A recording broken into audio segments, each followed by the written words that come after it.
All right, everyone. Oh, this was really loud. I'm trying to lower it a bit. Sorry if it was loud here. We should be live. Just doing a quickly sound check here if it sounds okay. But I do think that we have somewhat of an echo. But we will start this broadcast when the player has gone through. So be ready for that coming up here, both on YouTube and on Twitch. Okay, we can upper the sound a little bit here.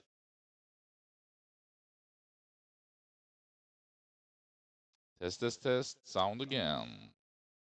We having John Norman on his Astra Militarium facing Anders Palm.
Right, I'm gonna do a test here.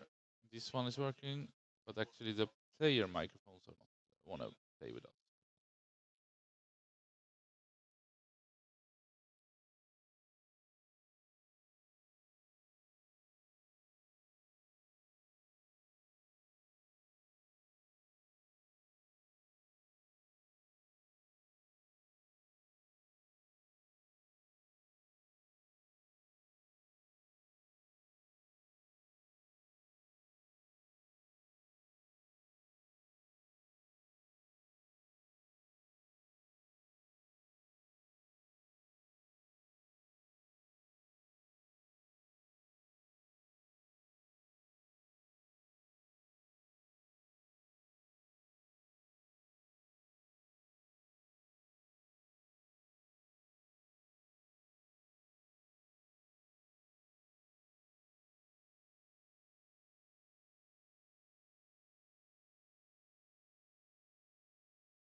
don't. Who would have guessed?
Maybe I should also unmute here. Sorry for a loud noise. Welcome and good morning. I hope we don't have too much echoes. We've had some sound problems as you need to have when you're doing a broadcast. But I'm Christian Lord. I'm here with Jesper. How are you doing this morning? I'm all good. It's been an early morning, but now we're finally set to pull off the stream. Absolutely. And we have some fantastic matches starting here today. We have the 16 best players in Sweden. Should be said actually that Jesper next to me, one of the founders of Veizla, is the ranked #1 player in Sweden, but is already qualified for the Atlantic World Championship later here this year in November, hosted by Games Workshop. And today we're going to give another gold ticket to one of the Swedish champions here. So that's going to be super exciting for all of us.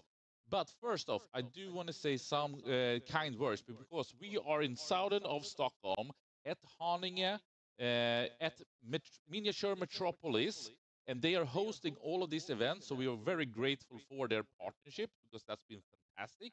And we also have some other partners. That's Fantasia North, who is also a games workshop and can we say nerd culture gaming store, legendary from Umeå, who've been hosting the Swedish Championship for many years. It's probably the longest running tournament provider in all of the world, actually, in Warhammer 40k.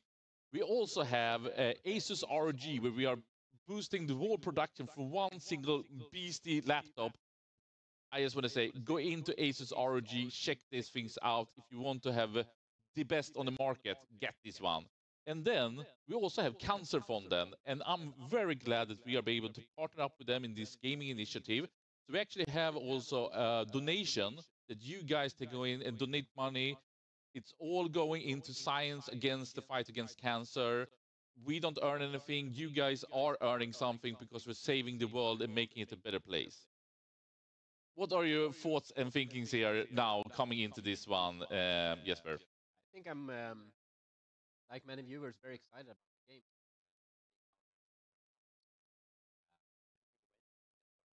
Absolutely. And it should be said that Warhammer 40k is in a very stable meta at this very moment. It's been that since the last slate. I think that came somewhere in June, right? Or was it July? Maybe you want to upper the microphone a little bit. Just. Absolutely. And that was also the data slate that was placed on the WTC where you and the, others in the Team Sweden was participating. You came fourth in that tournament, but I think you guys once again showed how strong Sweden are. And it's not only those 8 players that participated. Here we have 16, and all of those are candidates for the upcoming Swedish Team Sweden, right? Yeah. Yeah, so the stakes are quite high. Most of the players want to put their best foot forward, coming into the recruitment phase of the upcoming World Team Championship for 2025, where I'm actually the captain as well, so I get to see them from that perspective as well. Regarding the meta, I think you probably expected it to be more sold than it is, to be honest, after WTC. But what we saw, for example, last weekend during the London Grand Tournament was that both final players were playing sort of newly developed lists in the form of Warhorde Orcs versus veterans of the Long War CSM. So I don't think that the meta is has become stale already, and you can already see some adaptations here from the players. We have one player playing the similar Warhorde list. He has his own take on it, in the form of Andreas Hon, and also we have 2 players playing almost point by point the list that Liam took the tournament with. Absolutely. And maybe we should check in on these 16 players. If you were here early in the start, you actually saw a very long but nice video presentation that Axel, who is actually one of the participants and actually the highest ranked player in this tournament, produced. But we would like to maybe look in a bit into the pods here, and we can talk a little bit about the format, what we will see here today. But here actually is the pods, and Pod 1, we have Axel Rydén, Dag Samuelsson, Matthias Levin, Pontus Koch. What can you tell about this one? So the format is that Axel Rydén will face Pontus Koch first, and it's Dag versus Matthias. And in the second match, it will be Axel versus Matthias. And in the third match, it will be Axel versus Dag. Yeah. Correct? Yeah. What do you think about this pod? First off, I just want to mention that our partners SSG, from whom we borrow all the terrain, are having a separate stream, and they have chosen to feature the Pod 1 for the entirety of day one. Exactly. So if you are tuning in to the secondary stream provided by SSG here from Stockholm, Sweden, they are following Pod 1. And could it be so that they have... Which match do you think that they're covering? I'm not really sure. I think they chose the match with Dog, meaning Yes. that it's going to be Dog versus Matthias. And that would be a spicy one. Indeed, they do. So if you want to know everything about Pod 1 and these four great players, check in the secondary stream from SSG. Pod 2, we have Sebastian Larsson, Starson, he did an amazing WTC. We have also Johan Norman that we will follow, meeting Andreas Palm. And that's an interesting one because Johan is the former head coach of Team Sweden. Yep. And Andreas Palm is, as you can see on the t-shirt right now, we actually must just show that. If I didn't have the schedule over him. He's also the home hope. He is representing the gaming club here, Miniature Metropolis, and this is a spicy one to go up for him. Absolutely. Yeah, so he's got a lot of people rooting for him physically right next door. And he also moved here recently, I believe, so they got a bit of an injection from a competitive favorite. I think it's gonna help quite a bit. Absolutely. And then Pod 3, we have Andreas Holm, one of the strongest players in Sweden, I think currently ranked third. And he was not participating in Belgium because I think he became a father for the first time. Indeed, indeed. To a lot of suffering for our team, to be honest. But he has managed to find his new footing in family life, I believe, and he's still a very tough competitor. So I would keep my eyes on him for sure. And then we have Björn Eriksson, Richard Wallin, and Patrick Vref, I believe. And then in Pod 4, maybe one of the more interesting one, where we have Martin Hultgren, Joel Larsson, who was part of the Team Sweden, former Magic, I believe, both Nordic champion, potentially even European champion, one of the strongest Magic players the last 10 years, who then about 2 years ago switched over to Warhammer 40k. And then we also have GP, Saki Basson, and Emil Söderholm. And I believe it's almost embarrassing, but it's funny that... Yeah, okay, but it's no problem. But I think it's funny that actually me and Emil played World of Warcraft over 20 years ago, and we haven't met since then. So that was an amazing meetup this morning. Yeah, it's going to be a very interesting pod. I mean, Pod 4 by design of the tournament. Martin, who's the lowest ranking seed 1, is going to play Joel, who's the highest ranking seed 2. So that would be, simply from that metric, the group where you could expect an upset from that perspective. I mean, the floor is open for anyone, but if there's any pod where it would be the most likely, it's gonna be that. Absolutely. So seeing here on the right, we will see Johan Norman, seed 2 versus Anders Palm, seed 3 in pod 3 coming up here. Then later today, we will have Andreas Holm, who is seed 1, versus Richard Wallin, who is seed 3. That's from pod 3. And then last today, we will have Martin Hultgren versus Joe Larsson, seed 1, seed 2 from pod 4. Tomorrow, we will only have 4 remaining players, and we will show the semifinals on both streams, and we will have the grand final and the bronze match in the end on the Sunday. So tomorrow, it will only last 4 players from this tournament, which is just crazy, given that it's such a stacked tournament. And if you want to follow Pod 1, they will broadcast on the SSG channel the whole day, so you will see all those 4 players. So we hope for everyone at home, on Twitch, on YouTube, around the world, that you guys will have a great time following all of these matches. Should we start to dig into this very match that we have coming up here? Absolutely, can't wait. And maybe we have some small parts also. Axel has been heavy at work, so let's check out if we can get this one working.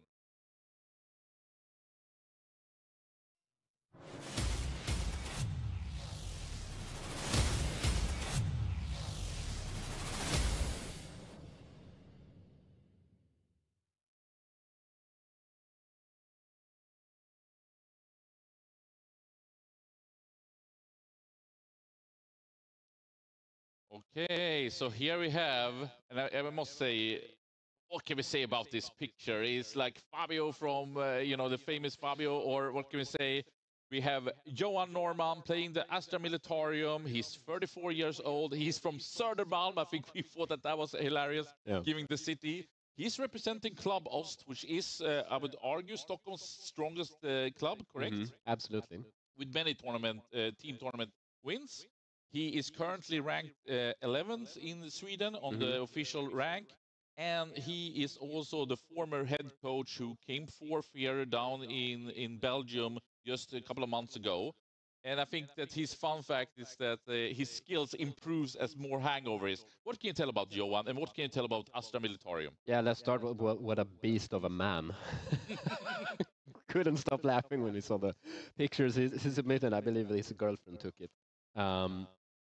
No, but to start with, he's a very strong and competitive player, but he for some reasons he wanted to take a step back. He played for us 2 years ago together with me, and then he wanted to move to a more administrative and like higher perspective role. So that's why he was the co-captain actually of the team last year.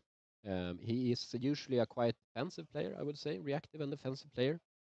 He sort of reflecting his very calm personality, which you couldn't really expect from the looks of him. Unfortunately, I actually faced him here in Västerås a couple of weeks ago, and that was a complete disaster for my Blood Angels. So don't play Blood Angels. And Astra is for sure a very strong list. I would say one of the strongest lists maybe from WT. France was one of the few playing that, and they won. And I think that even you confessed it to me that this was maybe a list that you didn't have on the radar coming into that tournament. No, that is true. We've been chronically underestimating Astra for 2 years in a row. So that's not going to happen again. And I believe that's part of the reason why Johan and Björn actually has picked up the faction. Brilliant. And then we have Anders Palm, the playing Thousand Suns, one of your favorite lists, arguably the strongest list still, or would you say that it's not as strong as it has been the last couple of months? I mean, it's a hard question to answer. I think the horsepower is there and the argument for it being the strongest list. I'm not sure if it's the best list into the meta. It can definitely win the tournament. I would not be surprised. It has game into everything basically, and I think he has every possibility to go all the way. And could we say that this match is about Johan with his Astra Militarium just getting the right angles and positions, where for Anders, this is one of the hardest lists to play, where he can do anything, but if he's doing the wrong thing, it will really suffer, because he doesn't have so many models and he will really be punished for it. That's true in essence. I mean, I did play, I did play Thousand Suns into Johan just 2 weekends ago at a team tournament in Bolsta. And I did win that match 15-5, but I think that was a bit of an eye opener for him, and I believe he probably learned quite a bit about the matchup from that game. He knows not to let me activate Magnus all too much, and I think he's going to apply that in this game as well. Yep. But I think this is anyone's game. I believe looking at the WTC data, that Astra is actually a bit of a favorite here, but as we didn't really discover Astra, we are not that. I don't have like that minute knowledge about the matchup. I think it's anyone's game. And this is a very strong Thousand Suns list. This is similar to what you have played. I think it's very similar to what Kalle had at WTC. Yeah, absolutely. I think most people moved away from. So this is what they call magical chaos knights, with all the mutalisks and Magnus, sort of transforming what used to be a very glass cannon-ish army to something with quite a bit of toughness. I mean, the Mutalist Vortex Beats are extremely durable for their points. And what was also played a bit on WTC from the teams that discovered this list was 1 or 2 Forge Fiends, but that has been removed. And I think that's the correct choice. But otherwise, yes, it's very similar to the most recent. Yeah, and we are a little bit behind. I think that the match have started. We should try to tune in and listen in to the players, and then we will be able to break down even more what's going on. But we know that this early face-off is a great part. And we have also asked, even though there is the Swedish Championship, all the players, to, if they like, to also play in English, and these two will do that. I think almost all the matches that we will have will be English for everyone around the world. But it's still Swedish Championships. It's Swedes here, and we will speak even more about the players. But let's try to tune in here and check out actually what's going on in this match, because I think that actually they have started here. Yeah. So we will see here if we can get some of the player mics. Calm and collected, as expected. And we can see we are kind of far into the deployment phase, and I am not sure. Maybe it even is so that actually round one has started. Turn one. Let's try to get a sense of the game. I think he's looking at how he's measuring from the table edge. I would expect this to still be in the deployment phase, to be honest. If I want to. So these one have 8 base move them because of Magnus. Aura. Yep. So I would probably just roll out.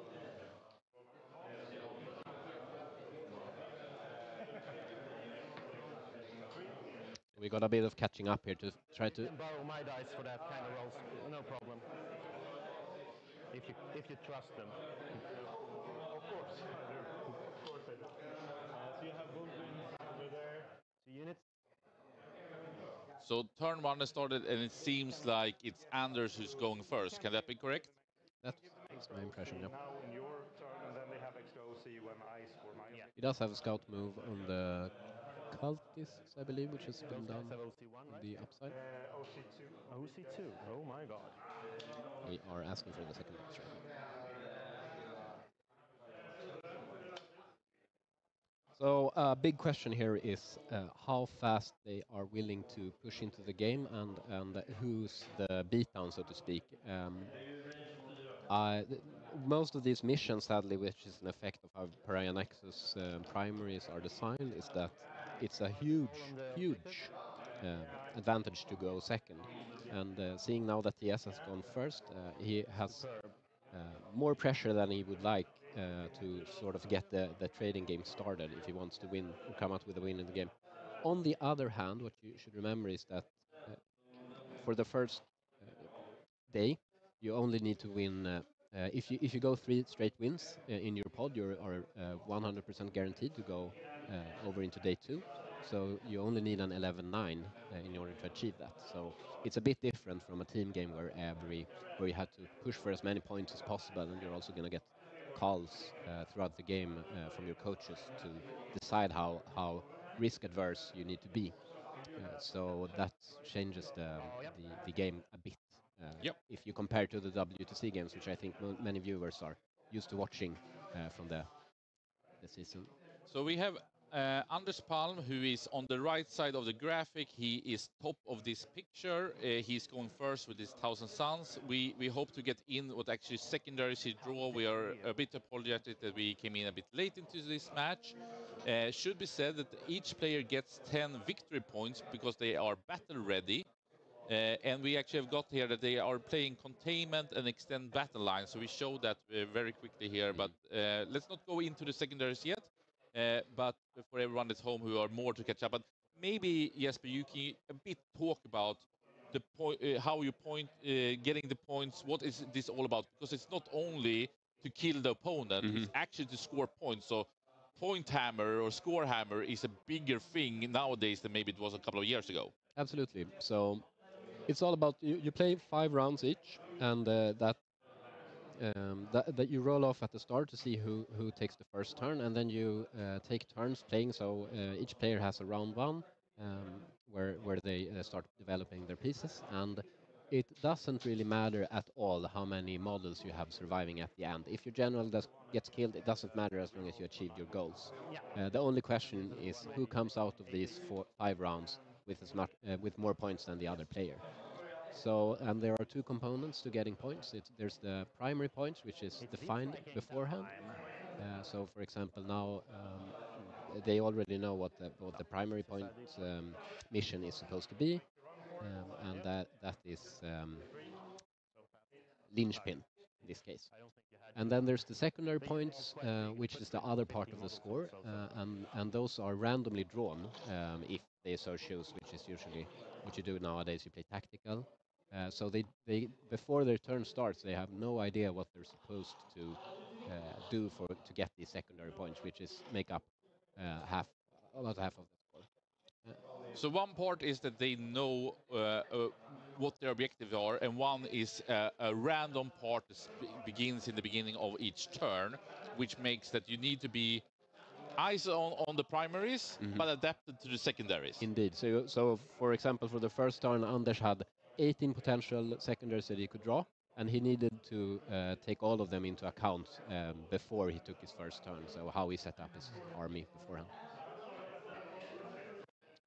And of course, the centerpiece of the Thousand Suns army is Magnus the Red, the Primarch, the father of the entire legion, so to speak. And you can see him on the bottom right there with huge wings. He's a monster. He traded his soul essentially for power through the Dark Gods, and that seems to have paid off quite a bit. That model is extremely, extremely good.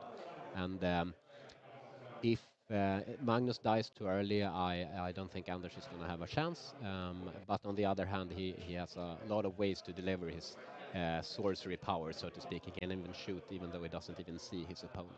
For sure. And we want to tune in and hear more on about the players, but we want to set you up, especially if you're a bit new to Warhammer 40k, which is one of our goals. But Anders going first, he draws containment, he draws extend battle lines, super short, Jesper. Yeah. Good, bad, what is he gonna do? This is fantastic.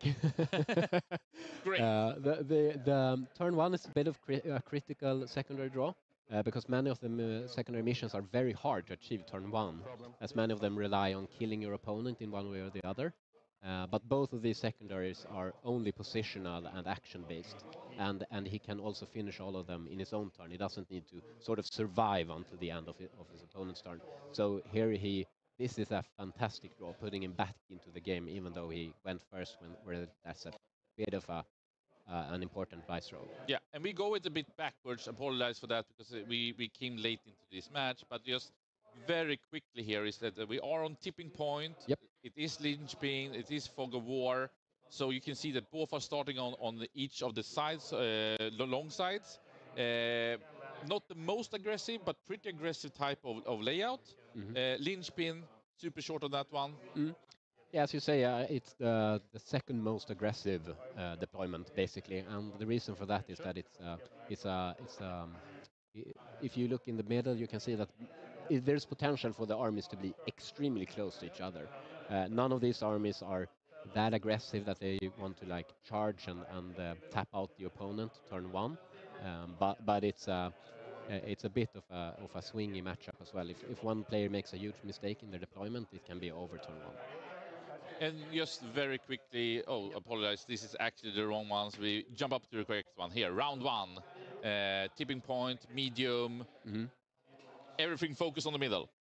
Everything focused on the middle. As you can see, there's one very, very safe objective in your own deployment zone, deep behind two ruins in the top right and bottom left, since it's a mirrored deployment. Then there's the objectives in the no man's land, and I think a good concept to think about is the, so to speak, expansion objective, which would be the closest objective to your own zone of control in the no man's land. So for Anders Palm, for example, that would be the objective in the bottom right, close to his centerpiece model Magnus. And for Johan, correspondingly, it would be the objective to the upper left side. Yeah, and I believe it just gone over to Johan actually here, and I'm just babbling and we're talking about the looking graphic instead of the match. But we can say turn one, move first, not much happened. Now is the action on, and maybe we can even zoom in and try to see what cards that they have picked here. But it is on Johan. So what do you? If we try to lay a bit here and you try to analyze what has been going on, and maybe it should be upper also the players a bit so we can hear a bit more about what Johan is saying. Markers.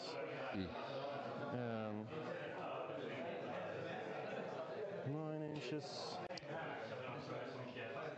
So, broadly speaking, I think the question for Johan here is if he thinks it's worth it to sort of start trading on Anders Palm's expansion objective in order to deny him a big primary score turn two.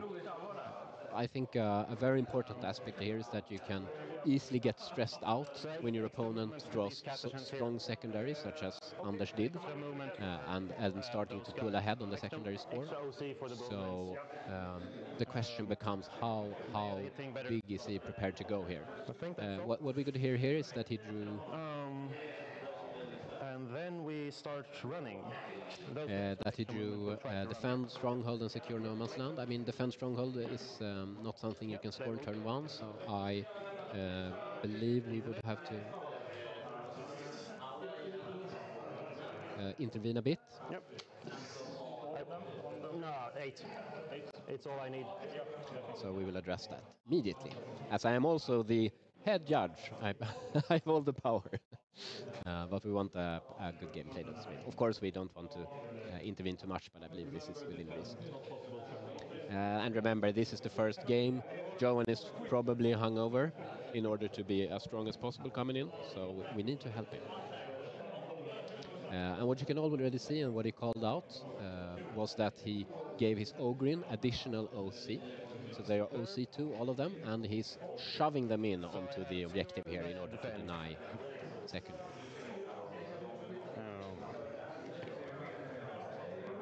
I think we were a bit lost. So actually, I think Johan started the game and drew defend and secure no man's land for his turn 2. I apologize. It's been a stressful So we are. start. Oh, so he is into turn 2 already. Yeah, so we will examine a bit what he drew turn 1 and update the scores.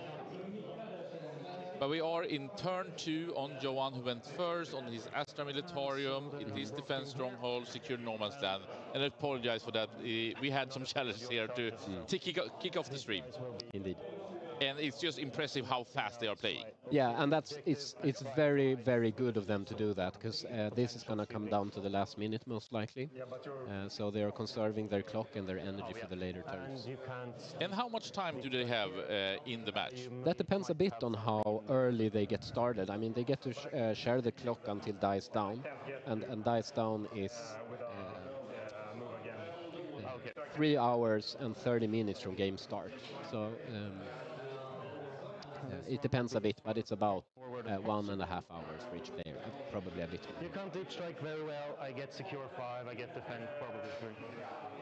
I have 8 on there. You have 8. So you have 7. No, that's true. I have 8, so you have to kill one more if you want to take secure. But of course, if you want, you can do something up there. Oh. Don't want to block you. That's true. You kill 2. Last time I saved one of them. That's true. 3 points for 1 unit. I probably kill 1 with my shooting. Yeah, probably. So I will take.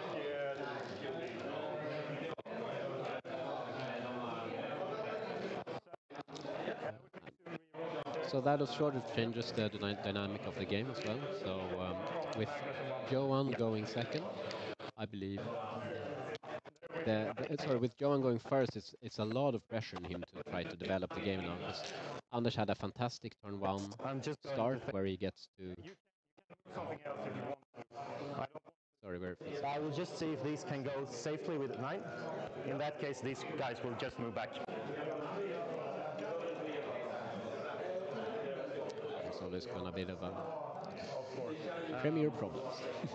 But these guys will need quite a big run. But what was also really, really powerful for Thousand Suns is that the secret missions, there's one very quote-unquote easy one where you need to get your warlord onto the opponent's home objective. And Magnus is very likely to survive until turn 5, and he can also move 32 inches in 1 turn. And I mean, for Thousand Suns, it's all about Magnus. If he goes big, you normally win. If he goes down, you're in bad trouble. Yeah, unless you get a very good trade out of it, which is unlikely. 1 in 9, it's a catastrophe. I do as I did from the start. So I think Johan is feeling a bit of the pressure here, having a hard time deciding what to do. I believe Anders most likely overwatched the unit that was supposed to go over, and contest his, like I defined as the expansion objectives, and we will see how that turns out. Yep. So at least one is dead. Yeah, and you had 8 on them. Yeah. I just because it's 3. Yep. So 2 die. 2 die. And it's tough. Thousand Suns, they can do basically everything. For the pilot, it's a lot about showing restraint, so to speak. You can do anything, but should you really? Always becomes the question. And just super quickly here is Johan's turn 2, defend stronghold, secure no man's land. And those are also pretty good to have as a second turn, right? Absolutely, absolutely. Nothing to criticize there on his drawing skills. But defend stronghold basically means that he just needs to defend his home objective until his next turn, which is 100% what's going to happen here. And secure no man's land is also just standing on 2 objectives. But the question becomes also what happened there at the expansion objective of Anders. And now Anders' second turn. I'm sorry, they're playing really fast. Now I'm almost amazed here. Yeah. But I don't think it was a lot of action. They have almost not been shooting or they are for sure not in melee combat yet. Yeah. And that's truly a problem for Johan, I believe, looking at the game here, because Anders is since he has the last turn, and also I think Johan is going to have a massive problem actually trying to push into him. So I'm not sure what Johan can really do here to try to flip the game. I think he needs to consider going quite aggressive, but it also looks hard on this map to get lines into Anders' army. As you can see, he stands with all his Mutalith Vortex Beasts really defensively, and Magnus you're not getting near him. So let's see how it develops. We'll have it very momentarily here in the graphics, but Anders did draw in his turn 2, going second, correct? Yes. Overwhelming force and assassination. Assassination is one of these spicy ones, which also would mean that he forced to go and do some action. I think this is going to be a question of restraint. The characters in Astra have a tendency to be very, very far back, such as Leontus and Ursula Creed, where they only want to apply their buffs to the rest of the army for the entire game. So I think that's going to be very hard for Anders to score unless he goes for some very wonky play involving the Umbralific Crystal laundered to deep somewhere on the map, etc. So I honestly wouldn't expect him to be able to score the assassination, and Thousand Suns really like their CP, so I think he's totally fine throwing it away at the end of the turn for an additional CP. Just keep building up the energy and pressure for the later rounds. For sure, and I was thinking that maybe we should go around here and check in a little bit about Magnus over here, because it's all about the Magnus. Indeed. Beautiful beast.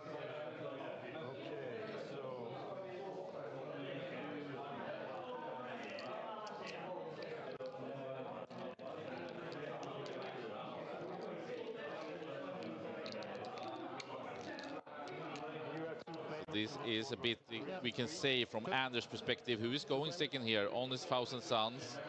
There are some aggressive small units here. I'm actually not sure if maybe you, Jesper, can tell us which one he has put in. Can we say the safe objective for the Thousand Suns player? Yeah, exactly. So he's pushing up with a small expendable unit in order to flip it away and force a reaction from Thousand Suns.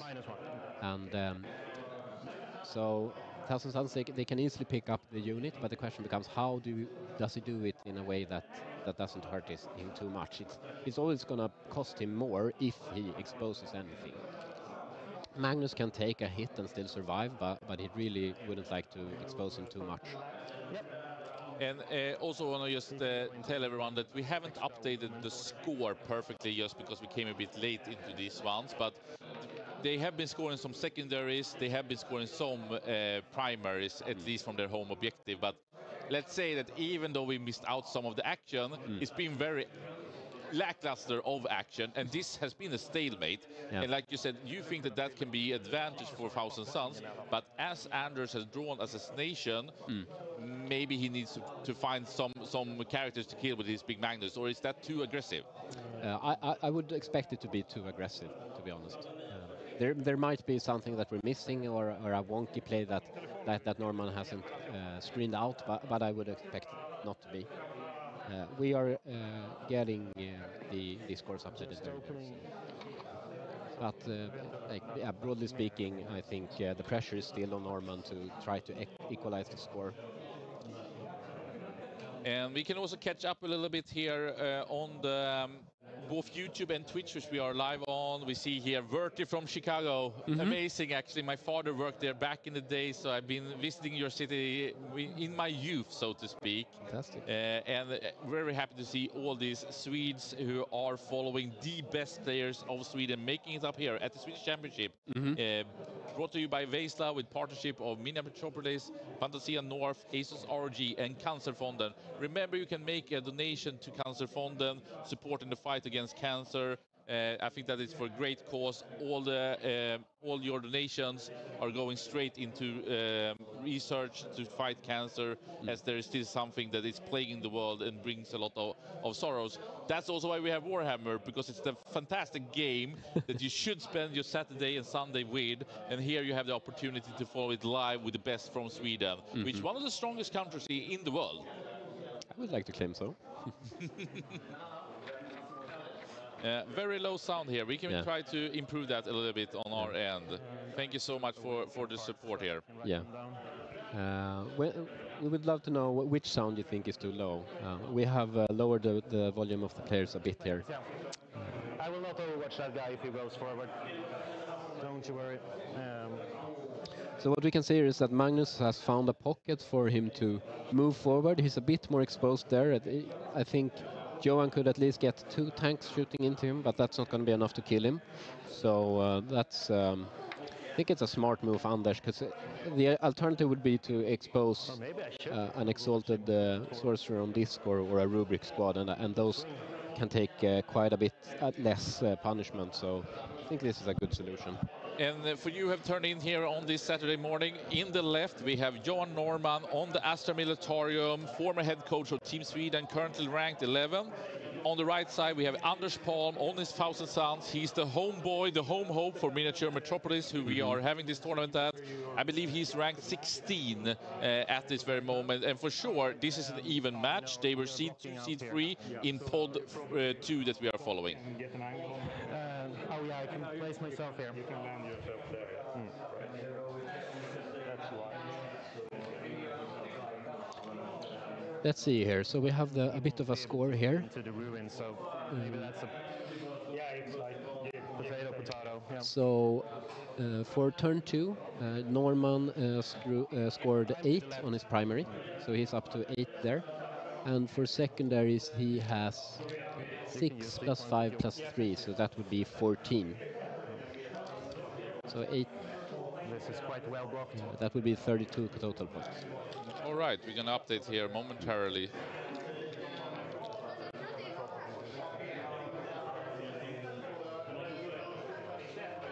And as you can see, we have the visitors are starting to come in, which is nice to see. And what did you say? Johan Norman right now, he has? He has 8 primary points. In total victory points? Yeah, so he has 8 plus, so 14 plus 8 is 22, so 32 points. Yeah, and then Anders Palm going second here on his turn 2. So he only got a 3 for primary, because Johan sacrificed his models for that. And on secondary he got 6 plus 5, so 11, so that would be 14, so 24. There you go. Perfect, and I think actually... And he has overwhelming force and assassination to score here. I would expect him to get a small overwhelming force and no assassination. So Johan is pulling ahead a bit on points here early, but I don't think neither us Miniature Metropolis fans or the viewers should get too excited about the score so far. Like it's still been a very defensive game. Yeah, we can see here Magnus right now in the bottom on Anders, I would say, safe objective, moving in, touching the objective on the outside, will blast that unit there. Can he make it? Killing me I believe so. It would be a disaster if Magnus can beat down a couple of small Astra Militarium. I don't know. They are not scouts, but we can say that they are weak infanteries. Yeah, no. I think it's a bit like in chess. If you can start activating your king and play with it without giving it away, you get a huge advantage. And Magnus works a little bit like that. So it's going to be interesting. Is it the king or is it the queen? Because the queen is, of course, mighty in the chess, and Magnus, he is all the mighty, we could say, the red. Yeah, that is true. But you also lose the game if it dies. So that's why it's the king. You can win matches if you have the queen gambit, you say. Indeed. So we'll see. What's a bit interesting is that he could potentially in the next turn move over the ruin wall and charge into Johan's backfield, so to speak. I think that's way too early, as that would risk his king, as I would like to call him. But that's something to look for in the future turns. He's a bit of starting to open a pocket into Johan's backfield, which is truly dangerous for him.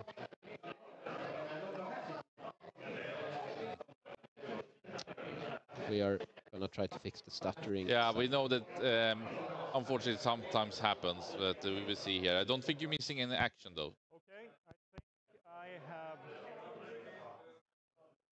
moved enough stuff, so I will go into the psychic hula baloo phase. I will do two move again. So that's 10. He is a magician, we can say. Indeed. So now he called it the hula baloo phase, which I believe is the start of the shooting phase, when he starts to do the cabal rituals, which is essentially the psychic phase of the Thousand Suns. So he's going to do some double moving and perhaps get a bit of a cheaper stratagem, I would assume.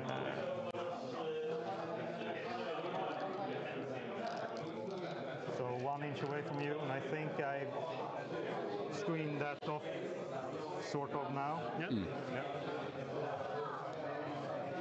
Oh, wait. Is this a movement phase, by the way? No, this is in the... You can't... I will at 8 strike. I will place my movements here. Okay. Ingress. Okay, ingress, yeah.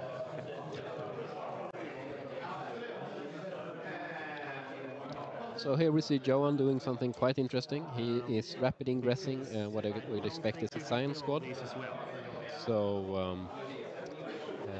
that's something you always need to be in the watch out for in such a defensive game, because since Anders isn't really pushing, there's a quite open midfield, and Johan is of course interested in also scoring the midfield objective if possible. And now that he knows the placement of essentially all of Anders' army, he can safely ingress them there. But there is always a but. In the, so to speak, hula baloo phase, at the start of the shooting phase, Anders can actually move his models again. So theoretically, he could adjust his double move from how Johan chooses to deploy his rapid ingress trick. I could... They will still be outside of 12. Yeah, but I could get you on 18 with the big guy.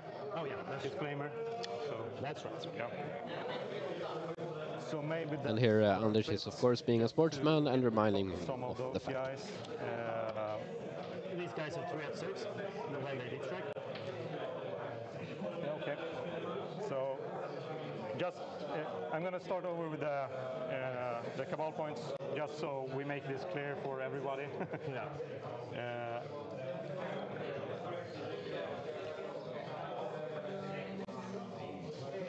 And I mean, Jesper, that's one of the cool things with Warhammer, that it's not similar to normal, can we say, computer game or competitiveness in a sport, that it's just cutthroat, do whatever you can to win.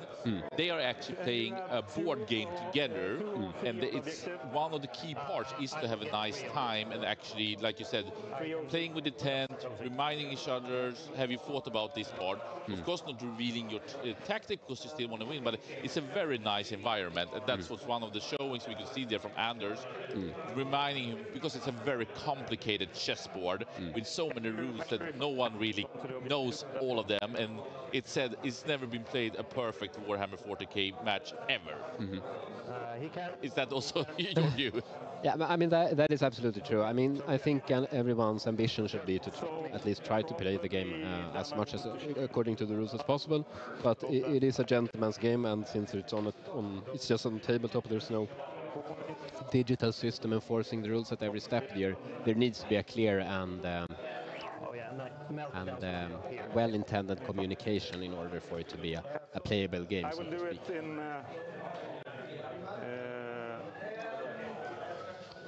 And Anders and Johan are sort of thinking together on how they're supposed to navigate this fact, because Johan wasn't really aware of Anders moving into the shooting phase. So now he's doing his ingress, and then Anders is going to have to take a long think about how he's going to position his models with his extra move. And we can say here that this is an aggressive rapid ingress in the middle. I almost can't say that I've ever seen it, but it also shows how defensively both of the players have played here in the first two turns. So it's Anders Pound's second turn, but in the end of his movement phase, as Johan on his Astra Militarum had called for the rapid ingress into the middle objective on this map that's basically all about the middle objective somehow. Yeah.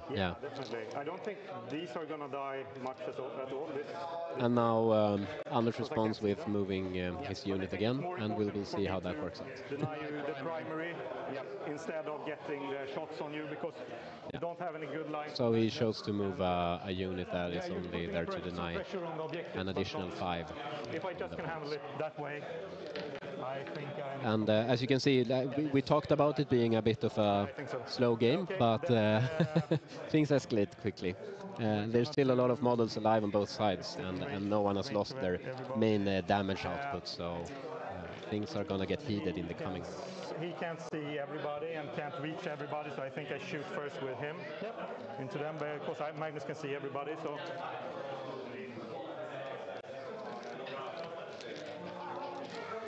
he will shoot his blast profile. So it's 4, 7, 8, 9. 9 shots. Oh no. Hitting on 3s and wounding you on 2s. So all of them, of course. AP 2. So, well, they are dead. Yep. Or at least some of them are dead. 3 left. I guess I keep the 3 at the back. Yeah, and Magnus with his free rerolls, I think he killed them. Put them away. Yeah. So we used the remaining Cabal points to get a cheaper stratagem for Magnus. I can shoot with these guys. So 1 flamer. 4 shots. That's the cultist fire. Each, right? We shoot, the blast profile on the grenade launcher, of course. So, is it still Magnus, or did he already do the magic? Magnus did his magic. There are no more units on his home objective. The stubber, help me out. 3 shots, right? 2 hits. 2 wounds. 1 dead. Yep. And you can't resurrect them in any way or something like that? I can with CP, but then it's only 10. It's taking it back. You can't resurrect like onto the objective. Yeah. And the grenade launcher, the blast profile, is it decent? And they've Johan's score is already taking defend into account, so he's not gonna pop up to 35. 3. Hitting on 4s. 2 hits. 4s. 1. Yeah. Okay, so that's my shooting. I will throw away assassination. And score overwhelming force for one unit.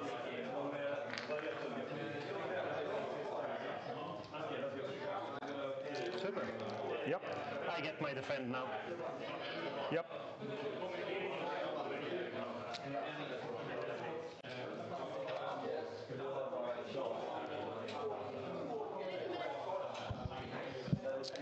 right. So we can see here Anders Palm going second on Thousand Suns, cleaning out the bottom right here with his Magnus moving in. And now the turn is going over here to Johan. Sabotage is over there, I guess. Yep. So area denial and sabotage is what he's getting for his next round. And I would expect that he gets another 8 on his primary. So that puts him up to 40 14 or victory 16. points. Yeah. 40. Yeah, before getting his secondary. And also he gets an additional CP from the dear I think Leontus. only one is on the objective, OC2. My plan originally was to double move them afterwards to get onto the objective, but when you do that, I had to react to you. Yeah. So, how far can I go here? If I go 9, they will be here. Still not within I will shot. double check. So it's not super well to shoot.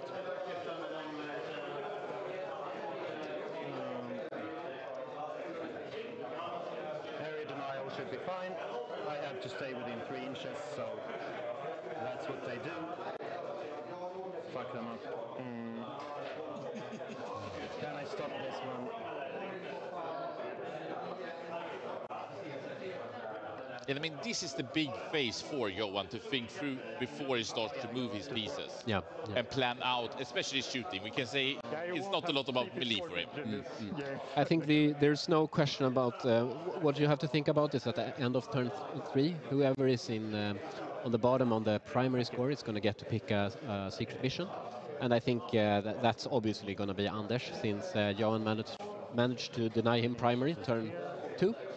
So he's going to be able to go for either what I would assume is putting his Warlord on the home field objective or going for Unbroken Wall, which is to control all the No Man's Land objectives. And he's going to be totally fine on that part if he's able to achieve it. And I think that's going to be an additional argument for him to keep de-escalating the games and sort of waiting until the last turn. Probably can. Oh no, we can't. Yeah, So you have to 13. Yeah. So Johan is very mindful here of the fact that Magnus is going to charge him if he's not careful, and I believe he's a bit colored by his experience against me, where I got to charge a Dorn with Magnus turn 2, which didn't end up well for the Dorn. And that, I mean, how should you think as a Thousand Sun player? You can almost do anything. But of course, if you can beat the big tanks like the Dorn, and I don't know if it has a Limon Russ, I believe he has, right? He does, yeah. Kind of obvious.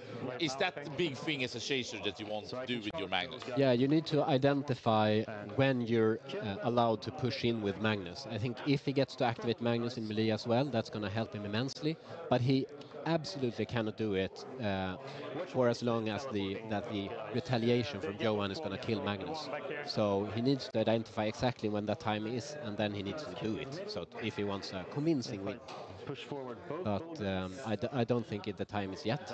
I think Anders is going to be able to do quite a bit of damage here. He could kill the Chimera that is closer to Magnus and the unit on the middle objective, but I don't. I would expect him to show restraint after that and be happy with what Johan is feeding him, since he's not in that much of a hurry. But what you can see is that Johan is getting better primary and secondaries for now, and that might stress Anders enough to make him play more aggressively. But now it's Johan's top of turn 3, and we will see how he addresses the units in front of him. And but Anders should have a couple of more points, right? I believe we haven't updated his turn 2 secondaries.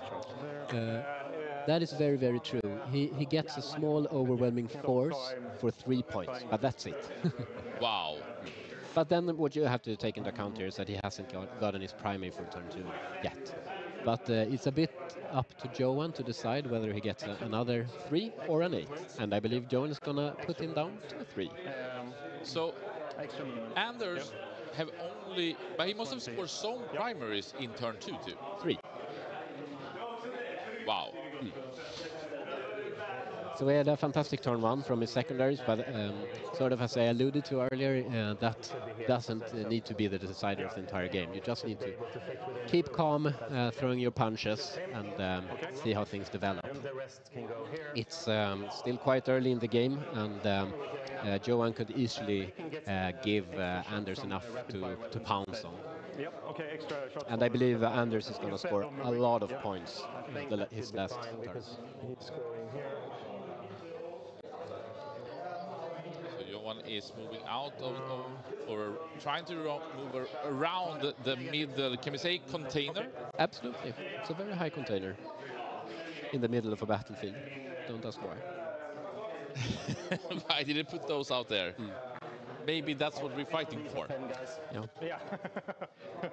The classical guard blob movement, drill order, yeah.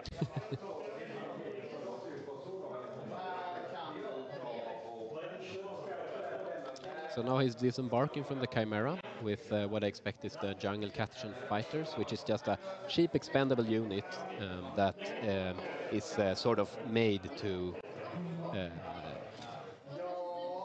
contest objectives, basically. So once again, I think he's gonna try to put Anders to a 3 on his primary, and that's gonna put even more pressure on Anders to get the game started, so to speak. But I think Johan is doing a good job here of de-escalating, but also denying Anders at the same time, while still making it so that Anders can just push in with Magnus and try to tap him out. But it's a very, very fine balance to find. So here is the unit that Johan just popped out and then going to move into the objective. Exactly. It's one over here as well. So I have. And they're just sorting out the exact movements. Because he needs to get enough OC on the point. OC, so on it right now. So. But Anders has a lot of OC. Again with with Magnus here and with a lot of the... Stupid. I think it's Sangors in front, and then there's Rubrics in the back. And the Rubrics they are pretty strong.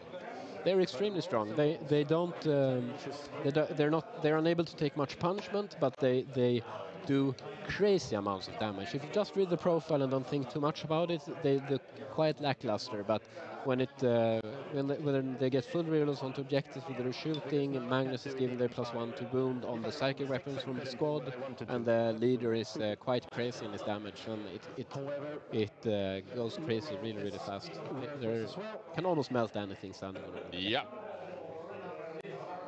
It's like the Thousand Sun magic all over it. Yep. And maybe we can talk a little bit also about Thousand Suns in the sense that they have something called Cabal points. Yep. And Cabal points is basically that you get from different units. Yeah, I think it's helpful to think of it as mana from many other games. So for every sorcerer that he has in his army that is alive, he gets a predefined amount of Cabal points. It varies, of course. Magnus being the king of magic, he generates 4 Cabal points, whereas a measly aspiring sorcerer only generates 1 Cabal point. And from this pool that he sets up at the start of his turn, he can spend Cabal points to do different stuff. For example, he can deal quite a lot of mortal wounds using Doom Bolts. He can make a stratagem cheaper, and he can move a unit 1 additional time during his shooting phase, making that unit unable to charge, but creating crazy movements. And that's one of the main reasons that Thousand Suns are so extremely strong, and why this constant thought of restraint becomes a question. Like I said, you can almost always be anywhere, but should you really? Yeah, and losing units means losing Cabal points, which means losing possibilities of doing actions, which means limitations. Exactly. So Thousand Suns are quite a bit of a house of cards. Obviously, if you lose your king in front of form Magnus, that's going to hurt you a lot. You lose his output, you lose his Cabal point generation as well. But that applies to all of the units that contain sorcerers. And also this sort of developed list with Mutaliths, they spend quite a lot of points on the Mutaliths, and they are not sorcerers. So they do not generate Cabal points, which means that every point counts even more for this type of Thousand Suns.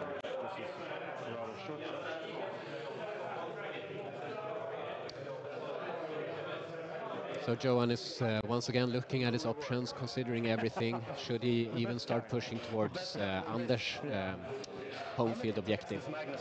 7 in close combat, 7 attacks. And even though it's very hard to push into your opponent's home field objective, it becomes extremely important in linchpins, and that generates even more primary points. 100%. But we can see the match has slowed down now. With Johan going first on Astra Militarium. Turn 3, normally turn 3 is the big slaughter turn. This is more like a normal turn 2, we could almost say. But he's really thinking exactly how he wants to set down his units here, going on the can we say, opponent's home objective, safe objective. Yeah. And I'm happy with that we get to see this, because this is a bit more refined game. It's not about players just trying to tap each other out. They're thinking ahead of how do I actually get the score that makes me win the game, more than just killing whatever in front of them. And it's nice to see. Yeah, it's a more of a point hammer game, and it's actually low scoring game. Yeah, at least for Anders, I think Johan is on track, so to speak. But as we've talked about, Anders has good potential for an upswing later.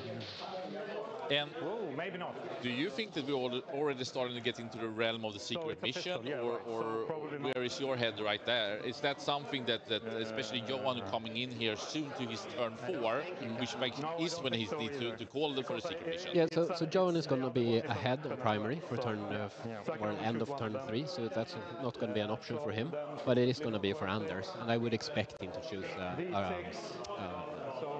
secret mission. You think he's playing for that? Yeah, definitely. Clock on you. Perfect.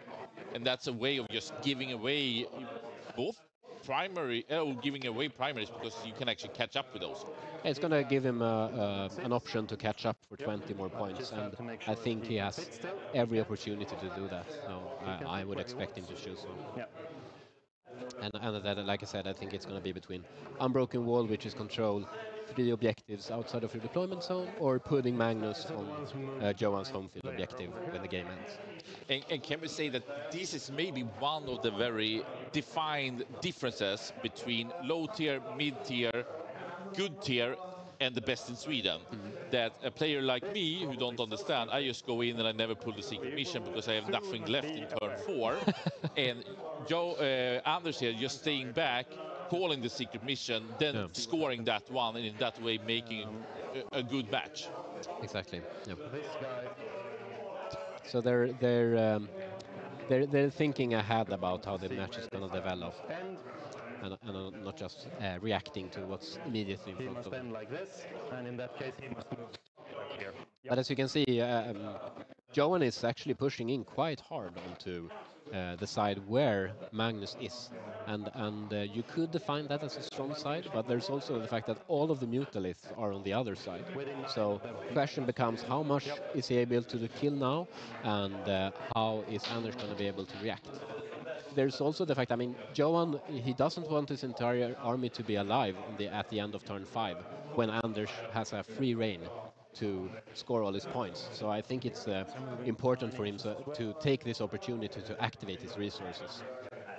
100%.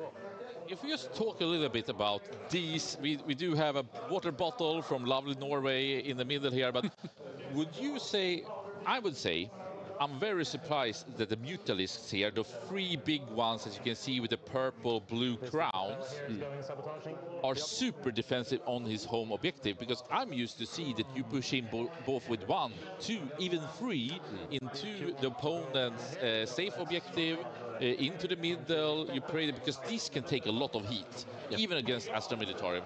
Or would you say that you think it's good being defensive with them? I think it plays into Anders' overarching strategy to sort of hold back. He's not in a hurry to do that push. I think it's reasonable to do it now when he gets a turn, but had he done so earlier, I think Johan would have just pounced, and he has a lot of damage sitting in all the tanks in his back line. So I think it's reasonable to hold them back. There are obviously situations where he should do what you talked about, pushing in his mutants early, but they can take a lot of heat, but Astra can also provide it. Astra is arguably the strongest shooting army almost in the game, or at least one of the strongest. It's up there, yeah. And we can see here Johan now pushing both the bottom here and the middle objective, and actually is pushing in front on his safe objective top left here, as you can see, between the tanks and the, are they called bull cars? The big bullies in the top there. Bullgrin. Bullgren, sorry. And I mean, so he has Bullgrens in the middle, between the middle objective and the offensive objective in the bottom here. Yeah. And then there's Bullgrens who's defending his safe objective. Yeah. And now he's just trying to make that the Mutalist and Magnus will not be able to come in and push too deep into it. But that is exactly what Anders is going to do. He probably will come in and slaughter quite a bit here in his turn 3. Yeah, I think the Bullgrins are such a fantastic data sheet. They are incredible for their point cost. They take so much damage, and they can take so much punishment. And as you can see, he has Sabotage, and they are actually deceptively safe up there towards Anders' Mutalist side, so to speak. And he also needs to finish the Sabotage mission, which he only does at the end of Anders' next turn. So they need to stand there and push the button, so to speak, all the way until Anders' next turn. So I think it's reasonable for them to push here. And I think Johan sees his chance here to, so to speak, tap Anders out, or at least to deal a lot of damage and get this game started. Because I don't think he would be in the same reasonable position to do so. Starting the trade, so to speak, turn 4 would maybe be too late. So I think it's good for him to activate on the Magnus side, sort of get things started on the other side, and hope that's enough to set Anders back and not able to catch up. So these movements in the back maybe are not so interesting, but one of the parts is the Bullgrens over here. Can't go as deep as I would have loved to here at this very moment, but we can see them, how they've sealed off. So even if Magnus can fly, of course, that's one of the tricks, but they are really ready here to go in on the offensive objective. We won't in this phase, if you go over to the shooting phase. Oh yeah, now it's the shooting phase. Oh no, sorry. Before that, I should see if I should deep strike anything, or if I pay 1 CP to ingress them. Yeah. Didn't really follow there what the command. So what they're thinking about is, first off, if Johan, in the end of his movement phase, is going to deep strike anything, or if he's going to save that unit for an ingress in Anders' turn 3, which would be the latest time to do so. And then during the shooting phase, it's Booga Booga time for TS once again to maybe use some Cabal points in order to get a reroll. It's not that big of a deal, but it's important to remember. So there are 3 guys not shooting. 2 flamers. And there were no rapid ingress, I believe. No, I believe he saved it from the bottom of turn 3. Toughness 4, yeah. Strength 4, okay, yeah. And we see some shots. 7. And this is Magnus. No, sorry. No. This is Johan's turn. So. This was Flamers, I would expect, from probably the Catachan jungle fighters that he went for. Mine is 5 lads shooting. They're lasguns. Yep. Oh no, it's from the science in the middle. Apologies. So 3 saves. 3 saves. But yeah, historically Astra has been a shooting army. But what's so incredible about the Bullgrin, which are sort of like muscle mass mutants of humans that have been, I guess, forcibly recruited into the army and forced to have a good point cost, is that they provide a solid move block, some melee presence that is quite fast as well. So you get to balance out what is almost always a shooting army otherwise with the Bullgrins, which is incredible. It's a pillar of the Astra military. Isn't it closed? Oh yeah, that's true. So I should have cover. Yeah. So no. But you can definitely see me, but I think I have cover. Yeah, you have cover. So the top tower is quite worthless then. Yeah. Unless I shoot my mortars first, which I won't. Not for this. He won't die, he might take 1 damage or so. Yeah, hopefully. I would be really sad if he dies from this, yes. You shoot shoot with these guys first. Okay, yeah. All those guys into there. I think Into them. Yep. I wonder if Johan is close enough to throw a grenade, chuck a grenade into Magnus. Probably. Take the plasmas into them as well. Can we zoom in and see what's right in front of Magnus at the bottom of the screen? There. Okay, yep, perfect. Yeah. So, no overcharging, plasma guns. No, Here we go. sounds Christian obviously. Yes. Full rerolls, these miss. These are two extra. Was this what you were looking for? No, so two more to the left. You can roll 2 wounds, yep. So two of them should be lethals. So two lethals, yes. So, 4 dead. There we go. Yeah, so there's a small infantry unit right next to Magnus, and he has a lot of protection against shots with his 2+ save, 4+ invo, and then -1 damage. But he has absolutely no protection against grenades.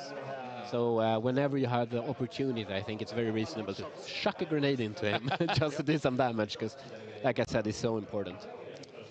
I'm yet to chuck my grenades. It's one of the strongest plays you can have, I would say, as anyone, but also Space Marines. 7 have died. But I always forget it.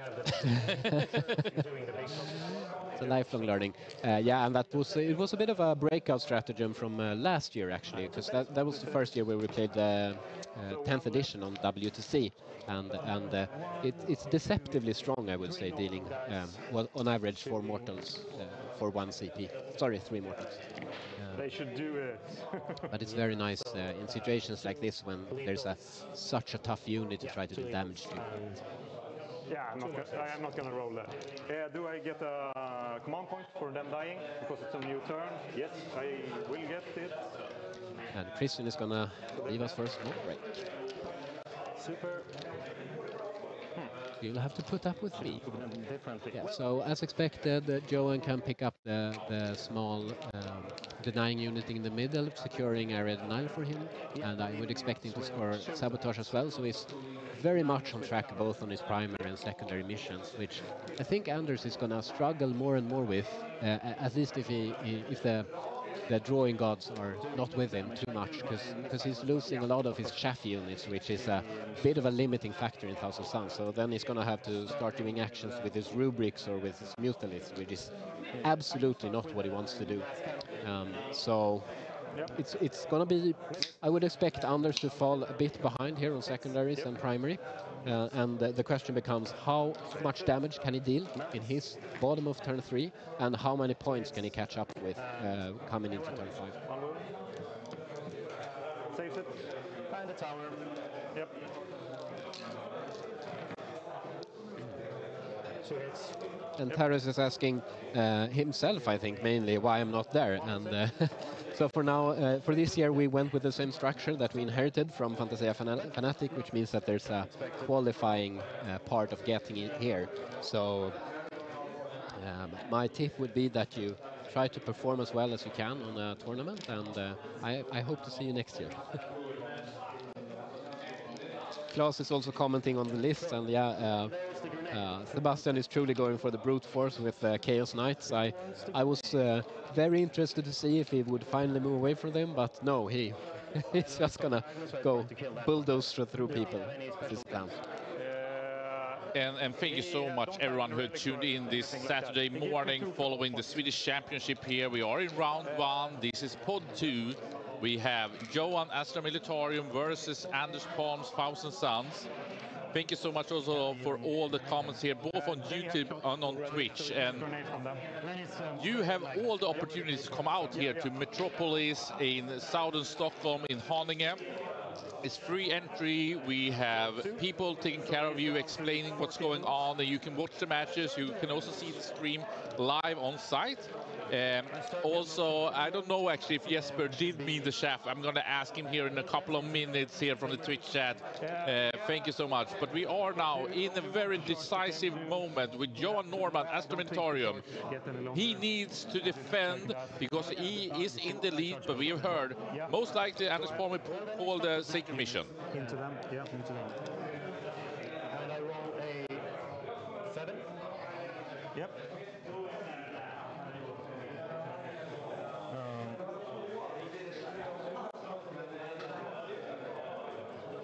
We will try to get the scores from other matches as we go, but you can find them on best pairings, bestcoastpairings.com, and find the Swedish Championship there. They should be updated live as we go, but I'm not sure if any matches still are done. We are about You can't get into. Yeah, I can't get into. 1.5 hours into this match, so maybe some are still done, but these are the 16 best players in Sweden. And then these guys. Yep, into both. Yeah. Oh yeah. Fine. Should be fine. Oh yeah. Yeah. You can place yourself here. Lovely to hear Martin from Alpha Spel, a great supporter, a steakhouse for sure in Swedish Warhammer 40k. You're more than welcome, my friend. We'd love to see you again here and come out and watch the Swedish best players playing here. Of course, many are spread out in Sweden and in Stockholm, so you're more than welcome, my friend. And thank you so much, Startman, and about that you're liking the stream.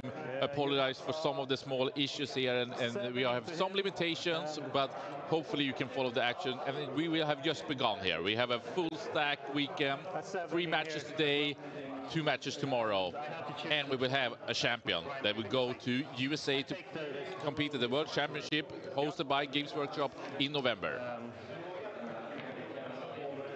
I take a command point 3 roll here. Yep, of course.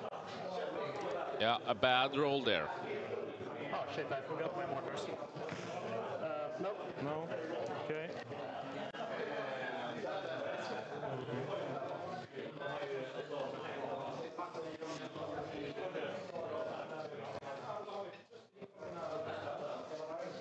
That was stupid. Hey, you haven't fired the Meltas, right? Oh yeah, Meltas, yeah, that's true. Do them now. 3 Meltas. Yep, 3 Meltas. I am back. I had to take a small tour because I was so interested in seeing how the games are turning out. I mean, we love that we can give you this match. At the same time, we would love to see all the matches out there live here at Miniature Metropolis. And we just had a bit of a whoopsie here, where Johan actually forgot his mortars. He forgot some of the weaponaries of some of his vehicles, I believe, and can't really decide how big of an impact it was, but it for sure was a mistake. And he also had to do a command re-roll here, going down to 4. He was actually up to 5. Okay. Interesting.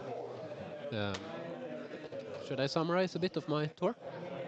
100%. I think it can be a good opportunity here. We can just take a break if the players are going into even more of the action. So if you bring out the pods a bit, I can talk about them. Now the question is, do I want to leave the objective or not? I will, because otherwise... So in general, I would say that a lot of the games are sort of mirroring what we're seeing here. People are showing a lot of restraint. They are not pushing in too hard. The WTC terrain is quite dense, as the head judge has chosen the tables, and the head judge prefers them to have a bit more terrain. So I went for medium tables all over, basically. And for example, in the game between Martin and Emil, which is 1,000 Suns worth as World Eaters, nothing has died yet. Oh my god, and World Eaters playing that defensively. Yeah, the nails are surely biting quite a bit now. And but there are 2 quite interesting matches. So, for example, Sebastian is playing against Victor Bergenholtz, Chaos Knights into Nids. And I think there's a lot of dead Chaos Knights just looking high level at that game. So that's somewhere we could actually see an upset. Oh wow, Sebastian Larsson, being one of the strongest Team Sweden players here just a month ago, is struggling against Victor Bergholz in pod 2. Yeah. But let's get into and they are in the same pod as these 2 players. So very interesting one. Let's look in here where we are in the action, because I think that we're starting to be in the charge phase. It should be right. To be able to kill you. I think if I roll really, really high, I could maybe get you out of that. So I think that's worth it. I need a 4. So yeah, I will reward here. So this is interesting. For some reason, Johan decided to charge a Mutalith with his 10-man unit and into a Mutalith, and then Anders is going to heroic intervene with yet another Mutalith. And I think Anders' plan here is to try to kill the entire unit with 2 Mutaliths. And if he does that, Joel is not going to score his air denial, because that's also what that unit is trying to do. However, I'm not sure how much Anders thought about this, but I think you can expect one unit that has 15 attacks. You're probably going to hit 10, wound about 6.77, and you save about 3, 4, 5. And so if one Mutilith kills enough of the guards, then the second Mutilith isn't going to be able to hit anyways. So, and that's very, very dicey. So we'll see how that turns out. And what Jesper just was talking about was in the top corner where one of the Mutiliths was charged, I believe the top one, and then the bottom one of the two, Heroic Intervene, one of the strongest command points you can spend, especially with such a beast. But, as you say,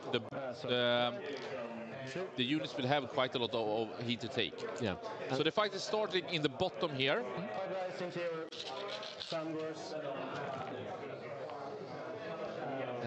And another factor is that then he can't Heroic Intervene on the bottom side. And that's actually, I know that France felt like the lowering of the command point cost for the Heroic Intervene from 2 to 1 CP was what made Heroic Intervene the breakout stratagem of WTC 2025. So they tried to abuse it quite hard with their Black Templars and their accursed spam list. 2024, you mean, right? What year are we in? 2024, yes. What year is it? A famous quote from Terminator 1 from 1984. Yeah, no, I'm only thinking about next year's WTC, so I'm already there.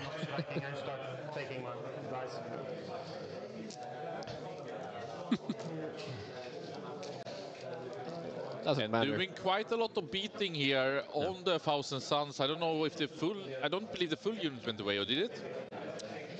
I think so. And what he also achieved with this is that he can pile into the rubrics. And whereas the rubrics are insane in the shooting phase, they are very lackluster in the melee phase. So just tagging them, it doesn't matter if you kill them or not, is fantastic for lowering the Thousand Suns output. Yeah, please kill me. Because there's no way to fall back with the unit and shoot. Toughness 4. Yeah, so 3 ups.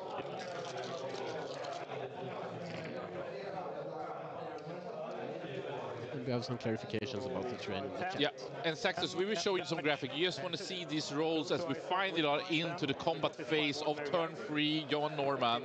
And this is beating and fights all over the battlefield right now. Yeah. Then 3 more. And I think that's what most of the tables are moving into now. Like it's time to act, especially for the player going first. And then the last one on the character, or on the sergeant. There's no reason to have anything alive. This Turn 5, basically. is alive. Unless you want to block. The character is fine. Yep. Very quickly we can just check this one out. So this is the deployment and the primary and the mission rule. And then we're actually getting it over to... Here is the map as we are playing. And you can see it's a very, or not a, maybe a very open middle. The containers are protecting a lot, but it's heavy terrain here. Something that head tournament director Jesper has decided on. We're going to get an update on the chess clocks now as well. Just because I'm interested, because as we saw and as reiterated at many points, the first rounds went very, very quickly, but now they're deep into the tank. And that's going to pay off. Okay, so here we have it. So this is inverse, but it looks like Johan has 48 minutes left, and there's... is it 51? I think it's 1 hour and 4 minutes left. Oh, okay, yeah. So they have a lot of resources left at that point, which is nice. We want the game to come to an end, and both these players are very experienced with their armies. So I mean, they play so fast, so even we couldn't catch up there for a while. Yeah. Damage 3 goes to 2, and the second one is 2 goes to 1, so 3. 1 dice. 1 dice. And we got some questions from Olaf asking about how do I play this game? and yeah, it's quite a journey. You will probably need to look at some instructional videos from the start, and hopefully you could find someone, have a friend, or make a friend who who's willing to help you out. So maybe we want to follow this action a little bit, but Olof, if you can hang around about 5 minutes, we can give you a really great way of how to do it. But start with going to our why we've created Veizla. Is one of the main reasons is that you should join into the discord.gg/Veizla. We have a newbie channel there. You can ask any question. Nothing is stupid. I began in May. I understood nothing, and I've been playing 2 tournaments now. And look at you now. Which one? That one, because then you have to. So this guy, oh yeah, so You can't take him out of combat. I can't, right? Yeah, because 5 die. Okay. So I don't know if he can. Well, yeah, because you have to swing around. Yeah. So probably. So this is exactly what I talked about. The first Mutalith killed enough models that the second Mutalith can't kill anything. So, like I said, the dice were quite swingy, and I'm not saying that Anders was incorrect in doing that heroic intervention, because the upside was so high, but it didn't pay off, so to speak. He did get additional movement on the Mutalith, which is nice, but it didn't go as well as he hoped for. But most likely, Magnus is still 6 inches away, so he couldn't heroic down there, or would it yeah. Aran done that? Yeah, I think Johan charged in a way that he sort of had to save the heroic for up there. At least my impression is that Palm's judgment was that he valued that heroic intervene more. Okay. I'm just gonna watch if But you would say Johan is playing pretty good right now, but he's also really. No, I don't think I can. He needs to perform. So Yeah. But I think he put himself in a good position now, because since he's killed all of the shaft, essentially. Okay. And now Anders is drawing his secondary return. 3. Cleanse and area denial. Nice ones. Cleanse is a bit problematic as a Thousand Sons player this deep into the match, or? That is very true. I mean, my instinct was to say nice, but as you say, area denial, he's probably able to score somehow, but that's now, since all his chaff is dead, that's going to involve making some very far movements with his Mutalith, which I doubt he can do, or he can push into him with the rubrics. But that's like, now it comes with a real cost to trying to achieve these missions, and I think Cleanse is dead in the waters. He's not going to go for that. The sergeant from there, so I got 1 left. Would you have threw it? So that would cost him a CP, and the question becomes, how many other objectives does he really want to draw? I mean, there's an upside to throwing it away, but it also comes with a risk. We'll see what he goes for. Scored a lot of time, so Yeah, we should be fine. yeah, I think so too. Discussing the time right now. Yep. You have to control the objective to cleanse, right? Yeah. But you can start it while Yeah, I started why I'm not. And I think we can go back a little bit to Olof's question here from the YouTube chat. Thank you so much, Olof13. The game consists of a command phase, which basically is where you get the command point, you get your secondaries, you can do some, can we say, special moves. Then it's a movement phase, going over to a shooting phase, going into a charge phase, going into a combat phase. But in each these points, the other player can break in and do things. So, for example, when you have ended your movement, the other player can do a rapid ingress. They are right now in turn 3, Anders Palm going second. Yep, and try to do area denial in this turn. And yeah, you can play this game at many different levels. I mean, most people starting out probably start playing with around 500 points for their army construction, so that becomes 25% of the size of these players' armies, and I would recommend that you start somewhere there, and then you sort of ramp up the points and the complexity of the game. So I would not expect to play at this level in quite a bit, but I think it's fun to go through that entire journey, and you're gonna find a lot of similar souls if you chose to embark on this. Remember, many who have Warhammer miniatures are just collecting, assembling and painting. and never getting really to play the first match, I would really suggest that part. But even less are getting to a tournament environment. My belief is maybe 5% out of everyone here in Sweden have been at a tournament who are involved in Warhammer, and that's nothing strange. That's just how it is. And then playing at this level, yeah, there are 16 players, and we can say that more or less everyone here are the best players in Sweden. So this is a really high-profile tournament. And it's the same that you wouldn't go down in the World Championship slope if you haven't really ever had skis on you. And you need to get those skis on, understand the equipment, doing all those components, and then starting practicing. Yeah. But it goes as fast as learning skiing. I would say it goes even faster. Absolutely, and it's more fun. 100%. Don't tell my It girlfriend. does hurt as much though. Like standing and doing this is both a mental challenge, but also a physical challenge. You are beaten in the end of the day, and even these people who played hundreds, probably thousands, maybe tens of thousands of matches, they will feel the pain after today, not only by being beaten or beating, but actually by just the physical constraints, because this is actually a physical sport, because this is a tabletop game. Definitely. Like this is 9.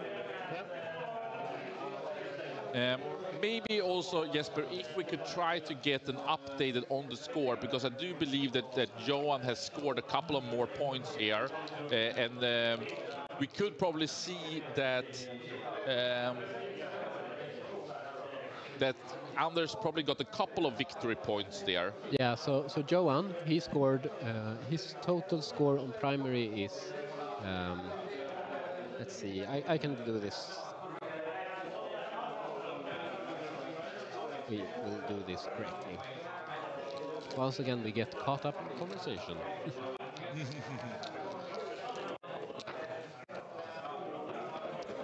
But Johan, he scored area denial, which I expect him gets him up an additional 5 points, and I think he's going to be able to do sabotage as well, but that depends on how well his build So dreams survive. the red guys are one squad, and the smaller ones are one squad. We are looking to optimize this in the future, but we are not there yet.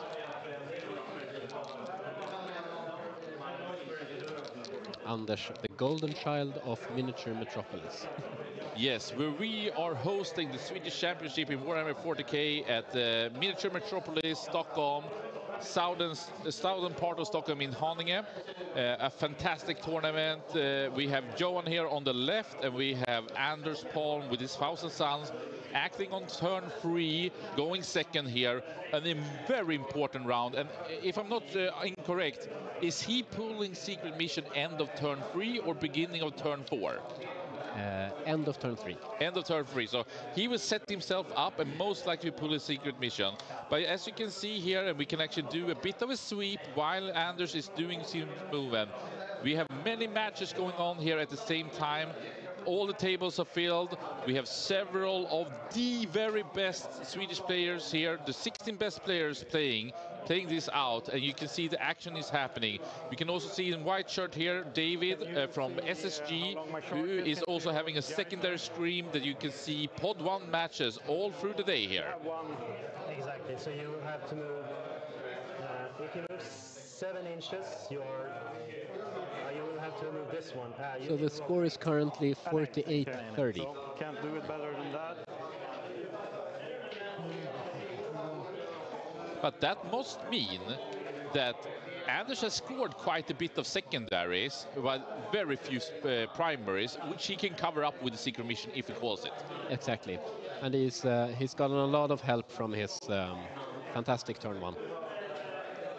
The secondary is turn 1. So I mean, this is very much within the realm of Anders pulling ahead towards the end, but we'll see how much he manages to achieve here. And I believe that Anders has started some of his movement, but it's always where you need to plan it out. And let's say that you play a more, I wouldn't say conventional army, but a bit more, can we say, standard, like a Space Marines or maybe a Tyranids. See those guys? Then you think quite a bit. With Thousand Sons, is it like times 2, times 5, times 7? Because it is a bit like chess that you need to think 3, 4, 5, 6, 7, 8 moves ahead. Yeah. Extra. Absolutely. I mean, but I think, like I said, it all comes down to restraint and also sort of identifying what branches you're gonna start thinking about. Like I said, you can almost always do close to anything, but should you even spend time considering it is the second question.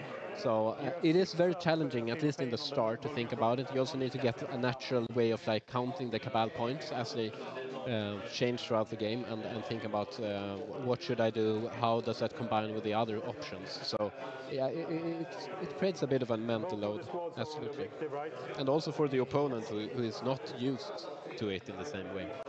I haven't dared to play against them. My team actually faced off Anders' team here some month ago in Westeros. And actually, our Chaos Demon player did well against Anders, but he is very good. And I don't know how many editions that you have played Thousand Suns. I mean, Jesper, you are the best player in Sweden currently, and are... but will not be the Swedish champion, as you are not participating instead commentating and organizing it. But Thousand Suns, when you came into that, like, did you needed to play 50 or 100 games to even get the hang of it? No, what I did, I played against it so much that it wasn't too hard to make the shift. So I played, I played one practice game and then I went to a tournament. But I think, oh, wow, okay. Yeah, but it's different because I everything. but it helps a lot since the preparation for WTC was so immense that it was fine. But usually you need to play, I would say, about 10 or 20 games, I think, to be able to get into it. But it really depends on your groundwork, like how much knowledge do you have about them coming in. One small update is that Anders actually, he cycled his cleanse for marked for death, not helping him much. Oh my god, so he doesn't have cleanse anymore. We talked about it, that it's hard as he doesn't have so many units, but it instead got marked for death. Marked for recycle, as we call it. It's and basically what it means, we maybe should even pull up that one, because we have a couple of seconds here for us while Anders is still moving. I want to stand on. Probably better just to preserve him here, I guess.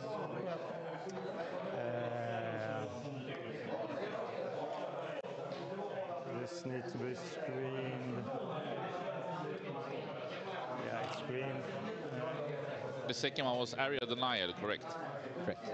Which means he needs to move into the middle. Yeah. And we'll see how and if he manages to do that. Close charge as possible to... And he can still blank a wound, right? Yeah, definitely. And he is still -1 damage, so his Overwatch is not very much worth it. I don't think so. But you choose yourself, of course. But without the blanking. So here we actually can see Anders Palm going second in turn 3. Mark for death. You need to. The opponent points out 3 units that you need to kill. Exactly. And he has a lot of units that are having a lot of wounds back in his home objective. Yeah. An area denial. He needs to get the units into the middle.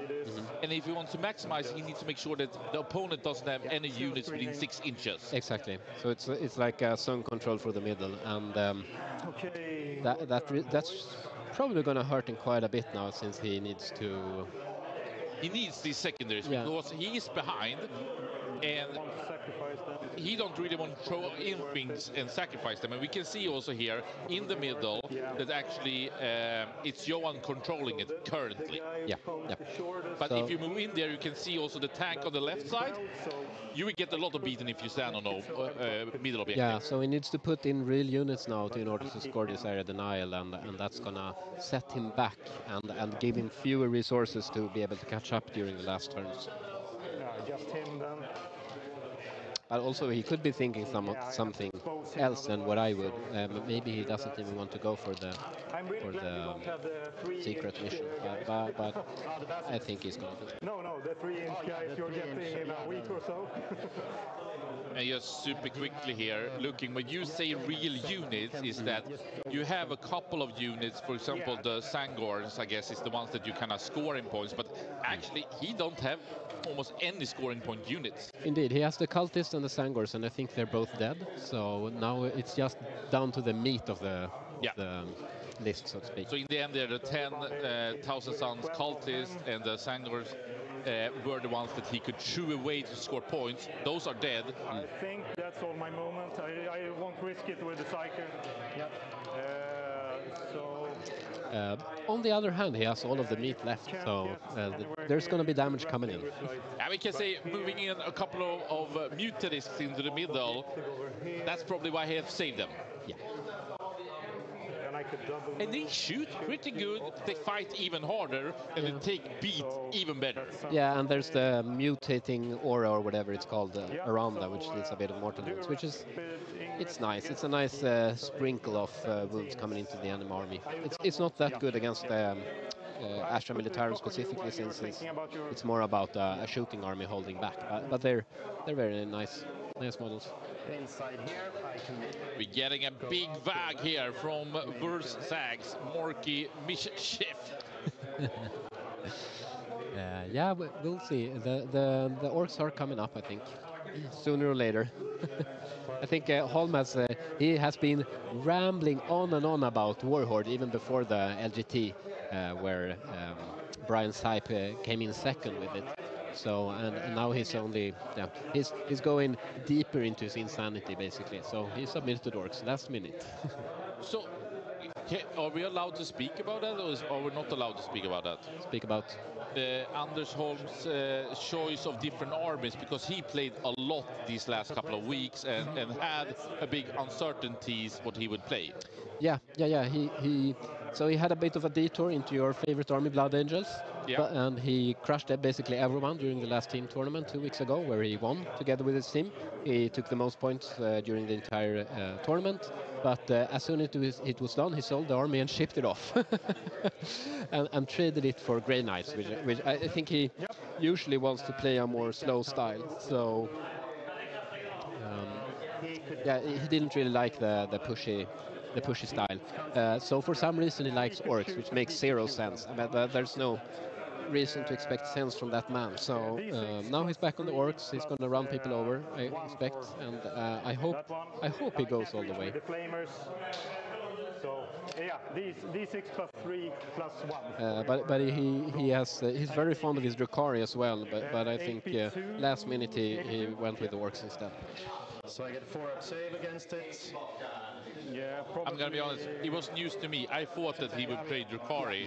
That's why I didn't know if we were allowed to say it or not. But he's the orcs last minute. But let's focus in here, because I'm really happy of the match that you have selected here for us, Jesper. It's been quick, it's been fast, but now it's down to the meat, and now the minutes are ticking here. Yeah. And Johan, he has acted. Now Anders going second needs to react on that one. Yeah. And he has a perfect army for it. But with area denial and also mark of death, which he most likely can't score, and he needs points. Yeah. And he also needs to now, like I've alluded to, give away units in order to achieve those points. So we'll see how things turn out. And did we have a rapid ingress here, I believe? We have yet another rapid ingress in the middle. In the middle. Wow, oh wow. And this just shows that Anders holding back might be good at his saved unit. Yeah. But he has really opened up the middle. And like I said, I've never seen a rapid ingress on the middle objective. He done it twice now, Johan. Yeah. Yeah, we will, and just to address the question, yes, we are getting the orcs on stream next. It's gonna be home. I mean, that's a fun army. It's a fun one. Anything happen and will happen. That wasn't what my intention. Green corn. It looked like I was waiting for you to turn over the clock, but I was just thinking. And I love this type of, I wouldn't call it chit chat. I think it's like just like the way you play it together. Yeah. Having a nice time. Yeah. So Johan is now down to 2 command points. Yeah. But he keeps racking them up with Leontus, so it's very good to use them. And the rapid ingress, like I said, it's once again, so as you said, also it punishes Anders' inactivity in the middle, so to speak. But now he's probably going to double move the rubrics, and I'm not sure if that's going to mean that they get line of sight in the middle or not. We will see. And I mean, as we had all of 13 in the chat, oh wow, this is cool, but this is complex, should be said that now we are in turn 3.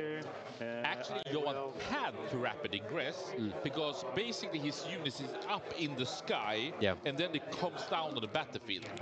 But as it's Warhammer, there's also something happening with the sky when turn 3 ends, and everything dies who's up there. So they needed to come down, otherwise they would be screwed and actually just dead. Yep. And that has happened for good players, but happens even more for someone who's speaking right now. And that you can't do. Indeed. Yeah, and with WTC rules, you both players have a responsibility to adhere to the rules, and you're not allowed to sort of forget them. So it's on both players to sort of remind them each other to put them in. No, that one. Oh, okay.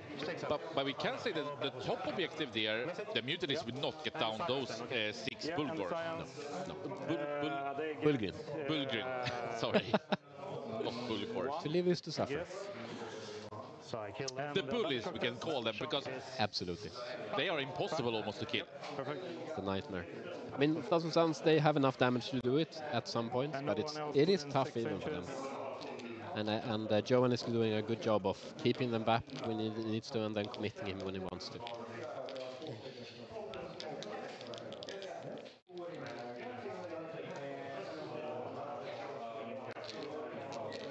Day 1, Swedish Championship, round 1, the first match from Pod 2. Seed 2, Johan Norman have started this match off. Anders Palm, Seed 3, is now in a very important turn 3. Both are playing defensively. He needs to act. We believe he will pull the secret mission, but he needs those secondaries. And he has first taken Cleanse, which is hard for him to do because he has so few units. He draws instead Mark for Death, which is even worse, I would say, because he probably can't score that one. And he needs to come into the middle, where Johan Norman, his opponent, have double deep strike 2 rounds in a row. He's under pressure right now. He needs to act. He needs to go in hard here if he's going to have a chance, because it's only the winner from each pod that goes through to tomorrow's semifinals. Yep. Otherwise, you're on the the watching seat. So I just do that one, do both. How is that for you right now, Jesper? Like, would you like to be out there and beating these noobs, as you would say, or doing enjoying yourself? It's pretty hectic, actually, to be here behind the screens trying to follow the action. No, I think that the games are interesting enough to follow that I'm not suffering too much. I mean, taking a total backseat and like committing to not playing forever, that would be tough. But for now, I'm just enjoying things. It's a great Warhammer to watch, so I'm looking forward to it. If anything, I'm just very, very curious about the other games as well. Absolutely, and we will get in the scores as we go. It's 16 players in total. It's 8 matches happening at the same time, and we are following one of the matches. We also have SSG following Pod 1 match, I believe. I think they're featuring Dog, so we can... On Sisters. Exactly. And that would be against Matthias Levin, who's playing the Accursed Cultist Blobs. Fantastic to see. So it's pretty mass armies on both ends. The Sisters will have to swing a lot against a lot of units coming in. Yeah, it's a very dangerous match for Sisters, at least. I mean, there's it really comes down to how many flamers the Sisters have, and if Dog makes a mistake. If he makes a mistake, he's done for. And I took a small rotation throughout the room, and when I watched the game, that was one of the exceptions to the restraint shown on many tables, but Levin had committed a lot of Accursed right into Dog. So we'll see if he manages to dig out and get a good score, or if that's just enough to tap him out. I think that's one of the games where we're going to have a result the earliest. All right.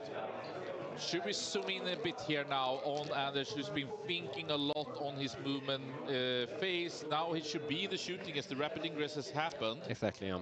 Or maybe did he already shoot and now he's thinking about the charging? No, I think he's thinking about the shooting. There's too much guard left for him to have fired any shots.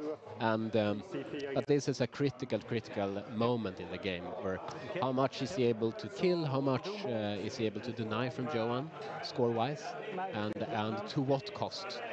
So this is truly an interesting pivotal point in the game. And map is a big thing in this game for sure, and maybe even more so for the Thousand Suns player.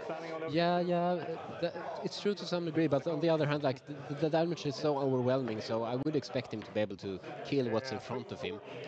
Maybe it's a bit interesting about the Bullgreen, since that rubric or range unit has a bit been denied by them tagging them. So we'll see if he's able to dig them out, and if Magnus gets to shoot something else or not, and also where Magnus actually charges.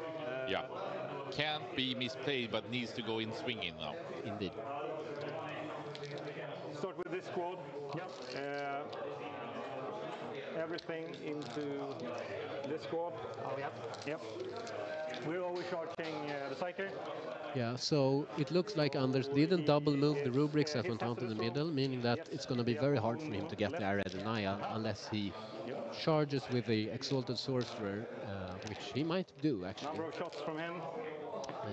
That's hiding behind his high ruin up towards the upper right, close to the middle. And Johan is just going to have to sit there and take the damage, essentially. He doesn't have many decisions to do right now, but I'm sure he's using this to sort of plan out his next turn as he's taking the saves. 6 ups. So 5 then, right? And if there's anyone wondering things in the chat, any question is welcome, so please just ask ahead. For 8 shots. But yeah, I like the comment here that he decided on the orcs because he wants to be a winner, and I fully agree, to be honest. I think it gives him a much better chance than playing Grey Knights or Drukhari. Those armies are... it's hard for them to expect a win into the highest echelons of the meta, so whereas orcs they're slightly undiscovered and also untested for most players. I mean, you could see that on the Elite streamer as well, where it was quite obvious that Liam didn't really fully grasp how aggressive they could flip things, but he managed to pull ahead still in the end. He's a very good player. But we'll see. I would watch out for Holm this tournament. And we have seen him practice quite a bit of the orcs on the Veizla Discord, where you can actually see him playing online over the TTS sometimes. Yeah. But important round here for Anders now. So, one more go.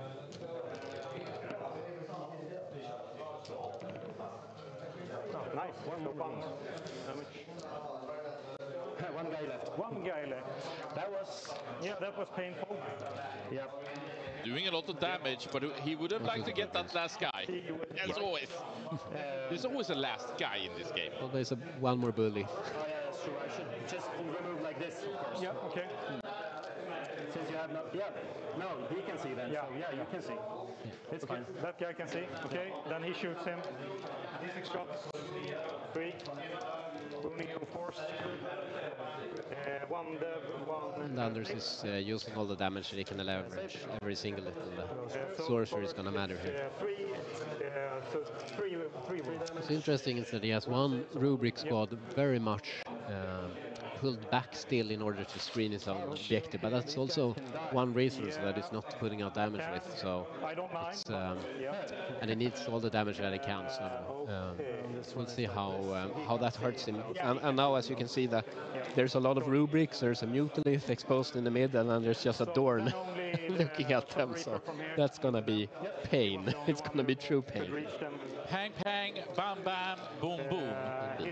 But can that Dorm take away a Mutilist, for example?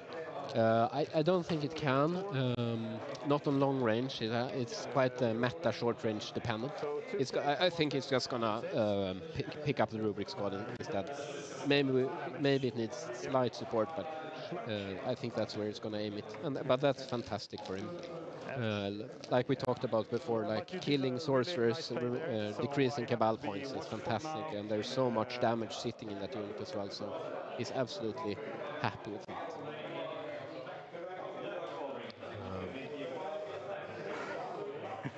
I don't want to kill too many of these It doesn't guys. look like he ever grenaded the Magnus, so I think he's still fine and dandy on 16 points, 16 wounds, which I accept that choice as well, because I'm not sure that Johan is ever gonna kill the Magnus if Anders plays like he's done, like playing it back, and then the 3 damage for SCP is not worth it if it never flips him into a death, so to speak. We have more damage coming from the Mutalisks into He can see them as well. their targets. He can only see. Oh yeah, he can see one of them. Them and them and that tank, And of that course. tank. Yeah. So I think we start with this guy. Yep. No. Target priority. These guys should die. Those guys. So he's considering these Mutalist, and is that the Exalter Sorcerer on the disc, or what are they called? Correct, on Disc of Singe. We can never get it all, but it was close enough. 8 shots, 9 shots. And I mean, on the disc, of course, can have more movement, but I think a lot of Thousand Suns players are back and forth if they want it on disc or not on disc. Yeah, I mean, the regular Exalted Sorcery is not really something that many people take into consideration, but there's the competing characters are usually the Infernal Masters, and maybe walking normal Sorcerer as well, but the advantage with the Exalted Sorcerer on disc is that they are very, very quick, and they fly, and they have reach, so they're a good unit to like move deep in order to leverage Cabal, offensive Cabal rituals into your opponent, and they also slow units when they shoot at them. The slow was even better before, but it's been nerfed a bit, but now it's 100% to go in. So they are good, but they're also very pricey now. The points cost has increased gradually over time, but they do generate a lot of Cabal points. So I think most Thousand Suns players plays at least 1, but I believe Anders is up to 2 or 3. And just very quickly here, they played the first 2 turns super quickly and has slowed down. Anders has 37 minutes left. Johan has 42, even though it's not his turn. So Johan has good of time, but Anders starting to struggle on time. Yeah, he was. I think he had more than an hour before this turn, basically. So it's deep into the tank. But this is also, like I said, this is a pivotal moment, so it's reasonable to use every resource. Save your time for it, 100%. And it's AP1. But it's also a dangerous moment, like allowing the clock to just run away here in the mid game can hurt him towards the They're end. a lot tougher than I thought. That's nice. We do the same with this Disappointed guy. Anders there. Yeah, he's killing less scions than he hoped for. And the Scions are in the middle objective, top of that, or is this... Exactly, the top ones there. But there's also 5 more friends towards the bottom. Just 2, yeah. But it's a hard ask for Anders to try to score area denial here, unless he makes a nice... Just had to remove one of those. You get to here, is it within 3 inches? No. Okay. Yeah. Then you're And we can see here that Magnus is down to 14 wounds, but he's not in danger. Can't succeed with Yeah, so I guess that was a grenade and some small shooting. or if I roll a really good charge. So nice. Thank you, Johan, for doing as I thought. No, I don't think. Yeah, maybe these guys. Yeah, I have to roll a charge with them. But I feel that, not to be like that, I think Anders is struggling right now. We can see he needs to roll long charges here. He needs to connect in. Yeah. He is under pressure. It's very far from over. I think Anders still has the opportunity to win. We will see how he does with the secret mission now. Hopefully he remembers that, and also how, I mean, he has had a problem with the secondaries. There's still a lot of like killing secondaries left, and positional ones where he can catch up, but it's going to be very important. There's also the question, what is Norman going to draw? Is that going to help him score as well? It is easier for him to achieve secondaries. He has a lot more chaff, and since Anders has pushed in so much, it's always going to be possible for him to score like assassination now and no prisoners and overwhelming force and stuff. So Yeah, we had some viewer that was impressed that you advocated for the chaff. Can you explain even what chaff is? I would say it's not a lingo that everyone probably knows about. I also think there's a small pun here from Stupid Clone, who's probably one of my frenemies. But chaff is usually, by definition, the cheaper units that are expendable, that probably don't do that much damage or are able to take that much damage, but they're cheap, they're fast, and they're able to do all these secondaries where the positional ones early, where you don't want to give away something expensive. So for Johan, for example, that would be his Chimeras, his Catachan jungle fighters, and correspondingly for Anders, that would be his cultists or his Sangors. There's also a unit called Sangor Enlightened on disc, which is another potential chaff unit in Thousand Suns, but Anders choose not to include them in his army. But yeah, cheap expendable units. And I think the comment specifically there is that I tend to advocate for playing just enough chaff. I always try to cut down on it as much as possible in order to get as much meat as possible, but I fully understand that you need some of it as well. So that's always a debate between me and Kalle, for example, when we talk about lists. But we usually end up meeting each other in the middle. So for me, copying one of your earlier Blood Angels list, I can feel that I always have a challenge that I can't throw away my shaft units playing Blood Angels, and I'm not remotely close to your skill, and therefore I'm running out of that. So maybe I should listen more to Kalle for my own sake. Yeah. You need to be very precise when you Indeed. have just enough.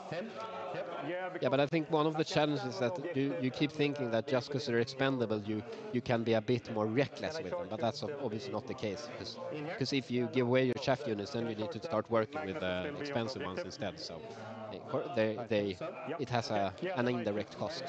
Yeah, and we can say that Anders would love to have a couple more of those, so he could, for example, have done cleanse instead of throwing it into Mark of Death. Yeah. Mark for Death. All right. Wounding you on freeze because I'm within 6 of Magnus. So just one, but it's dev wounds. It's dev wounds. Oh yeah, this was 6 up to... Yeah. Oh, okay, it was 6, so go down to 2. Yeah, exactly. One more. No. One wound left.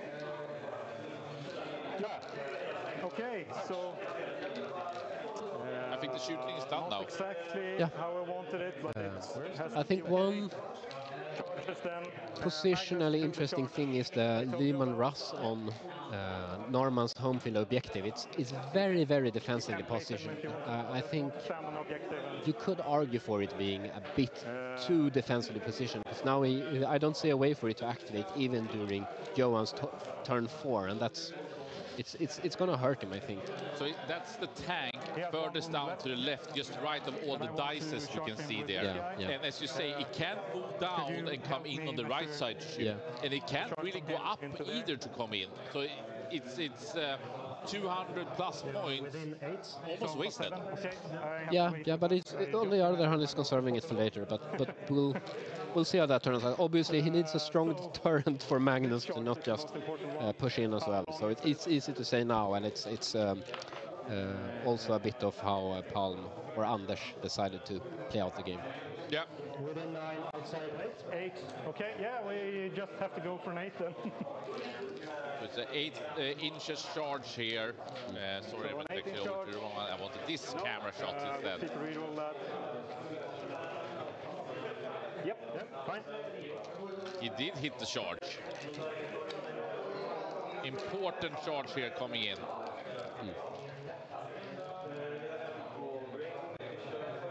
Connects with the Scions. Yeah, and that fixes his area denial, which is massive for him. Exactly, and here is always we can see the better players understanding exactly how to charge, move in, so they also hopefully can consolidate. Those Scions, those are gone, we can say.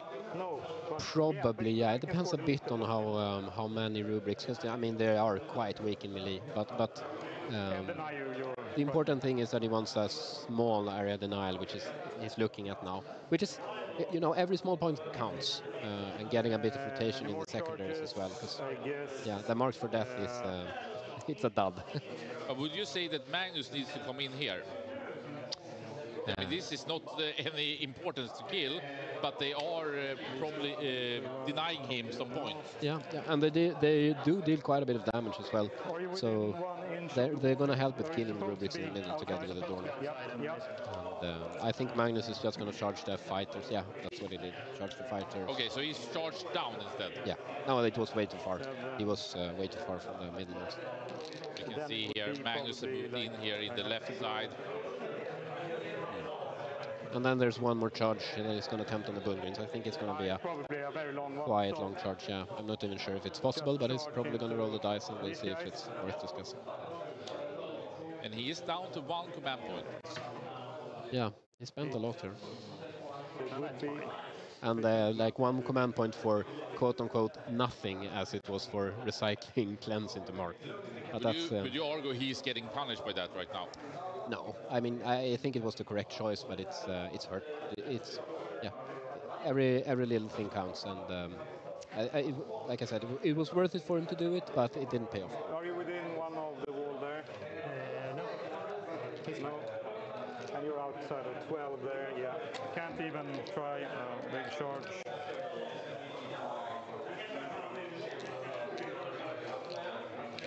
And Anders is down now in turn 3 going second on 28 minutes. We shot with this little guy here into them. That's like Axel Rudén level of trying to min-max your minutes, but would even you, Jesper, be stressed if you were in his position right now? I mean, I start stressing out at 30 minutes every time.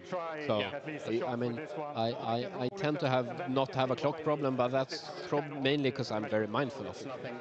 So, I really don't like going beneath that amount, especially, I mean, especially not this early, because there's so many units left and so many decisions to make. So I would start getting a bit stressed out. So he's stressed on the clock, stressed on the scoring, but I think he's going to be able to charge down here. I don't know if this is also Exalted Sorcerer.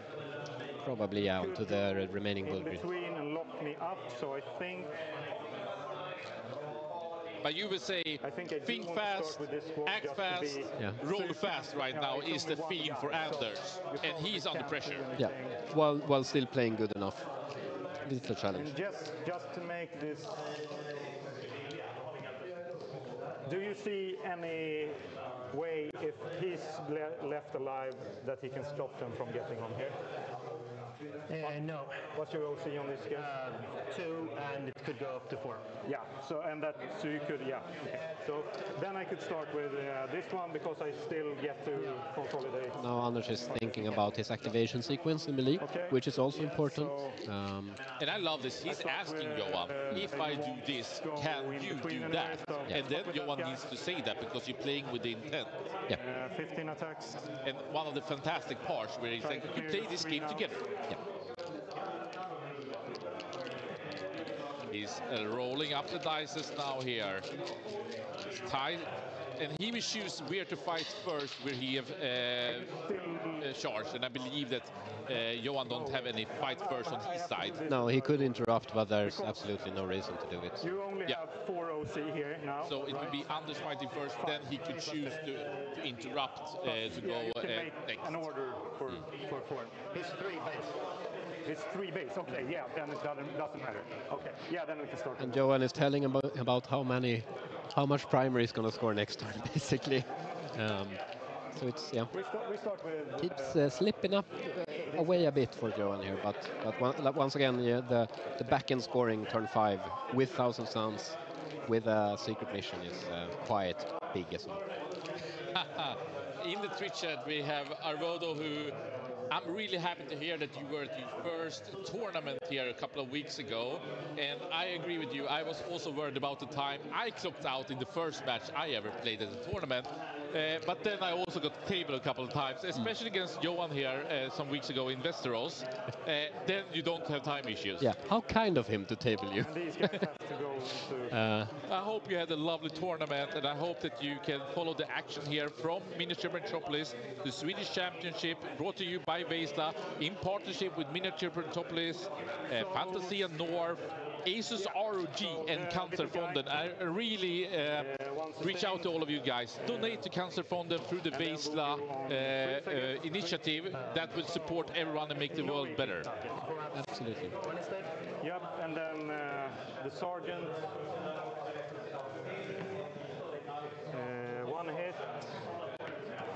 Nothing. Do you want to go? I will base you like this instead. Yep. This guy. Yep. Into them. So we'll see how whether Anders manages to flip the middle objective or not. And a very important order that's available for Imperial Guard, sorry, Astra Militarum, that's always going to come up is that he can give additional OC, that is objective control score, for his units, meaning that he even if currently Anders has control of an objective, Johan can flip it at the start of his turn before checking whether he scores for something or not. And that's a really big bother for Anders, basically. And if I would say if Johan actually manages to score the middle objective as well, then it's sort of gonna slip out, because that's an additional 5 points for him that Anders can't really stop. So I believe that Johan spent both an interrupt and something else here. Okay. He's down to one. It was an interrupt, I believe, down to one CP. That Could that have been correct? 2 TC, 2 CP. Sadly, I can't get onto the objective. And we could see here the Mutalist moving in from the top. He did beat down just one of the units, but I believe that the Mutalists haven't attacked yet. Then just Magnus into your small guys. Yeah. No, he didn't kill more. Oh, wow. But that's so that would be. Could you zoom in a bit in the middle? Let's see. He has 3 rubrics, and I guess it doesn't really matter. So that would be 6 OC at least, and if he increases that one, it becomes 6 as well. So he's not scoring the middle one, and that's like I said, Anders managed to handle that part, which is fantastic for him. I mean, otherwise it would be, like I said, a truly immense problem about the score slipping away. But I mean, you mean that he would get a small area denial now, but he will get a small area denial, but mainly he will be able to deny Johan from scoring on 3 objectives. To not get VPs there, which is really important right now. And I throw away mark for death. Yep. This guy can move 10 here and see over there. Just gonna make the score.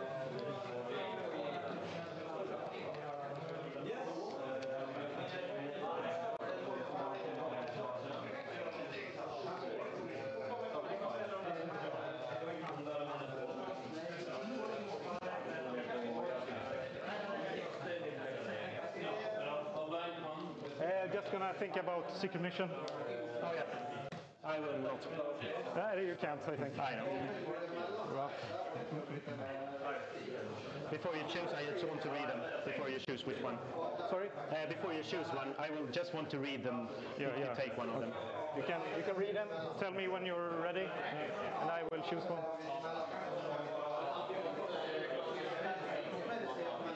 And there we could see that the turn flips over. You felt it was good for Anders. I thought that he was able to clean out the middle, but he did clean out the bottom though. And as we talked about before, that Johan don't have much to go in now in the bottom side. Yeah, I'm not good, but he prevented catastrophe, basically. So I think we're kind of on par with what I expected to turn out. I think that Bullgrin could actually turn out to be a bit annoying, because it's a deep screen where he might have to overwatch it just to get rid of it, and that's going to cost him. And which Bullgrin are you talking about? On the bottom, the one in wound. I'm not sure if it's going to matter or not, but it could be a bit of annoyance. And also the science in the middle surviving is also a bit annoying. Sorry, it's the jungle fighters in the middle. It's also a bit annoying for him. Is it this one in the top of the objective that you talked about? Yeah. On one wound? Exactly. And that's a Bullgrin? That's a Bullgrin. And that one is the annoying component right now? Yeah, and also the science in the middle. So what is always a bit annoying is if the the chaff survives, or the resources that Johan sort of sacrificed didn't even die. And that's what happened here. And Johan now has, he has even more units to do his missions. He can easily contest the middle objective if Palm doesn't spend one of his last CP to overwatch that unit as well. So.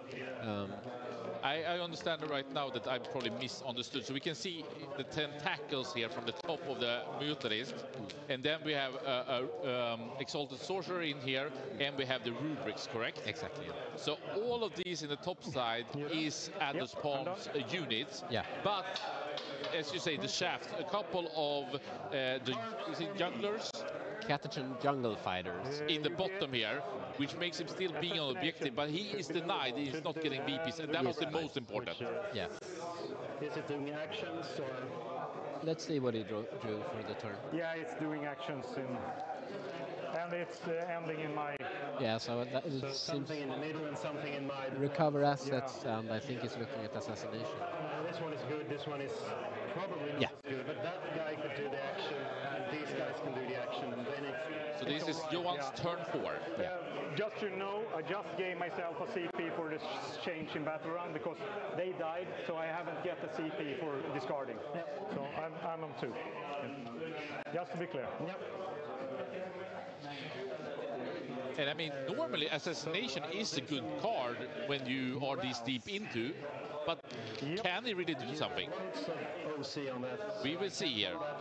Yeah, I mean, I alluded to it a bit early, but Assassination is very easy to score than Thousand Suns when they start activating their army, because now there's 2 very easily killed characters in middle. There's the Exalted Sorcerer on Disc and also an Infernal Master. So sorry, yeah, you talked about it just a minute ago. No, I can understand him. And that guy. 9, he's fine as well. Yeah, perfect. Then he can do stuff. So you would say here, Jesper, that most likely Assassination a good card because we saw that Anders Palm needed to move into the middle, and then Recover Assets should probably be a pretty good secondary also here for Johan, as he has a lot of units on the table and he will be able to score most likely some Recover Assets on that one.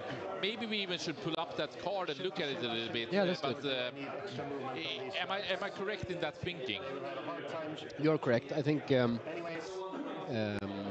it's Recover Assets and Sabotage are 2 new pariah missions. What's the common denominator is that they're both dependent on finishing an action that doesn't finish until the end of your opponent's turn. So you need to survive for quite some time, and you need to be in the no man's land at least. So pretty bad against Thousand Suns because they can always do things to deny you. It is dangerous. I think Thousand Suns can almost always deny it, but the question comes at what cost? So, for example, his Chimera is outside of his deployment zone, so that's a good target for it. And like, of course, Anders, he could like shuck Magnus into it or go for like some mutant shots into it, but then he doesn't do it somewhere else. And in the end, it's only 3 points. And would you say that at this point, when it is, by the way, did we know if they pulled the secret mission? I actually forgot about it completely. I don't think there's been a mention of it. I have done a secret mission. There we go. They have. Good. So this is the Recover Assets and Assassinations. And Assassination is you need to kill a character, and Johan is set up for that, we could say, in the middle there. But can he do enough of damage? Because he, as you said, had one of his big tanks down with, and Recover Assets, he would be able to do it, but will he be denied? Indeed. Is the big question here. So you can increase Palm score by 2 or Arid 9. Is 2, not 3. Small Arid Nile is 2, I believe. Yeah, my cards. No, I got my cards. Yes. Where are your cards? Assassination and Recover Assets. He should be doing Recover Assets. Probably have it here. Shouldn't shoot. Yep. You are correct, Here, it's 2. maybe I should redraw. Because I go up. Why would I question? I might need 3. So you think he's up to 32? Yeah. And how much does Johan have? Is that something? Johan probably got another 8 here, so it's at 48. Yeah, you're correct. Yes. I can recalculate actually.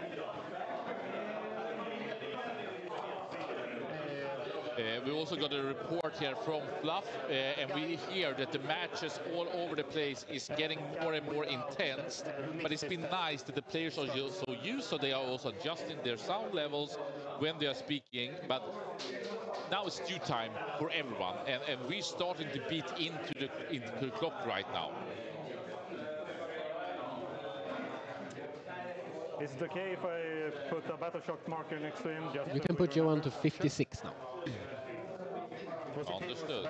Yeah, Because that's due to his right. 8 points from the front. And maybe we should talk a little bit about then the secret mission, because I understood that that was called now from Anders Palm. Yes. And you do it end of your turn 3 if you are behind. Behind or equal in primary. And what can you tell about it? It means that he caps on his victory points. He can't get 40. He can't get 50, so he caps on 40. He capped as 40. Yep. So that means instead of getting a maximum of 100 points, he can only get a maximum of 90 points. Yep. But what it means is that if he succeeds with the secret mission, he will get 20 extra points. So if we say that he will succeed with it, coming into turn 4, it is 56 versus 52, given that he can succeed with his secret mission. Is that how we should view it at this point, Jesper? Yeah. But we'll see how much, I think, how much he gets on his primary, if he can finally move up from getting 3s to getting 8s, is a very bad. But yeah, we can play around with him having an additional 20 points, basically. But it's not the easiest task in the world either to actually achieve that. I don't want Magnus to fit here. And there is 4 or 5 different secret missions he can play. I think there's 5. There are quite a bit fewer that are actually relevant in this game. But one of the big ones for him is that he can move his Magnus in the end of turn 5 into the opponent's home objective. Maybe that's the reason why Johan has the tanks over there to not make it possible. I don't know, but that's one of the big things, to get your warlord, this Magnus the Red, into the enemy's home. Does it only need to be there, or does it need to control it? Control. Okay, so he needs, if so, to come in and dominate it.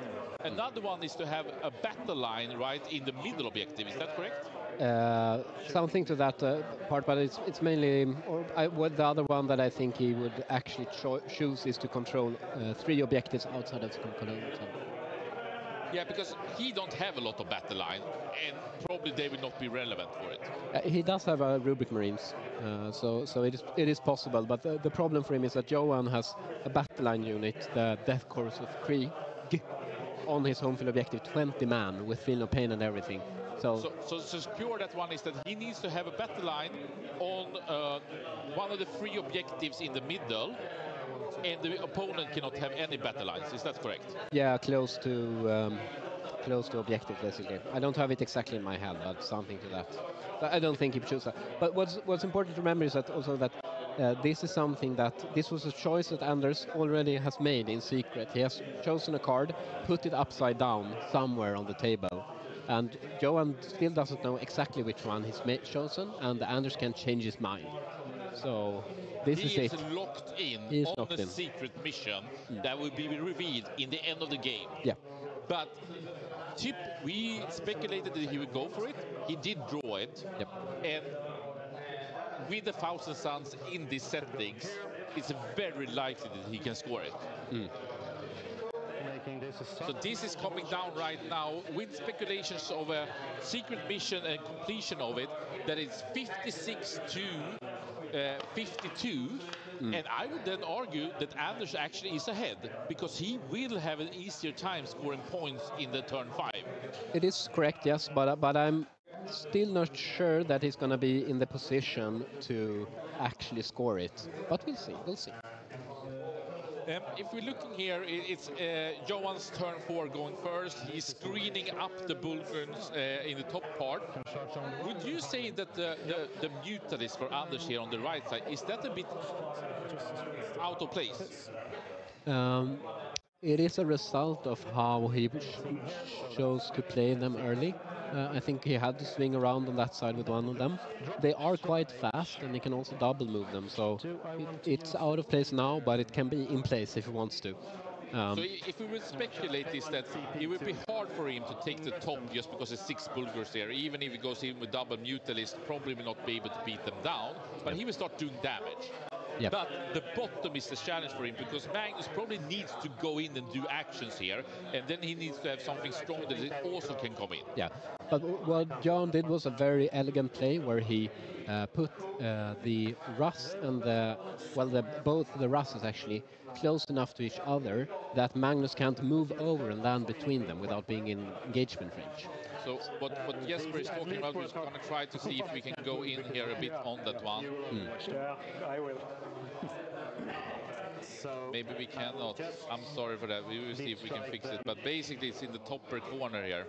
Maybe we can spin around a bit more here and see if we can get some... Well, somewhere. There's always a solution. I don't know where. Should we try the big swing around camera, by the way? We haven't showcased it at all. We've shown it sometime, but not maybe enough. Strike me next turn as well. So the deep. Inspired by Wargames Live. Very smart move. But I want to kill everything in the middle, so I paid a CP. Johan very controversially wants to kill everything in the middle.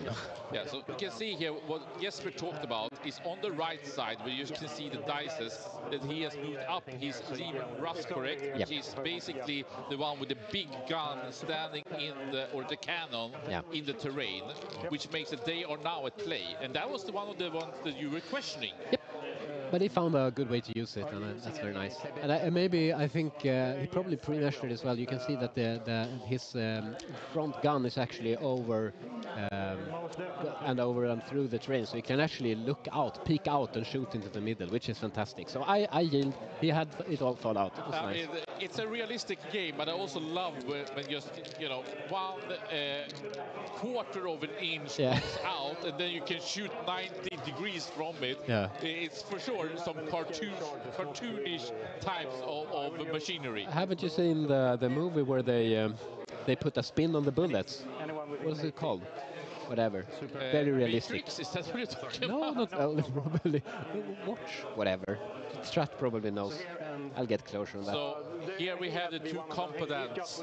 We have Johan on the Astra Militarium on the left here, and Anders Faust and Sons on the right, representing Metropolis, and Johan, the best club in Sweden, in Stockholm, Ost. But as you said, we have many matches going on right now, and I think we still have actions on all the tables. Yeah. So this is, I think the theme is coming in with safe list, playing safe. You don't want to lose this first round because you need to win them all. Indeed. And take a look at Emil, the world leader player, just sitting there, the calmest world leader player in the world. So here we have, we also have some dices. There's not an aggressive matter, but this is Emil. And actually, I played World of Warcraft vanilla back in 2005, 2006 with Emil here on the live from Gothenburg. Amazing stuff going on. Let's go back to the match in action, because this one, if this is not the tournament's best round 1 match, then we really are the Swedish Championship, because this has so far been amazing and thrilling. Yeah. And then the plasma pistol. And as much as we have the seedings from our rankings, the rankings are, quite inexact, and they change a lot with players improving and depending on what armies they're playing. So, I mean, we missed a bit of the rolling about big damage on the Rubik's. He has assassination. He wants to kill them all. Yeah. He smells blood.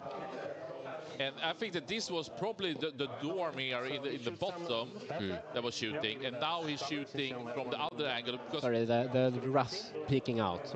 Exactly. Now it's time for the Russ, and this is where it's complicated for Astra, because you can see the lines here in the middle from the Dorm. You can see the Lehman Russ here on the right side, but if we would have shooted on the Russ first, maybe we would move the way units so the Dorm in the middle couldn't see anything. Yeah. The sequencing is very important, which is a big aspect here. But Johan has done this before. He's a very experienced player, being the head coach of Team Sweden at the WTC this year, and 11th ranked player, but arguably maybe a bit stronger than his rank. Yeah. And our sexiest player by far. When you say it, it's almost we need to just show everyone who's tuning in a bit later here today. So we actually have, while we have the actions going on here, but we have Johan from Södermalm facing off Anders Palm from Stockholm, but he has been living in Västerås for many, many years. Let's go back here to the action. Because this is important. He needs to score assassination. Big cannon and less and everything on the big guy. So big cannon, 2 shots. On him? Yeah, 2 shots plus 3. 3 lethal, 4 lethal. Jesus. Nice. 5 wounds. That's a lot of damage. And you have cover, so. Doesn't matter. 15 damage, right? Yep. Wow, oh Okay. wow. No hot saves this time. And 5. is he shooting on the Mutalist or on Magnus? I think he's splitting, so he shot the big juice shots into the Mutalith, and he rolled 6 shots, got 5 lethals. Holy moly, Astra Militarium is here to do damage. I forgot my reroll saves, so yeah. And not spicy saves, as I understood it. No. Damage. 4, 5, so he should die. 5. Yep, does he explode? No. Just want that Mutalith. Wow. I think he had full HP on that one. Yeah, I think so too. Yep. That hurts. And this guy can only see that one, yep, because he's not with Yeah, no. He hadn't shooten with the Dorm yet either. There is no line over there, so I guess I shoot everything I can into him. Yep. Which is the stubber, autocannon, and the big gun. Yep. Stubber. 1 lethal. Oh, 1 lethal. So he's shooting with the tank here on the left, the Dorm, now into the Mutalist. He hadn't even used that one. and the middle is pretty clean, but the sciences, or the... Strength tap 12. The Catachan Jungle Fighters. They are on the objective, and that's great for them. 6 Yeah. damage. And he looks like he killed the entire Rubric squad, including their leader. So assassination is He's done. secured. Yeah. 1 and 1 lethal. 2 saves more. Yeah, so I think Norman is doing a great job here, and also the fact that he denied Magnus moving in. He's picking up a lot of Rubric units. That Mutalith was just, you know, So, 5. extra topping. So 1 go through. I didn't expect him to be able to kill it, actually. I thought he would do a lot of damage, but not kill it. So 9. it's great news for him. And it is a dice game, and that is the randomness of it, but you need to be able to calculate on those risks. Yeah, and adjust for the results. I love that, Jesper. You are brutal, you are honest, you are direct, and you are correct. Thank you. Yeah, but it's you need to detach for yourself from the dice rolls, basically. Don't think about them. You get dice sometimes, it is whatever. Got some information here also from Elias that actually Johan doesn't have any Krieg. He has an infantry squad with a platoon command. Oh, sorry. I'm confusing him with Björn's list, which is similar but not exactly the same. Thank you. Which I also have had first-hand experience with. Yep. Just check this one out very, very quickly. Cannon on. Thank you. Yep. And look at the jungle fighters, 55 points. They're so cheap. Yeah, so in the left, in the middle, on the battle line, he has the 3 scoring units, and one of those are still standing in the middle, being really a threat on the points right now. Yeah. 3 hits. And as you can see, he has all his 5 tanks left, and that's like the meat of the army. Yeah. I will So use my... we're still not at a point where Magnus can just push. what more into Magnus? There is the last cannon. The last cannon as well. Magnus is taking some stray bullets as well. Blank here. Yep. So 2 damage from the Melta. Yeah, it's +2. Yeah. After a blank. Okay, yep. So take them down to 12. So it goes from 14 to 12 right Yeah, now. and this is really important because I mean, he's not going to kill Magnus this turn, but the more damage he has already taken, the easier it becomes to like one-tap him afterwards, and that's fantastic news. Like pushing this extra damage into him is very, very good. And what is Magnus' save profile?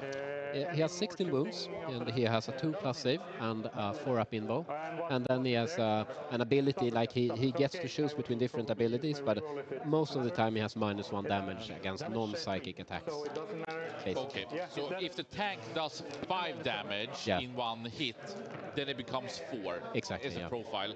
And he has +2, but if you have some minus some AP, then it always has +4.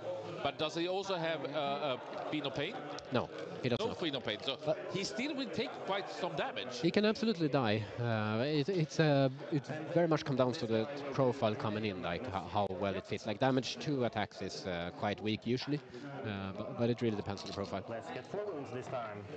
Yeah, 4 wounds. So he's down. Yeah, and that's down to 8 now. And another quite like weird interaction that's counterintuitive is that like Tansans has an ability to nullify damage on a failed save, but due to how damage is calculated, that doesn't really work against Melta additional damage because that applies at a later stage, so he still takes the Melta damage, which is it's awkward, and I'm not sure GW thought about the implications of how they did that, but it is what it is. So he takes more damage than he wants to, I don't like that. basically. I don't want them to be able to shoot the Bulgarins. That guy does not kill too many Bulgarins. Poor Joe. So Bulgarins will try to charge him. How far is it? You will have a charge that's And can you explain this movement that he's doing right now, charging from the top into the middle, who is not on objective? Yeah, I think Is he he's. just going to do damage? Or? I think that's the flying sorcerer. Like I said, it's a bit of a lightning rod for the entire army. He can spot for Magnus shooting in direct. He generates cabal points. He can slow stuff, can do actions. So Joa wants to take away all the resources from Anders. Yeah. So he chooses to declare a charge into it with, I think he was looking at the Bulgrins Yep. foremost. And even though he wants to have them for later, I think it's good to just... He's basically going to try to sort of tap Anders out a bit here, like put him in a position where he can't really strike back. Charge to them. Then we take this guy into him. Yep. And I'm amazed how close this game is. And it's really on the edges. You feel Johan is ahead, you feel Anders catching back. Now Johan has a big turn 4. Yeah. And I would say that Anders maybe did a bit less than he wanted in turn 3, and Johan is maybe doing even more. But I think that Guns this are was blazing planned. now. This was planned. Yeah. So you can see in the bottom there with the Lehman Russ, that was he has thought about that move, and he'd done it a couple of times before. Yeah, absolutely. It was very nice. And he pounced, so to speak. We are in the fighting phase right So now. the charge was on the down, where the small Bulgrin squad that had been reduced quite severely still gets to declare charge down, like I talked about. And that's down in the right corner. Yeah. And then the next one is doing 2 hits. 1 wound. So, ouch. Now both Bulgarins die, and I'm really sad. Yeah, I will definitely try to do it. Yeah, of course. So I will do. But here is where the fight are right now.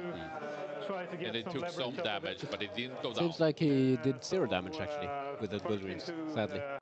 So we'll see. And the Infernal Master, pimped up by Magnus being close to him, is quite dangerous even in melee. And instead 6 inches. Yeah, So there's a good positioning from Anders. absolutely. And we could see that Exhausted Sorcerer was down to 2, but didn't take any damage. 1 sustain, so 2. I think it was a reasonable thing to go for, but it didn't pay. So 1, and then 1. I think I flipped this into a 6, so that one's for 3, so 2. Both dead. That was bad. Yeah, nice. So they goes away there. Both of the units down in the right corner that we just looked at. They charged in, did 0, and both died.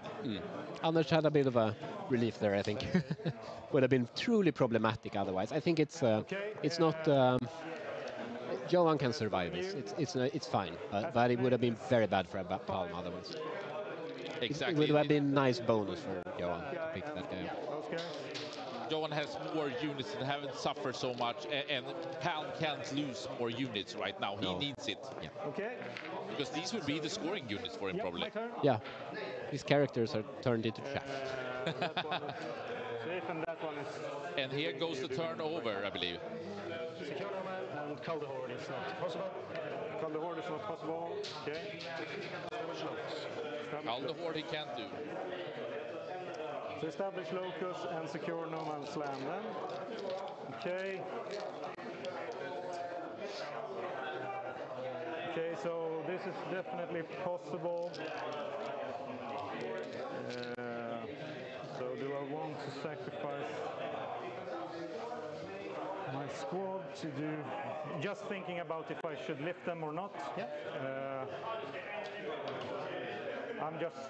We're fine on time, I think, so just gonna look through the points.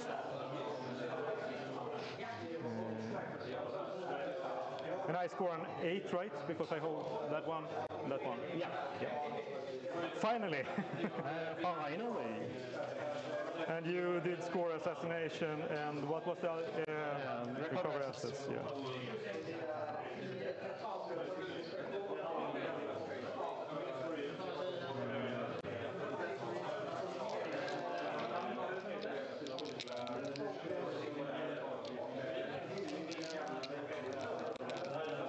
So let's see here. Secure no man's land and establish locus, I believe, is what Anders has pulled here. So how many do I have left then? 4.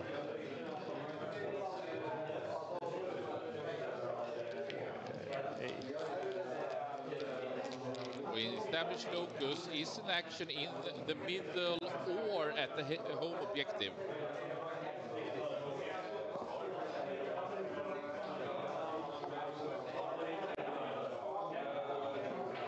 Anders Palm going second. Started now his round 3. He wanted to go big. He went medium turn 3. And Johan countered with a huge turn. And now the pressure is on.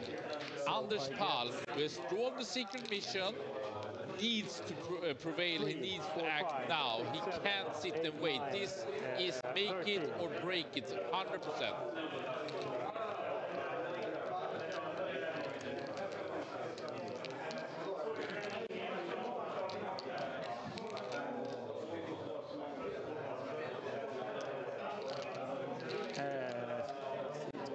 And we actually have Jesper out there looking at the different battlefields, but in particular getting the very defined information here on the current match that we are looking. Round 1, Swedish Championship 2024. Who is the best in Sweden and who will win a golden ticket to World Championship hosted by Games Workshop in November later this year? That's what's at stake. But this is the first of 5 rounds, and you need to win your 3 first matches. He's doing that. And here we have the vortex coming in, and as Jesper predicted, he will be able to double move it. He will be able to get it into action even with Flar on the right side, taking some beating from the Dorm, but not too much. And that was probably planned, so he would keep away from those meltas.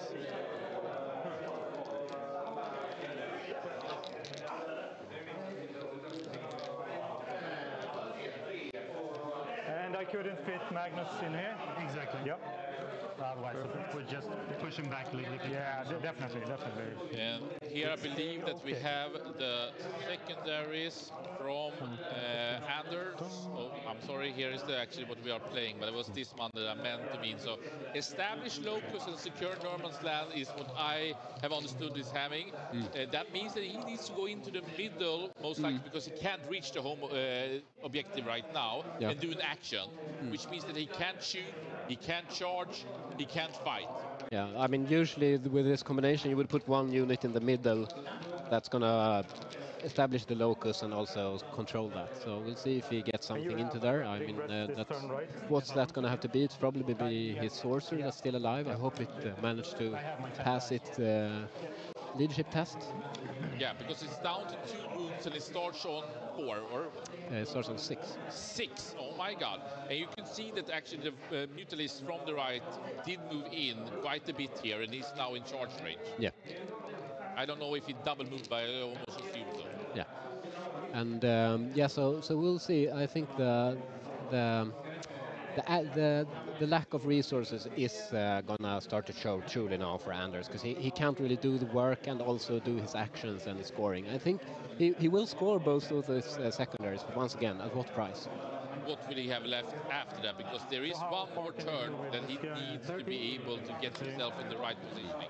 Did you give him his updated primary? I have not updated the points. Okay, so I think I would assume Norman got an additional 5 for assassination, so that would be 261. 261? Yep. Yes, and now Palm got another 8, so he's on 40. Don't you believe that? We don't know if Johan will get recover assets. Exactly. Probably, but we don't know. And I took a bit of a round. Yep. And we do have one result. Sebastian Larsson losing against the Tyranids. 7-13. You saw that he took damage. Yeah. But we have Sebastian Larsson, seed 1 player, losing against Victor, right? Yep. What an upset. Indeed, I mean, but once again, Victor is he is Swedish, but lives in Norway. Usually plays tournaments in Norway more. He plays for the Norway's the WTC team, and so he doesn't play that many Swedish tournaments, and so I guess the Swedish ranking doesn't really apply, obviously.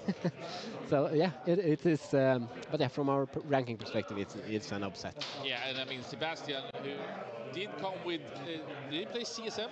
He played Chaos Knights. Chaos Knights. He's yeah, old crusty. So he did older magic in the reliable. WTC for Team Sweden, and for sure was Starsong. But maybe also Chaos Knights is a bit of a challenge in a tournament like this. Yeah, better in a team typically. Yeah, I was a bit surprised that he went with it as well. I think the matchup spread in singles is too risky to do it, to be honest. And this Crash Stampede list was, I mean, it's weird and very innovative, so to speak, with 2 norms, which was it's very juicy. And I'm not sure how the game played out, but obviously it was good enough for Tyranids. And for example, the Chaos Knights have very low leadership, so the Shadow in the Warp Pulse armor rule is very dangerous. So here he did Overwatch, I believe.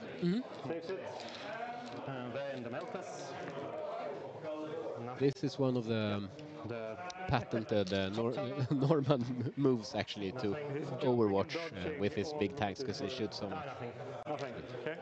Didn't work out, but it's worth it to fish for the shots. Yeah. You know these guys, we can tell. But I gotta say, Sebastian Larsson being one of the, I would say that he's been go big or go home, and he is ruthless when he's playing, to say the least.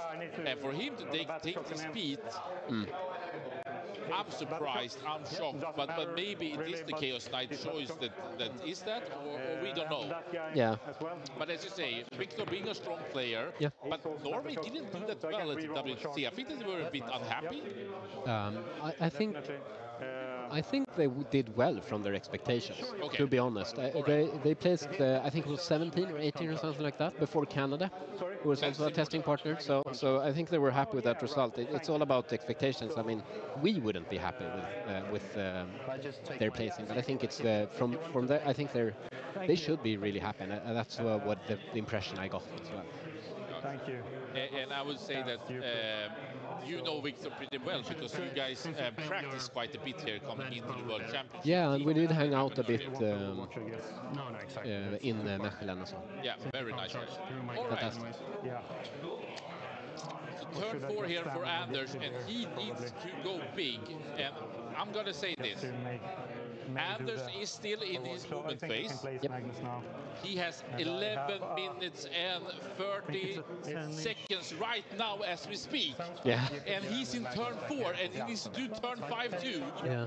But we can also see actually that Johan is down to 17 minutes, but he only has 1 more round left. Yeah. So Anders, he can't think right now. He just needs to throw out the miniatures on the table and roll lightning fast. It's a tough position. I suffer with him. This is not where you want to be. 11 minutes right now. Actually down to 10, 23 seconds. Moving, so And imagine if he had took a bit more time for the early rounds that went by lightning fast. And it would be game over.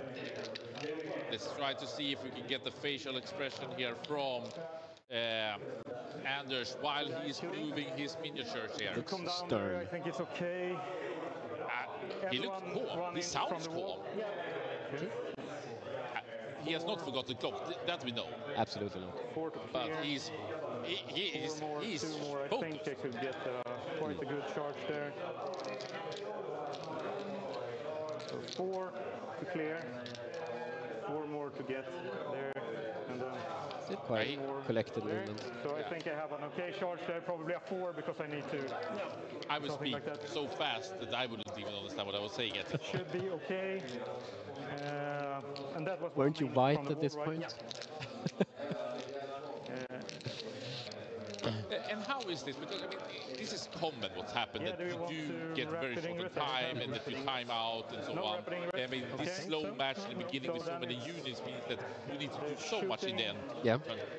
Is there a way where they will simulate out, or would you say that someone will clock out if they don't use the time? I mean, it would in this case it would be probably all up to Johan how he wants to do it. I mean, the rules are very clear. Like you can always fall back on them, and then it means that the only thing Anders can do is roll saves and score positional primary that he already is like on. So he can always, but it's up to Johan to let them talk it out and perhaps So just screening off sort that of and taking the objective away from play out how they think it would end up, given that Anders had more time. But that's it's up to Johan to be nice about it if he wants we to. can say those who are But you outside would of say 6. here, These are inside of 6 if here. Anders So just the clocks motors. out and they don't simulate, These 6 then motors. he loses the match because he needs to score those secondaries in the end of the And turn here. 5 to have a chance. Yeah. But if he does it with 1 second left, then it's fine. So it's That's possible. true. 6, so D3. 1 second can matter, and that's why it's just so impressive one to on him see as well. Anders being Okay. this calm and collective if he will make it. And he that- also that have the was secret there mission, before. which It's means in the that movement he phase, needs so- to prevail Okay, and the get that boombox secret into mission that and score guy. those 20 extra primary points. Otherwise, he will lose. If he fails it, it's over. Yeah. If he times out, it's over. If he doesn't get his secondary, it's over. If he doesn't kill and deny the victory points right now, it's over. Yeah. It's pretty intense right now, Jesper. Yeah, absolutely. And I'm so happy. The great thing about this tournament is that and, like every player is so good that we can get really exciting matches already in game 1, which usually doesn't happen. So nice. I'm getting pumped. Yeah. And I'm just, how can he stand there? I need to check on the clock again. Sorry that we can't really show that camera at the very moment is not really cooperating as we would like. But it's 7 minutes 44 seconds as we speak on Anders, and it's 4th turn, not the 5th. I mean, it would be stressful if he was on the 5th right now, to be honest. But we got a fantastic tip for him from the chat. If you Play faster. from the Twitch. No, better than that. Rush the enemy and pray to the Emperor. Great tip for Thousand Suns. Is Thousand Suns praying to the Emperor? Then I think they are in trouble. They're desperate. He is praying to the big Chaos Lord of is it? Swedish command. Swedish command. Yeah, we see a lot of great comments here from Flabben on the YouTube channel. Thank you so much for turning in. I think maybe, Jesper, if something you can comment on. Yeah, I guess the battle line could work as well. I would almost assume that it's his crystal units that's left, the rubrics, and they can absolutely get into his deployment zone. So that's also a possible secret mission for him. And we'll see if Johan has the presence of mind to screen that out as well. Yep. Yeah, he's dead. D3 on Magnus. Oh, nice. D3 on this tank. And D3 on those. So it exploded. I think it's a Hellonder, and dealing quite heavy damage. I mean, like I said before, every point of damage on Magnus really matters, and I think he's down to like 6 or 7 HP now. We see if we can get it upside down right now, because I actually want to try to show you guys. I know. Here we have the clock. Okay. Can we get enough of a focus on it so you can see? And you can see here on the right side, it's 6 minutes and 9 seconds for Anders. The clock is right now on Johan, as he's, I think, is doing saves or removing units. But he's down to 17 minutes. Full reroll, so. But it's 6 minutes and 9 seconds right now. 4 plus 3, I guess. No, we're not 15. No, so plus 2, so 4 plus 2, 6 shots. So everything hits. I think I go for devs, so. AP 1. So save this one too. Yes, 2. And then the big shots.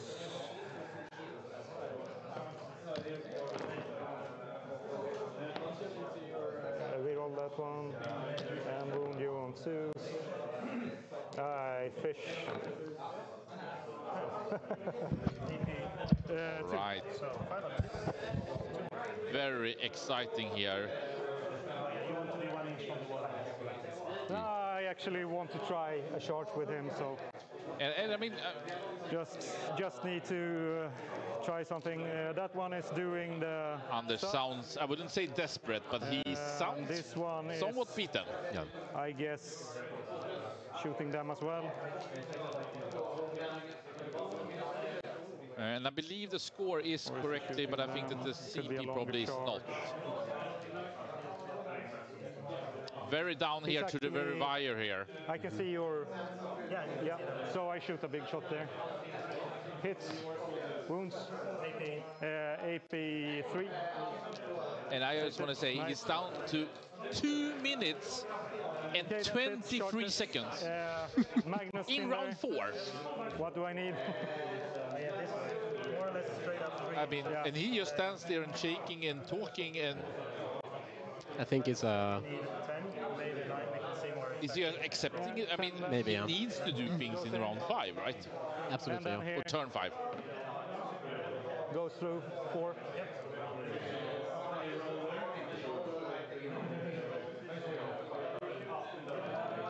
Oh, we also have Magnus the Red. He's wing He's crumbling as well. He is falling apart right now. Start with Magnus.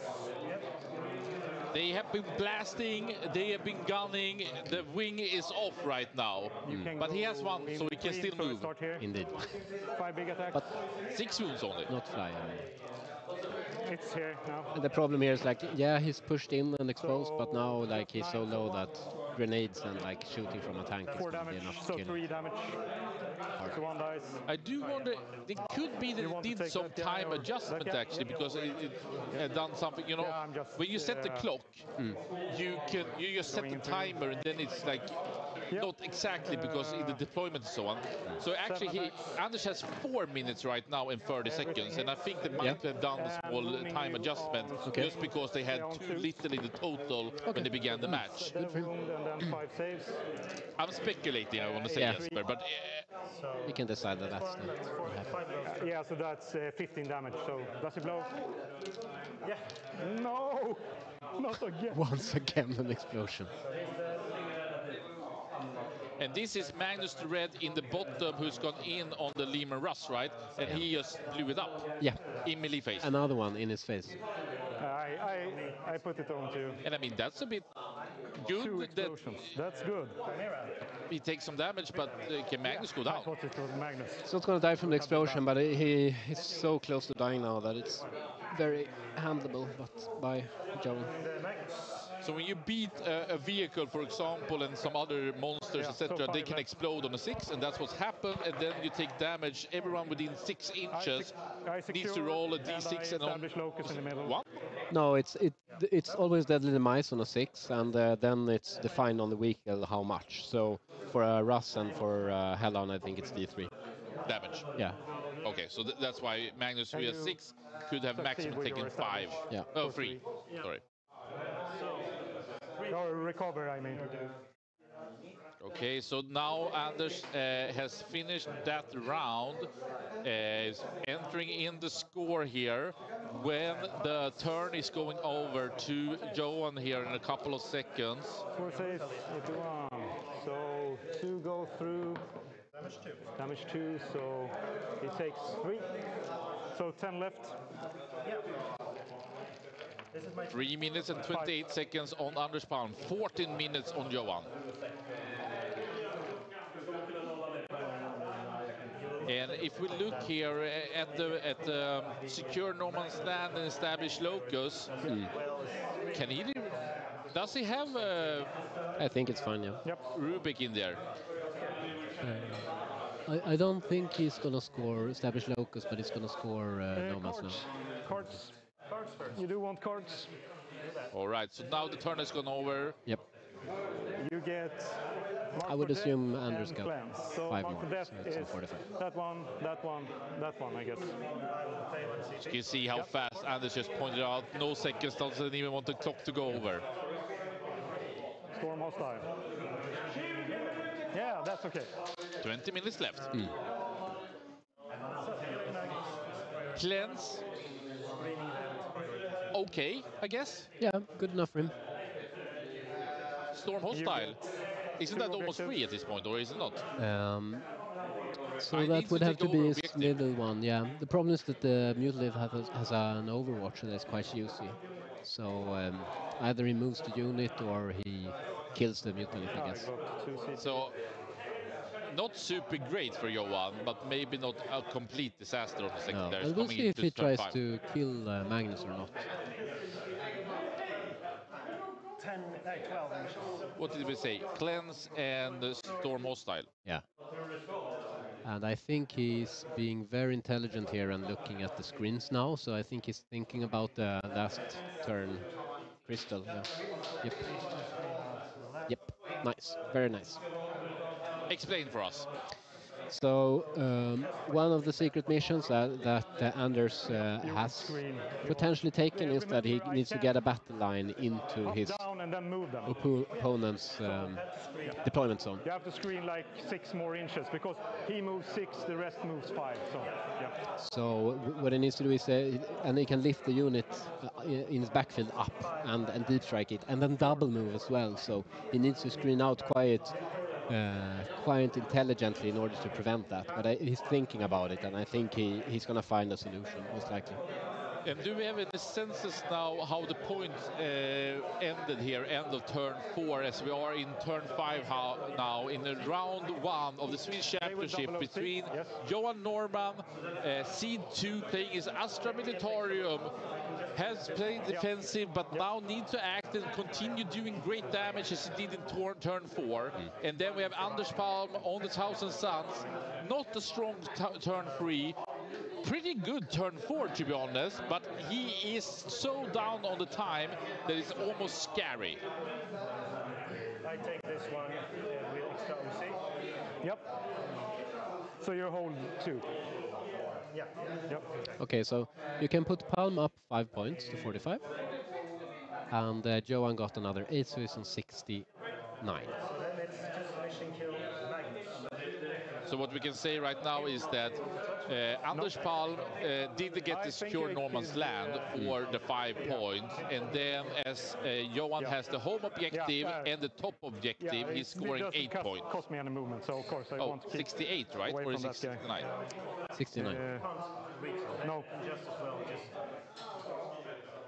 be within 9. Axel is down to the seconds on his chess clock, surprisingly. Anders is down to the seconds. He has 3 minutes left to do his turn 5. But maybe, can the turn 5 go fast for him? No? It can, yeah. That one will probably screen here. Okay, yeah, sorry. Yeah, okay, sorry. We have tanks upside down just being thrown around. And it should be said also that this 20 minutes that we heard Albert, the referee, called out some minutes ago, that's include both finishing the game, counting the game, reporting the game. So typically on the clock, you want to have around 10 minutes left. 5 is fine, but like you can't be that you down to 0, because then you won't put in the score. Yeah, I mean, I think most people are a bit lenient on that part as long as the game has come to a reasonable resolution. But, Reasonable resolution, so to speak. I mean, not putting in the scores is it would have to be a very tough head judge. All right. And we'll see how the head judge acts in this You, regard. as the head judge, hopefully are not.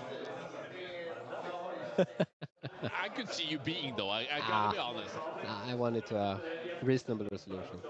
You want the great game to be the decider. Yeah.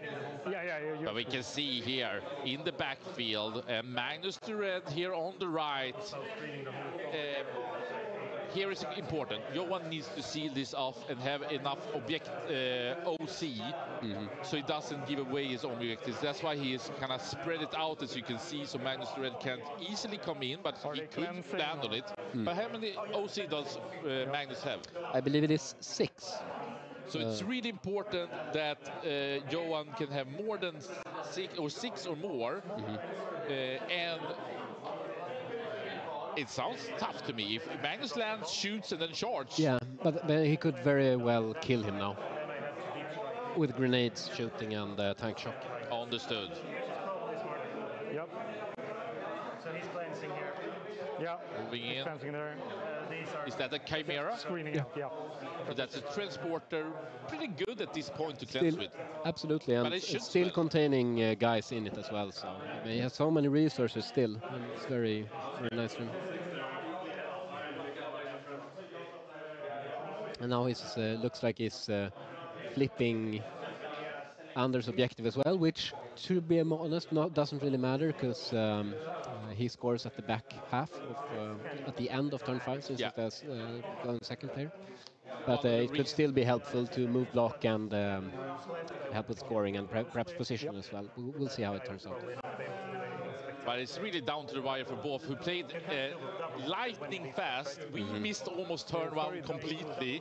And then when it was turn 2, when that was done, we realized that we were in turn 3.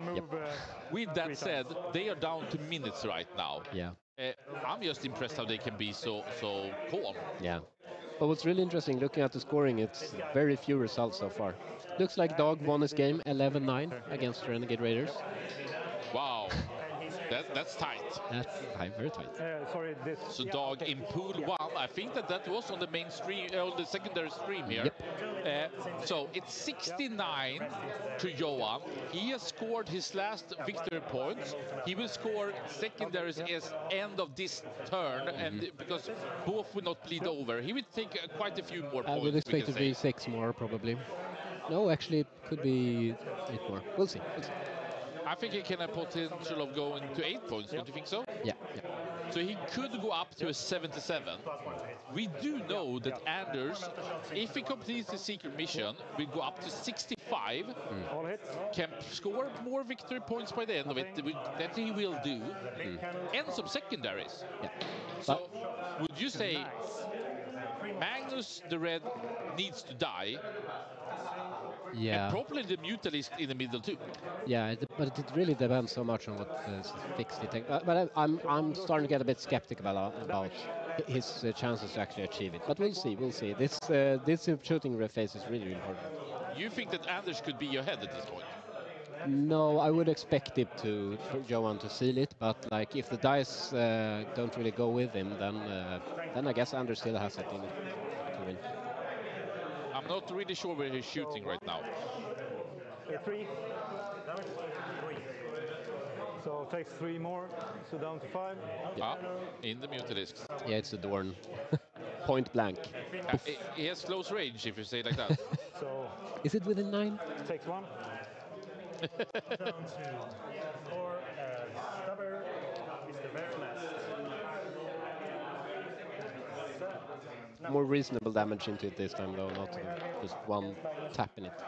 Flamer first, I will get the +1 AP after that. Yep. Flamer. So he used the AP or the CPMN? Yep. +1 damage. Then we have 6. And Johan is down to 4 minutes 23 seconds, and Anders have 3 minutes and 28 seconds. 5-6.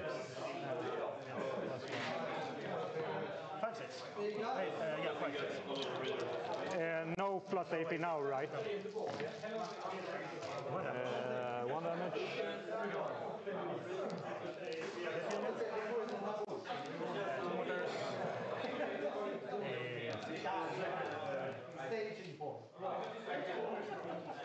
But I think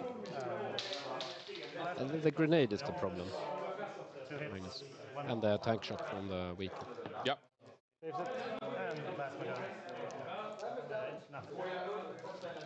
I mean, if we don't see that the Mutilisk went down in the middle, which maybe is what's happening right now, you could see that Dorm charging in with the tack shot.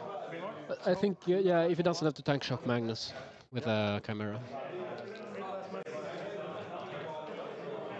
He has enough CP for it, which is nice, but Yeah, but you can't do 2 tank shots. can't get it all. I will re-roll this with a command point. Saves it. Goes down to 1 CP right now.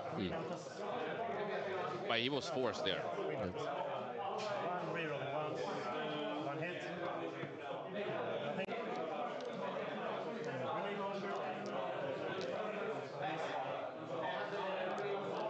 I would want Johan to play a bit faster, to be honest. Yeah, it was just, sorry, nothing. He needs to use his time as well, and it's not rolling over to Anders for the save. Yeah. Johan down to 3 minutes, 10 seconds. But it's fine, but he needs to be mindful of it. Yeah, he's tank shocking Magnus. Yeah, he's dying. He dies. Yeah, just run him over. Imagine the scene, like Chimera just mangling him. And now we can say the Warlord is dead. So Magnus is dead. So if Anders have chosen that secret mission, he has lost his match. Yeah, but I hope and think that he realized that it was going to be a hard ask. You can see there's still a wing left on the floor. The corpse is still there. Very immersive. All right, it was for Storm Hostile that he went in with the unit there onto the objective. Yeah, that makes sense.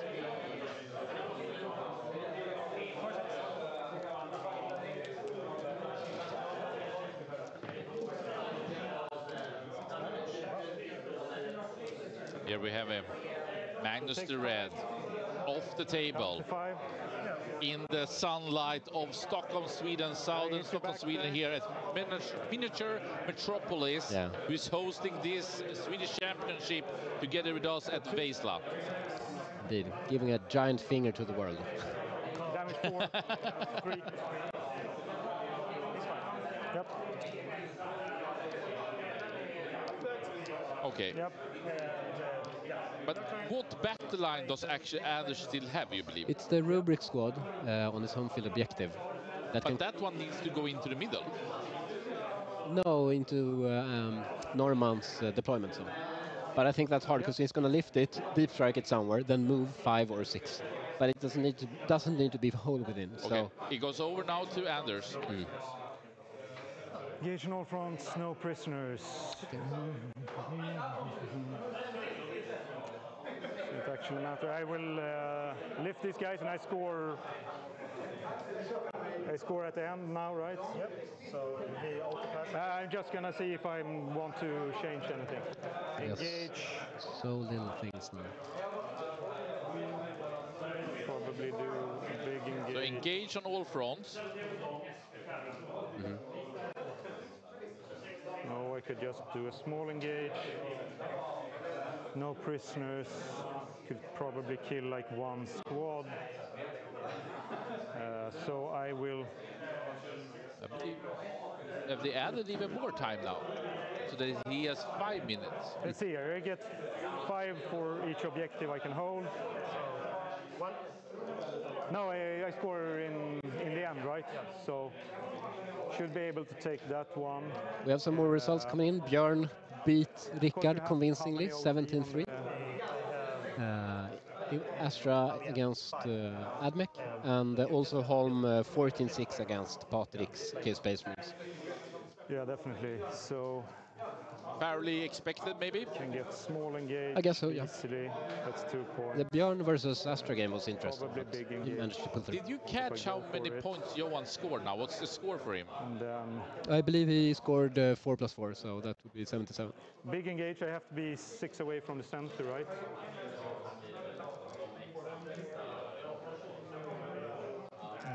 You don't have to be within 3 anymore, right? For what? For engage. 6 away from the center. No, exactly. Only 6 away from the center. What do I have left? Okay, yeah, let's go for it. So, can I take that in any way, shape, or form? You have 5, 6. 4.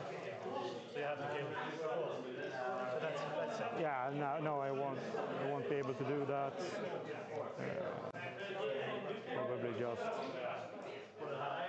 for that.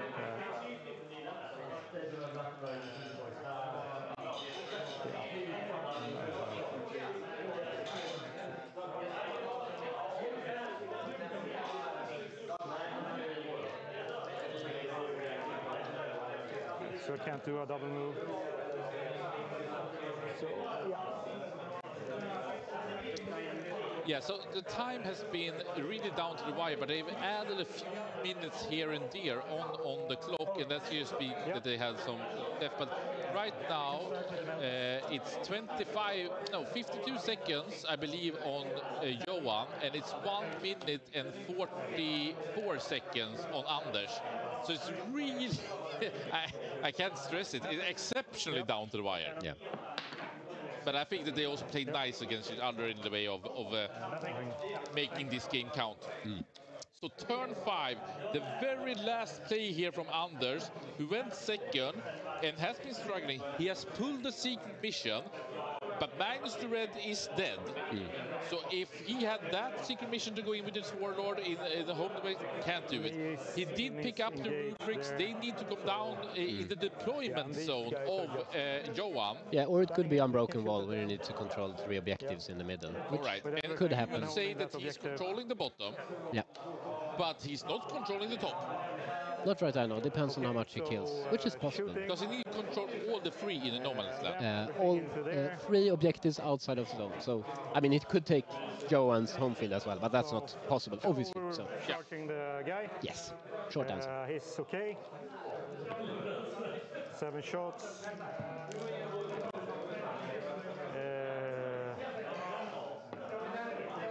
So those 2 are dead, and then 5 saves. They are dead. Ah, yeah, they're dead. So he's clearing the bottom objective. Get that charge to get the big engage, right? Yeah, I would say so, yes. Yeah, I think so. Because I need to be 6 away, right? So Probably enough. because I don't think I kill anything. You need one more. And this one is just falling back, so I can't die. So yeah. So I get big engage. Oh no, you need 6. 6. Okay. Yeah. So I reroll it. That's fine. Oh yeah, unless it's the one. Yep. So congratulations. Did I win? Yeah. Magnus was my play too. Okay. Yeah, so. Okay, so the secret mission was that one. Command You insertion, definitely won, which is but I fair. score 3 objectives here. Oh, So that one and 2 more. I don't know what to say. So I think it's 47 plus 16, 19. Engage, no prisoners. So that would be 1. Engage is Yeah, it's getting a couple more 66. points. to you, I guess. Oh, nice. Nicely played. Good game. I spoke, so I didn't hear what they said. Yeah. I'm sorry. Magnus suffered a bit too much damage, but I can go fetch them. You did Yeah, very well and when you move blocked. Yeah, there. And the Maybe grenade you should do charge the interview with is them. like sustainable. Yeah, can do. Tank Yeah, shot. but go next time. If you didn't do the So Yeah. the big thing here was Yeah, I had to, because otherwise I hadn't been able to move on to your objective. So I had to risk it. But yeah, you killed him good. So yeah. congrats. Thank you. Okay. Yeah. Grattis, bra kämpat. Ja, tackar. Ja, det var en rolig match. Det var en jättekul match alltså. Det var skitbra. Så sprängs 2 jävla tanks på Magnus också. Jag tog 4 där. Va? 13-7 till honom. Ja. So 13-7, and that's because he failed the secret mission. Vi kanske börjar med dig också. Men du kan Ja. Vill du ha den på engelska också eller? Ja. Ja, vi kör det på en gång. Ska ni muta mig?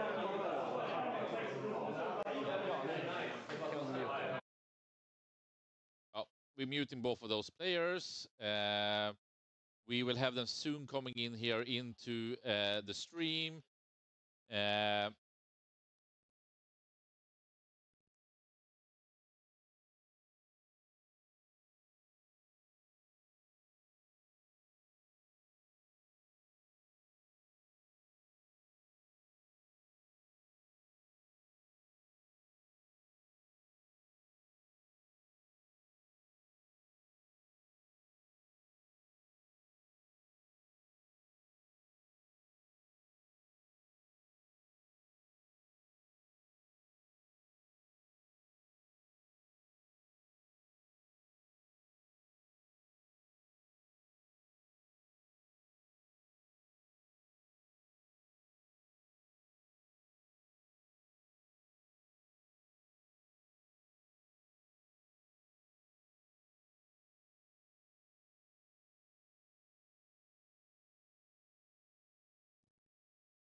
Okay, so we are back here with the players. Congratulations to Johan. I believe the final score was 13-7 to you. Yep. It was a total nail-biter of a game, especially for us viewers, and probably for Johan as well, since we didn't know what the secret mission was and whether you were able to achieve it or not. Yeah. We were a bit uncertain if whether you had maybe taken an unbroken wall and if that was still achievable, but that was not the case. So congratulations. How do you feel about the game, Anders? How did you? It was an awesome game, I think. It was really fun. And it was, as you said, down to the last turn. And I was thinking really hard about what secret mission to take, but he's really good at defending the objectives, and I have a hard time taking all 3. So I figured, like, if I can get Magnus out of the worst of the damage, maybe he can survive. Yep. But Johan did it very well. He screened me out and forced me to get out a turn earlier, and then he could explode me big time. So, but it was a great game. Yeah, great game. Armed some minds there. Yeah. Okay, and congratulations, Johan. What's your interpretation of the game?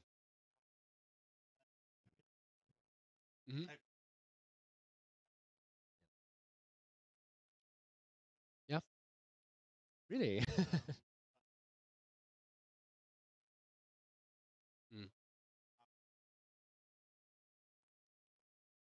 Yeah.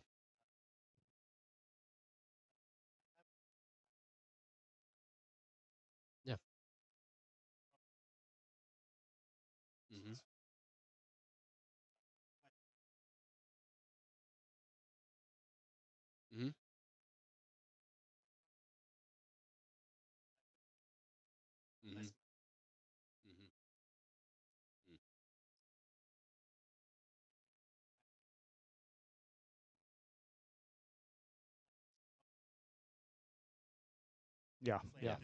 Yeah. It was elegant, I think. Yeah, definitely.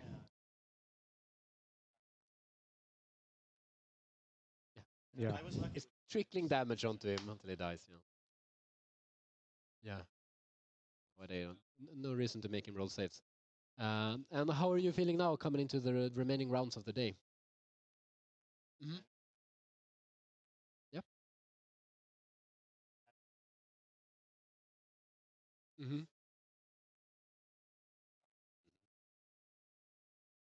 Yeah. Yeah. And what about you, Anders? Who are you facing? I'm facing Chaos Knights. Yeah. And I think I don't remember the mission, but it's definitely a better matchup, I think, for me than this one. But you have to be careful because if you misplay it, you can lose quickly. And Sebastian is really good. So I think it's going to be another great game, another tight game. And are you aware of the big upset in the group? that Sebastian lost versus Victor in the first game. Yeah, Okay. so it's very open. Both of you could still make it, so to speak. Fair, but it's already a bit unexpected.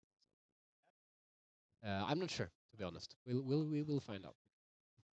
Okay, but thank you so much. Thank you very much. Any shout-outs you want to make, or? Well, I want to thank the local club, which I'm a part of, Miniature Metropolis, for staging this here. I think it's a really good setup, and you as well. I think it's really fun to make this a bit more open to everyone to watch and see. Hopefully, we have some viewers. So thank you to you and Miniature Metropolis. Thank you.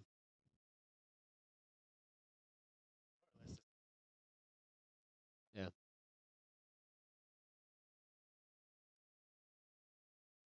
Yeah, thank you. Thank you very much. Okay, thank you so much. Best of luck in the remaining rounds.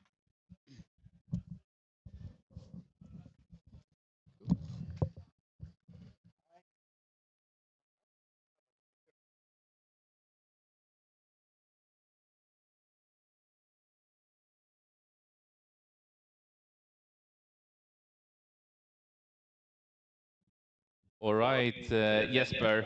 Wow, I couldn't really listen in on that interview, but for sure an amazing match we saw. And I think that we're gonna go on a break. I heard that you gave some shout outs. Want to once again give it to both Fantasia North, who's supporting with both actually been running the Swedish Championship, so they made that possible. And a golden ticket and 3,000 Swedish crowns to a trip to Atlanta for the World Championship. There also you will be represented later this year. Also, Asus RG making it possible with this piece of a computer, making all the streams possible. So without them, wouldn't be any stream for you guys at home over at Twitch and YouTube. Also, big shout outs, of course, to Miniature Metropolis, where we are. And especially also, Cancerfonden, please donate and support the fight against cancer.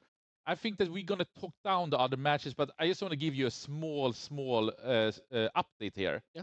Pontus Koch, 4th seed, arguably the lowest rated player in this tournament, with his Ultramarines that we were laughing a little bit about, facing Axel Rudén, ranked 2 in Sweden.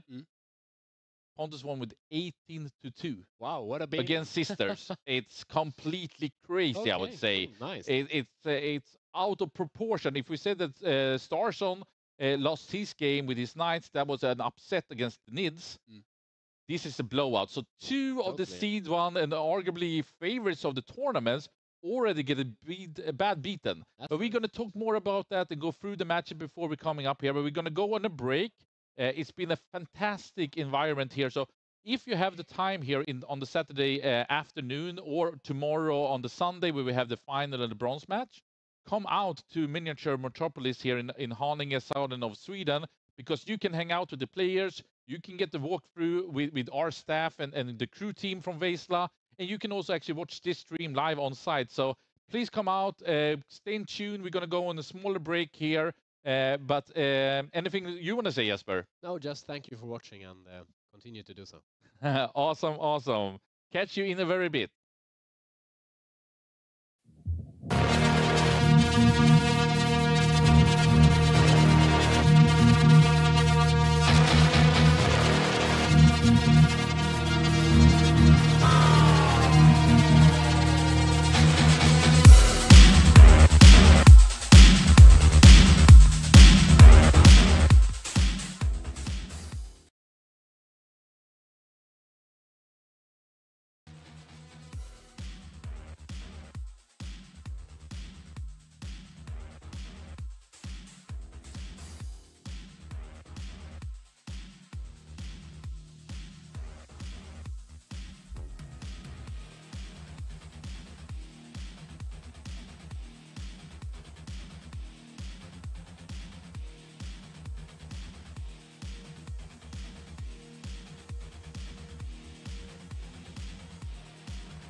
So this is Captain Johan on the way to Varberg to play the tournament TTT.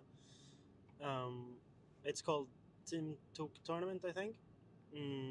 I'm going here with my 3 friends from Stockholm.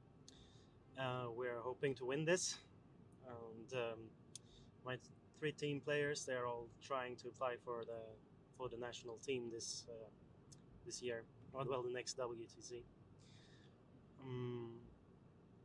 The trip to Varberg is quite long, and Joel is driving a bit too fast, but Always. but he's always driving too fast. True. He's taking big risks, big chances, and he usually does well doing that while playing as well. No risk, no reward. No risk, no reward. This tournament is not only a great place to play great Warhammer, but it's also a place where you can meet your old friends and also gain new friends. It's very social, and it's played in a school, so we can have a great time while playing.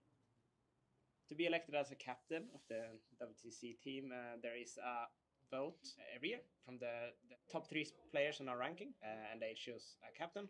We applied together to be able to help each other in the process, with the intent of having one playing captain and one non-playing captain, which we have not had before. We've always had a playing captain, and there are certain limitations in that we hope to alleviate with 2 captains. I would say that last year performance by our team was a very good one. Mm-hmm. We were almost in the 3rd place, which would have been even better, of course. But overall, it was a great event. Mm-hmm. I don't think we overperformed by our standards, because I was very confident in the team we brought. I was confident in every player and in our preparation. So I think we ended up about where I thought we would. Yeah, I think 4th place. I think we had a shot at the podium, which showed, but I do think we overperformed across everyone else's expectations. Well, one reason was that people didn't believe in knights, so that's one of the reasons why other teams thought we were not going to perform as well as we did. I think that Sweden has maybe, from being one of the best ETC teams, has gone down to more of a middle WTC team, and I would say 2 years ago was the start of the rise to the top again, and it continued this year. So it was probably hard for people to know what I believe to be our potential. Well, going forward, we are aiming at picking a new team in which you will be playing, and I will be the supportive captain. The coming months, we will pick the first few players that will be on the team, and then we will try to include a greater number of persons in the fight for the last spots. Yeah. So basically having a broader overall roster that we can practice against, and hopefully traveling with more than just 8 players, like traveling with an extended team. For the process this year, for the people that are trying out for the teams, we have international scrims versus other nations. We already, as of today, which is starting November, we have scrims planned against Poland and France, and more to come. So we have a lot of prospects in those scrims. We are also fairly active on TTS, training against each other, and some international team leagues as well. Practice, like a practice weekend is already planned for January this year.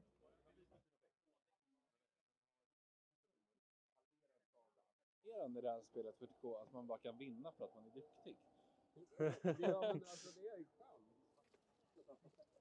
Nu är det sväng. Det är viktigt att komma till matcherna om man ska vinna dem. Det är ju ett fysiskt spel, är det. På många sätt. If you get too drunk to play before the game, you can't play the game. We're going to the tournament, back to Varberg arena to play the last game of the day, second last game of the tournament, and you shouldn't get run over here. So we're preparing for the game with some beer. So now we're going to play against the Skåne people, the Danish almost people. And we're actually expecting to win. Yep. Because we have one guy who can walk backwards very fast. And 2 guys who can 20-0 their opponents. And I think after last year's performance, and I think where our potential lies, now when the meta is more solved. I think like I would say first playing. I would like to play for first place in the last round. I'd say that. Yeah. Because I think that we have the potential to play against the top teams in the world and beat them. So, but it's always hard because if you lose playing for first in the last round, even if you lose by a little, you might get it knocked down to fourth again. But if I lose playing for first place, then I'd be happy. Mm-hmm. What will set you apart from the other teams to make Team Sweden winner?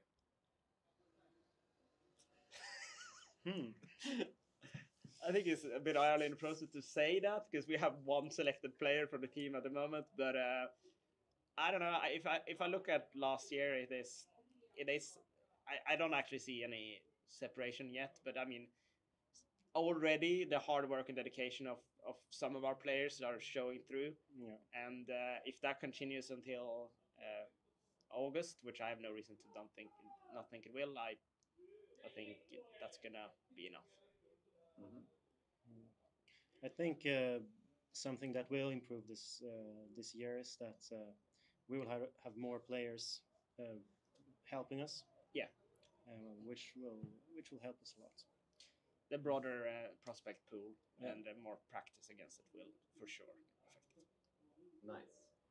And finally, if you are to summarize Team Sweden in a single sentence, what would that be? If I were to summarize, we will never be the team that rents a conference center a week before and goes to Belgium early. We will never we will do our pairings in pubs at night. We will be drinking and having a good time. And of the teams that do that, we will absolutely be the best. So I think the social aspect will never be lost to Team Sweden because that is core to our identity. Yeah.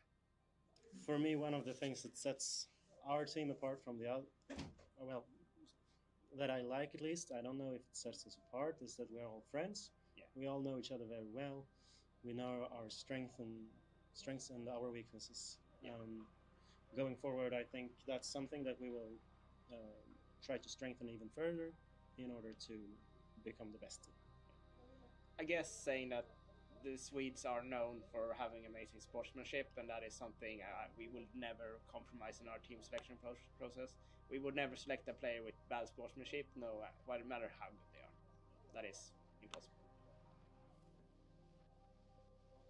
Ingenting att säga.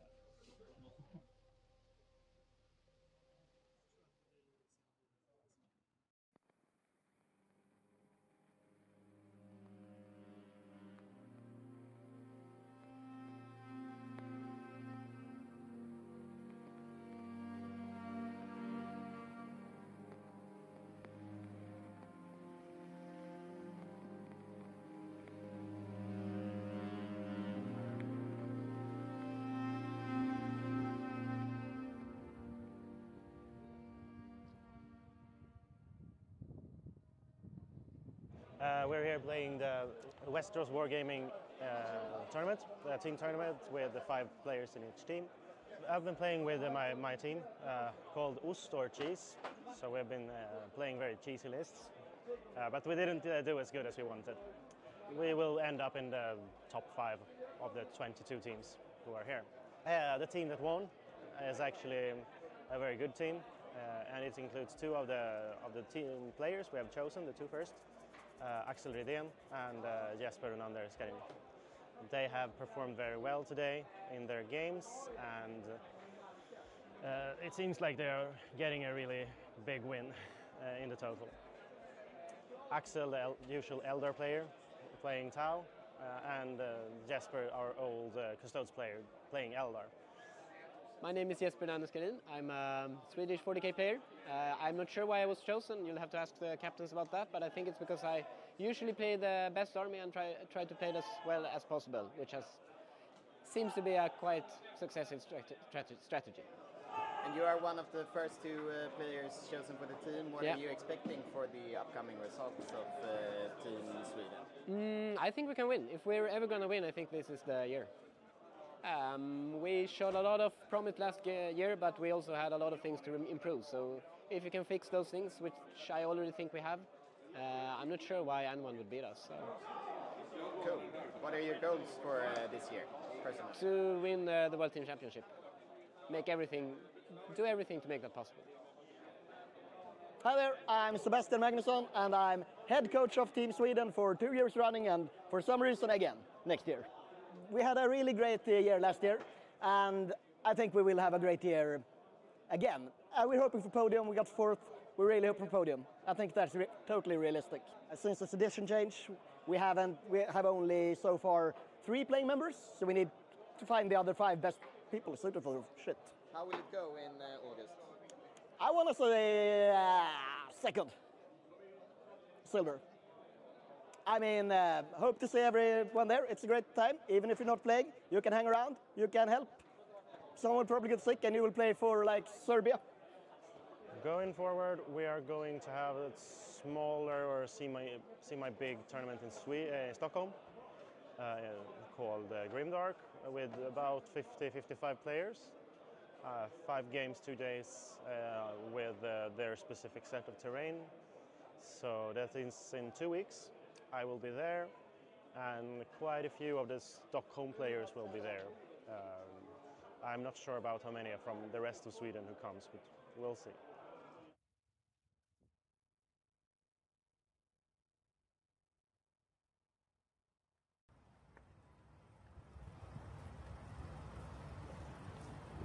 Yeah, so we're here playing a tournament in Stockholm in a place called Örnsberg. It's about 50 persons playing.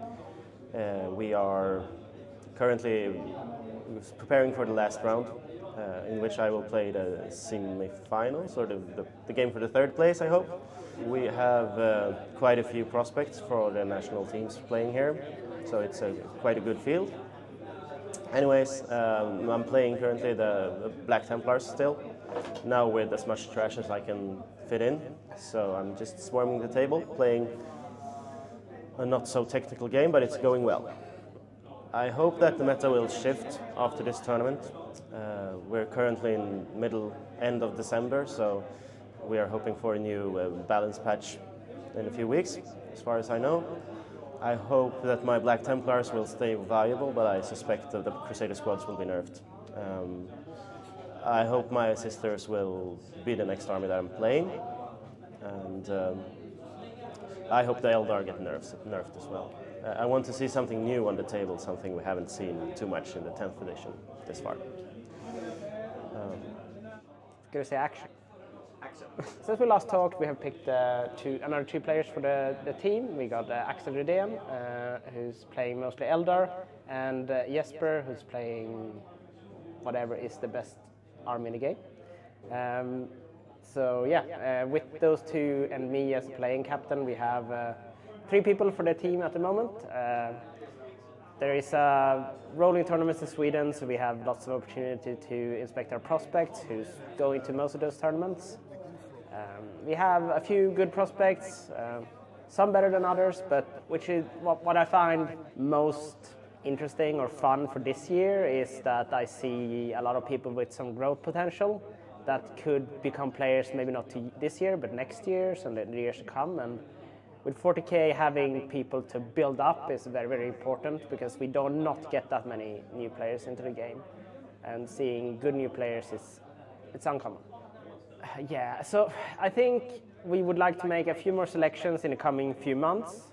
We have a big boot camp in January, and following that, maybe picking up a few more players, and then keep picking up a few players, rolling all until WTC. Probably the last selections will be quite late, just to pick on any talent that comes late in the season, so to say. We will have rolling scrims with different nations. We scrim Poland, France, currently up against America. So yeah, practice is rolling. Trying to divide up the armies to play tests. Like if we felt now that Tau is very well tested, so I'm trying to move players to like Astra Militarum, which is not very well tested. Yeah, just trying to broaden the army selection a bit because we feel we're lacking. We haven't tried some of the armies well enough, and obviously there are 2 balance slates before WTC, but still just having some practice on those armies cannot be bad for us. So what are your expectations for the upcoming meta? Expectations for the meta? I think we are, and anyone who denies this is lying to themselves. We are in the most balanced meta that has ever existed in 40k right now, and I expect the next meta to be even more balanced. I think the codexes that have come out have not been fundamentally broken, unlike the previous editions, and I think that the balance changes have been, even if there's still overpowered armies, it is not on the level that we saw in the start of edition, and it's getting better and better. So I expect good things, basically, from upcoming codexes and slates. So my name is Axel Rydén. I've been playing this game for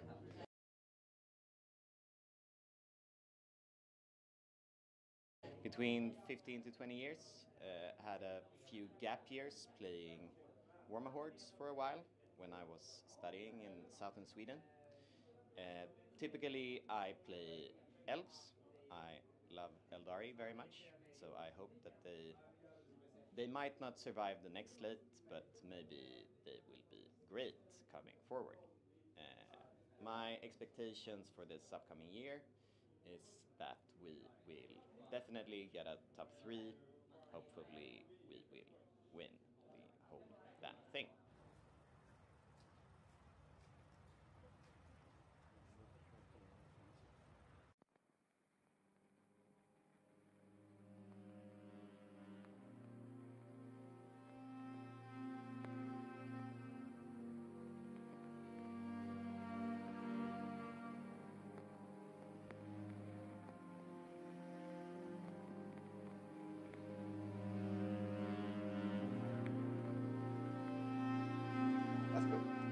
Hi, my name is Joe Larson. I'm going to play for the WTC team this year, 2024. I've been playing Warhammer 40k since, let's see, I bought my first model 2022, and it was October, I think. I bought Trajan Valoris and the Codex, started learning rules, played with some friends. Very competitive player, played a bunch of Magic competitively before as my career, so it felt naturally for me to just continue playing competitively. So it ramped up pretty quickly, and I played my first local tournament in February, I think, in 2023. And since then I've been playing a lot, making a lot of friends and playing with them. So gradually or rampantly become a lot better. Started doing really well in 9th, but it was a little bit too late to be taken out for the team 2023. But 2024 I've been lucky enough to be invited to the team. And I think it feels fantastic, actually, with the team. So far we have really solid players that's already been taken out. I think let's see, we have a playing captain Jonathan, and then we have Axel, and we have Jesper has been taken out, and this time it was me and Sebastian Larsson. So we have 5 super solid players. I think we're going to be preparing quite a lot on like TTS and also live, playing scrims and playing in live tournament, probably Nordic Masters as well, which I'm excited about. So yeah, I'm looking forward to it. For sure. It's great. We have two new recruits, which I'm sure Joel already talked about, and I think it's going strong. We're now at 5 players, I believe, and I think we're set up to win if we can make it. It's very possible. Where are we now? We are at the team tournament called, I think, SSG, close to Globen in Stockholm, and we are going into our last match, but I think we already won the tournament, so we'll try to have as much fun as possible. Let Douglas win his first game here. And how does it feel going forward with the new meta, new armies, etc.? Oh, I think it's fun. I think there's people are starting to solve custodes, which seemed quite strong in the beginning, and I mean Necrons are clearly on top, and we'll see how Astra works out, but I mean it seems quite acceptable for now. There have been quite a few scrims as of late. Mm-hmm. Will you elaborate on that? I guess we played against a couple of teams on TTS, and we might be setting up for a local tournament like a Scandinavian tournament as well, which is going to be really fun. I haven't played that many of the scrims. I think they're mainly for testing out new prospective players, so I don't have much insight into the actual games.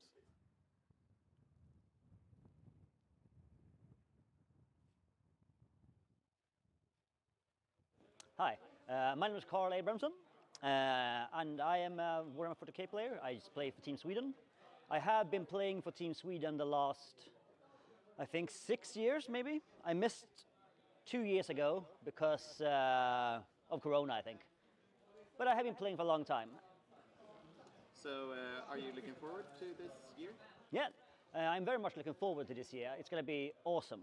I think we have a really good team. I think we might have a better team than last year. So last year we finished 4th, so our goal to at least take podium, at least. Do you have any preferred armies, or what are your personal thoughts about the upcoming months? My preferred armies, I play everything. During WTC, or ETC as it used to be called, I played mostly Tyranids and Yinzli Cult. Last year I played Necrons because we needed a Necron player and we thought the Tyranids were not good enough. So I chose Necrons. And for this year? For this year, I am looking at Thousand Suns because we have identified, as everyone has, that Thousand Suns are probably one of the top 8 armies. We're on track to win, I think. It's time that we at least podium again. It has been 7 years since our last podium, I think. So I think it's our time this year. And where are we now, and what are we doing? We're up at Fantasia Fnatic in Umeå, and we're playing a tournament here. And this is just after the first round. It's a 106-player tournament, I think, so it's the biggest tournament in Sweden this year, so far at least.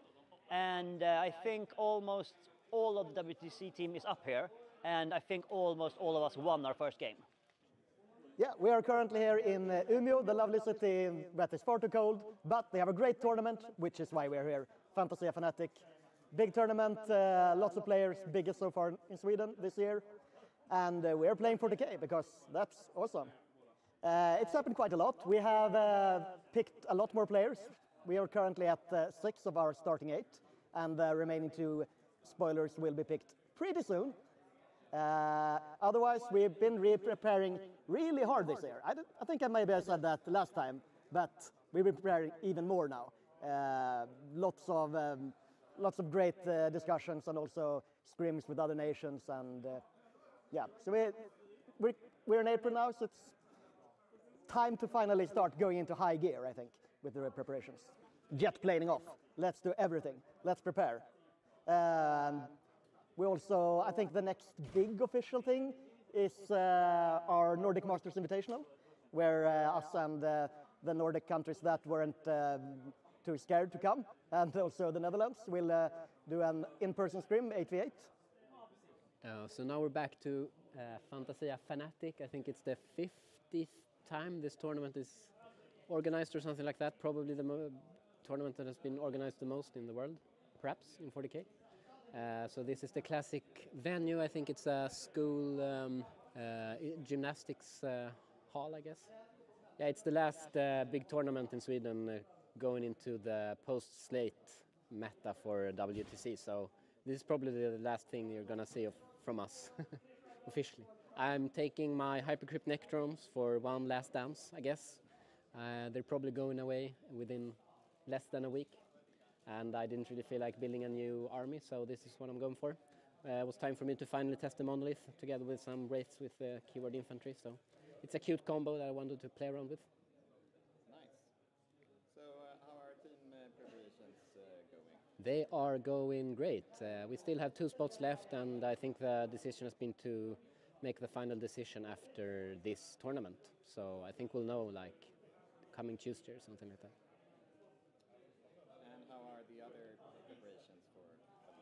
They are intense. Secret things are going on. Perhaps you'll know more about it later. It's going good. We're looking into the armies that are in the spot to perhaps get buffed, so it's going to be exciting to see how things turn out. We also have the Orc points coming up and the Tau points that could really change things as well. Yeah, so we were approached by Team Americas almost at the same time as we were going to approach them, actually, to talk about forming an alliance coming into this WTC, I think mainly due to the fact that we know that there's quite a bit of cooperation between the Central European countries that are sort of also our main competition to win the tournament. So it felt like a good idea. And then we brought along Norway as well as Canada into that cooperation. So cooperation. And what is the plan of the cooperation? We're going to share everything, all the all the thought about lists, as well as our matrices and how we're going to think about the pairings. So I would assume that our lists and army compositions are going to be quite similar. Probably not exactly the same, but we're going into this as a team. My name is Sami. I'm one of the coaches in the Swedish national team for VTC this year, and been playing for, I don't know, on and off since I was a little child, basically. This year mostly Chaos Knights. I've been playing Imperial Knights as well, Blood Angels and Drukhari. It's my choices of armies. Next army will be Tau. We had a tremendous last year in Mechelen. We played really well as a team and had a lot of fun as well as a team. And I believe that we overperformed our expectations, at least going in last year. Even though we would have preferred to win the last game, obviously, against the US, but it's what it is. We also have a better coaching staff this year, a bit more structured, which is, I think, will be a tremendous help as well for the team on site. So we have managed to get some sponsors. We have 3 sponsors, I'm pretty sure of, currently. So we have Skry that sponsor us, as well as Alpha Spel and ROG, the computers company, which is a lot of fun and will also help us with both on site and fixing everything, as well as just kind of make it cheaper. I mean, it's still expensive. So we are in the north of Sweden, playing one of the oldest tournaments in Sweden, I think, longest running, Fantasia. What am I doing? Well, I'm playing the tournament. The team preparations are going excellent. We have lots of games on TTS. We are a little bit in the waiting room for the new slate. That's about to drop at the end of April now. We are currently in the middle of April. So a little bit waiting for that, but we're testing the meta armies a lot. We have a few builds that we believe other teams might not be as high on as we are, which is a good sign. We have found some things that maybe they don't believe work, and we believe work, so that feels good. Good testing group that's putting in a lot of work. We had a training camp in January, which was right before the last slate, unfortunately. Testing the old meta, but a lot of it transferred to now. For example, Necrons were still nerfed since then. But I would say that we are putting in the work, so to speak. Lots of man hours going into testing. Lots of tournaments this, what is it? Post-winter season, fall? No, spring? Who knows? 3 or 4 tournaments this spring, and metagame churning along. This is not the metagame we will be playing WTC in, so it's also about like building the team in other ways than just playing the game. Picking out the last 2 players, which we will do after this weekend. We do have let's call it a coalition with 3 other nations, Canada, Norway, and America, which we have agreed to share everything. We are going to do testing together fully, with fully open lists going into WTC, trying to give ourselves the best ability. Obviously, the tier 2, tier 1 teams in the group is us and America, and we are hoping to elevate ourselves to above the other tier 1 teams by working together. We have one camp is going to be before list submission, and then another training camp after list submission. There's going to be some internal scrims versus the 4 previously mentioned nations, but other than that, the testing is going to go silent from now. Oh yeah. So we have the other Nordic nations coming to Sweden in about 2 weeks for a team tournament. The participating countries will be Sweden, Netherlands, Norway, Denmark, and Finland, and one extra rogue team from Sweden because Iceland had to cancel. So that will be played in 2 weeks, and looking forward to strengthening the relations with other Nordic nations and the Netherlands, I guess.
welcome back, Jesper. I'm just gonna fix the echoing here. That's good. How are you doing, Jesper? All good. Got to eat some falafel, so now I'm back re-energized for round 2. I had a shrimp salad, and that was perfect for me. I think we can not always eat from the pizzeria, even though it's delicious. I tried to stay away, but I had one or two too many in my lifetime. We can say that. But we're gonna directly jump into the action in the way of looking the results from the very first round. And I'm gonna say, wow, oh, wow, oh, wow. I don't know really what to say, but round 1. Left side sucks. Left side really sucks, except of Joel. But I mean, I would say that we had more upset than non-upset, which is completely crazy. So if we're starting off here, the match that we follow, Andreas Palm on Thousand Suns against Johan Norman on Astra Militarium. Johan was ranked 2, Anders 3, and we saw that it was a really close game. And if Magnus didn't go down and he would have been able to score a secret mission, that could have really been in the other favor. I think time was one component, but I think that both played exceptionally good. Really, yeah, definitely. Yeah, it was an interesting game, and I guess the advantage with the secret missions is that it becomes a game all the way towards the end. You never know really what's going on until it's revealed. So good from that perspective. And I mean, Pariah Naxxus came here in the summer, and for someone like me who's new to the game, it's one of the things that I simply haven't really learned. I know many players are not really playing with the secret mission. Here we saw that the whole game plan from beginning was the secret mission. So I think this was the art of showing that. Then we had Matthias Levin on his Chaos Space Marines, ACDC, right? Facing Dag Samuelsson, who was seed 2. Super close, 11-9, and I think that this match was on the stream.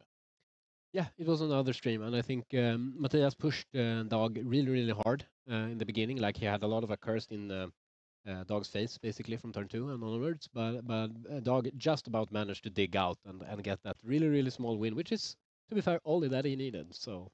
And I heard this was a fantastic match between two super gentlemen who really know how to play the game.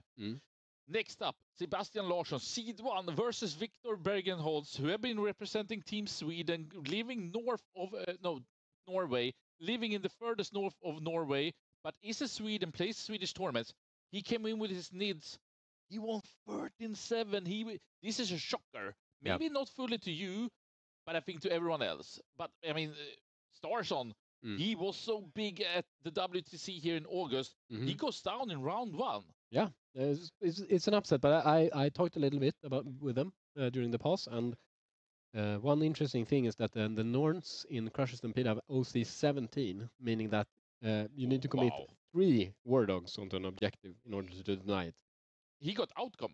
Have you seen that? A little bit, yeah. I think it matches up really, really well, like playing 2 Norns and the pressure on the leadership for Chaos Knights, which is low, notoriously low. So he showed us where it's at.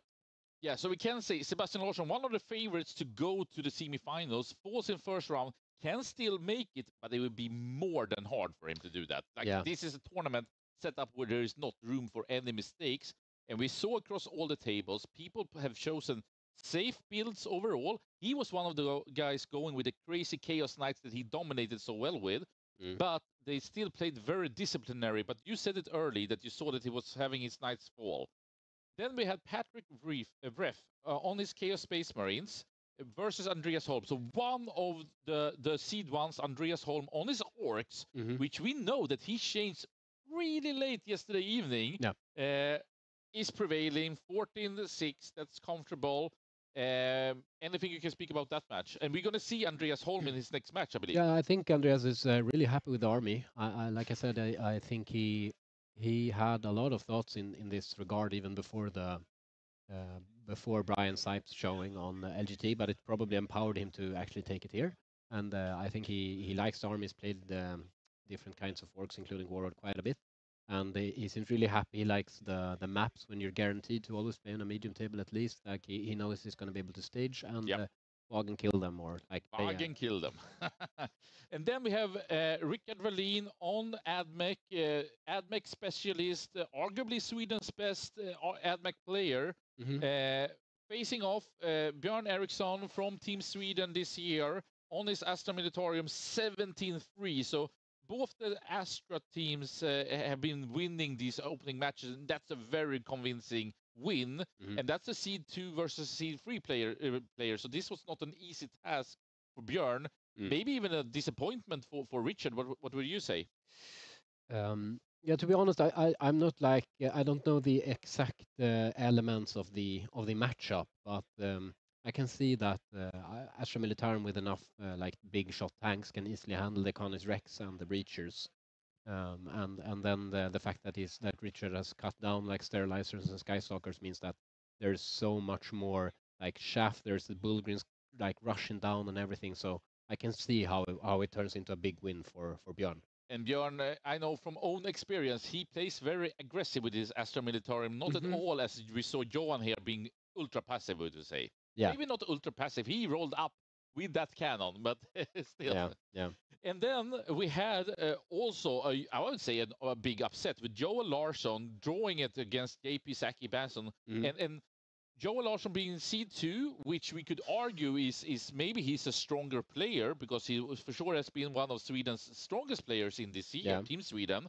But JP is not a rookie here, and on his Grey Knights were able to draw against Chaos Space Marines, and it's not a disaster, but this really puts the pressure on both players, but especially Joel, who I know personally really wants to win this tournament. Yeah, and I think what's happening is that I think he got barely any practice with the list, and I think from what I understand, that hurt him quite a bit here, and because it's a hard list. There's so many profiles to keep track of, and decisions with oath and moving the oath and react to move, where you're going to react to move, etc. And it's quite glass cannon-ish, the army as well. So I think that kind of bit him, to be honest. Is this somewhat similar to what French Matt played in WTC, or does he play a completely different type of list, Joe? No, this is very different. This is the Liam VSL list from LGT.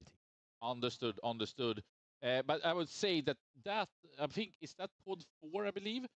It's really up in the air right now because they also have Martin Hultgren, who was seed 1 in this tournament, correct? Yeah. On his Thousand Sons. He fell to Emil Söderholm on his World Eaters, and we sneak peeked a bit about it, and we're laughing that the World Eaters played a super passive game. You said somewhere in turn 3. Yeah, was sitting down, you know. He was sitting down, just chilling. And I think in turn 3 they hadn't even taken any beaten, but he won convincingly with a 14-6. So pod 4, it's completely wide open with Emil Söderholm seed 4 being in a convincing lead right now. Yeah, and I think World Eaters into these veterans of the long war build is like notoriously hard for them for the CSM. And there's also the fact that this map is quite aggressive. It's like the old Dawn of War with a twist, so to speak. So he could easily get rushed and like tapped out immediately. Or they could play a longer game, which I'm not sure that CSM is favored in either. So yeah, Joel is in for a ride again. Wow. Yeah, maybe he should have chosen the Dark Angels that you did so well at the WTC, or maybe. Should it even come with the Chaos Demons? Yeah, and I know that was his other two considerations, but when he talked with me, at least I didn't really factor into it that he was going to play 0 games beforehand. So Understood. And I mean, Joel being an exceptional player, without a doubt, and he is one of the best Magic the Gathering players from both the Nordics and Europe, but he is still fresh into Warhammer, and here it shows that even if you choose meta builds, even if you are skilled, talented, you need those practices. There is a reason that players are in this type of tournament, and some are just more experienced, and I think it matters. Absolutely. And then talking about experience, because it's going to completely defeat everything I said. We had our good friend, one of the co-founders of Veizla, Axel Redén, and we can just say that if anyone was thinking that we were spicing the groups, being unjudged, giving him tips and tricks and lists, Axel Redén, he did this point-wise the worst first round as the Ever. ever in this tournament so far. As the seed 1 coming into this one, top ranked, he's number 2 in Sweden after you, Jesper. He chooses sisters that we've seen him played after the WTC, and he's facing Pontus Koch, who is the lowest seeded player in this tournament, coming with the Ultramarines that both you and I were, I would say, almost laughing at. Why do you choose the Ultramarines? And he comes in with his company heroes. Wounds 4, as I understand it, 18-2. Like, I mean, and Axel, he was the Swedish champion already 20 years ago. Yeah. And he is not far away from his peak right now. He is but then stellar in this year. This is unheard of, I would say. Yeah, I think Pontus is a bit coming out from the left side, but he's obviously a very strong player, and he has a nice list. I think talked to Axel a little bit about it, and he was truly struggling by going first on a linchpin mission with the quite dense terrain. It becomes hard for sisters because he can't stand on no man's land objectives and actually take score early. So he's gonna fall behind, and he basically summarized it as he had almost wiped Pontus at the end, but he had no points. So here we are. Was it a miss to not pull the secret mission, or that doesn't matter at this point? That's a good question. I don't have the nuances. All right, so I mean, I think we've broken this one down, but I would say that the Swedish Warhammer 40K community, would you almost say that it's in shambles? We can look a little bit here at the players who are now getting prepared for the next round here. We see here Johan Norman that we saw here, convincing lead win, or that maybe not convincing, but good enough. He had control, but it could have flipped. He's now facing Victor, who represents Team Norway. Traitor. Or maybe he's one that you want to have with you at Team Sweden. Like with these results, of course, it's early Saturday morning. It is, though, the Swedish Championship, so you can always look at people play differently. So here is where you want to be the best. You don't come in and just gambling. But, I mean, the favorites has almost fallen. I think it's Andreas Holm right now that actually was the only seed 1 player winning. I mean, are you glad, or are you worried? Are you happy? No. Is this good? Is this bad for the Swedish Warhammer 40K community? I really don't think you can extrapolate that much from it, but it's good to see that there's so many powerful players here. It gives me a lot of hope for the future, and I think we can disregard the old guard and throw them out, and Pontus and the gang, let's go. And we could say that Sweden, as many, have gone through generation shifts, and some have done it better, some have done it worse. And Sweden have had a lot of legends, not counting anyone out here, but someone like Axel, who became the Swedish Swedish champion 20 years ago, and still at his peak. But it's good to see that it's new. I wouldn't say anyone here is not new, but it's still that still players can come in and make surprises, because the way I've been looking at Warhammer 40K up until this point in this tournament is that someone who is favored wins 80-90% of the matches, and that it's like 55-45. But like an Axel Redén versus Pontus Koch, that must have been an 80-90% in Axel's favor, just looking at player skills typically. I guess you would have thought so, but to be honest, I just don't think Pontus has been around enough. But from my understanding, he played really, really well. So just kudos to him, putting Axel in his place. Amazing stuff, amazing stuff. And we see the players getting ready here. I think we just have kicked off where officially can start, but typically that's when you get to the table, wouldn't you say so? Yeah, I think most of these players are anxious to get going. They want to have as much time as possible, and in order to finish early and save and conserve energy. So I think most of them have already talked about their army, set up the tables, etc. So exactly, maybe someone started rolling. Maybe we should just very also quickly here look at the pods that we talked about. So the match coming up here will be from pod 3, correct? Sorry. Yes, from pod 3. So that means that it's the 1 seed versus the 3. So we have Andreas going into Richard. And here we actually can see Andreas Holm playing this time on his orcs, facing off Richard Wallin on his AdMech, correct? Indeed. And Andreas' convincing win.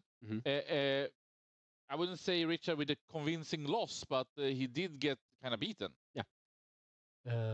So this is, I think it's going to be really interesting. Like I spoke a little bit about, this table is set up for aggressive moves, which orcs obviously can do.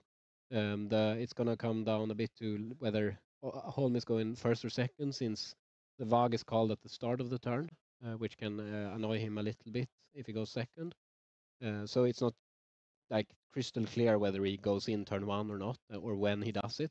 But Richard is really going to have to watch out for that. And even if he can just as well do it turn 4, that big push that flips the score basically.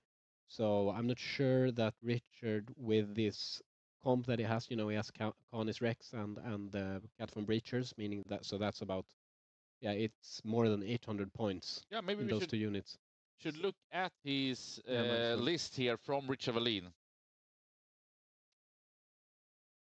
So it's he's playing AdMech Radson Core, which is the index one, basically, where you slowly deal mortals to your opponent and make them take battle shocks as well. And he has, but he's gone for a very a more like pushy, damagey build by including Canis Rex and playing with Cat from Breachers. I haven't really been able to talk to him about what the thought process is behind, but I'm sure that it's something cool, and so he can really, it's very, very killy for AdMech list, but he's shaving down so much on the Skystalkers and the Sterilizer, which is usually like the meat and potatoes of the list.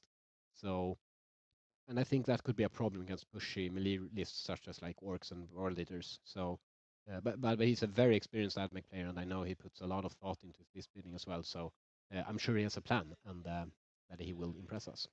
For sure. Maybe you said it a little bit, but if you would like point out one thing, why is AdMech such a like specialist type of army? Like it's very few. It seems like no one just has it as one of 5 armies or 3 armies. It's really much like an ad specialist is a player. Yeah, there's multiple reasons. They have a tendency to have quite complex and rules that sort of build on synergy.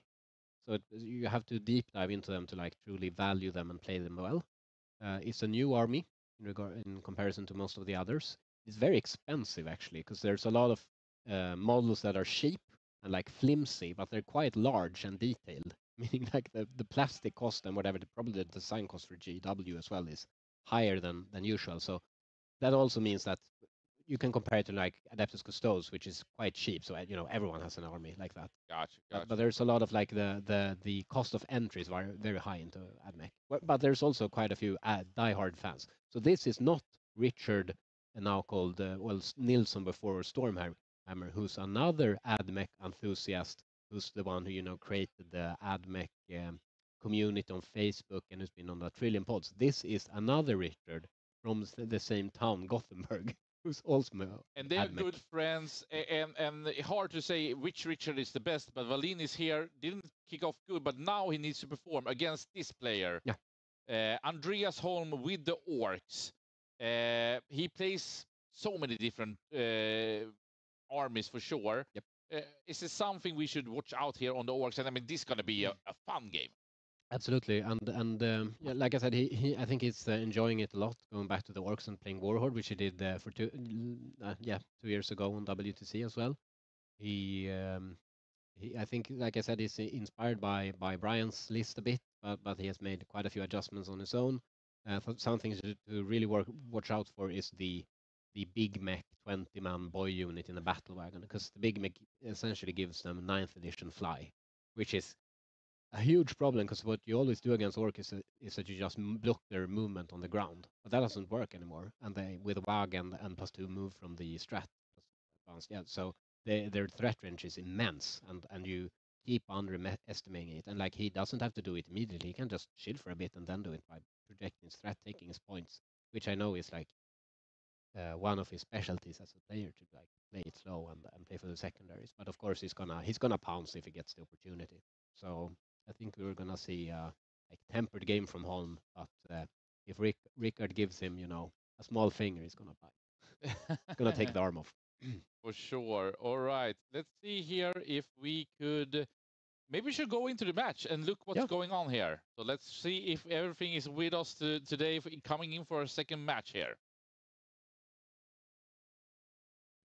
And of course, that was the wrong one. Here we have the right one.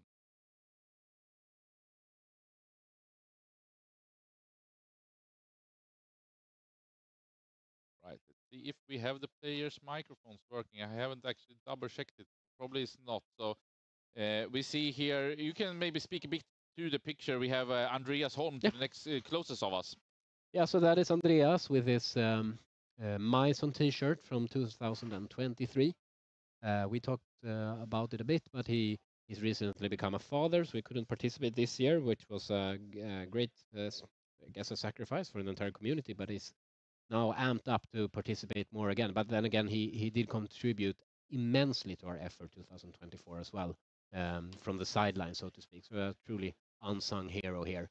And he's facing Richard, who's a quite new 40k player, but he has a very competitive background and is very enthusiastic about getting into the game here. So it's great to see him here on this stage, so to speak. And they've both agreed to play in English once again, which is of course very helpful for the international listeners. Now we have some problems from the fix, and like I said, I think there's quite a big risk for Richard during the entire game. Like he can lose at any point if he gives a big charge for the orcs and allows them to pile into the rest. And that boy unit with 80 attacks, crits on 5 sustained lethals is extremely lethal into everything. But I guess the danger points for Holm, on the other hand, is that the Canis could always get an angle into a battle wagon and just pop it, and then his threat range goes down a lot.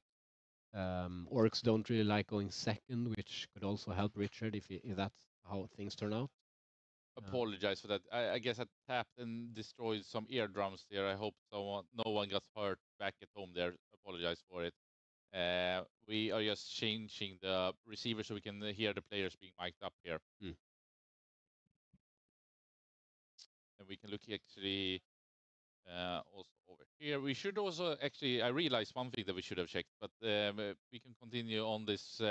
Maybe we should look at the maps also and the missions, because that was something that we have the possibilities of doing. So let's go over to this one first. Maybe you can talk us through on that one, my good friend Jesper. Of course. So this is a quite interesting primary mission, Terraform, where you score quite a bit of points just by standing on, I believe it's an objective, correct? Exactly. But there's the other part where you can try to terraform a marker that's not within your deployment zone, and that's going to start racking up the points for you, regardless of what happens to that objective afterwards. So it's a quite balanced mission, usually, I would think, but and it's a bit surprising, actually, that they didn't use it on the main WTC maps, and that they went for, like, Purge the Foe and stuff instead, but that's up to them, I guess. But I thought it was interesting to see it played here. So that's why it ended up. And then there's the swift action mission rule, which is quite simply that battle lines get an additional buff. They can make actions in combat or after that. I believe.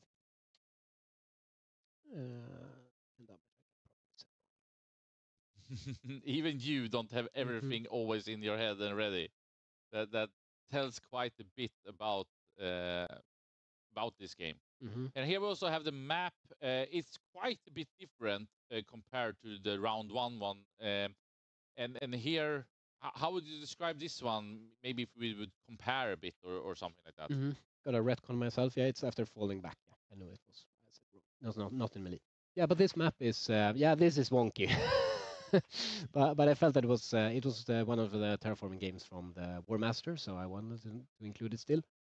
And this is still called sweeping engagement, but I feel like it's more similar to Dawn of War, which was generally avoided as a deployment in ninth and 10th before. And the reason for this is that both that this deployment where you follow the longer line on the map usually gives shooting armies a bit too many like angles from the sides, which is dangerous. And there's also the fact that the armies are very close together, and that's almost or even more exaggerated on this, since there's this tipping point-esque element to it, where with different distances between armies. So yeah, this is like red alert for AdMech, I would say. But let's see now if we can. Thank you so much, Jesper. Let's see if we can listen in now to the players and see if it's with us. 24 with who? For the big cannon, yes. Yeah. 36 for the bigger, for the small. Sure, yeah. And we're gonna try to get familiar also with the voices. For you, it's probably a bit easier. For the people at home who maybe haven't seen these two gentlemen, it's different. But let's go over to this one over here.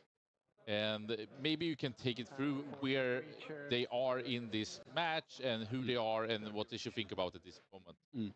Yeah, I've been going through it quite a bit, but we probably talked about Holman and Richard and their... Yep. But we have Andreas here closest to us, right? And Richard on the other side. And which stage are they right now in this match? They're in the deployment stage, so I believe they're declared their reserves. I'm quite convinced that Holm is at least reserving his Storm Boys, and could maybe do it with a truck as well, I'm not sure. And Richard is probably reserving some small mission play elements, but not that much. But we'll soon find out. And if we should speak very quickly here also about, I mean, of course, it's competition. It is the Swedish Championship here at Miniature Metropolis in Haninge, Stockholm, Sweden. This is round 2, day 1. Andreas has won his first match. Richard did lose his first match. But if you will speak more about this, kind of how you play the game in the way of the players coming in and that you're playing actually the game together. It's not only cutthroat and trying to like... you explain the rules, you're really trying to make it a good match, or how would you describe the stage that they are in right now? Yeah, so I guess I think they've already been through it before we started, but I think I would expect them to have a talk about how they want the game to play out, if they want to play with intent or not, how are they going to handle the clock, how are they going to communicate, etc.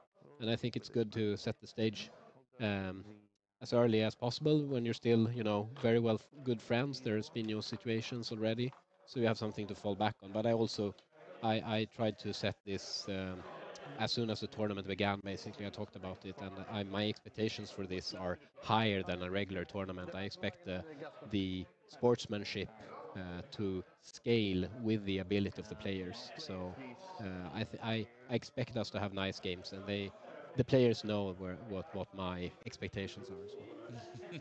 I think that everyone is always afraid to play those first matches. You don't really know the rules. Maybe you not have learned how you should play the match, etc., etc. But Warhammer 40K is an amazing community, and people even on this level are very friendly and welcoming. I mean, I never experienced something similar in any community that I've entered, to be honest. And I think that this is the thing. You don't need to come out and play the Swedish Championship the first thing you do on a 2,000 points, but it is a fantastic game. Yeah. And a community, especially, meeting so many nice people. Yeah, and I think most people are going to find it very welcoming. I think the sportsmanship level is probably the best the higher we go, and I think most people have almost the nicest games at WTC, because even though the stakes are high, everyone understands that it's a gentleman's game and that it becomes so much better if everyone is in agreement. So don't be scared. And that's one of the things that people really like to go out, both to WTC but also to the war game. Is it called War Games? Sorry? The single tournament before. War Masters. War Masters, because they actually have some of the very best matches they can ever have. But the Swedish scene, I would say, is very much living and breathing the WTC standard, and that's something that you also have endorsed coming into this tournament. Yep. Where people are really nice. It's a very nice experience. So come out here to Haninge, ask your questions on the Veizla Discord, ask the question in the Twitch and the YouTube chat. You're up for a treat with Andreas Holm, third-ranked player in Sweden, one of the best players, and he is in a commanding lead right now. With Richard, can he make an upset? Because this is a tournament of upsets right now. Yeah. I'm sure he has it in, but I would put my bet on Holm right now. But it's going to be really interesting. I know that Holm has dabbled into AdMech as well, so he is aware of the rules. Understood. Yeah, I mean that's one part is to know your own rules and the game. One part is to understand what the opponents can do. They though are in charge of their rules, so it's not that they can cheat. If they do that, then they will run into trouble. Should we maybe look a little bit on the deployment that they start here? I don't know if it's any particular choices and units that can be extra important. Yeah, I think Richard has deployed a scout move unit in the closest corners there to his opponent, which seems very, very reasonable. Holm is just positioning his vehicles quite defensively to avoid getting shot at early. The dangerous thing is obviously where Canis Rex is going to land, because he can one-tap. I don't think he's going to kill a battle wagon statistically, but like the trucks would go down. So the question becomes, how aggressive is he prepared to be with Canis? But also, like, since it moves through models as well, and through terrain, Canis is such a great piece. We can say that each of these, I would say, about to say factions, but we can say even more so the different parts of this intergalactic battlefield. There are some legendary characters for sure. Yep. And Canis Rex, is he almost the most brutal, cool, big knight there is, or what would you say? It's a matter of perspective. I mean, it's weird since you can ally him into any Imperial army, but he's such a banger both in his shooting and melee, and like now that he's ignoring terrain as well. It's a great model. But I know, I mean, I'm probably a bit more scared from like Magnus and Angron currently, but I still think, yeah, Canis is definitely up there. But he's the Imperium's equivalent. He's the big machine defending the humankind and Terra against the hordes of chaos and the masses of the Tyranids. Yeah, you would hope that it would have been the Loyalist Primarchs, but they're kind of lackluster. So I'm sure Lion's going to get buffed soon. So we also have the possibility here, why we're doing the deployment zone, because sure, it's very important, and we see here the Canis Rex up in the top left, I assume, in the bright orange colors. But let's check in what Canis Rex will meet and eat into. It actually is Andreas Holm. What can you tell about it? The homeboy of Westeros. Yep. My co-captain Jonathan just now wrote the only hope of Westeros, which is, I guess, true. When Sebastian has at least beat some problems early in this tournament. Yeah.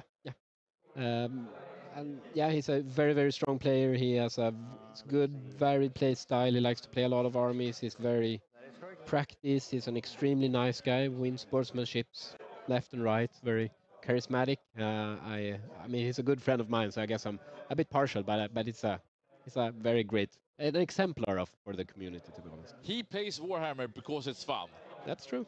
And it's fun to play Warhammer against him. Thumbs up, and we will see if it's thumbs up after. He will face his opponent, Richard Wallin, playing on the AdMech, coming from Skellefteå, 38 years old, Team Six Fingers.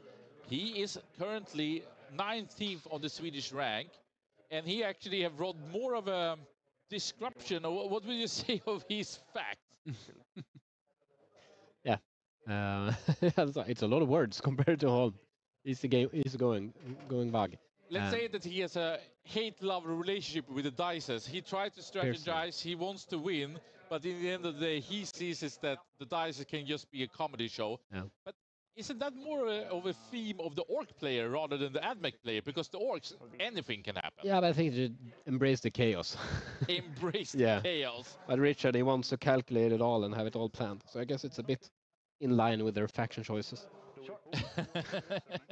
No, but yeah, Richard is he's quite new into the competitive scene, but he's bursted onto it and he's doing well. I mean, he's already here at the Swedish Championship show. So and he's showing a lot of promise. He's like a part of the recruitment process for this year's WTC as well. So it's going to be really fun to see him perform here. Yeah. Should we try to tune the music of their voices to hear what they're all about? You know, all a bit of the graphics here. Yep. It's more for what you decide in the next step. I don't know if you care about that, but No, it doesn't matter. I figure it matters a little bit. Do you believe that Richard has started, or is this the scout move? I would think it's a scout move, but from what they're... It's a long base. And then you make all the decisions. Yeah. So I'm going to flip to you because you make the decisions. We should take mortals over here. Yeah. You decide 3 or 5. Yeah, mortal. 3 up. They take 3. Okay. So Holm is getting bombed, ransom bomb, the index detachments rule. Basically, is going to take small amounts of mortals or risk taking a big, like a D3 amount of mortals, but avoiding a battle shock test, basically, turn 1. And it's a bit annoying for armies like orcs, where they don't really like taking the mortals on like their Gretchens and stuff, because sooner or later they're gonna fade out, maybe. The trucks do have self-repair, which is helpful in like offsetting this. The battle wagon doesn't, so we'll see how much it takes. We can take some damage here. 3 up. 2 mortals. Then we have the gas cool unit, which we can take some... we can do the battle shock on them, I guess, yeah. So we are in turn 1 now? Yeah, well, start of battle round 1, yeah. Okay, and did you pick up who goes first? No, sadly not, but I think we will find out very soon. And why the Both has scored 10 points is because their armies are battle ready, which is a requirement that you have painted them, based them. Take the bottom and top one. So that's 3 points of the 100. Overwhelming force and behind enemy lines. Yeah, you can redraw the behind enemy lines. Yeah. So Richard is going first, and he drew overwhelming force, and we'll see what the second is. Yeah. Back in, but Storm objective, you can also redraw. Yeah, I can't do that one first. Exactly. For that. All right, cool. So I guess I'll choose battle wagon. Yeah, so overwhelming force and marked for death. Marked for recycle. Is there any way you can reach his truck? I don't think so. No, because that line So is he not drew exist. 2 that he could recycle, and then you draw marked for death that he wants to recycle but can't. And it's because he needs to kill 3 units. And no, and that one of 3 units that Holm chooses, and that's very tough to do early in the game. So. If you look at here, C24 is it enough to kill 1? Do you need to do 2? Yeah.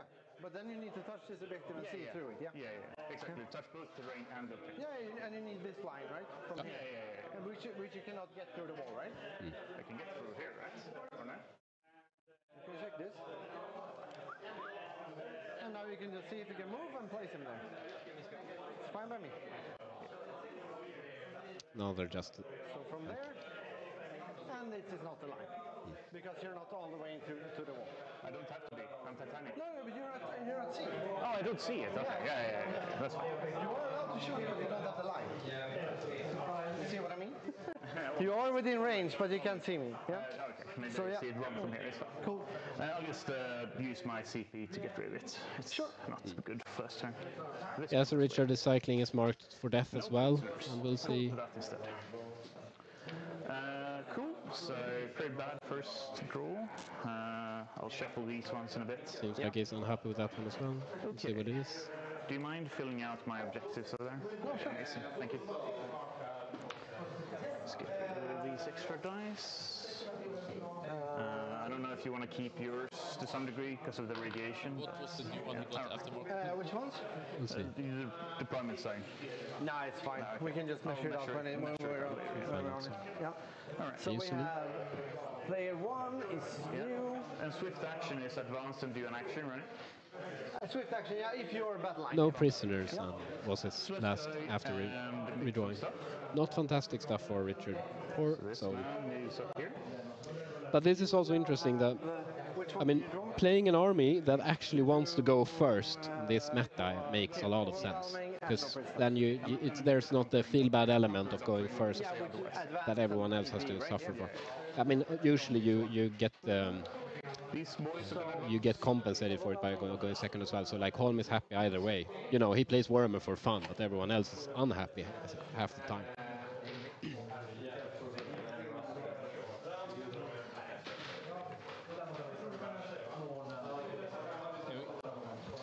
We need to say here that typically you never use your first CP when you draw a bad card, because you do want to if you throw it end of round, you get another CP, which means that you go up to 3. But Richard really wants to get a good secondary, and he has draw blank, blank, blank, blank. His problem here is that overwhelming force is essentially also a blank here. You want to score at least one, throw away the other, but here's looking at maybe throwing away both.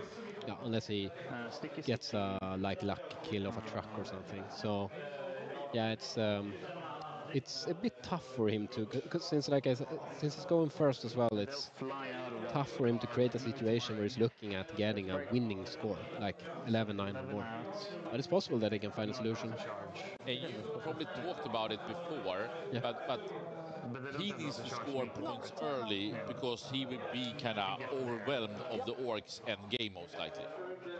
Yeah, at some point he can Holm can do his push turn, throw everything in, and deny a lot of points at that point. And that's, in general, orcs are extremely good at scoring secondaries and denying primary, and that's what he likes to do with any army he plays. So it's always going to be sort of an uphill battle into orcs to get a winning score, and from this start it's even tougher. We got a question here from the YouTube chat from Aura, one of the more active Veizla members on Discord. Please join in on our Discord for sure. Put it up here below. But his question is, what leader usually goes with what in the orcs list? Yeah, I'll try to answer. So Gashgul is always going to walk on ground together with 2 Mega Nobs, just to have some kind of retinue. And then there's the beast bosses. They are obviously going with the beast Snaga boys, and that's it's a very good apparently this is tech choice, because orcs do have some trouble handling big tough units such as Chaos Knights and Dread Knights and stuff. So it makes sense to have something to counter that, because they eat vehicles and monsters for breakfast. And then he has the 3 war bosses. I would expect one to go with the 20 boys, and the remaining 2 to go with 2 5-man Nob squads in trucks. And why also this matters is because you choose your list, can't change that one, it's locked in. But you can choose the unit composition and who is attached to what and who sits in which vehicle and off. But that's not super common that you change it around depending on the opponent, or would that something be that the orcs are doing?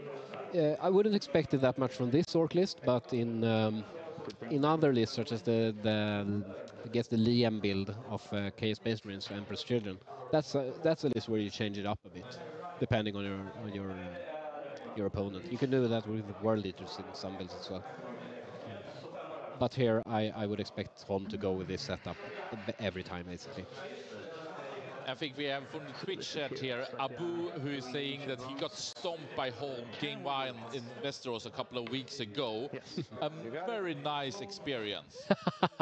And I mean, I think that shows Warhammer, and I have the same, that you appreciate. I had the opportunity to play against Johan in my final match in Westeros. Won his first match here, and a fantastic experience, but it was not fun if you wanted to win. It's a hobby for everyone. Maybe we'll do this. 100%. Yeah, you gotta see that fun part. I'm gonna stay there, so he sees outside.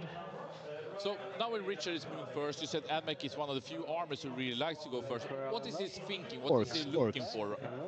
Oh, Orcs is yeah. the one who likes. No, Admech, sorry. not happy. So, okay, this is like... Holm would have liked to maybe go first, but it's not a disadvantage in this moment. Not really, no. But yeah, so the only saving grace here is that Richard is going to know if Wag is called or not as he does his movement, because it's done at the start of battle round. You're touching the victor or not? So that helps a bit, but like at some point, you know, you gotta take it. So, but I think what Holm wants to do now is just move around with the small units, deny points, take his secondaries, keep denying, see how things turn out. Yeah, it's fine. Yeah. Just don't want to catch you off guard with that shit, because it's a little bit nasty.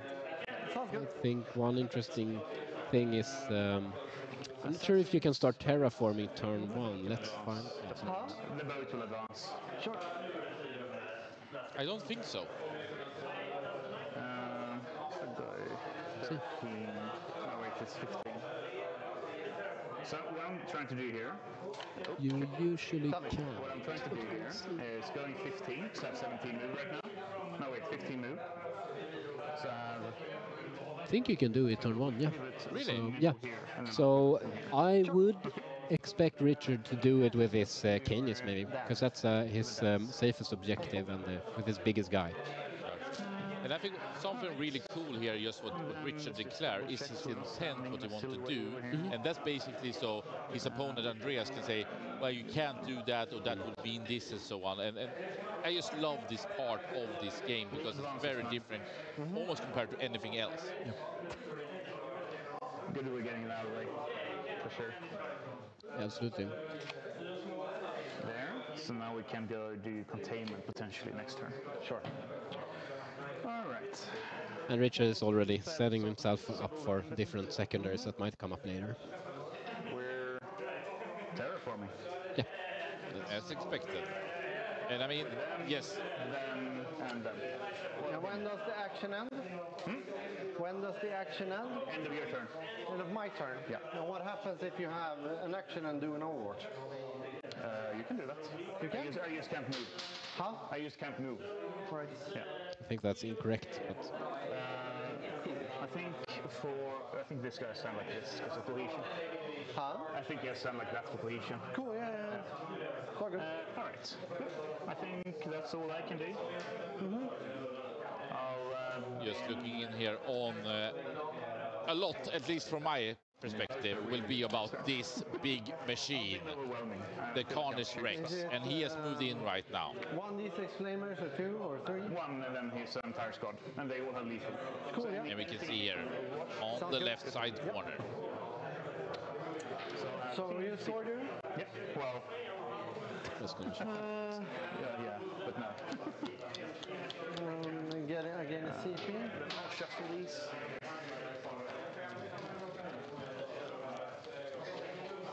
And if you tune in late here, here is the deployment. So this time, they are not on the short ends, they are on the long ends. And this is maybe one of the not as aggressive deployments. But we can see here Terraform. Maybe you should explain Terraform a bit quickly. Yeah. So what it does is that you start it in your own shooting phase onto an objective that I would expect that you need to control.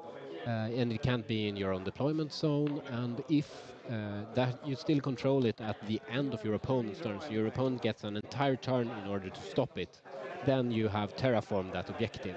And then it's going to give you 2 VP for every scoring turn remaining. So let's say that Richard completes this in turn bottom of turn 1. He's going to have it terraformed for 4 turns. Like, it can't be changed. So that would be 8 points immediately. 8 extra points. So that kind of forces you out to the middle of the battlefield. Yeah. And if we're looking here on the map, it's looking in this type of way. It forces you out from the top and the bottom into the middle on these 3 objectives. Yeah. And if you can hold your ground, you will get a lot of extra points. Yeah, but it doesn't even matter if you hold your ground. It's just, you have it forever. Yeah, but if you get killed in Yeah. in No, his that's true. first turn, so that's why you can see the Carnage Rex on the left. They're moving in Yeah. as the big machine, but he's also gone into the middle, and I don't think he's touching the right objective. Probably not. So question can... I don't see a way for home to contest that terraformed objective, and I think it's a really smart plan for Richard. It's going to put a lot of pressure on home to act, and I'm not sure how he's going to do that, to be honest. Or, well, how he's going to flip that objective now, so that's going to be quite a big primary lead for Richard, regardless of what happens to the other objectives. But I assume in the middle he's probably going to charge the closest unit with some small training unit like a flash kit or a small boys unit or something, just to deny points, basically. And we'll see also if Holm feels like he can go for a terraform for himself, perhaps on the mirrored objective on the other side. Was doing some of the production part, but has it swapped over now to Andreas? I'm not sure that it has already, but it's measuring things out.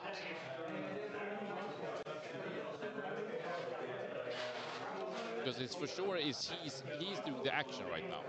Yeah. I don't know. I don't think he plays Snickrot, right? Because otherwise that could be an explanation. Tempted. Nope. Mate. Yeah.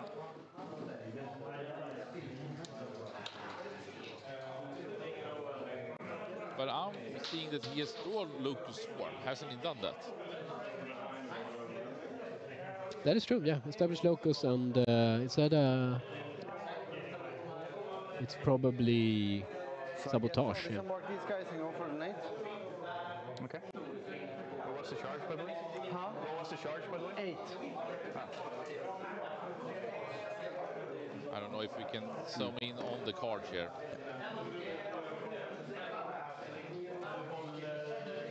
You see this guy, right? Yeah. So I would assume that Richard shipped both of his missions, so he would be at a 2 CP now. 8, within 9. There. See? And it's And from I think that's Sabotage. Stands here. Yeah, that is correct. Yeah, sure. Yeah. And then we have these guys. I'll move forward with the truck. And I will do... I can just measure from the middle as you did. Yeah, You can come over here, please. Oh, sorry. Yeah, so I'll move 6. Yeah. Yeah. And then you'll pivot at 6, I guess? Exactly. Yeah. Cool. So 8. Yeah. Do I actually, though? No, I guess not. I guess I'll just... yeah, okay. Wherever it was. I'm going to go out 9 over here with my flash kits. Oh, really? Okay.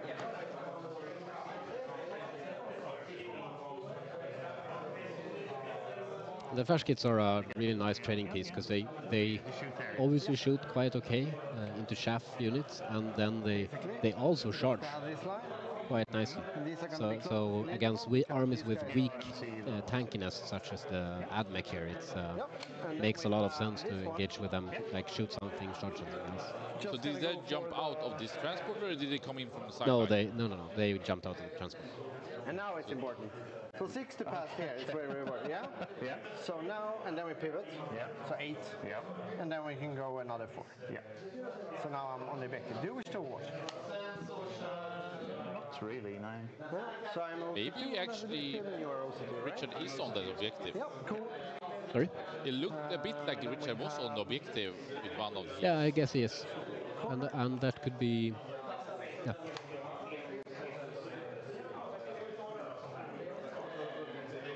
So the movement happened now in the right side of this screen. You can see the boys down in the right, and the transporter moved in on the objective on the right side. And here you have OC 12, right? Yes. Plus these guys, plus of course. those, yeah. 12 plus 9. Yeah. Yep.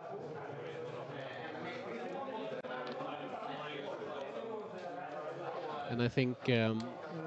Do I get an extra CP from we are going to see something slightly similar to the game with Anders, where if Richard gives away too much of his chaff early, he's going to struggle with the actions late game. Yeah. It's a bit offset by the fact that Connors can actually do an action and shoot. not charge but shoot. So that could was help a a bit. change coming in this summer. The One of them, yeah. knights a lot stronger. But we can see here that Richard have kind of screened the middle objective, but also have units on the back of the objective. And isn't this a state of the art how you should play? Yeah, I agree. It's in order to deny denial of the objective, so to speak. But we'll see how Hon chooses to approach it. I think it's you can see the trend where there's a risk of Richard like running away with the primary score, and I think Holm, if he can find some type of way to deny the middle objective, I think he sort of has to go for it so that he doesn't get swamped too much coming up into the later turns. Because I don't think there's a cap on how much you can score on Terraform. So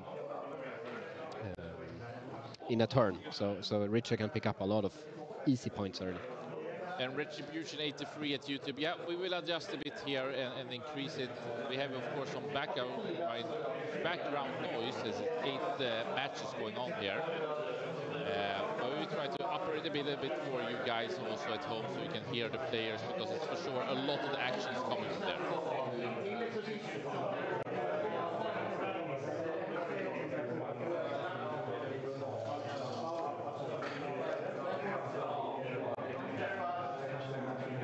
They're in the yeah, they're in the car. There's 2 dudes sitting in the car here. Cool, yeah.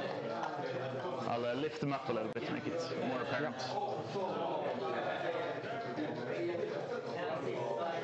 Well, one gets lifted. Huh? Well, one gets lifted there. Yeah. I'm just gonna go on the other side and be able to shoot at these guys.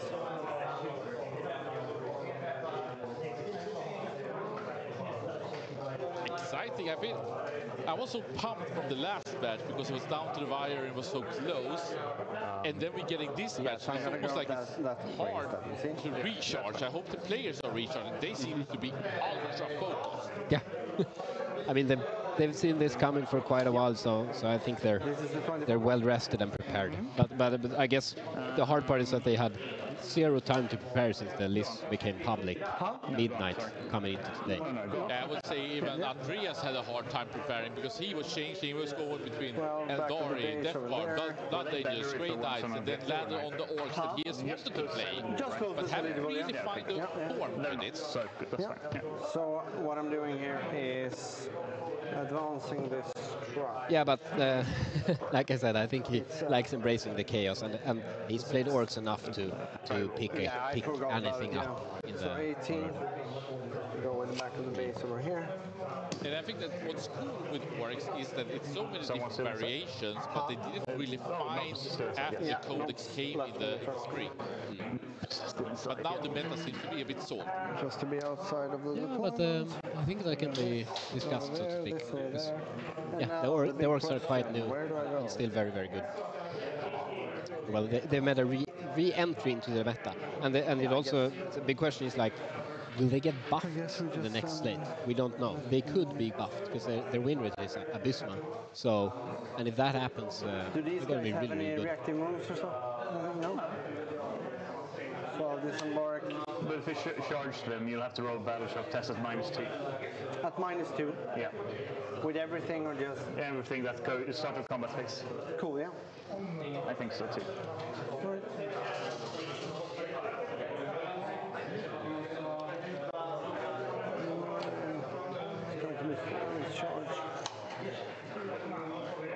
So if I get battle shocked, then I'll not take the objective from you.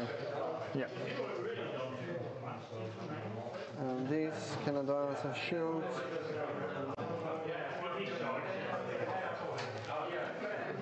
Let's see the lines here. So how far did these guys move? Between 6 and 11. 6 and 11. So they can basically not all, they can probably get up there. Can we look at the line of sight through, we know this guy is standing here. Can we look at this line? Some people will be able to shoot it, but not everyone. It's going to be like this, right? So here, which is 8 from So where I am right now, they're not able to shoot, right? if I roll a 3 to advance, he can shoot. So you go 8. Yeah. And then you end up here. Can you see, get a little line? I'll go here. But, Can you get the line of sight from there? Okay, so maybe a 4. 4 to advance. Yeah. 4? Yeah. So you need to get here. There So can you get the line from here? There for sure, yeah. There for sure? Yeah. Yeah, so here one can shoot. That is correct. That is cool. Right.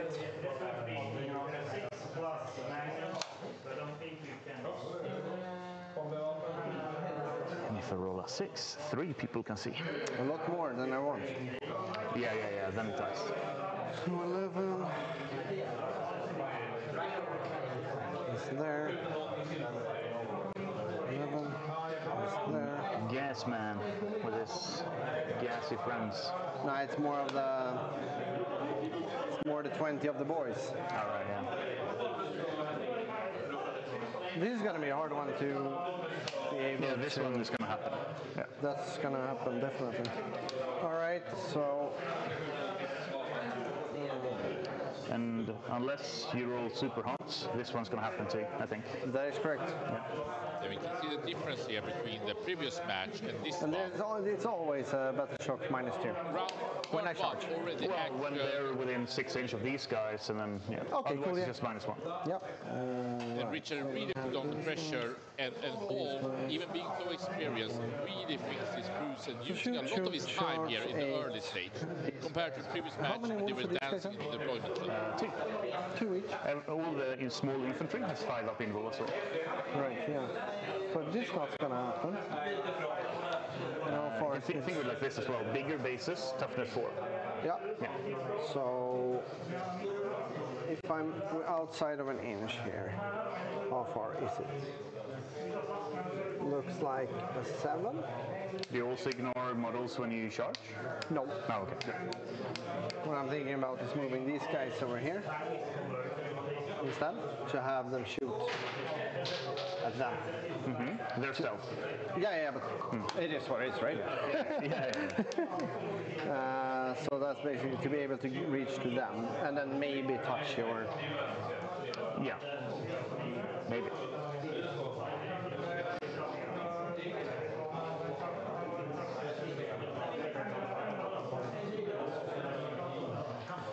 This is mine. This is actually really tricky. Yeah. Richard I need to figure out if I want to do that or if I want to do this. Take your time. It's fine. Huh? Yeah, no, don't worry about that. Take your time. Because this is, as you said, this is already lost, right? Yeah, this is going to happen. Yeah, that's going to happen. So there's nothing I can do about it. And they're not going to go away. Might as well just pop them out over here from the truck. All right, I don't think you had that movement, right? No, you're right. Because I advanced. Yeah, so I can move 9. So I can probably stand over here somewhere. Yeah, just to be in a little more... a truck formation. Yeah, in a truck formation. Or something like this. But I'm not going to be able... Yeah, this is probably going to have to happen because this is never going to happen. Yeah, this is going to happen. This is going to happen. Might happen. This might happen, so this is better. So here I have the same. I mean, it's 12 OC. It's 12 OC, so it's a little bit Exactly, which is going to be real rough. So it is what it is, right? And I take mortals each turn, right? Well, just one day. Yeah. So I'm moving out you 9 don't really here. have to worry about its post. So 3 is going to be the furthest model over I there. said yesterday, interesting that this match is much more action from turn 1, and Andreas Holm has spent quite a lot of time already here, even to the way that he apologized and Richard said, no, take your time. And he said, this is tricky. I think Richard had done a fantastic opener here, and he will get terraformed on the left objective with Harness Rex here. He will have a hard time coming into the middle of and he's still struggling on the right side. So Andreas has been back and forth to different models. He's been trying to find the right type of angle. He's been struggling, especially on this side, if he will move out his units and how they're going to prop up transporters. Facing the Carnix Rex, I would say the orcs are already in dread and fear the orcs. That's the worst thing you can never It's have. real tricky because you're putting a lot of primary pressure. Yeah. It's annoying. I know. It's annoying, says Andreas Holm, who is one of the favorites of this tournament. He's already under pressure after winning convincingly his first match. Yeah, but Richard Berlin, he has had a great, fantastic opener. It's really tricky.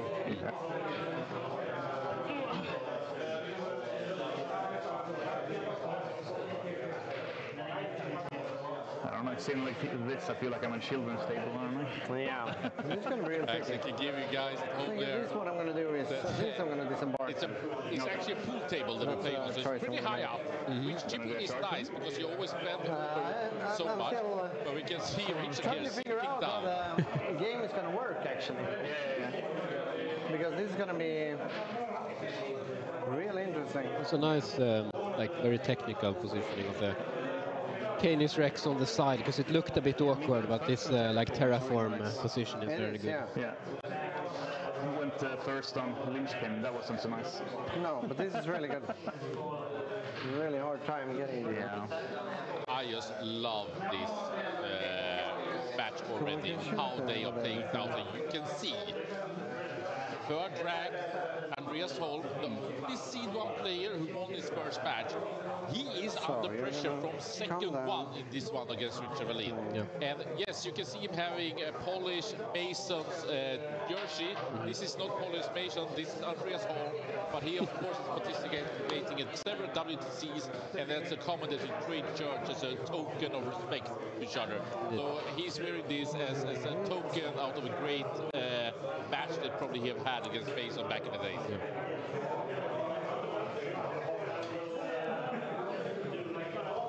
And it's going to be... They shouldn't fit in between that base, right? No. I need to kill you to be able to get through you. You see, I need to kill you. Do you have These 6 guys. inch consolidate, or? No, I need to shoot you dead. And then go for the 7. Okay. Yeah? All right, yeah, sure. Yeah. This is the action they're talking about. This line needs to die in the middle so you can get hits with objective. 9, 11 out Can the from here. orcs shoot them? Yeah. So. Flash kits can shoot, yes. To you is going to be but it's 18 outside an 18, right? not super easy to kill them either. Yeah. What is this cool machine called? Which one? Sounds good. Yeah. Gärdskuldtraka. Just line up in a battle. Is this a sword? Yeah. The big Primarch basically for the orcs. He's such a banger. He hits super hard, and he gives everything close to him, or well, close to his friend Makari with the banner, lethal hits. And the Warhorde specialists that everything has sustained hits in melee.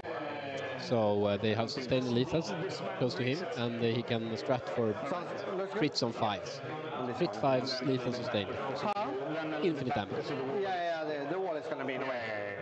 Yeah, I'm going to make sure that everything is... Yeah, we get it. Yeah. This is interesting, but Holm is actually committing his big pile of orcs already. Then we have the... Just to deny primary. Costly, really costly. Overwatch when you can. Go ahead.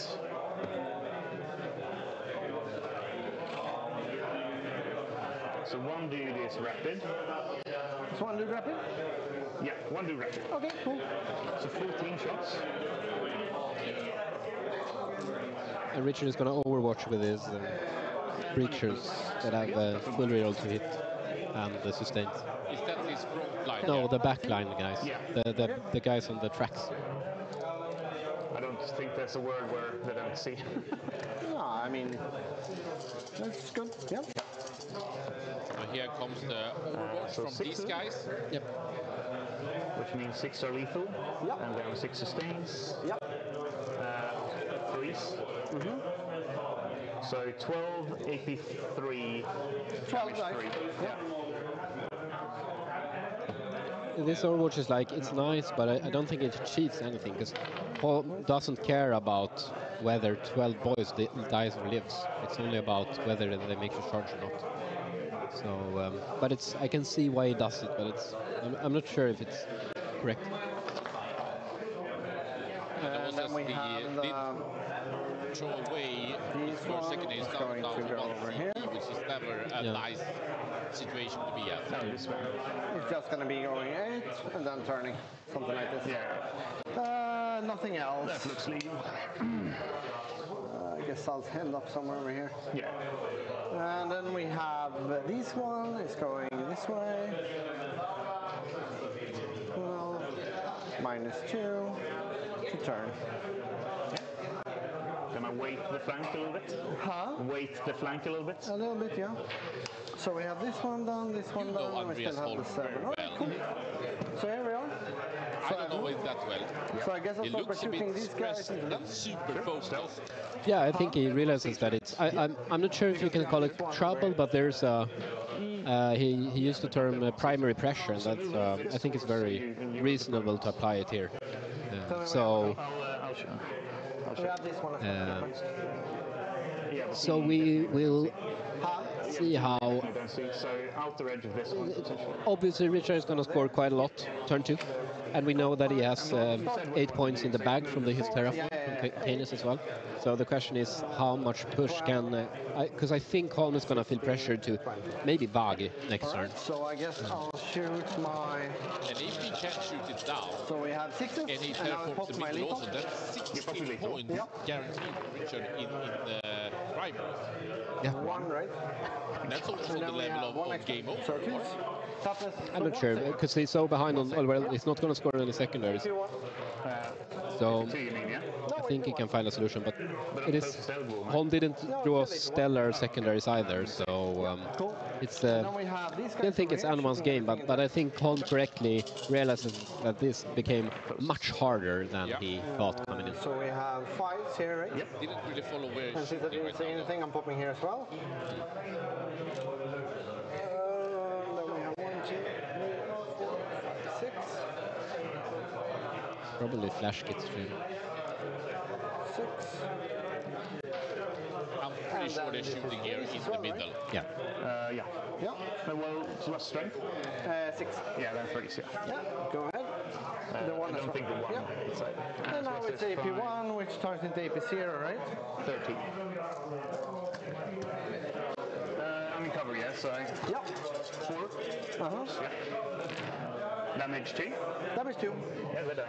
Yeah, so he did get the kill on the screening infiltrators, Sicarian infiltrators, by shooting them with a lot of flash kits, basically. Ah, it was actually out to the This right. one shooting everything into there. Oh, okay. Is there any other abilities you can pop before or no? How, what do you mean? They saw down the 2 lethals as a pop now that you can pop before shooting, right? No, this is everything I've done. Yeah, so I have done everything I can with my abilities. Okay, good. I have nothing more to... Okay, that's good. Yeah. Just double checking, so popping ability 1, before 2, shooting. 3, 4, 5, 6, 7 guys. 8 guys. So 8 shots. Yeah. I killed 12, so should be 8 left. 6s? No. Yep. Nope. 8 left. 4. Well, 1 behind, I guess. So maybe. It's not supposed to be. There should only be 8 left. Exactly. So I'm going to remove this one. Okay. The boss was on the other side. Yep. Yeah. And then we have the... We see so 8. your captain Jonathan. of Sweden, Minus Jonathan. 1. Former. Yeah, but you are co-captains, right? Huh? If you want to give any of his input. Alright, so how many 6s did I have? None. None, alright, cool. Yeah, This guy? yeah, I agree with him that I think orcs are going to wag next turn. I'm not sure now that he overwatched 12 of the boys to death. I think he can handle the boys regardless of wag or not, so it's going to be a problem for him. But I think Holm will have to do it to create pressure. 4 times 5 is But I expect him to do it because he needs to get on to the objectives now. But it's going to be interesting to see how much Chef Holm manages to kill now. 20. So this is the shooters? 6s? Yeah. 1, 2, right? Yeah. And then strength 5, so 3s, so 2 saves. 2 saves. AP 0. Take them the first guy in cover, so 3 up. Yeah. Takes a wound, yeah. And then we have the Loba. 6. 5 plus 1, so 6.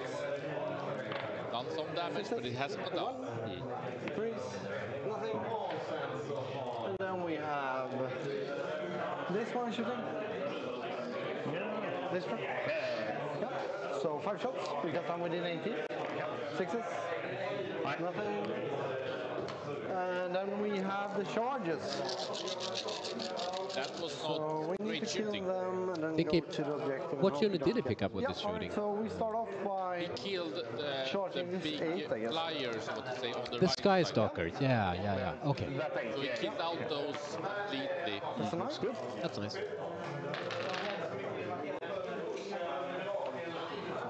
It's a very quick and good unit, like a good tool for Richard to have.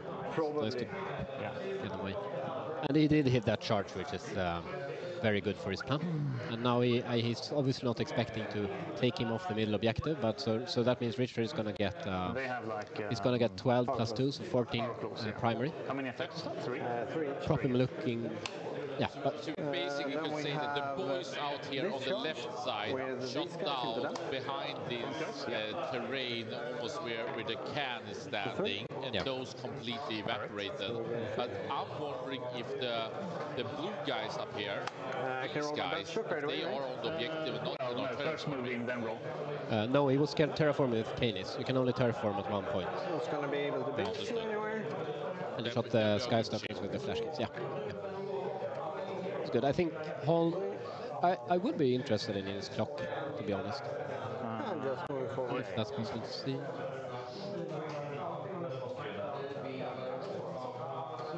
Like so. And then we have discharge.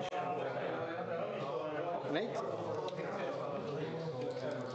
With some wiggle. 12. Because he's spending a lot of time in turn 1, which is absolutely reasonable. He needed to find a good solution here, but it's. I think he's experienced enough to handle it, but it will factor in. I'm quite sure. So these has done their job. These has done their job. And then I expect him to They have not done throw I away. need to tank shock here. So it's assassination and locus. I don't think I do. Yeah, it's assassination and locus. Battle shocks, yeah. On both the units. But I think he's gonna throw away the assassination. Looks good. 9, 6, I think. nice. Yeah. Looks good. All right, they have 6 leadership, yeah? Yeah, the warboss gives Oh, them the 6. warboss has 6, yeah. And this one has 7, which is Very nice. Yeah. And this one is he cannot reach, so he can start terraforming. He I did guess. charge with the battle wagon. This is quite cool. No, we need to do it in shooting. Yeah. Never mind. So I guess I'll start off by attacking. You have 1 CP, so these guys activate. Makes sense to me. And then this guy has to come to the other side if he wants to fight him. Yeah, sure.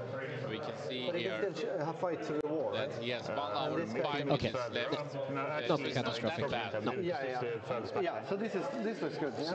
But do you want to fight with him? Yeah, but he can still be since you're touching the wall. There was like dudes over here, and they're the ones that ended up here. But he's used 9, a yeah? lot of time. Yeah, 9. Yeah. But let me Also show you. because he this has a one, lot to move need to go and a over lot to here. roll. Yeah, exactly. Yeah. That's okay. But I mean, if you kill them, It's okay. It's okay. they pop 4 up in roll, these guys. Sure. And I'll pop. I guess so. They have 4 up ammo. What else do I have? So that Ranger squad has 4 up in void. Yeah. Makes sense to me. 3, 6. So there's a leader there. Yeah, okay. Oh, so there's a leader that he can actually assassinate. So it's not gonna do establish, but it's gonna hopefully gonna assassinate. That's cool. And we have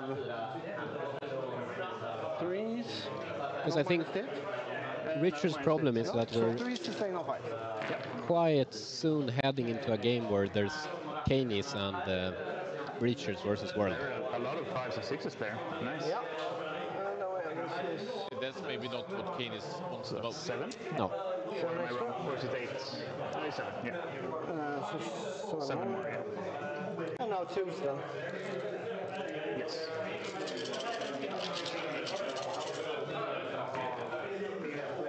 This one is, here we go, we have 6, 9, 12, 15.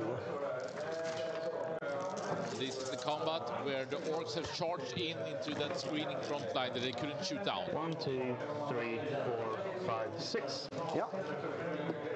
Now we have 4 attacks from the big boss. Hits you 4 times. And then 2 wounds, 2 saves.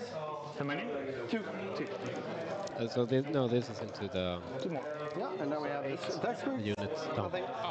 So 2 will be alive together with 2 will be alive. No And then we assassination. have in the middle. So I guess I'll start attack with... Do you want to consolidate? Yes, I do. How does it look? You have one guy over here. Is this Do where you the have fight peaceful on are? this guy? Yeah, exactly. I have Flamer. Yeah. Right, cool. So that's cool. That's No one cool. else, or? I think that's fine. I guess this guy can go over here. Yeah. This guy can go over here. I don't think I can fit my base through, right? No. So basically, it's only this guy is going to try point him. That was basically from there. Yeah. And this guy. So just go around and try. Can you move him further? No, not He was further, because he standing was here. standing over here by the... Yeah, but this guy that was right this here. guy. Yeah. No, he can't get past 2 dudes. Okay, so he can be there. And this can be here. Are we done? Yep. And then we have over here. It's all good. And then we take these guys then. So damage 2. So I guess I'll attack with... let's do the small guys. Yeah. So can't really pile in that much. Nope.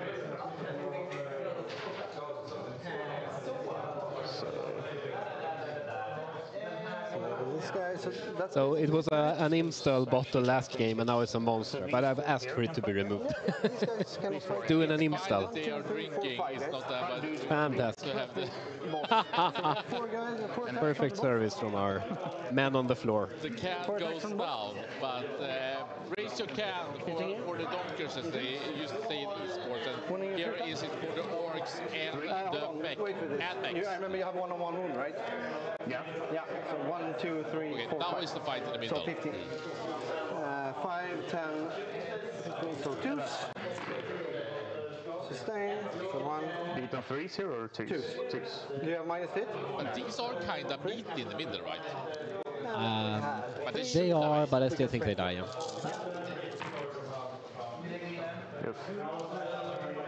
Into that grinder also, that's lovely. So this if you want.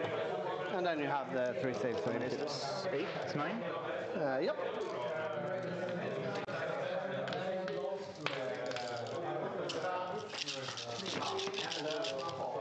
Uh, 81, right?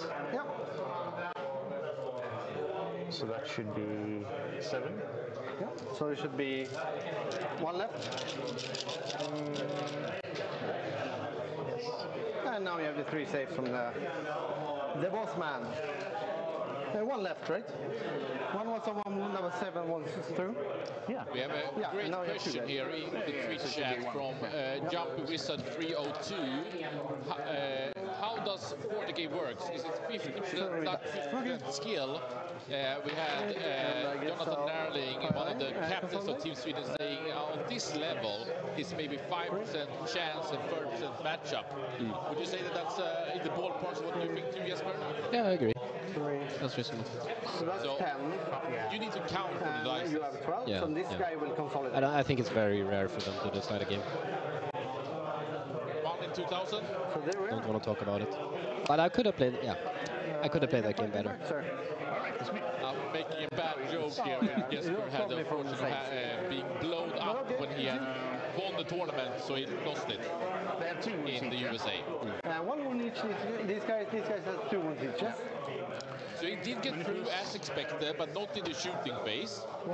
He for sure has 4 OCs, so but here was not with the 10 what happened, so maybe it doesn't matter.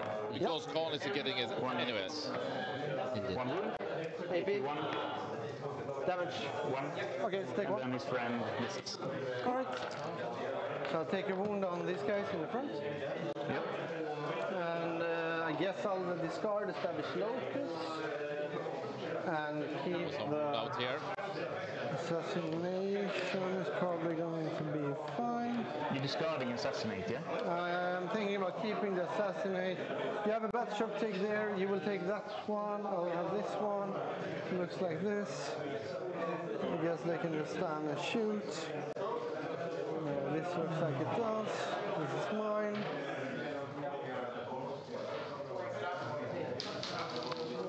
So I give away that one and promise. How much? This one has AP3, right? So you do not ignore cover, so it's going to be... No, but they have AP3. AP3, so it's going to be AP2, which is everyone, which is 4 ups. So that's cool, that's cool. Locus. And you have a fallback over there. And some shooting over there. Pink Pirate here on YouTube is writing, you generally want to go protector against the orbital turn. You don't need the AP from Kong since they all get invulnerability saves -1 to hit, helps a lot. It's almost lingo that not even I understand. Yeah, everyone's gonna. It's every battle round the admech chooses whether they want to be like aggressive with assault or if they want to be defensive and get like heavy weapons and stuff. So assault is +1 AP. So again, CP go to 3. So and then it's you, my friend. At the start of the turn, yeah. I hadn't really noticed it, but I love Richard's... wait. I need to decide if I want. Yeah, he's a loyalist. But he also plays Drukhari. I don't know how that comes into it, but there's no order. So it says, die for the Emperor or die... Trying. Die trying. Or die trying. What are you deciding? No, die trying. That's the start of the battle round. It's start of battle round. Oh, right, yeah. That's why. I thought it was like an end of turn kind of thing. Huh? I thought it was like an end of turn thing. No, I need to do it at start of the battle round. Now we have this, and we have this, and this is gonna happen. This is gonna happen. But you were... This is dead, this is probably dead. How much? Oh, great, yeah, I'll walk. Yeah. Just a walk. Yeah, walk. Walk, Mr. Bond. Making this into a very, very pivotal turn for Richard and Holm, obviously. I think we're... This gets terraform. So... This is where they're gonna spend a lot of time, probably like 25 minutes per player, this round 2. And I think we're gonna have a solid grasp of how the game is gonna turn out after. So I'll bin that for a CP. Yep. Cleanse. I mean, slightly better. Use another CP and throw a I cleanse. wanted to terraform, but I guess we can see. Okay. And then we're bombing. You have some battle shots as well, right? Yeah, but this happens first. Cool. This guy here, they take a wound and battle shock test. Sure.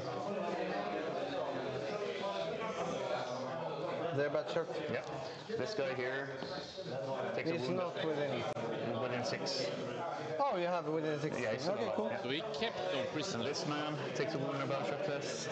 So he's He's battle safe. shocked. Oh, Richard, yeah. Okay. I guess that makes sense as well. He's battle shocked. Yeah, I'm not afraid. This guy here I believe takes a wound and battle shock test. He's safe. On an 8. Right, yeah. And these guys here Sure, 6. doesn't take a wound. Alright, so next. These guys take a wound and battle shock test. Why is it 2? Oh, but it's all good. Right? I only need to roll battle shock. Yeah, battle shock. I would assume he's outside of 3, Aura. Did you roll for it? I rolled a battle shock. Yeah, then it wasn't legal, right? So you took his there instead. Yeah, exactly. Right. But he takes a wound. Yeah, he takes away. And so does he. One of these as well. Cool, yeah. So this one is on 2, and he has a 5 of kill of pain. It's all good. Okay. And he also took 1. Yeah. Okay. And then these guys takes a wound and battle shock test. Sure. They're good. These guys takes a wound and battle shock test as well. They're bad, sure. Okay. And then 1 wound on these guys. Yeah. Good. What the fuck? How did this happen? What the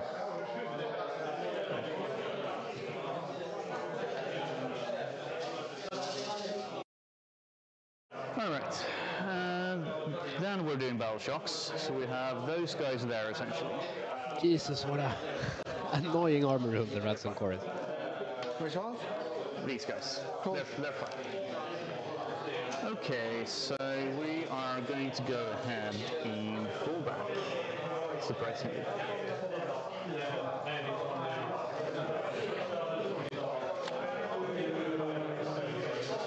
There. This guy, what's 18 to these guys? Yeah, so 0 on secondary, the only thing that's been scored is the primary. So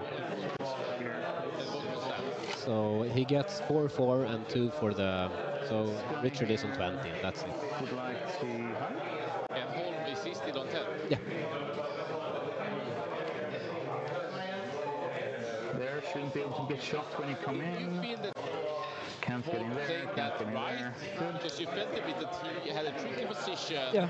but you felt it was going his way, but it seems still that Richard is doing pretty well right Yeah, now. yeah. I think Holm found like an adequate solution. It wasn't fantastic, but I think he found a good line. Would you like to fill out my score, So it please? doesn't become like catastrophic for him, primary-wise. But I still think he's under a bit of pressure. But this is also his Vaga turn, so like we will see how aggressive Richard feels like he's able to go and how much he's actually gonna kill. And then Holm is gonna have the time of his life during his Vag, but it all comes down to how many resources he has and where he's able to connect. But I would assume he has a good view on how much he's going to be able to commit afterwards. It was a very interesting move that he did with the truck on his left, on his leftmost place. But first floor. So I think Richard wants to wrap that truck. Okay, Is this the track closest to Khan, as you mean? Yeah. Where Richard is moving in right now. Exactly. So I think Richard is going for wrapping that truck instead of trying to kill it and charge the guys in. And then he's gonna... So that locks Canis up to shoot against something else instead, which makes sense. Some shitty formation.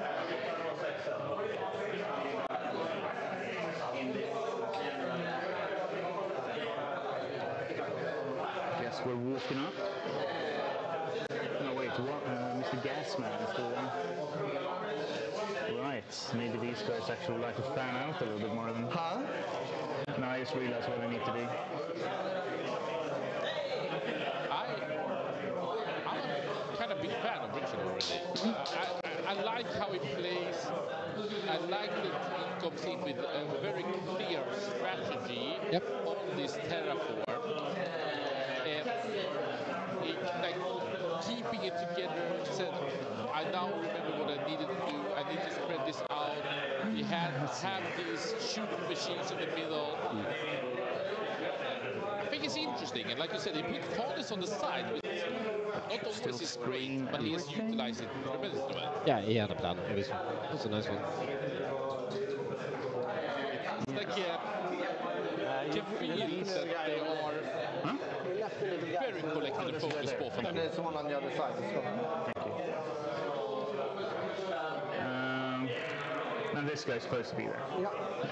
And I mean, he doesn't have so much units, Richard, but cleanse at this stage is not really a problem because he already have pushed up on the objectives, right? Yeah. They move 4 or 5 or 6.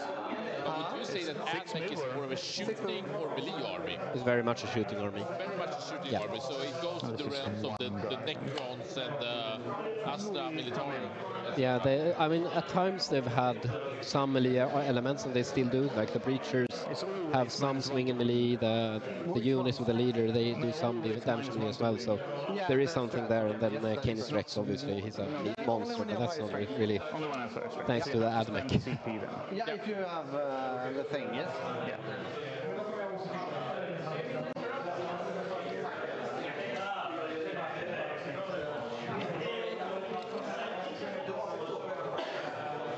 Do you use my brown gray thing? I think I have this one. I would assume there's... Yeah, so we disembarked from that Dune Rider, obviously, but the question is, I would assume there's... I'm not sure if there's a 10-man left in the other one. I think we're going to find out soon. And there's the sterilizer. Just going to flame some. No, the bots. Oops. And they were supposed to be these size, right? Huh? And they were supposed to be this size, right? The ruins. I don't understand what you're saying, sorry. They had the wrong ruin thing, right? So they say in the beginning. So you fit on the second floor, right? Huh? You fit on the second floor because of these were supposed to be wider. Oh, okay, I wasn't here during the meeting, sorry. Okay, then yes. That's what I said at least. I just know you're not allowed to stand with the wings over the walls and inside the walls and stuff like that. Inside the walls, no. That's shit. I know it's correct. Yeah. And this was a change in the WTC terrain from like last year to this year, something like that. Exactly. It's super exciting. I gotta say, I think the models are amazing. amazing. No, it's very expensive for interesting. their points. So, so if my calculations are right, this dude can't shoot. He's outside.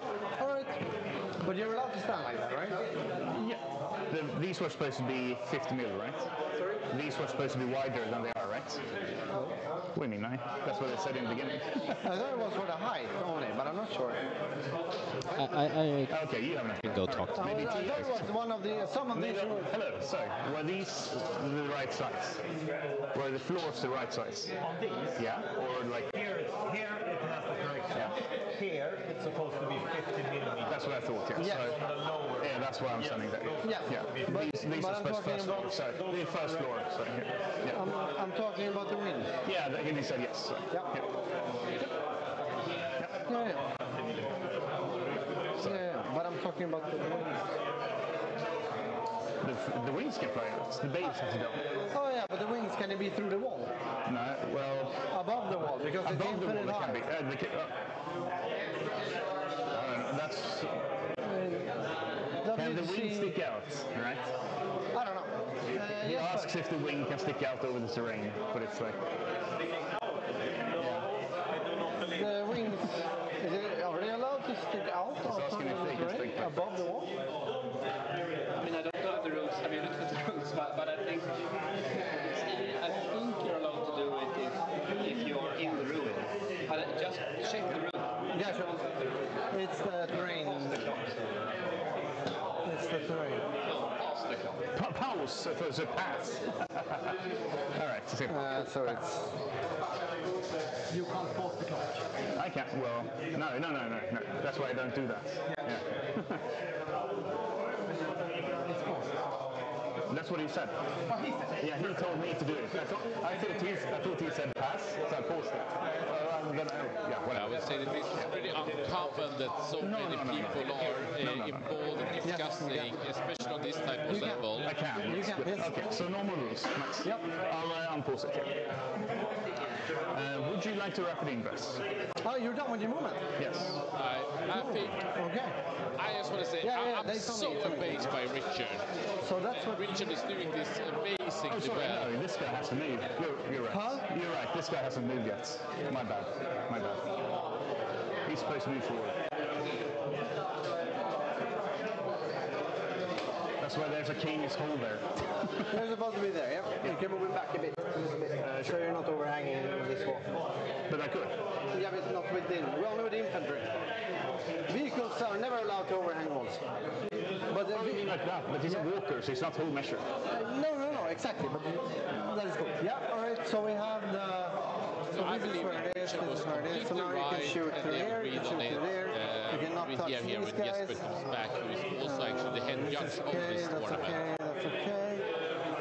Do I wish to rapid ingress?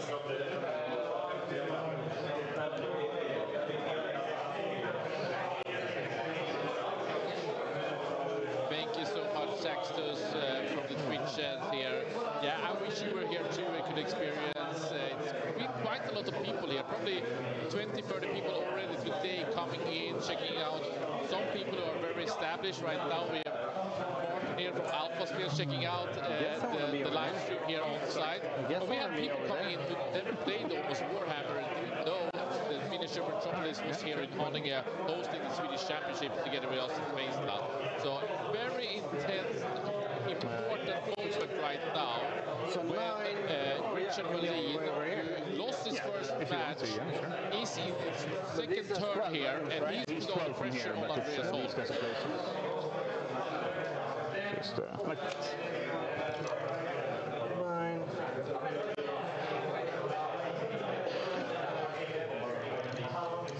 And this is what I normally joke a little bit about, this inch hammer, so to speak. That it's very neat.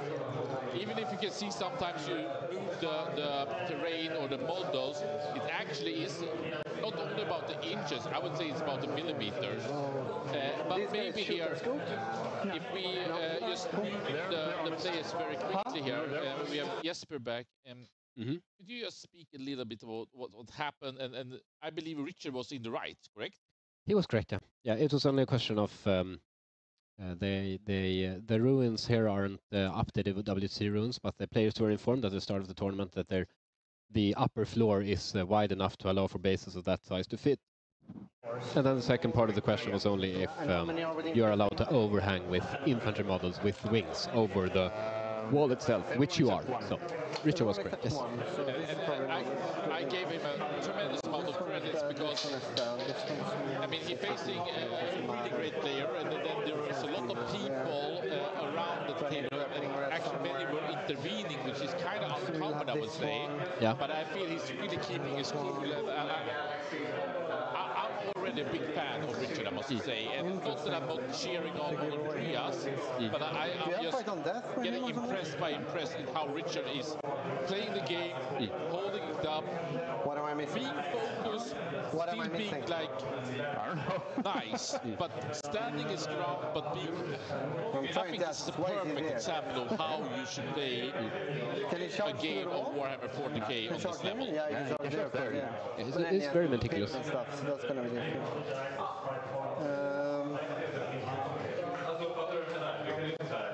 And these guys can shoot there, and these guys can shoot there. And this one you have one CP, so I guess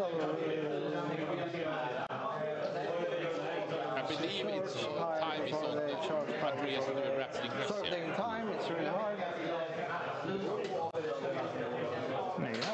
Yeah, we should probably invest in better microphones for the players. I agree.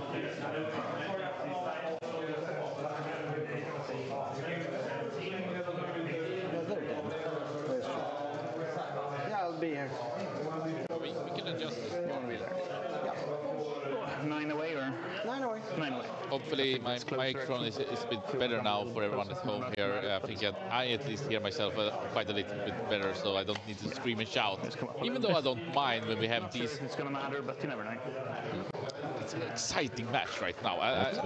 It's like.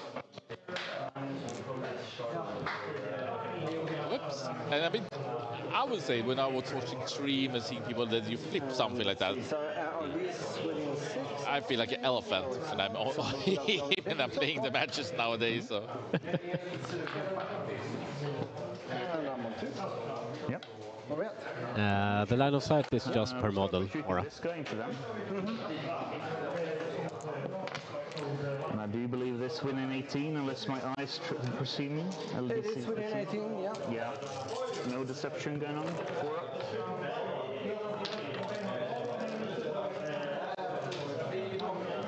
Four sixes. It's already shooting. Yeah. 5s will reroll. Huh? And then 5s will reroll. Yeah. I unfortunately didn't really follow where he's shooting right now, though. So 8, 5, 11. Yep, 11. 5.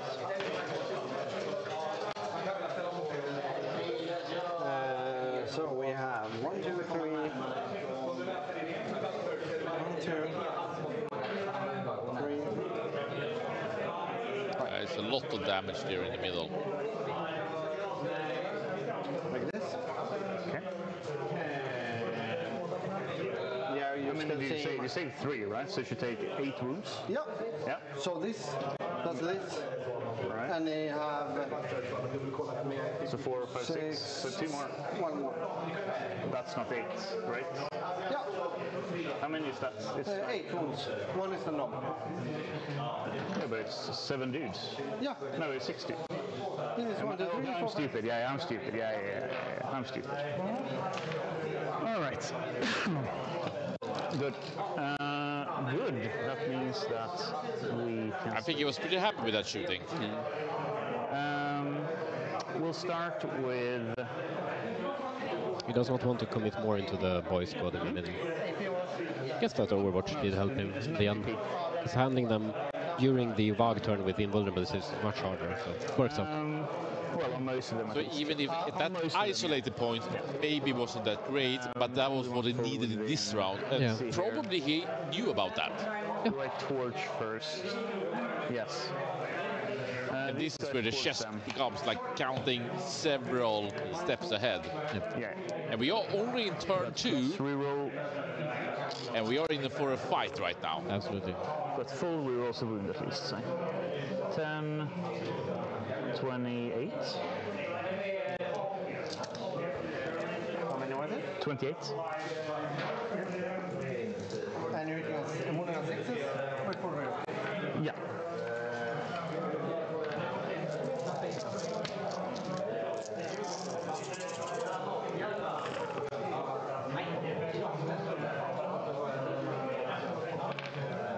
So far?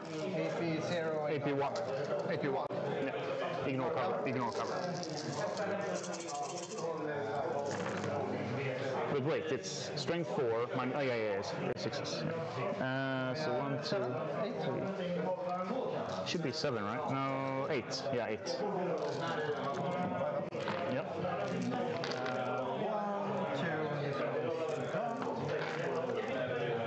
4 in total? 4. And then Uzi is out of range. Huh? And then the Uzi was out of range. This one is killed as well. Fell down. Then... So we have this one left. Yeah, so we'll let the players comment for themselves for a bit. Yeah. I think it's nice to see how Richard is going to navigate this very pivotal moment and see how Hall manages to return damage. I think it's looking a bit rough for him because I think the Canis is free to pick off a unit that I don't think really Holm thought about. Like he's probably gonna kill the flash kits with his shooting, and then instead of but only one guy has cover. Instead of trying to kill the truck and its contents, Richard is just very elegantly gonna wrap it with a 10-man Ranger Vanguard unit and essentially put that unit out of the game for as long as they're in there. So we're gonna see how things turn out, but I think it's a bit hard for him. Sorry. 1. That's good. Missiles. All hits. 3 becomes 4s with Twin Link. Never mind. All hits. AP3 into these guys. D6, but yeah. First, second guy, then yeah, they die. Well, yeah, 2 plus the wounded guy. 2 in total, right? 1 was a save, 5 up in market. Oh yeah, 5. Yeah. Then the Fairmite into the truck. 3 up. 2 hits. And then 3s again. 2 wounds. AP 4. 5 up. 1 save. I can reroll that one. 2 saves. Nice. Then.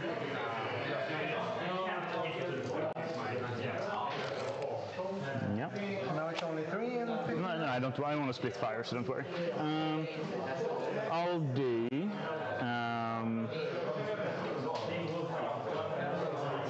How many wounds does this man have? 6? 6. Yeah. I'll do. And they also have a boss here. Yep. Is it a normal boss or just a war boss? Just a war boss, right? Yeah, no. All right. Nothing special. Cool. So we'll put. They are more annoying potentially. Yeah, let's clean. But that is just straight up clean, no prisoners. Yeah, we'll put 4 plus the manipulus in here, and then 3 here. Sure.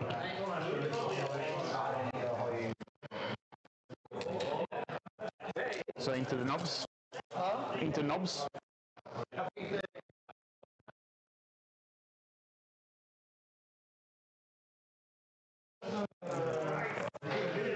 Always for Yep. When I'm 3 there, then where these guys come from? You keep them in. I hit these. Okay, good. Good, and then 3 more for sustain. No, yeah, because these. Yeah. And then 4. The knobs. Clean. I'll clean up a little bit for you. 5 up. Yep. Looks bad. 3 each, yeah. And then into the other guys, which is another 12 shots.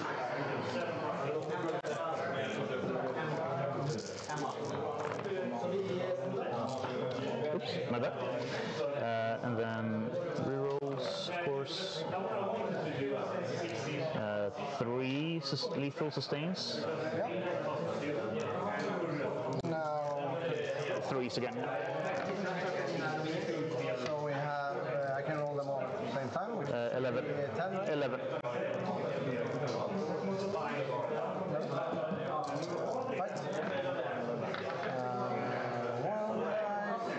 One character dies, one character dies. Yep. So all die. Unless the mech has 5 wounds. If he has 5 wounds, then I live with 1. But no. This kills one dude, this kills the boss, and then this probably kills the mech guy, no? Yeah, it's damage 3, right? Yeah. Yeah, they're all dead.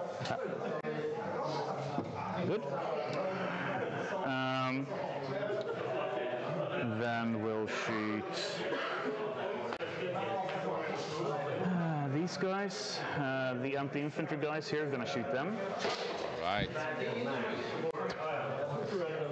And then we'll overcharge the plasma because that's fun. Continue These two with the gonna shooting. shoot your battle wagon over there. Between Kaney's legs. Yep, sounds good. And no, they don't see that. All right. Yeah. So let's see. We have 5 dudes there. No, 4.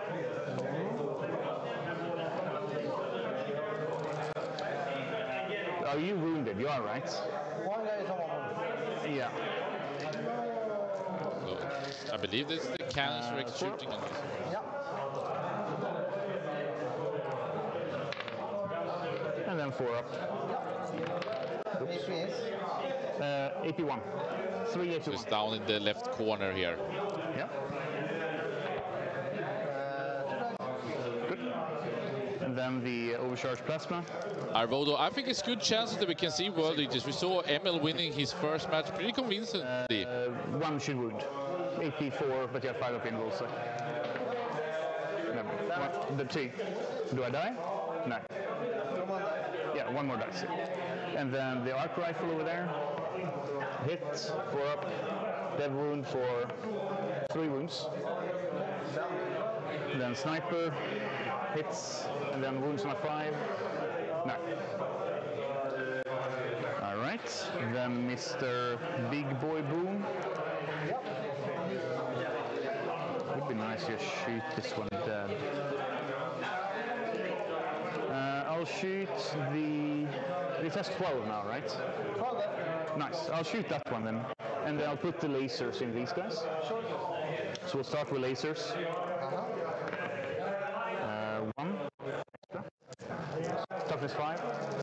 3s. 3. 2 wounds. No AP. You're fine.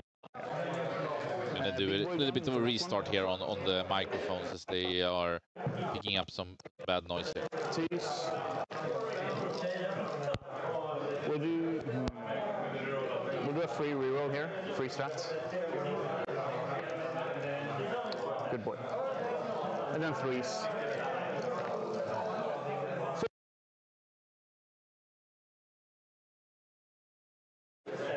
Because I have armor protection. Yeah, ramshackle, yeah. So 4 up. Yep, I think Damage so. to each. 4. You fail 3, you die. So that's 12. Then you die. 1 unless one.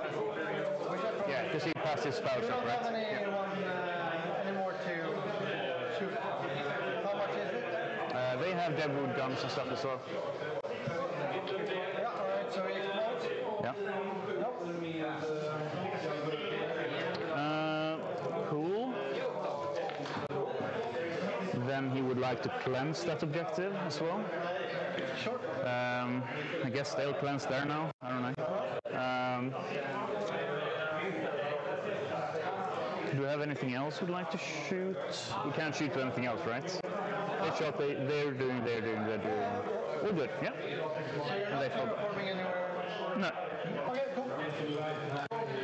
We're not, unfortunately. Or... Wait, what do you have left? You have, like, those guys over there? This. Yeah, but these gonna go there. But it's gonna be 9 out. Then a 10 or 11. Well, you're gonna do the +2 to charge. No, we'll take our points. No, we'll take our points. So, and charges, so they're charging here. Looks good. I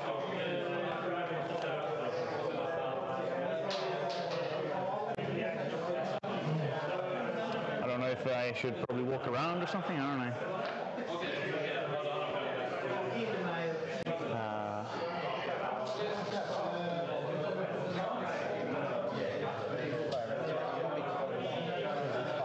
Sorry? Oh, I think this, okay. Because I was hanging out a little bit. That's all. Yeah, that's the correct. Yeah. This guy will go. Yeah.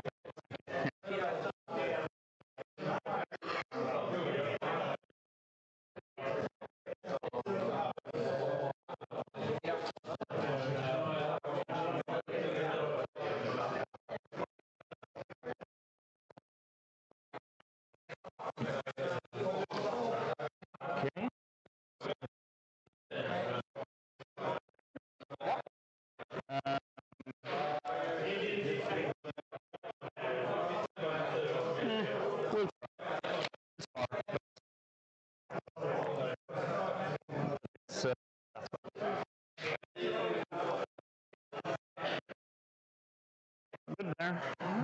I fight.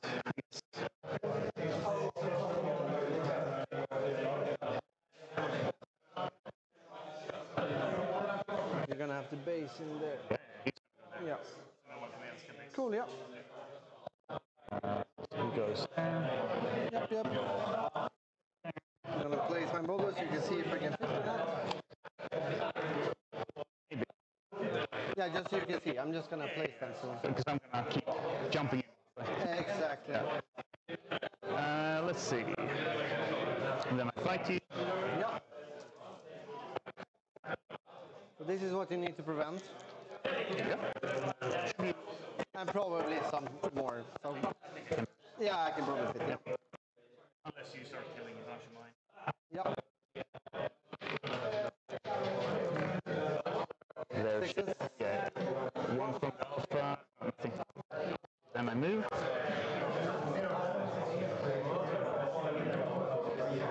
Alright, cool. This man. 3.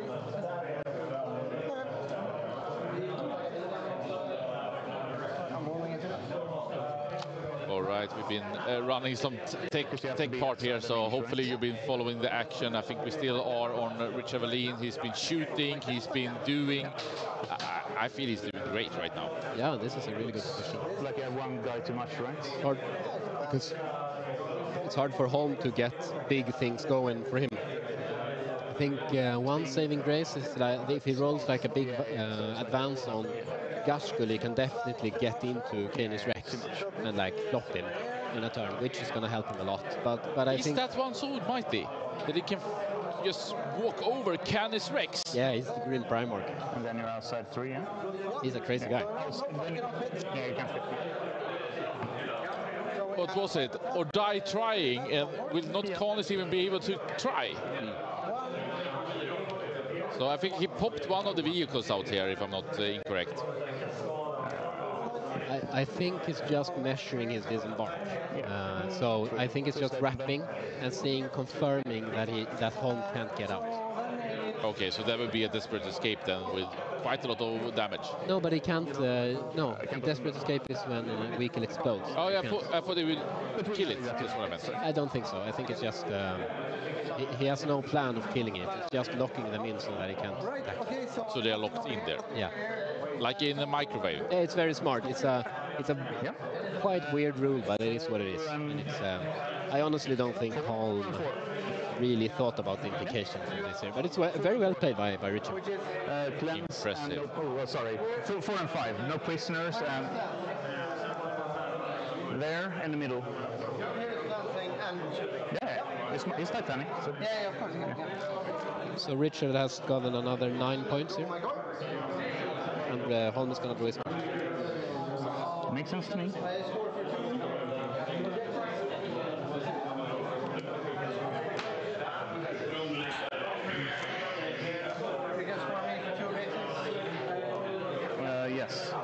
Christian is doing the last parts of fixing the sound. Here.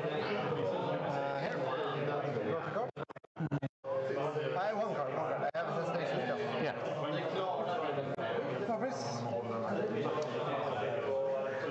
No, it's me here.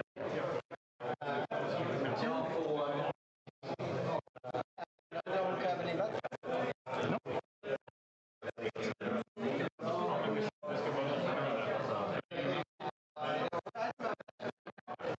You did? Sorry, we're fixing the sound. My big apologies. Yep. I'm gonna mute it for a bit. Very sorry.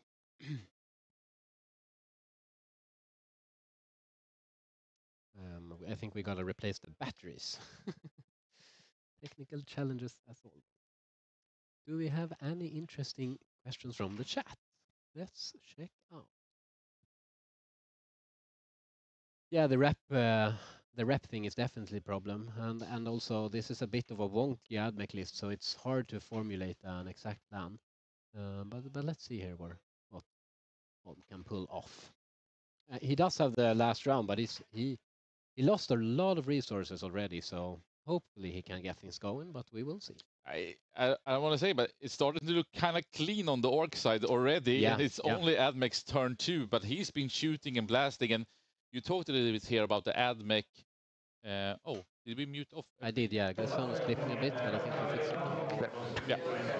And then I'll grab my other, which was for prisoners. And I do have my bat shot, my dice for an extra CP over here. But what I'm not sure if it's correct, but Admech feels to be like, depending on the list, it's so different in how they are turning out, and it can be small things, and people are not so used to Admech, even on this level. Yeah.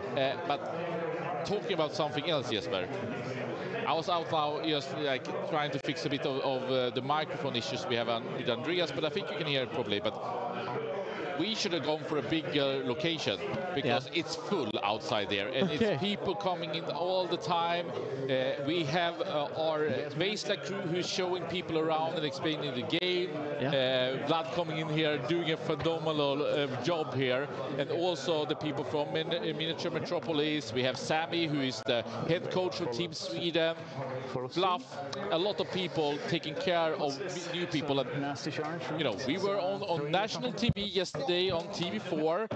We've been in the local papers. We most likely even have Swedish television coming over here tomorrow. So it's for sure is very, very hyped, this Swedish championship. But yeah, we need bigger locations for next time, because Warhammer has never been this big in Sweden. And I would say it's larger than ever in the world. So it's amazing, and I hope everyone is home having a great time right now. Yeah.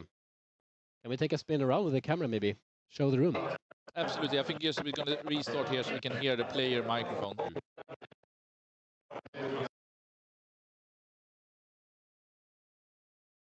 Could probably rest our viewers' ears a bit.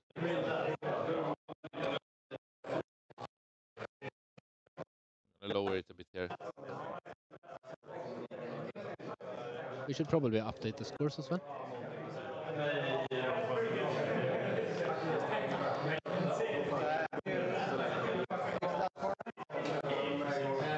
Should be all the ways. You don't fit unless you're this.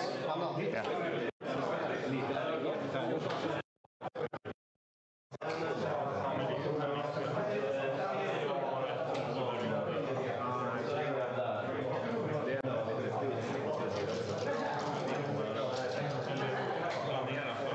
Terraform also complete at the end of The opponent's turn. Yeah. No, it's like an action. So if I'm turn 5, do I get it? Yeah. I get it. I think so, yeah. Cool. These guys will start terraforming. I guess. Cool. They start where, sir? These guys will terraform. So we can't do your own. Are we on Holmes' turn 2 right now, starting? And this one. Yeah. I'm not terraforming here. Oh, I gave you 4. Yeah. And we will try to get in the correct scores here for you momentarily. Yeah, you shouldn't score anything turn 1, but yeah. So I put T for 2 objectives and then 2 points here. Right. All of these guys. It's a 6. And I'm not sure what Holm drew now. So basically, Did you catch it? I think so. He kept assassination, and he's going to draw one more card, and I think maybe we can. That probably is these no prisoners still. But you can. You should also give Richard. Yeah, no prisoners. And assassination, exactly. Sorry, sir. Sorry. But if I ask please? Huh? But if I say please? No, you can say please. Okay. I will respond with no. Well, I might still. Who knows? Because, I mean, you are standing in front of the tank now. So. And they both have taken 8 points on primary, which you've already given to. But you need to give. Richard is on 29. And Holm is currently at 18. And we'll see how he manages with the secondaries.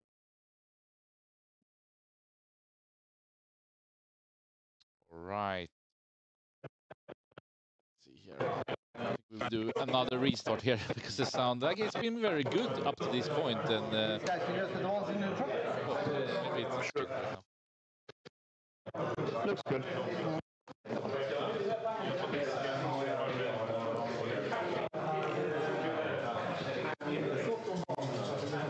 You said into the truck, right?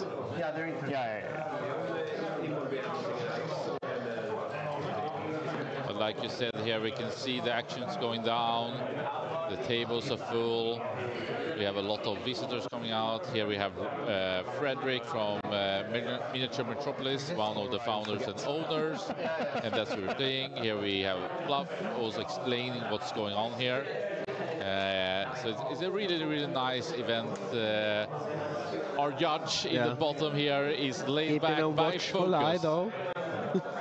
And we can also look at actually Fluff's very cool Ultra Marines, and I would say that he's putting a lot of efforts into the painting. It doesn't go fast, but when it goes good. Now I'm going to measure how many that you're playing, right? Sure.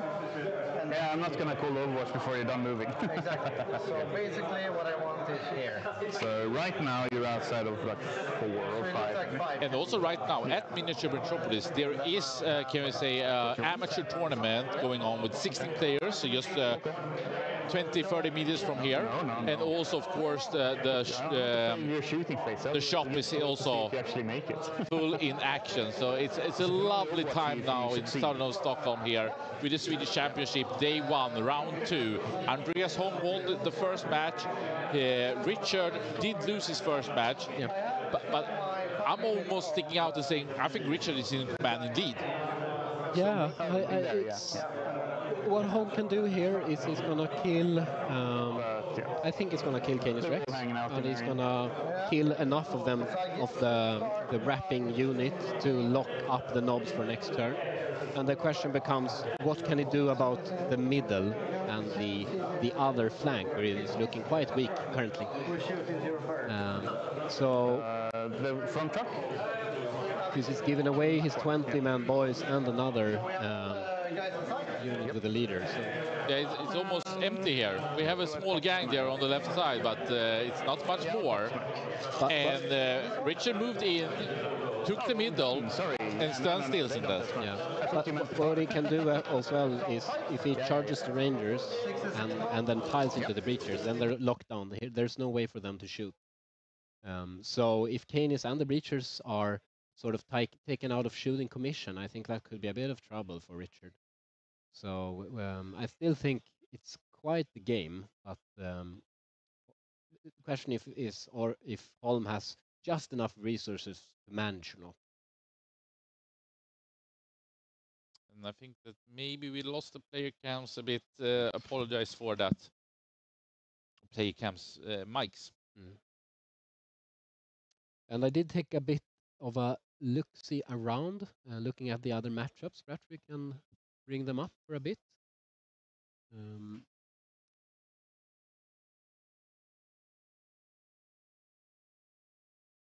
I think, so for example, Axel is now playing Levine, trying to repeat the dog success against him. I know that Axel has, he does quite a lot of reps into Renegade Raiders with CSM, playing Sisters, and it's looked like he it looked like he had a quite commanding lead. Like there was no pressure onto him, and they were dealing left and right. In the game Palm versus Sebastian, it was looked like a bloodbath between Thousand Suns and Chaos Knights. Like a lot of Mutalisks and Rubrics were dead, and there was a lot of dead Chaos Knights as well. So we will see what happens there. Quite exciting game.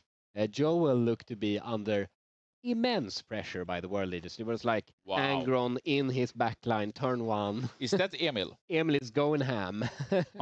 He was not sitting down this time.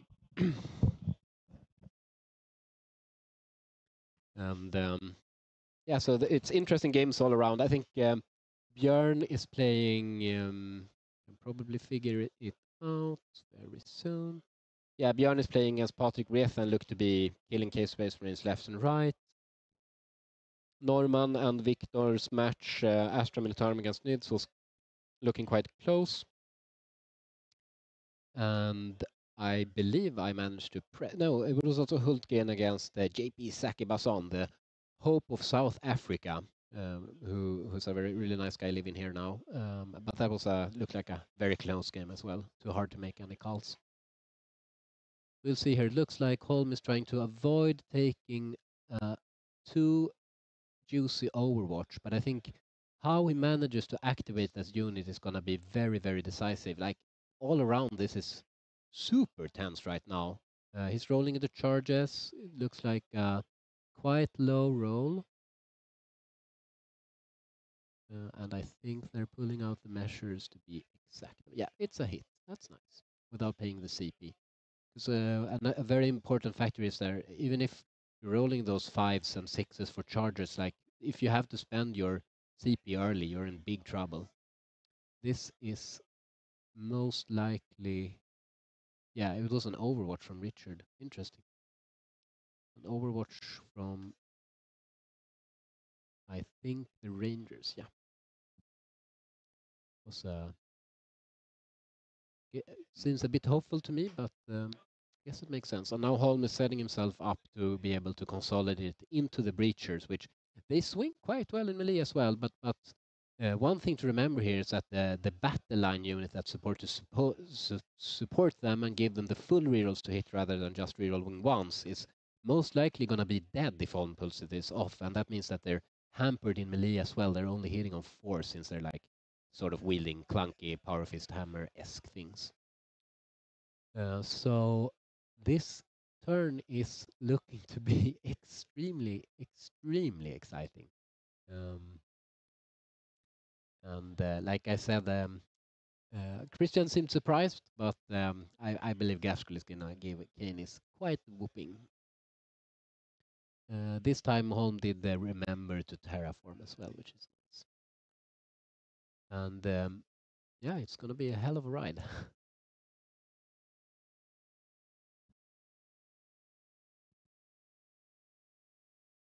A bit of static, but try to fix it. Well, hopla in and out. Yeah. Charge.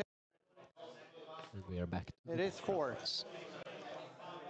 So I'm moving 4. And Holm hits this charge as well. He rolls a 4, which is not much. This truck needs to shoot as well. But it's into the melee. It's just enough, which is all he needs. He just needs to not have to spend the CP reroll too early. So I'm just going to shoot exposing him 5 shots on an unlucky 6s. roll. Forgot to shoot with the truck. Does get some hits. Every guy counts here. Kills. Then we have 5 pistol shots on 6s. Yeah, inside from the start. Yeah, so nothing. And then we have 2 shots from the boss. He hits once. He wounds 1 dead as well. So 2 dead in total. Kills 2 guys, which is probably just enough to rip him charges. out for next turn. Very nice.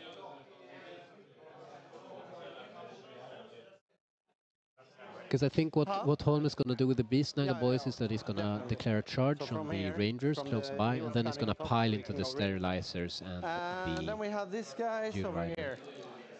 So where do I go? You have already overwatched. So basically what I wish to do is charge into them and then pile stuff. Yep. Yeah, sorry for the player marks, but I think it's working pretty good now when we there. Yeah, it's much better with the background We have a 2. But perhaps it's just successful. So I'll roll a reroll. Okay, he missed the first charge. He's going to declare again. That does not look like a 2, so that's fine. Looks like, I think, is it a 5 and a 4? 9 inches? Yeah. Gonna block himself up as much as possible in order to get to as close as possible to the sterilizers, which is obviously a very well maneuvered position.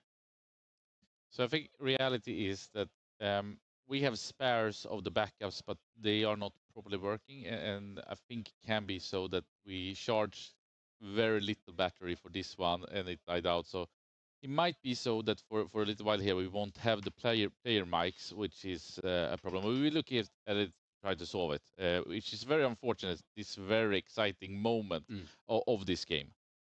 Well, I will attempt to do my best mind reading here of Holm, and I think we can rest our ears for a bit. So I, for one, don't mind.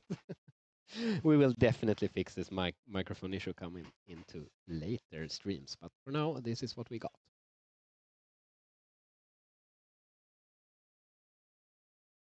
So Richard rolled a 4. That looks like a heroic intervene, which is, I gotta say, it's a very interesting move.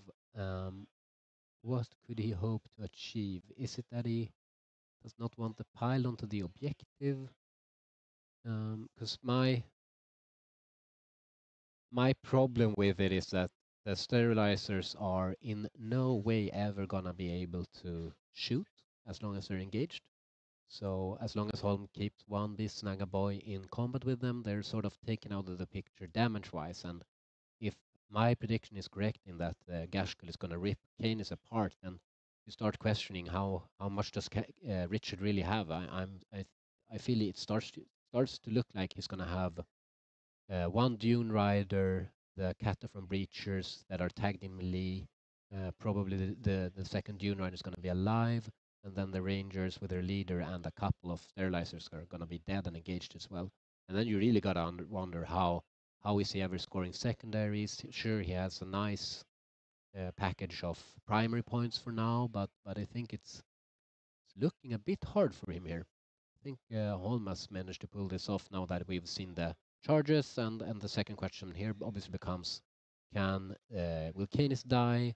Will the boy unit in the middle be able to tag the breachers after killing the rangers? I would assume that they're going to kill all the rangers and tag, so that's probably not much of a question. But here it comes the damage into Canis.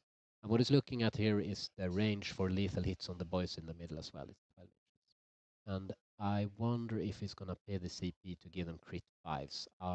Personally, I would do that. I'm not sure how the math turns out, if it's possible for Gaskell to kill Canis without crit 5s, but I think this is where you pop it because it's so important that you kill him. This is the bottom of turn 2. But it's a very good point that that's something we should visualize during the game. And at some point we'll get a clock update as well. I think my expectation was that it's going to take about 25 minutes per player, so I think we're looking at maybe 45 minutes left after this round for each player, something like that. But it could be less. What's really nice for Holm as well is that his secondaries are only encouraging him to push in. He needs to do no secondaries here. It's just no prisoners assassination, full banger.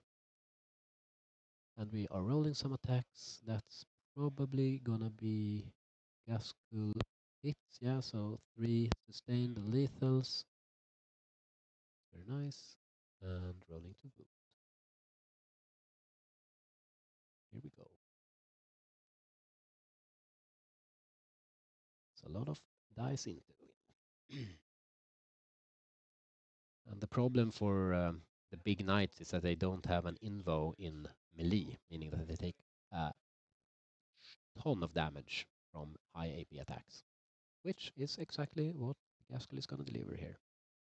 I think Richard here is thinking about, yeah, it's just rolling the explosion, I think. Nope, no explosion, and goodbye, dear friend.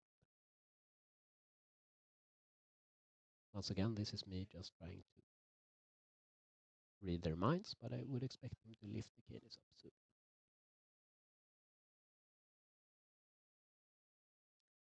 Meanwhile, Holm is, yeah, exactly. He's just measuring out his Hector placement, and I think Holm is going to want to consolidate after that as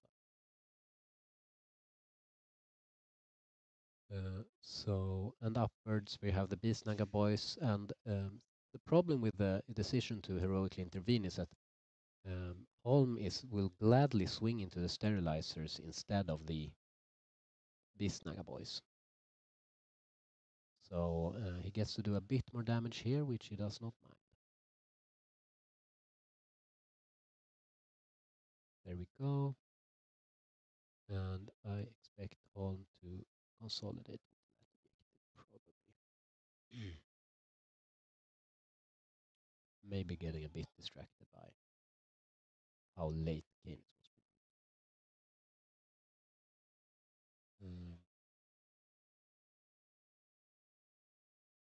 He can surely do all of his piling at the same time because there's no option for Richard to interrupt with 0 CP. And I would love to see Holm actually making the consolidation move. Gas always has crit 5s. Oh, thank you. Haven't played again much against Gas lately. Most of his weapons are pistols. Okay, good point. Thank you.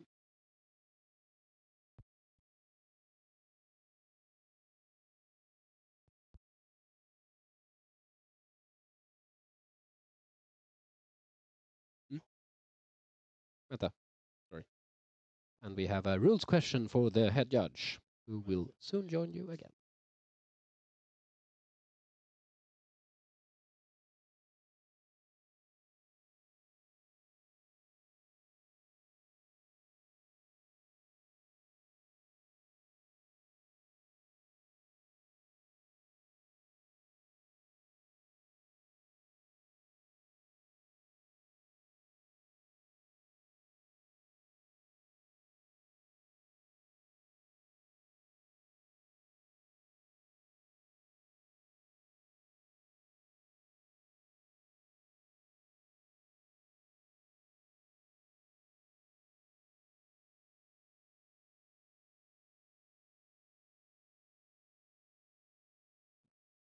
Hello, everyone. While we're having Andreas Holm here on his turn 2, trying to fight back, I believe that he has taken out the Carnix Rex, as I didn't really watch it here, which was amazing. As Jesper actually predicted, we do have some small sound issues here on the players, which we are sorry for. I see here in the Twitch chat, just very quickly, asking about what is the primary. So the primary and the mission that we are playing is sweeping engagement on Terraform. So what happened here, if you came late into this match, is that Richard Wallin, who's playing the AdMech on the top of here, moved in with his Carnus Rex on the left side, and he moved in the middle and screened it. So he has terraformed the left, and I believe that he has terraformed the middle too, and is collecting a really great chunk on victory points right now. And, you know, completely crazy how Gas just completely took down Canis, but it was nothing that Jesper was shocked about, to say the least. So this is a really, really cool match going on right now. Unfortunately, we did lose the power to both the units about the same time, and the backups we are not having up and running right now. So apologize for that. And we also had a couple of more crazy things going on here at Metropolis, Miniature Metropolis in Stockholm. So that is the current situation here, and we will work on trying to get back at least the sound to the end of the this match going on here, and apologize for this one. I think it's the first time it truly happened for us that we went down on both. So it's very unfortunate, but hopefully we can recharge here and come back in a little bit.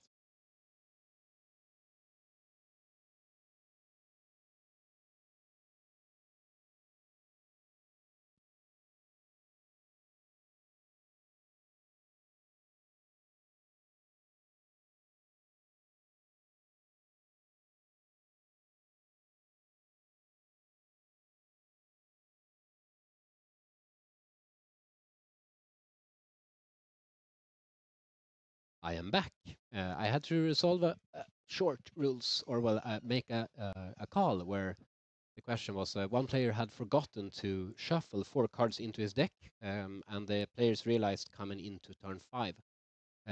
Gladly, though, we realized that the player who had done so, the 4 cards that he had shuffled were total bangers against his opponent. So didn't really look like an intentional cheating here, and the players seemed to be very friendly to each other. So our we landed in that we would not give any punishment for it and just view it as an oversight from him, and we continued with the game.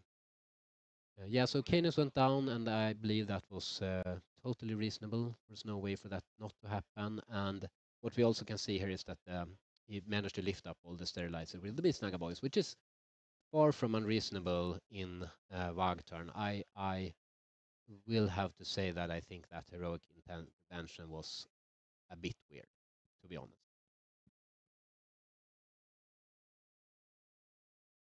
I would love to know if Holm managed to consolidate into the breachers or not. Perhaps he's just not done the consolidation move already, but we'll see. Not many orcs left, not many admech either. But the second question obviously becomes, how will Holm navigate in order to actually get enough mission points? The primary mission is Terraform, Mr. Nefrons.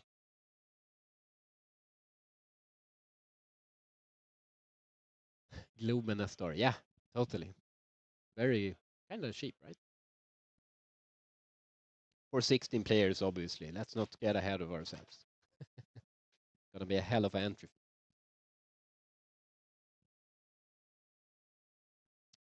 We have 2 people working their ass off trying to fix the microphone. No, it's working actually for a bit.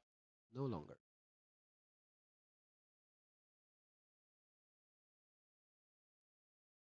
And Ruolan, he can see himself being in place at Globe if we manage to host it in Globe. So looking forward to that. That's a promise. Desperate heroic, yeah. But it feels like it's cemented his loss in a bit, which yeah. And here we have Holm consolidating in, and while gesturing with his measurement stick. And I'm not sure if it's a discussion about. Yeah, here we go. So yeah, things are looking bleak for our dear friend from Gothenburg. Can I settle for an exit? No, no. Now that I've gotten thinking about it, it has to be Globen proper.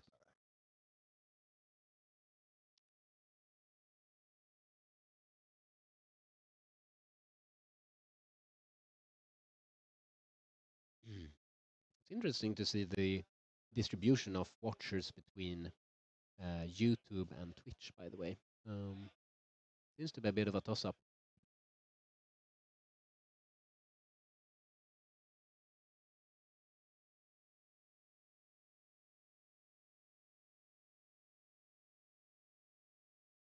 Thank you for the feedback, Saxtus.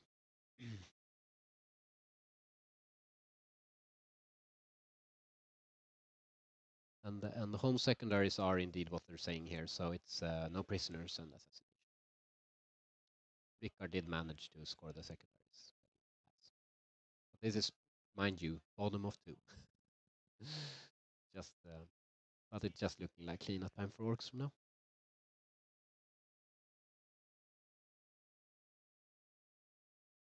Cool guys on YouTube and the nerds on Twitch. Yeah,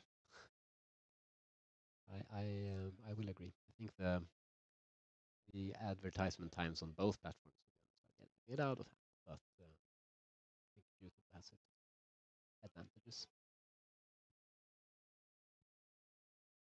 But it's yeah, it's I think learning from us. We should probably visualize the the turn that we're in, and also what the primary mission is. No, none of them are playing fixed whippers. It's we're displaying the current tactical. Or, yeah.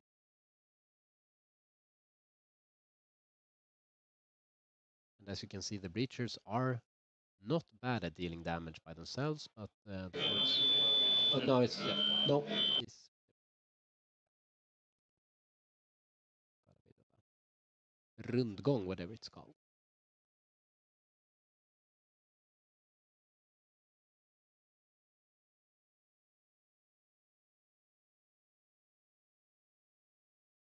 But I also think it's possible that Richard got a bit too optimistic in his round when he felt comfortable. Like that pushing forward with Kane is so close to Gaskell was a bit crazy from my perspective.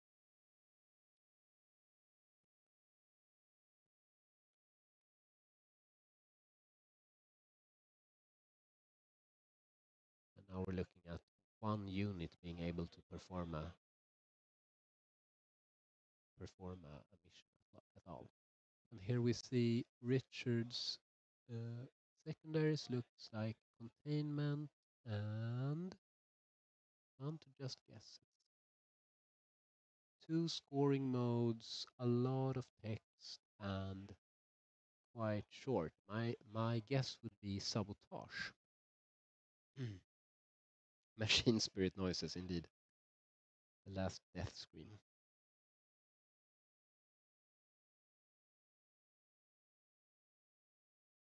I will try to find out the clock settings. I am very hampered when Christian isn't around, but he's coming back.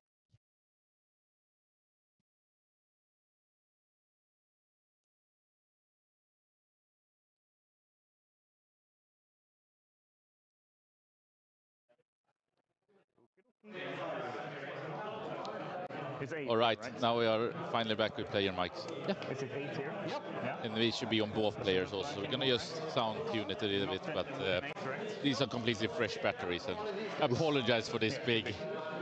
It should have been a lot better, but yesterday and today has not been amazing. But Fluff, he technical genius realized don't press one button, don't press the other button, press both buttons, and then it works. Magic is here. And Google is pretty good. But I've already discarded the established locus. Yeah. So yeah, you've been through a lot. And we've been through a lot too. So Holm has killed a lot of Richard's army, piled into the rest, and things are suddenly looking very bleak for the loyalists. And which turn are we on right now? We're now looking at top of 3 by Richard. Okay, so Richard is first, is action now. Yeah, and we are dying to find out how the clocks are doing. Absolutely, we can take that directly for you. Thank you. And it looks like I was correct on the sabotage call. And we are looking at Richard having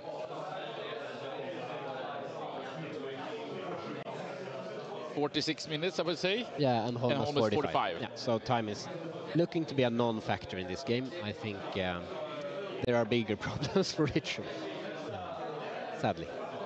But you will say that Richard kind of fall apart here on Holm's second turn. Yeah, Holm found a very, very enticing solution. Like he managed to basically charge or pile into all of his army. He got to kill Canis with Gaskell, which is very sophistical, and here we are. Okay, and which secondaries would you say that Richard now scored, or he has sabotage and it's containment. Turn, right? You cleansed as well. The turn after, yes. The first turn you scored, right? This turn 3. Yeah, so you did not get any terraform last turn. That's a fair game.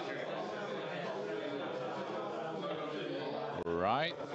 Ah, right. So you get it. And then do we know what the score is? Terraform that you control. I can expect, I think you should add 5 plus 5 points to Holm, so it's at 28. And then you can give Richard 2 plus 4 points, being 6, so 35. There we go. And I think Richard is on 1 CP. And one is the other one. Okay, cool.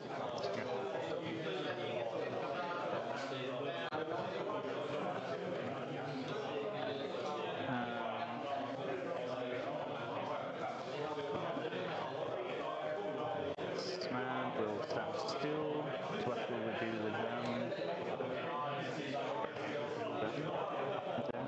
2 each.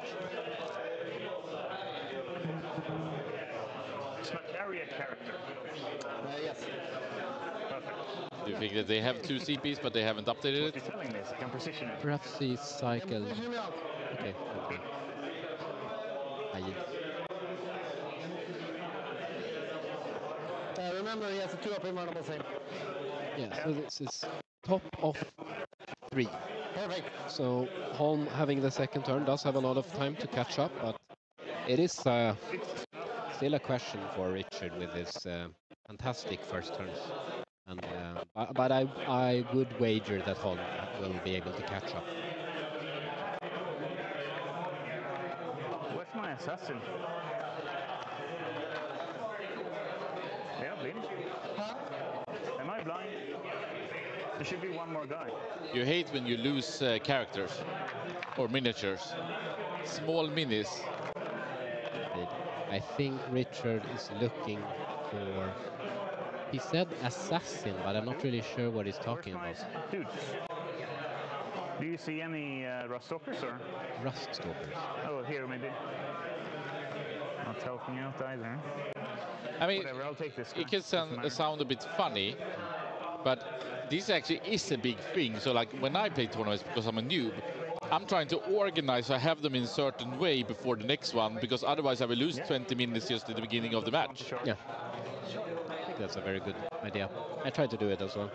I mean, you probably have a No, structure of art. I like structure, but I think it's important to lower your mental load as much as possible. So. I mean, it's a mental and physical marathon that these go through. Absolutely. But would you say that Holm now turned this around in almost such a convincing manner that, I mean, Richard has so much left, doesn't he? The problem for Richard is that his breachers got tagged by the orcs, so they will not be able to shoot now. And that's his main source of damage left. That's what we have right in the center here. Exactly. And he does have a couple of Rust Stalkers here and there, and he does have a bit of some Rangers and 2 Dune Riders. But I do not think that's enough to like dig him out. But we will see. It's possible that he's going to keep control of the center, probably. But yes. I was thinking maybe, Jesper, you could also try to just get a confirmation on the score, especially if there's a Terraform match where it's a lot extras. So engaged negates the +1 to hit against vehicles, but then I have heavy and ballistical 3. Okay. So if you just tuned in, we have Richard on the other side here in a very cool dark die for the Emperor or die trying. And then we have Andreas Holm here closest to the camera in the Team Poland Mason t-shirt or jersey. Sorry? Yeah. I flipped the doctrine, so it doesn't matter. Yeah. 2 hits, and then wounding on 3s. 1 wound. AP? 6 up, I guess. Yeah. Damage? D6 +1. 3. Right. And then the missiles, they're going to be hitting on 3s, because it's not +1 there. All hits anyway. No hits. Yeah. Being engaged negates heavy. And then toughness 9, right? 8. Oh, so 3s with twinning. Yep. 3 AP2. 3 AP2, so 6s. So 2 go through. 8, so it blows up. It blows up, does it die? No, I'm placing 5 models. Makes sense to me. Well, 4 plus the guy over there, I guess. 4 plus the guy, yeah.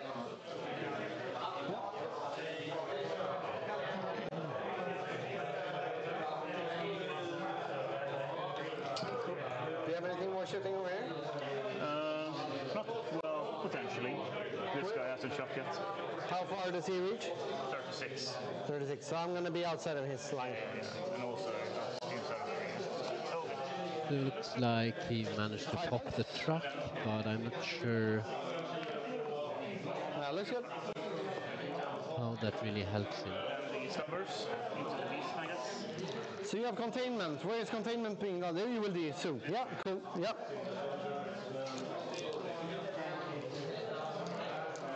Problem being, if he stands still in melee, so obviously he's going to have to take the swing from the beast nagas in his own turn, which is never a fantastic These guys thing to have to live so through. Fours, yeah, right? Threes. So that means that the beast nagas can probably even pile onto Richard's home objective, which does look quite empty right now, and then charge the middle again, tag the breachers, cause a lot of trouble.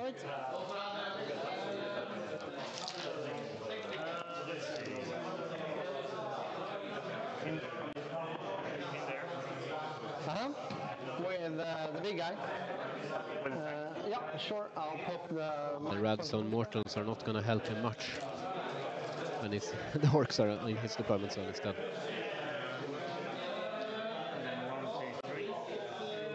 Hitting on twos, yeah.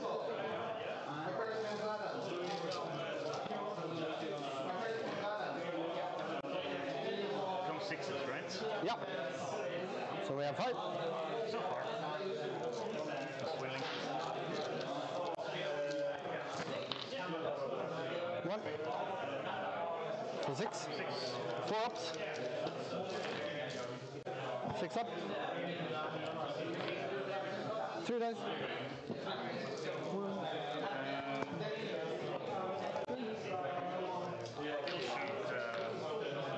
He'll shoot gas. Oh, sorry, let's fall back this time. Sure. Did you get the confirmation? Was the score correct? We can double check now.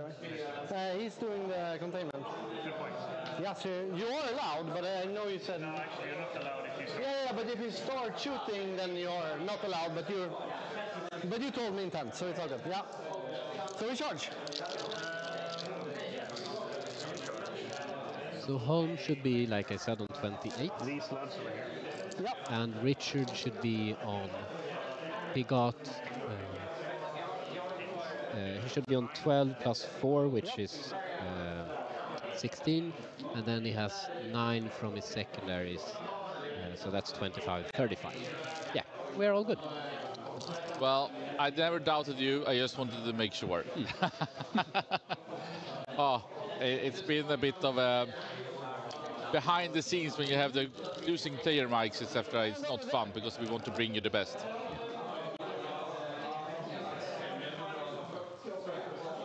I think we're doing well, all things considered. If the game works like Monopol, I would say it's more closer to exceptionally advanced chess rather than Monopol, because you come in equal and then you take away resources. So it's a bit risk, maybe you could say, or a very advanced chess. Yeah, with dice. With dice, of course.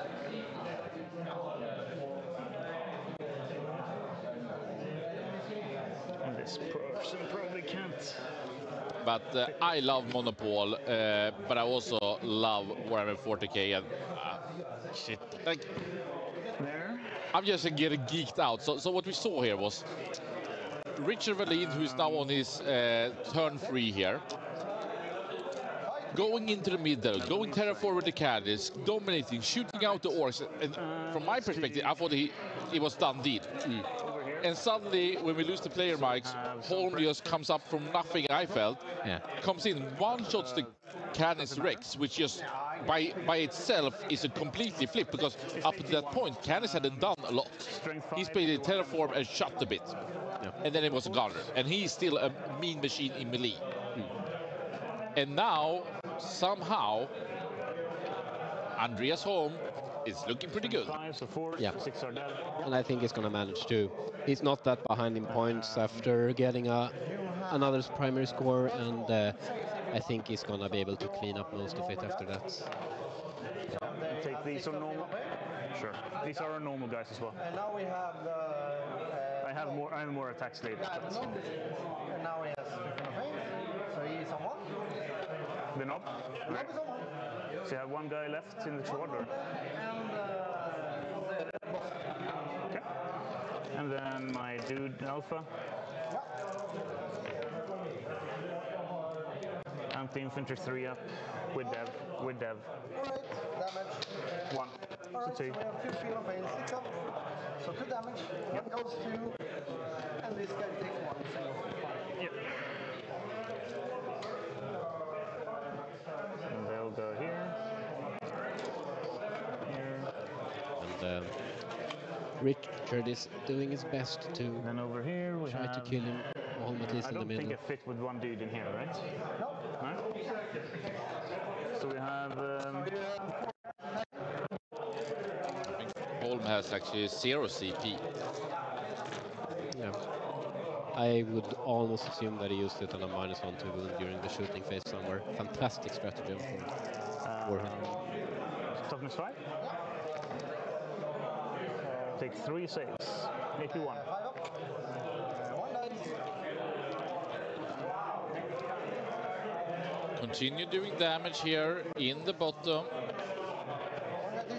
I'll see if we reroll 1. Okay, fine. So, I guess it's me. You can take the clock to me.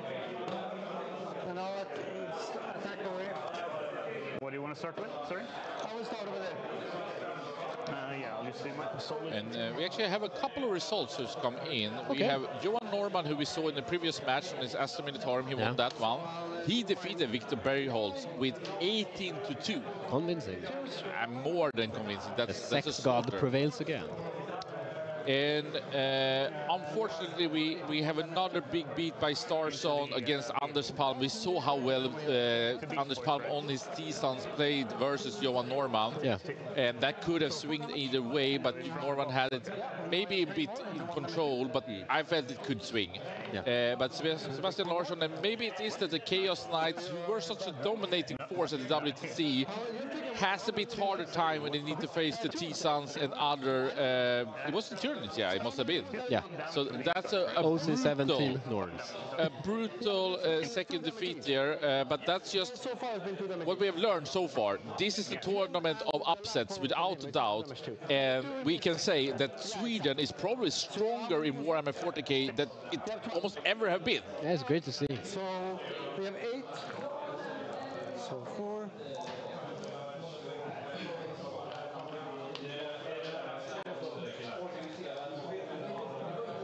Is it 2 knobs or? 1 knob and 1 war boss. But if we would speculate here, do you think a secret mission is viable? I assume not, maybe on the Terraform? Yeah, you can score quite a bit here since it's not capped. So, I mean, Holm could theoretically get 20 points plus Terraform on 2 objectives last turn. So, it's not hard for him to go to 50. I think he will do the math and probably find out that it's not worth it, probably. But it's worth to consider. But he's not that behind on primary, so he is behind, but not very much.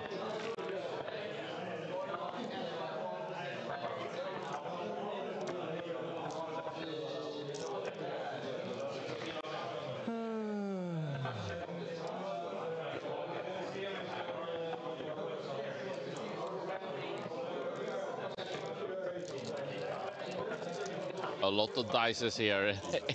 And a big fall from Andreas Holm. But I think it's rolling hot. 2 saves. 2 saves. 81? Yep. Or so you are at...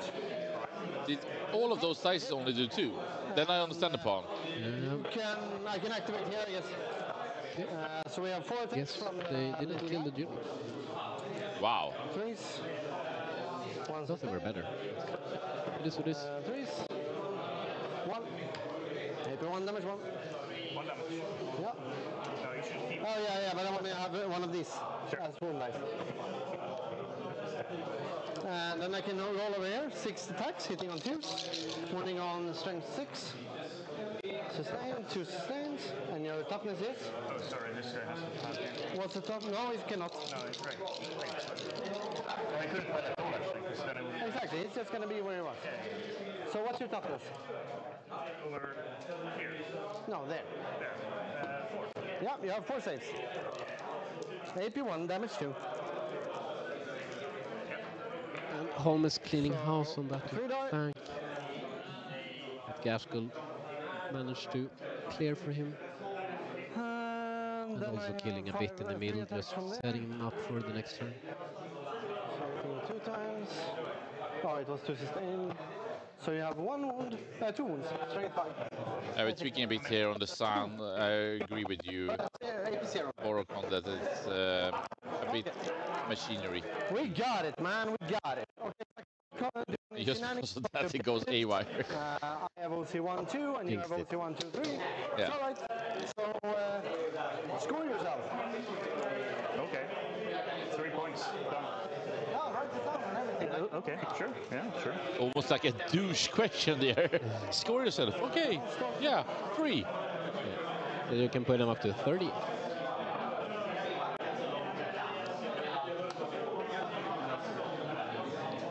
So you scored nothing, right? 3 for containment. Yeah. Nothing for sabotage, right? No. You discarded. It's discarded. Yeah, he's discarding sabotage. And now we'll get to see Holm having the time of his life again. Yeah. I think he has just enough units to make things happen here. You can draw 2 cards. Sadly, he didn't kill the Dune Rider, which would have been fantastic for him. Behind and extend, which is pretty good. For him. So here we have 4 plus 5. This guy should die, that guy should die. I have 1 CP, do I get another one? I do, so... So commander phase is over, essentially, right? Yeah. Yeah. Yeah. I have nothing to do anymore. Yeah. I own it. And this is bottom of 3. Well, it's not entirely true. You have to do a battle shock test here as well. Sure, yeah. Yeah. It's a 6, so it's better shot. Yep. Right, so now I'm just going to measure this because it's quite important. So it's a 7-inch charge. So I'm going to put my command point for plus 2 to move. So I have a 5-inch charge.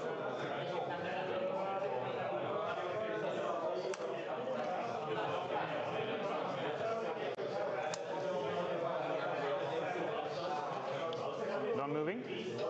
Yes. Okay. Then I'll... Wait, no, I'm going to be on the base. Okay. Like so. Okay. Then I'll overwatch. With? These guys? Yep. Yeah. And we have an overwatch from the Breachers into the Mega Knobs. And we will see how that turns out. It's a bit dangerous for Holm, actually. 6 dudes plus Mr.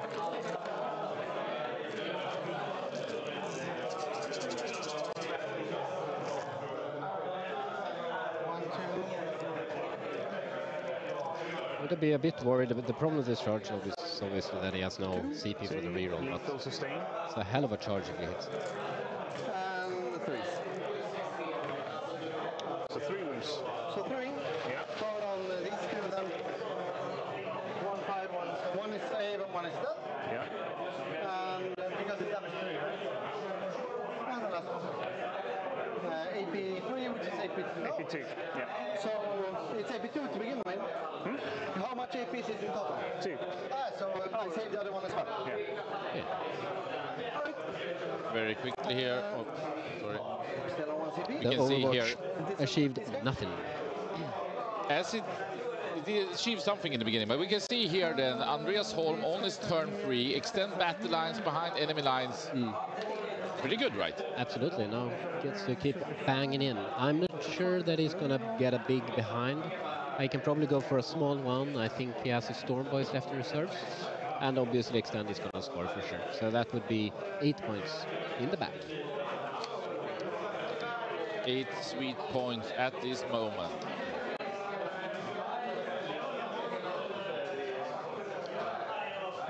Looks like Holm wants to take the home objective just to annoy Richard as much as possible. Oh, also actually fixing the behind, so it's up to a big one. These guys fall back over here. And then we have that guy over there. And these guys are moving. Yeah, they can basically just shoot into melee, I guess. Or just go for it. This guy's move 6. Let's go here. Immortal Dune Riders. Just standing strong here. I'm not done with my movement yet. I'm just gonna place these guys where I probably want them. This guy is gonna... So, and that guy can shoot out.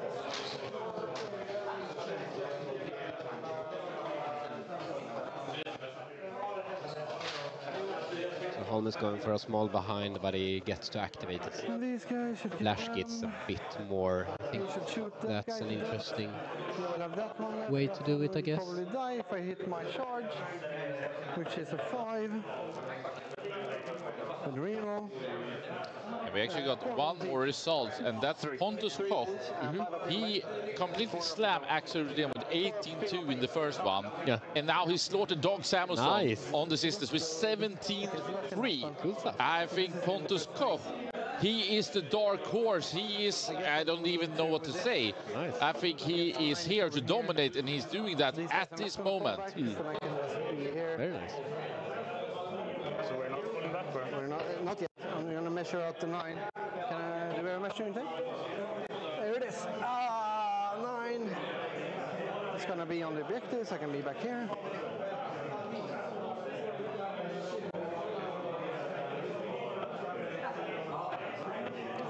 So yeah, Holm is going to keep his business in combat, I guess, and instead take that objective with Stormwise. I think that makes sense.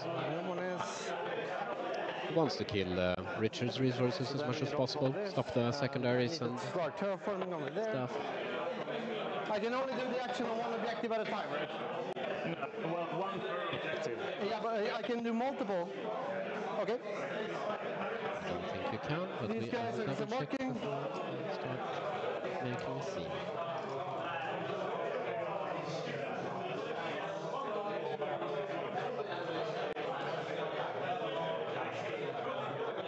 Oh, one or more. Nice. Cool. We have one guy over there, right? This guy can just do the scoot and just go. Pass me there. Can I go here? Yeah. Why can't I go here? Because you went 1 inch from each, right? No, this looks doable. Yeah, definitely. Yeah, from the front, yeah, but your entire thing. That is true. That is true. Yeah. So I'm probably just gonna be somewhere over here. Yeah.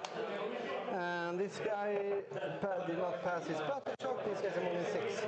Came over out. Can I see your guy over there? With one guy, maybe. I should do this. How far is the charge to him from here? I want it to be saleable. So I want to move up 9 from my side. 6 plus 6. Can you make it unsaleable? It's a 3, but yeah. Can you make a 3? And I will go on a quick tour to see how the rest of the games are turning out. Can we? Yeah, let's. If you're standing there, let's find it. Yeah. A lovely game between these two gentlemen. They have had gloves off, but I would say they're still playing a fantastic one and helping out in how they're gonna maneuver here, because Warhammer is a very complicated game when it comes to being very precise with the positioning of the units. So for sure you can't be within the engagement range. That means that your unit cannot get in with 1 inch to another enemy unit if it hasn't charged. I shoot him. All right. So I've done my thing. I'll start shooting. Sorry? I will start shooting. Yeah. So I guess I'll shoot with all the slugs in. Never mind. I'll just do melee. That's that. Right. So this guy I want to shoot at him. Oh, sorry. The Snagas. I never fought you in melee. Huh? I never fought you back in melee. Sure. Yeah. 2 wounds. So that's where it's a really nice one. He did forget it in the fight phase, and they are now in the opposite shooting phase. But 16 shots. I think they are rolling it out anyway. With what, sorry? 16 shots in them. From gas or? From gas and from they let it be. It's 2 each. So. Oh, it's not twin claw? Okay.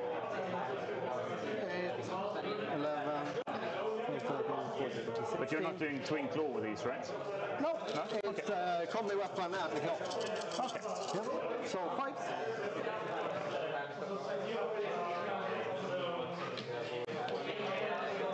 And strength 5, so 3s.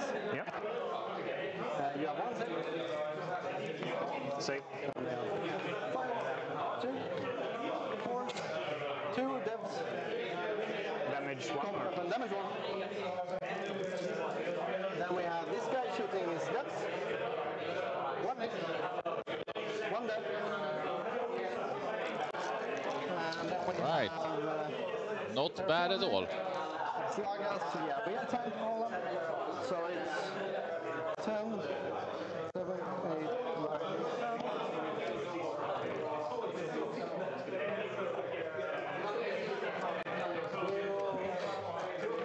What do you hit on here? Sorry? 5, rerolling. Rerolling everything, or? Rerolling everything. Okay. Nothing. Right, so we charge. We take this. And you can see that Holm is playing really fast right now. And the reasoning for that is that I believe he's down to 10 minutes right now. He just hit the 9-minute mark. And Richard actually have 33 minutes. So Holm is really under pressure right now, time-wise. We know it took a lot of time on his first round. And these guys charge into them. Because he's playing ultra fast right now, and he needs to play fast. Should be everything, right? Can't lose this match by timing out. Into these guys. Okay, yeah. It's his turn 3, and he went second. Nothing else charging. Behind, extend. I guess they want to pile in from this guy. So So extend. I think actually this is bottom of 3. So 1. It's 1 for behind. This is 14, so I'm not. Okay, so I need to kill it to be able to get full behind. All right, so I start here. Yeah, they pop 4 up in. Oh, yeah, I'm popping my sustain thing. So we have 6 attacks hitting on 2s, sustain on 5s. Yeah. And 3 more 3s, yeah. So we have 1, 2, 3. And then we wound you on 2s. So you have this many? Yep. All right, so damage 4, right? Important for him to try to clean out the middle, but I don't think he can do that. No. So 6 more attacks. So 2 dice. You reroll, right? Yeah. So 1 extra. Killing 2 there. You have this many 4-ups. 82 damage 2 from these guys. +1, right? Huh? Everyone gets +1 to wound, right? And it's strength. 9. Damage. 4. 2 each. So 1, 2 dice. Yep. 2. And he's over there, so he will be able to pile in. He should be able to, right? And Andreas Warlord continues to do destruction here. Neck. And then we have Makari, yeah. So 1 attack. Hit. Wounds, devastating wound. D3. Take 2. Or if it's 1, I'm going to check how much damage it actually is. 1. You take 1. Yep. And then over here. So we have 4 attacks from the Warboss. 2s. Staying on 6s. Wounding on 2s. Strength 10. So, as I believe Andreas Warlord here, who killed the Carnage Rex now, went into the middle and killed off quite many, but maybe not enough. I mean, it's enough to tag them, to be honest, and now 100%. Tearing through them is like a huge blow to. But you see, only 2 is left now, and I don't think it's his extend battle lines that maybe is the hard part. So that's just hold one home objective and 1 objective. So it's going to take 5 and probably a small extent. So, sixes, I guess? No, fives. But I think one thing that you will find interesting, we talked about it quite a bit, the clock. And Holm is down now to 7 minutes, and it's his third turn going second. But I think he has enough experience to actually solve that. But we'll see. We'll see. We talked a lot about it. They used a lot of time in the first turn. Yeah. But that was probably well spent because it was a tricky situation. He was able to find a solution to it. One hit, one. One hit, one. Yep. No, correct. Yep. 6. So sure. Is that it? You don't have anything else, right? Nothing, no. But Holm is playing exceptionally fast right now, trying to solve this one. Because if he clocks out, he might lose this game still. That is correct, but I think he has so few actions needed. He needs to like clean up the rest of the breachers, few infiltrators, tag the tanks, and do his secondaries, and that's it. So 100%. But I would say that he's on the verge where his models are flying when he's moving. Okay. He is going. He has 7 minutes left. We can see maybe he can get some extra time because they didn't take the full time. But I think that it's tight. Good. Then you see. And then we have the 2 rolling, sustain. 1 extra, and 4 up.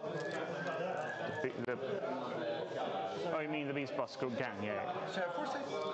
4 saves, 8 to 1. Yep. Take 1. 2 damage. Yeah, but 1 got through. And their results are rambling in. It's only 3 games left, I believe. And this is one of those. Indeed. And what a game. 3 each. Yep.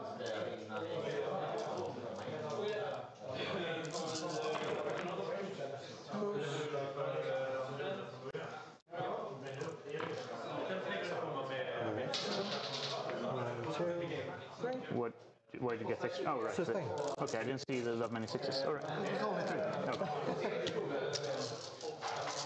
Maybe then put them by the 6s. Here you go. So 1, I mean, 2, if I'm looking at them and I'm hearing them talking right now, I can hear that Richard is a bit disappointed. Are you done there?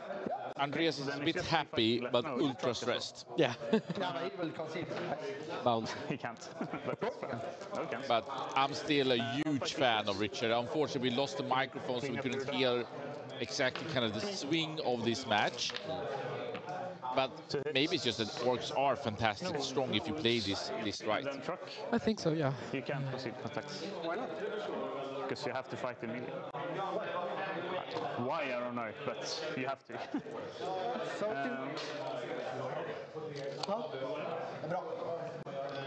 Then I'll fight Gas Gang. Sure. Rerolls once. Need to look at Andreas. He's adrenaline pumped, I would say almost. Yeah. How much? 8p2. So he dies. 2 lethals and. He does not.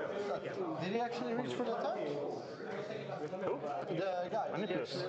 Yeah, did he reach? Yeah. Sure. Yeah. So 3 wounds. AP1. Damage. 2. Gives your friend.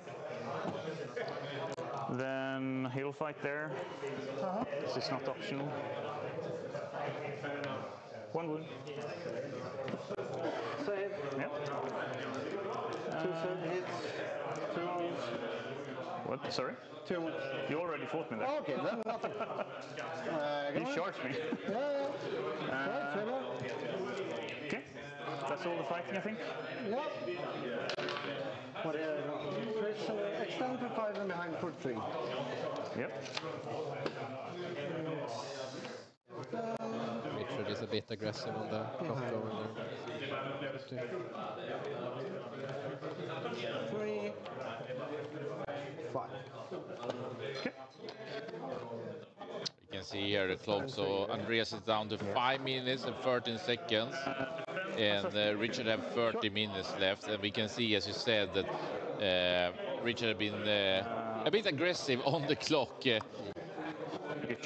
Are you're just allowed to tap? You don't need to say it. Like I try to always make sure that I'm flipping it and inform it in this type of situation, The especially. responsibility is that both players need to manage it. At least my view. So you're not allowed. You don't need to say I'm flipping it. No, but if you do that, then you need to flip it back You need to kill Bakari and as well. Okay, if you don't say, then when you are going to do, should flip it to you. Exactly. Gotcha. But I don't think it's any discussion of that Richard haven't played this game very nice. At least precise. But you like that. You're a big fan of precise play. That is fine, yeah.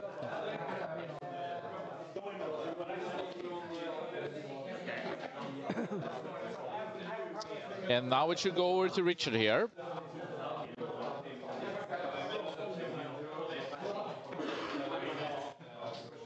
Did you advance over there? How far did you move? 12. And you were over here? And you've turned as well? You were over here, right? Turned and then moved 8. That's impossible. Yeah. You're like over here. Yeah, this is. You can measure it if you want to. Yeah, because you were over here. No. I was standing on this terrain bit here. Exactly. Yeah. So back of the base is over there without the turn. No, you can measure. It's okay. There. Move forward. Got there. And then up here. Okay. They play in a really nice game. You can feel that they. He'll be in this. Maybe they haven't played so much against each other, so they know how to trust. And there is always like they always come out in agreement, but it's always a lot of checking and questioning and asking. Yeah. Okay. Let's see. Absolutely. I'm gonna check.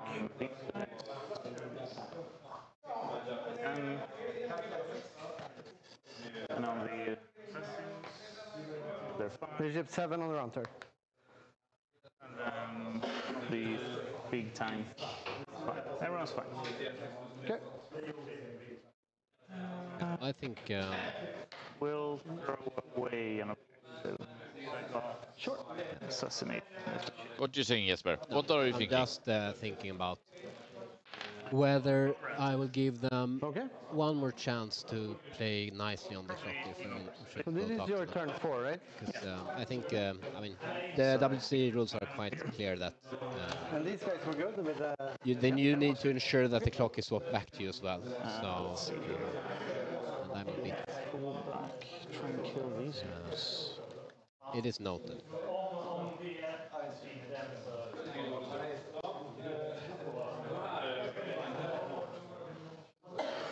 And we can say maybe there's been many WCs, but this one, it was for sure very strict rules around the clock, maybe more than ever. Yeah. They are, but the clock rules are also quite clear on how. Yeah. We'll start shooting. So we'll shoot these nerds over here. Sure.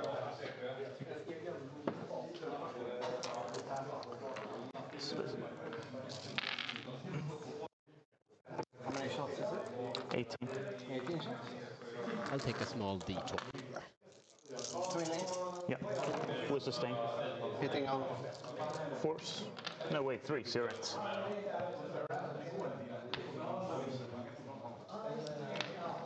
Then 1 sustain. Yep. With 20. And we have 3 saves. Yeah, 3. Start up with the knob. Sure. So 2 dice, knob dice. Knob dice, yeah. Then we shoot with a big thing into your Beastnagan. Sure. Actually, no, we'll put.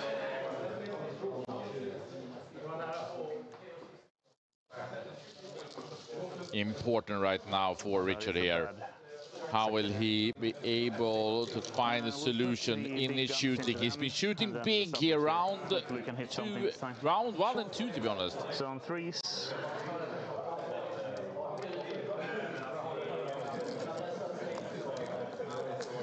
Richard went first. He is in the lead. but the match has swung quite a bit against him. But Andreas is down to 5 minutes and 13 seconds, I believe, on the clock. All right.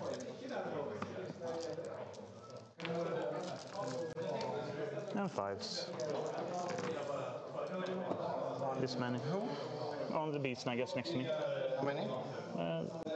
This many. 6. Yeah. 5, 6s. Yeah. Then Ferromite into the other guys over there. Sure. 3s. Because I'm standing still. You can see 4:57. 24 minutes left on Richard. And we can say it's aggressive time management right now. Missiles. 2 hits. Twin link. That strength 5. You're right, toughness 5. So 2 wounds. AP? 2. No. So that's good. Right. Then that's all. Then we charge. We charge here. Yeah, it's been a match where they like a 6. not fully are trusting each other. If you mean the terrain layout or if you mean the structure of it, I don't think that has been impacted at any point. But I could have missed here a bit as we didn't really hear the players there for some of the UC turns, especially when Carnage Rex went down to the Warlord, who's now entered the middle here. Mm-hmm. Then sure. So it looks like 7 or an 8. 8. So +1. An 8. So 7. Yep.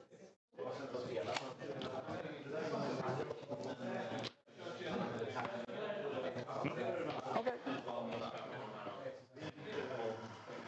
I think it was a missed charge there. No, he did roll a 7, I believe. 3 attacks into the knobs. Yeah.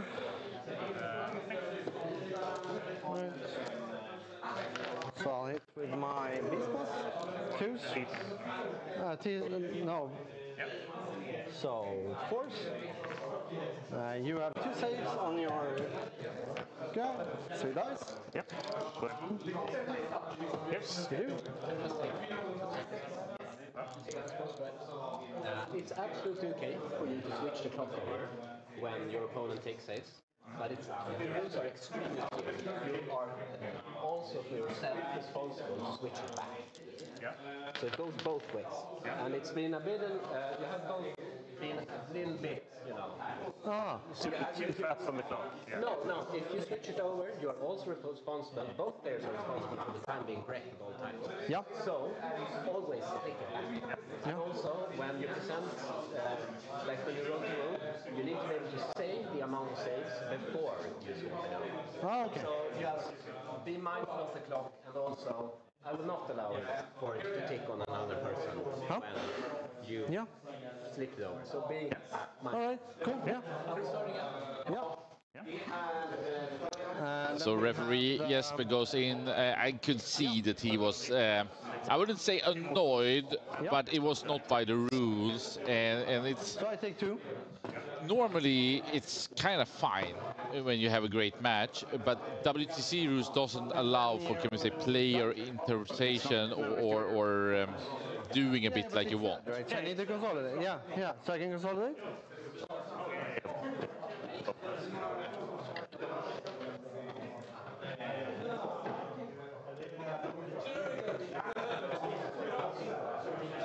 And then I have my storm boys.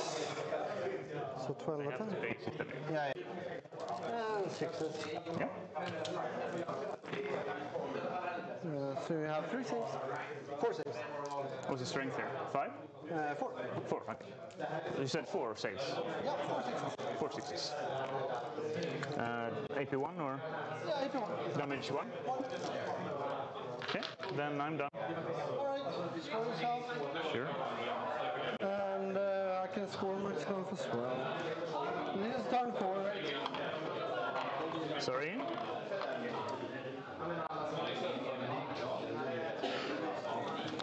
I'll throw away sabotage and defend. So we have, and then I'll also throw away the recover. 2. But you're...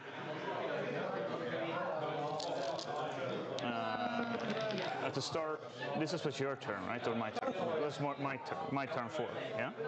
Yeah? Did I hold any at the start? Yeah? Okay. And I hold off. So 20. Then it's your 20 turn. points from me, right? Sorry? 22 points because Terraform as well. Yes. Yeah. So you have that one, that one, that one, that one, yeah? And also do your home. Yeah, I think... You can draw. You have already been. Yeah, I'm just I'll throw away but storm and since I control everyone and you nothing. At the moment, yeah. Yeah. And I'll contain. Because he has OC 4 or 5, right? Yeah. So I guess I'll draw. But I think it's a... What's the Terraform card? Because you can't score more than 15, I believe. You cannot score more than 15, I can. Yeah. I have a shock over here. 6, so it looks good. This guy's over here. They will do it terraforming. And this guy will go from top. I'll fill in for you, yes. He's playing exceptionally fast right now, and he needs to. He will terraform. I cannot score more than 15, right? Only 15. Is that correct? 15 is max. Yeah. So you take 2 depths over there. From what, sorry? Here, 2 depths. From who? Grenade. Oh, grenade. Yeah. Right. And then we have these guys gonna charge over there. And he's gonna charge over there. Try and roll over there so they can see. Bum, bum, bum. Oh yeah, this one. Bum, bum, bum. And those guys charge 8. Now I'm just gonna... sorry, this is all going. I'm obviously overwatching here.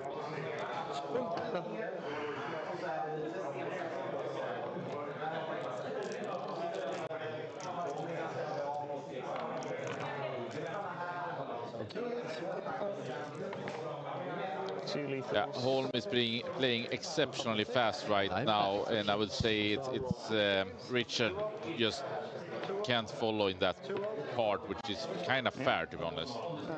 Do 6 attacks. Let's go. 2s. What are we in fight phase now? Yeah. Yeah. They will get an additional 1.5 minutes each. Cool. But I don't if that comes up. Oh. Because they miscalculated the runtime. Yeah, which is very common. Yeah. You can go to me. Yeah. Nothing. That's nothing strange at all. But he's playing so fast right now, so I would say that Richard almost and me have a hard time keeping up. He drew containment and extend the battle lines. Like so. So he can contain. This one is doing containment, this one is doing nothing, and that one is containment. So now we have force. You have 8 devils. To this one? Yeah. Okay, he's alive. Alright, then we have 5 more attacks. 4 more attacks. 2s. And we can fish. 2 more. 5s. We have 3 saves. 81, yeah? So that makes me major blow. No. Okay. Alright, do you have any more charges? Yes. No, yeah, that one. So we have 6. He's down to 30 seconds right now. And he still have 1 turn. Yeah, but he's gonna get an additional 1.5 minutes.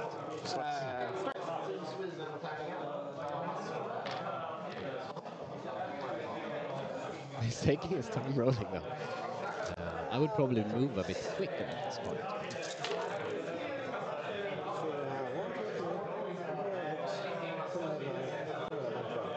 De har 28 pass eller? 14. De har 20 attacker. Okej, men Med sustain. Nej, det var inte alla. Oh, det var vilka är alla? Det var 3.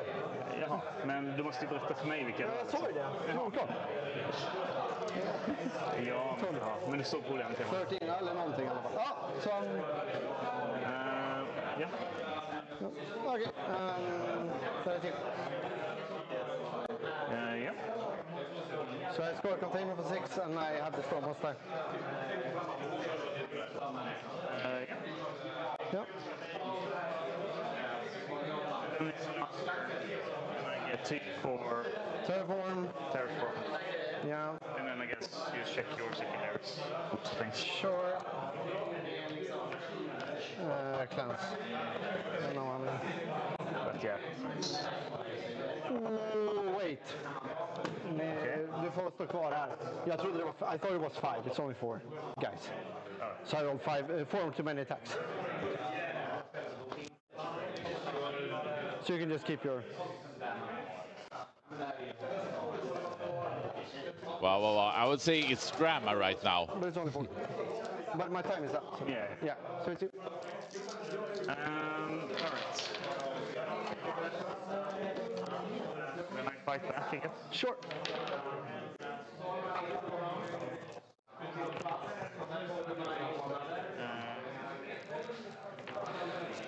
Okay. Should be 24 minutes left on the clock, but it's a total of 8:19. Ah, okay. So each side gets additional 2 minutes to can fulfill the time until 17 o'clock. All right.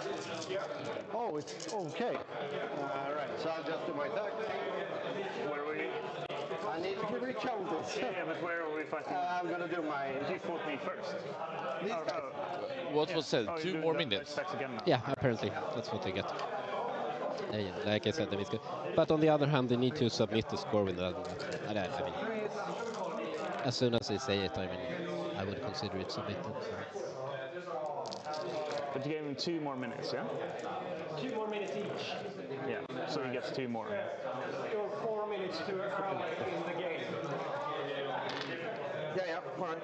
Please start. And these are all wounds now? Strength 5, your toughness is... 4. Yeah, so 3. Yeah.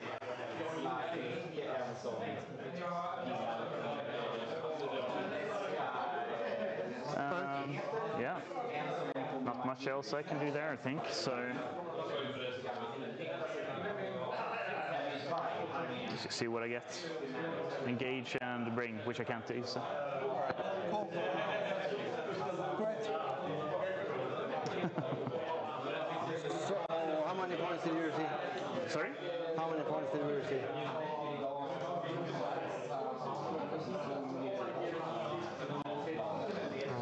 I scored on turn 4, it was Storm. 6. It was 4.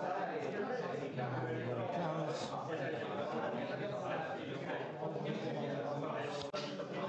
4, and engage for 4, right? Yeah, most likely. Yeah, because I don't... Yeah. So, and then I have how many on primary? It was... I could only get 15, right? Yeah, they don't get 15. Are they counting it out now? I think so, yeah. 15 on 25. Yeah. All right. Yeah, wow, what a game. It's like they pound each other. Yeah, all right, so probably like 15, something like that, 14. Did you get anything here? So No. How much is it? No, it was terrible. Let's see, 9, 12 in secondaries. I couldn't get much done. Plus 12, so 20. Yeah. And here you receive plus 9, so 29. Plus 12. Plus 12. Mm-hmm. 3. So 40 points. So here we have 8. No, it's a total of 40 plus battle ready, so 50. Oh, okay. I'm probably stupid. So this is 8, right? And this is 12, so that's 20. Yeah. And here we have... Oh, then plus... if it's not 28, then it's... Yeah. I'm going with what you said there, sorry. Yeah. Then it's 30, 42. 42, right? 42 in total, and I have 50 on primary. Let me fix this. Yeah,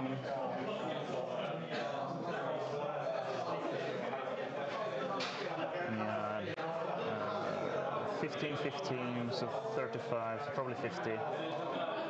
And then 8, 10, 8, 10.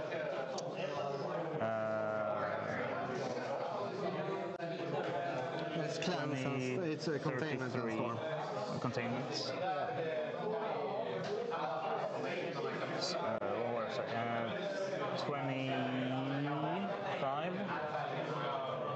33. So 83, 42. Okay, so it's 40 points. 41. And our score is incorrect in the top, unfortunately, because it was lightning speed from Andreas Holm, and I think Richard, and I'm not even sure if Richard or if Andreas knew really what was going on there for a while. Splatter ready. 2 turns in 2 minutes. Yep. I will talk to the players and get them here. Did you not receive score anything Yeah, here? I think maybe you didn't catch that one, but yes, Jesper will go and talk with the players to get them here for interview. You started something else as well, right? Yeah, I got shit secondaries. Yeah. I couldn't do much in secondaries. Let's see here. I guess we circle it for you. All right. Thank you. Thank you.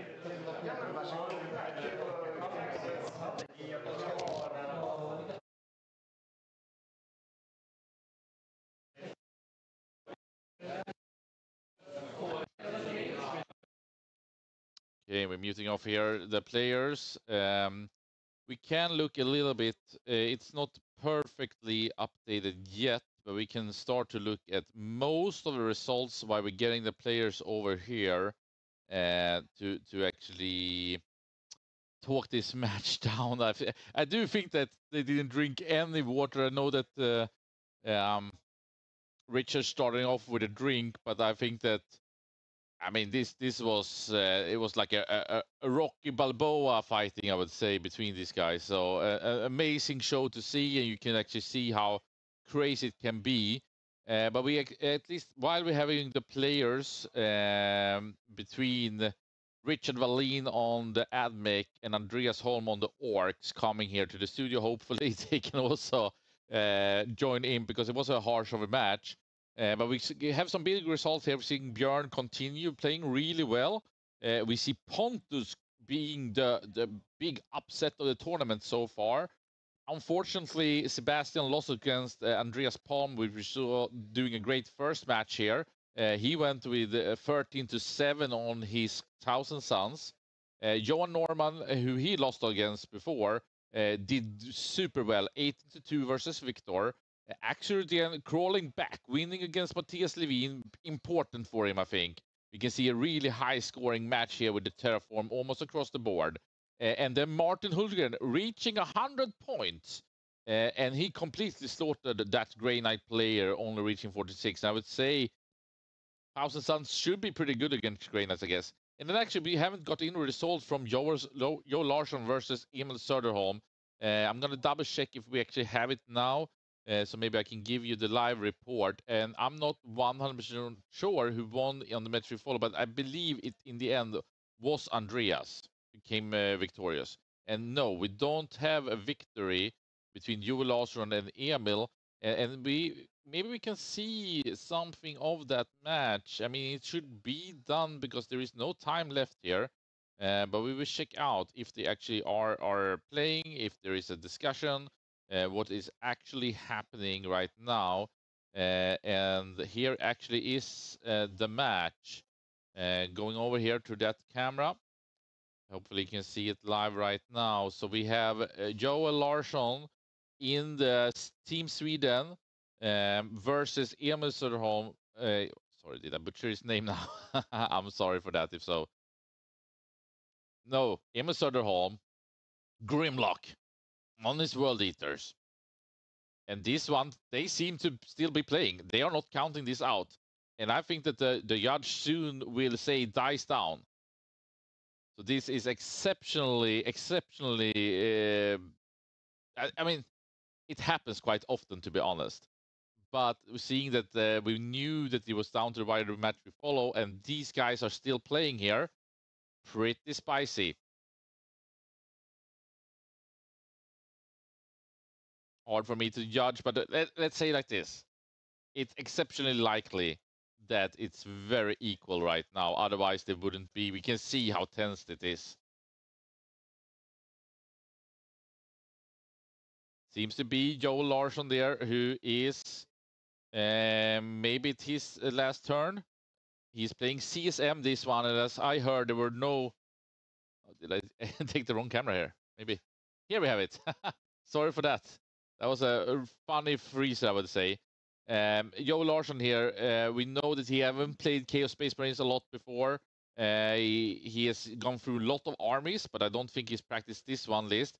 While Emil Söderholm, he's experienced World Eaters. He did tell me this morning that actually it's not what he plays the most, but he brings it always to tournaments. So I don't know what the difference is, to be honest.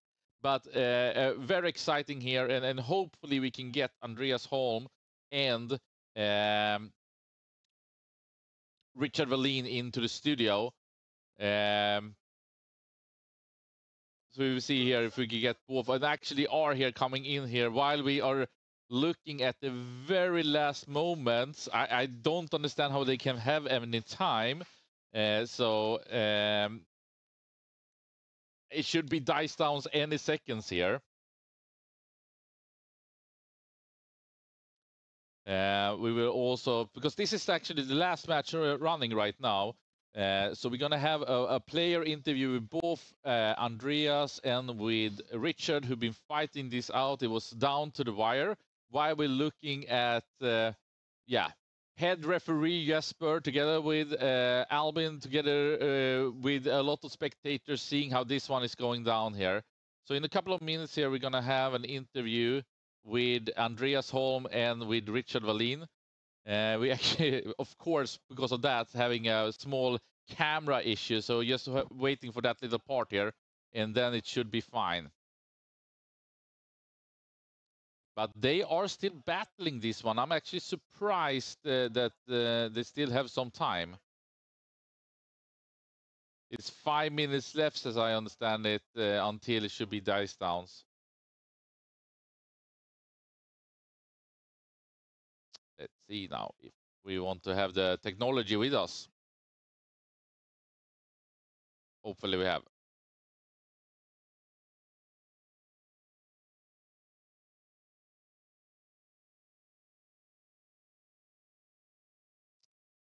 So they are battling it out in the very end, and it's pretty interesting to see that they are fighting down to the wire. I thought the match that we were following between Andreas Holm and Richard Wallin was really down to the wire. So I'm gonna unmute you guys and also put you actually on camera. You've been on camera here for the last couple of hours. Yeah. Welcome to the studio. First off, what a fantastic match. We were stoked from the beginning because this was not a snoozer. This was A-Wire, Terraform, directly hands-on. Unfortunately, we did lose the player mic somewhere into your round 2 to 3. So when it really spiced out, especially when you kind of came back there, Andreas, taking down the Canis Rex, I wasn't really aware what's happened. But coming into this match and into this tournament, Andreas, what were your expectations? You had a pretty easy first round, but this one was not easy. This one was definitely not easy. He has a lot of mobile units, really quick screening, and also good scoring, with backed up with lots of damage, which is with good profiles into my army. He had good prerequisites to defeat me. You can upper it a bit here. Yeah, let's see if it works. Okay, it didn't work before. That's strange. Try once again to speak. Yeah, I'm upping it a bit more here. That's maybe the problem, because actually we did have a player interview before and it didn't really work here. So we're gonna fix that one, like hopefully like this. Right. Yeah, now it's a lot better. I think you can hear yourself also when you're talking. Sorry for that, Richard. Yes, I do. Please go ahead. I mean, yeah, AdMech is all about anti-infantry, anti-vehicle, which coincidentally happen to be all orcs. All the orcs. Yeah. Yeah, I mean, the start went well. But Definitely. then the turn 2-3 was the big swing for sure. I probably should have backed off, honestly. Like. Yeah, I feel like you put so much pressure on me on this in the start. Yeah. Like you really, I had nowhere to deploy really. Yeah. From other line of sight, so I was really defensive. Yeah. And I had a lot of secondaries that I couldn't score turn 1. And you screened yourself up from all the objectives and started terraforming on all objectives. Yeah. And Yeah, it's go time. First time on, first turn on terraform is always just push objectives and ideally terraform them, run away. Yeah. But I didn't get away. No, I had to do a lot of turn one charges, which is something I normally don't do. So Richard, I must say I'm not an AdMech specialist in any sense or form. I have a hard time really following exactly all the different parts of it. But I became a fan, just a couple of minutes into this match in the way that you moved in, you screened off the objective, you had Canex Rex out on the side, you went in terraform on that one. I believe, I don't know exactly the name of the flyers that was shot out already turn one, but that was also just a way of kind of swarming the orcs that actually should swarm you. Yeah. It was a really cool match there. And then Andreas, you were able to fight it back, but like we could see you in turn one several times telling yourself, what has Richard done? This is tricky. How am I gonna, like, it felt like you spent so much time on that one. Yeah. We were talking that probably was well used time because you find some way to crawl out of, I would say that situation, to say the least. It was crazy. Actually, it was figure out it's also turn 3, 4, 5. Yeah. So Yeah, basically. that's basically what it was most of the time. Yeah, I think those beats, I guess, that came in through Rapid Ingress was the big swing. Them doing that essentially killed off my Tech-9, which I usually use for all the objectives. Yeah. Which doesn't really pan out for AdMech when you lose all the objective monkeys. Yeah. Because everyone has to shoot. I'm going to also ask everyone at home, if you're on Twitch and YouTube, please ask some questions. We're going to pick them up in the end of this player interview, talking down and debriefing this match, because it was a fantastic match. And also, as we couldn't really hear what you guys were saying, unfortunately, there in the round 3, or turn 3 especially. One thing that I saw, Richard, that I haven't seen much before, and Jesper really were giving you a lot of credit for it and said it was a bit unusual. I guess even more with AdMech, because you don't have so many units, but you swarmed Andreas transports, but you didn't kill them. No. So they couldn't come out. Is that something that is like a pocket strategy that you used before, or was that something that you just fought on your feet? I think Jesper in particular, because when I played against his Tau with AdMech, I did the exact same thing, and I kept hunting down his Devilfish, kept swarming it, so he never came out with his Breachers. So I can imagine Jesper especially saying that. So that was we can always say a signature move from you they're doing. I mean, whenever you see anyone hiding along the corner, just get in. And Andreas, for you, were you expecting this one? Is this a common part? I mean, I would think that the orcs are always the ones swarming. Normally, yeah, but he was playing so aggressive, and I felt like I needed him to die on his turn and on mine. I needed to shoot one unit and charge another one all the time to be able to clear up the screens and also be able to charge. So him charging the truck there basically made me not charge something else, which was... what did you protect? Well, I was essentially protecting Canis from the knobs, but he eventually died anyway to gas. Yeah. But he was supposed to drag gas out towards that end, because I didn't want him fighting the Breachers, because he would instantly just murder them. Yeah. And there's higher chance that he'll survive against gas, although apparently not. Yeah, but he could have survived against gas. He could definitely have survived, yeah. And that would be amazing if he did. Yeah. And I'm going to say, like, I was so impressed with the opening on this one, and then we ran into some issues, but we did capture all the action, so no worries on that. But in the end, because we're going to talk a little bit more about it, I want to hear a bit more, but just to make sure for everyone at home and even for myself, like in the end, you try to calculate it out. And I mean, Andreas, you played lightning fast. I think I didn't understand what's happened. I know Richard didn't really understand what happened. I'm not sure if you understand what's happened, but how did this match actually conclude? Like, what was the final score? I assume as you are here, you are on agreement on the final score. For sure. But where did it actually land? 93-42, I believe. Yeah. So it was a 20A. So it became a pretty big blowout. And because I was so aggressive in the start. I lost too much units in the start. I should have backed off in round 2. That way I would have had more potential scoring towards the end. Understood. So later rounds. Because you came in, and I think it was especially your turn 2, you did so much damage with your shooting, and we talked about that Andreas almost, I wouldn't say was table wiped, but that you didn't have so much left. A lot of the boys were gone. Yeah. But your warlord, what mushrooms did he eat this morning? Like he It was special one sent from Jesper actually. Yeah, from the medicine cabinet straight away. But it was something out of this world. Yeah, like, yeah, it's hard. Were you shocked? Were you shocked, Richard? How big?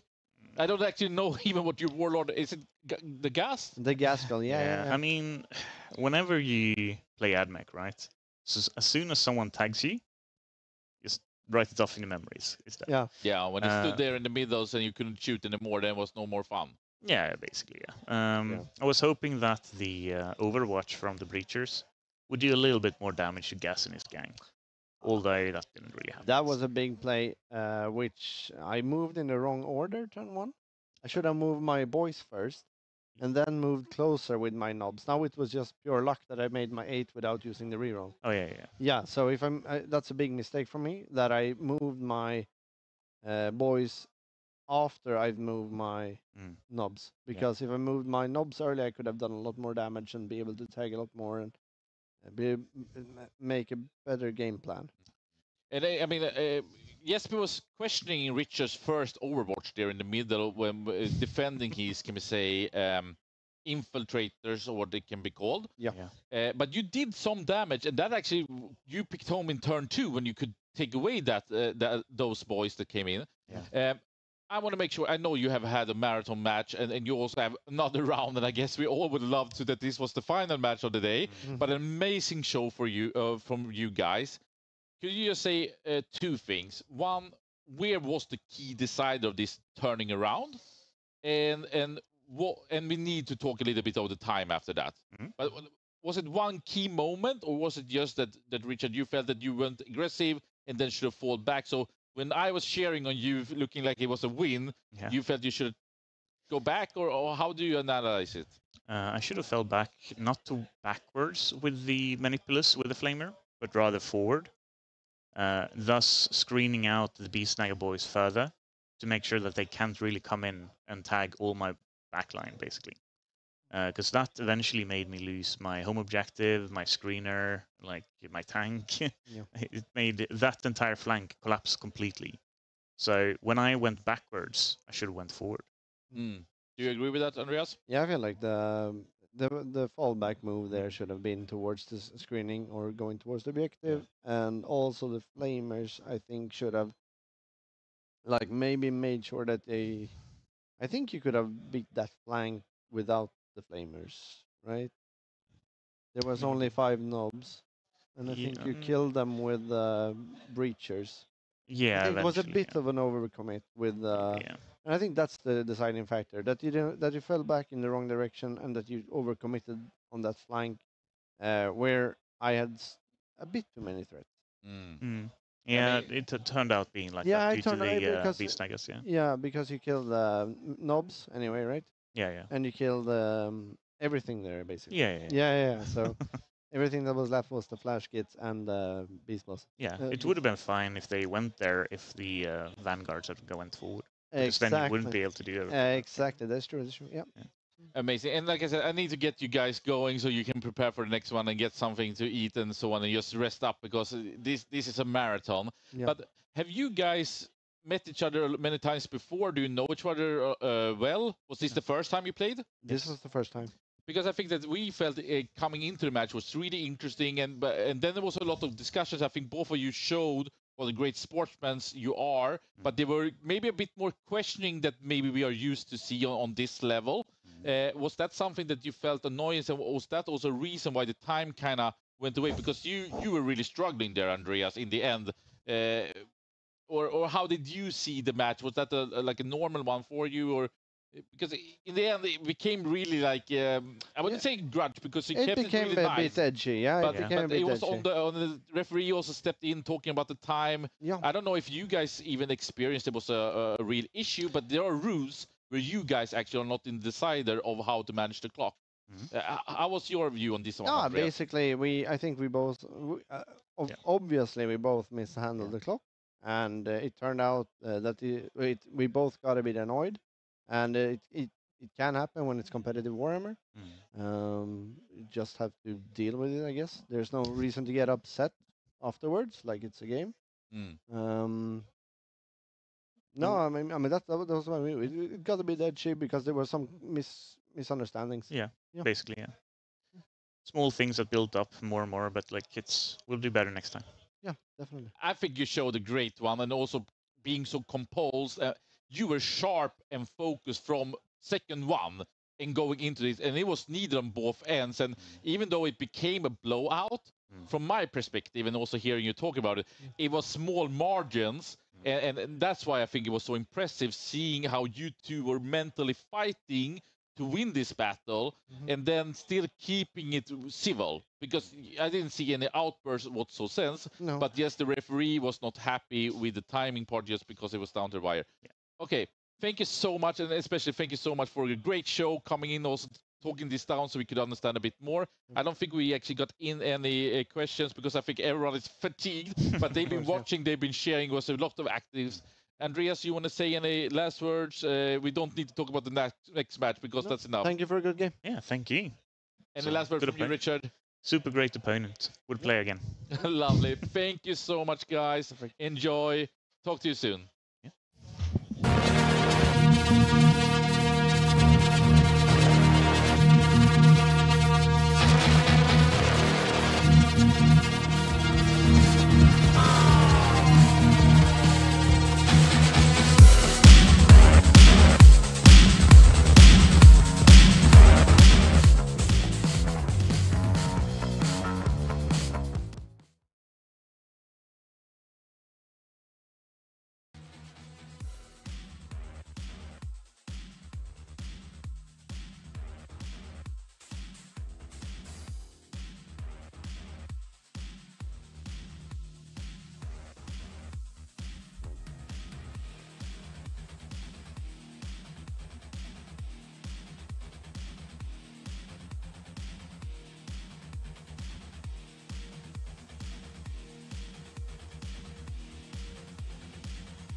So today we're going to play at the Nordic Masters, which is a lot of fun. We have Norway here, we have Netherlands, 2 teams of Sweden, and as well as Finland is here. And it's going to be a fun weekend. We're going to try out some lists for WVTC and just have some fun and rolling some dice. I think the event will be amazing. It's the first Nordic Master ever, so hopefully this will continue on as a pre-warm-up team invitational tournament kind of style game for the nations. Did you have fun with yesterday's warm-up as well? Yesterday's warm-up was amazing, except building all the terrain and go and get all the tables and things like that was pretty heavy. But other than that, Sebastian has done a great job, and then we just had some few beers and had some food with the Finnish team mostly, and Norway as well. It's a great night, great warm-up. Slightly tired today. Pärsen gick väl bra. Den enda som inte har typ en bra pär är Joel. Precis. Ja!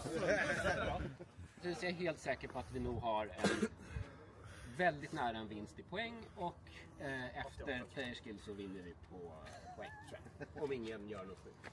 Det var typ lite så det Paradise. Kan folk vara känt eller? Nej. Den går svenskt stål biter. Men det är bara Axel. Och ja, men jag funderar på om vi ska ändra till att alla kör svenskt. Så slipper min röst dö supermycket. Okej. Men du får leda. Ja. Okej. Så 1. Och vi kör in med händerna i mitten. Och sen så biter så blir det... Okay. Ja. Gör vi det? Jag kan stå med. Men ska man inte hälften då? Alltså 1 båda. Hur kan det här vara det svåraste beslut vi har här? Svenskt stål biter! Värdelöst, inga händer. Yeah, we're currently here in the lovely city of Westeros, and we are hosting and participating in the first of what will to be many Nordic Masters, where we invite other Nordic teams and apparently the Netherlands. So we're having a great time practicing, streaming against WTC, all of us getting hopefully some good practice in. So this is obviously a part of our road to WTC. There's reason to be in a balance patch, and there might be more, but currently we have filled our team, and now it's just finding our armies and finding our matrices, basically. Preparations so far are going well. I'm not going to say everything is solved, because it certainly isn't. We have some stuff that we are fairly certain of, and some stuff we are less certain of, and other stuff that we apparently have a different view of than many other parts of the world. And either we are wrong or they are wrong, and that's maybe what we need to figure out. And you're out scouting the upcoming host country for WTC. Can you tell me a bit about that?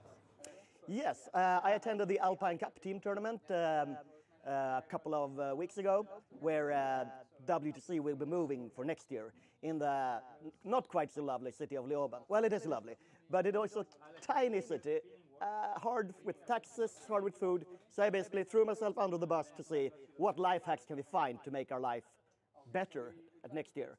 But the venue itself, the arrangement, all of them top notch. So I'm sure we will be able to do something great there. Did you have a good time? I absolutely did. I did my usual thing. I jumped into a random team of the last 5 people to sign up, and it went not that great, but we had fun. Here's Sami preparing some hamburgers while we are playing against the Norwegian team. We are currently in Västerås, Sweden, playing the Nordic Masters, coming into the final round against Denmark. How is it going? It's going well. We're in the lead still. We did get a winning draw against Finland, which is, I would say, a bit disappointing for us, but that's fine. We're here to test things, so I think we'll manage to win the tournament still. Mm-hmm. And what are your thoughts about the new meta that we're in? I think it's interesting. It's quite clear that there's not a single best army that's undefeatable. So, I mean, going into a singles tournament, there would probably be like 4 or 5 armies that are contenders to win the whole thing. So I think that speaks volumes about how balanced the meta is, which makes it very interesting. Should this be the patch that we play WTC on? And since we're here all alone, can you describe how the coalition is going? The coalition is going well. Norway are hopefully finding their place and their role in it, and I mean there's a lot of very productive exchanges going on, so I'm very happy with it. And can you describe what it is? It's a cooperation between us, Norway, USA and Canada, and we cooperate sharing lists and developing tactics together, so that helps a lot. Nice. What are your personal plans for the upcoming months? I mean, the very big question is whether there's an additional patch or not. If it is, then it's just going to be up in the air what happens, but otherwise I will try to find whatever army that no one else is going to play, and I guess I'll have to fill that role. So currently that's looking like Tau, but we'll see what happens. Right, so my name is Björn Eriksson, and I'm one of the new players at the team, first time this year, and I'm both proud and super excited about playing with the team this year, and I will do my utmost best to represent Sweden in a good way. Nice. What types of farmings do you play and such? Well, I've before I've played a lot of orcs, and I picked them up again now. And during 10th, I've played mainly Chaos Knights, Imperial Knights, and some Astra Militarum, I suppose. So a bit of a mix. You're a great hobbyist. Can you tell us a bit about that? Thanks. Yeah, I really love the hobby side of Warhammer, mainly the conversion things. Probably why I like orcs as well. So I have a lot of converted orcs. So I love that side, and it's nice to put a cool army on the table as well. Nice. So what are your expectations for this year's WTC? My expectations are to have a great time, meet a lot of new people and some old friends, and have 7 fun and challenging games, I suppose, and hopefully the team will play as good or better as last year. Do you have any personal goals attending? I mean, I haven't thought about that, not yet. Just to enjoy myself, I guess, and I think that's my main goal probably. And you're the top scorer so far. Oh, nice. Maybe so. Yeah, the bully boys have been bullying the tables. They are quite fun to play.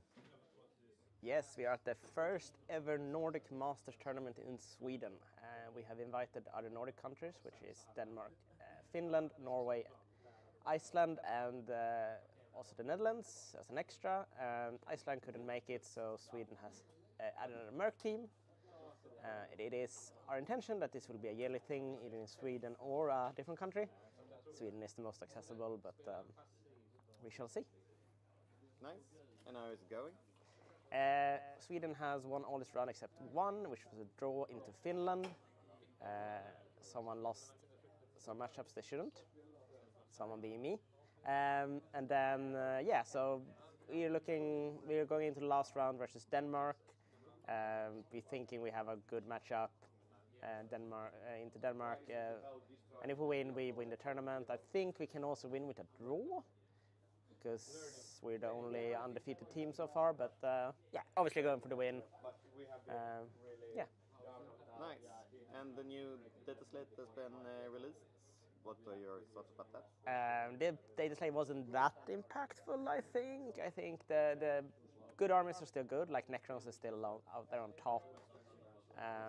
Sister's still really good. I think the inclusion of Tau into the Matrix does matter a bit, but it's still not completely explored at Codex, so hard to know how exactly good they are, but they're looking very strong. And without going into any super details, how are the collaborations going for WTC? Very well. Our collaborations work very well. We're going into some scrims next week. Expecting great things this year in the partnerships and everything. Ser ut som en piggjävel. Då så. Tell us where we are and what we're doing. We're at the Nordic Masters currently. Team Sweden's here. And one of our co-players, he has orchestrated this tournament, Sebastian, done a fantastic job. We're here playing for a trophy of who's the best Nordic team among the WTC teams. So there's us, there's Finland, Norway, Netherlands, who I guess came in somehow. And then we have a Swedish Merc team as well, Denmark also. So we're 6 teams playing for 2 days, 3 rounds first day and 2 rounds today. What are you playing? I'm playing Leagues of Wotan. So it's it's a dwarf army with about a few units, but quite powerful ones. Nice. And what are your thoughts about the new meta? It's pretty good, I think. I think it's quite diverse. It's hard to like figure out what the best 8 armies are, which we're obviously trying to do since we're going to the WTC in August. So this is part of that, and only the reason that it is pretty difficult to figure out this, I think, is a good testament to the metagame.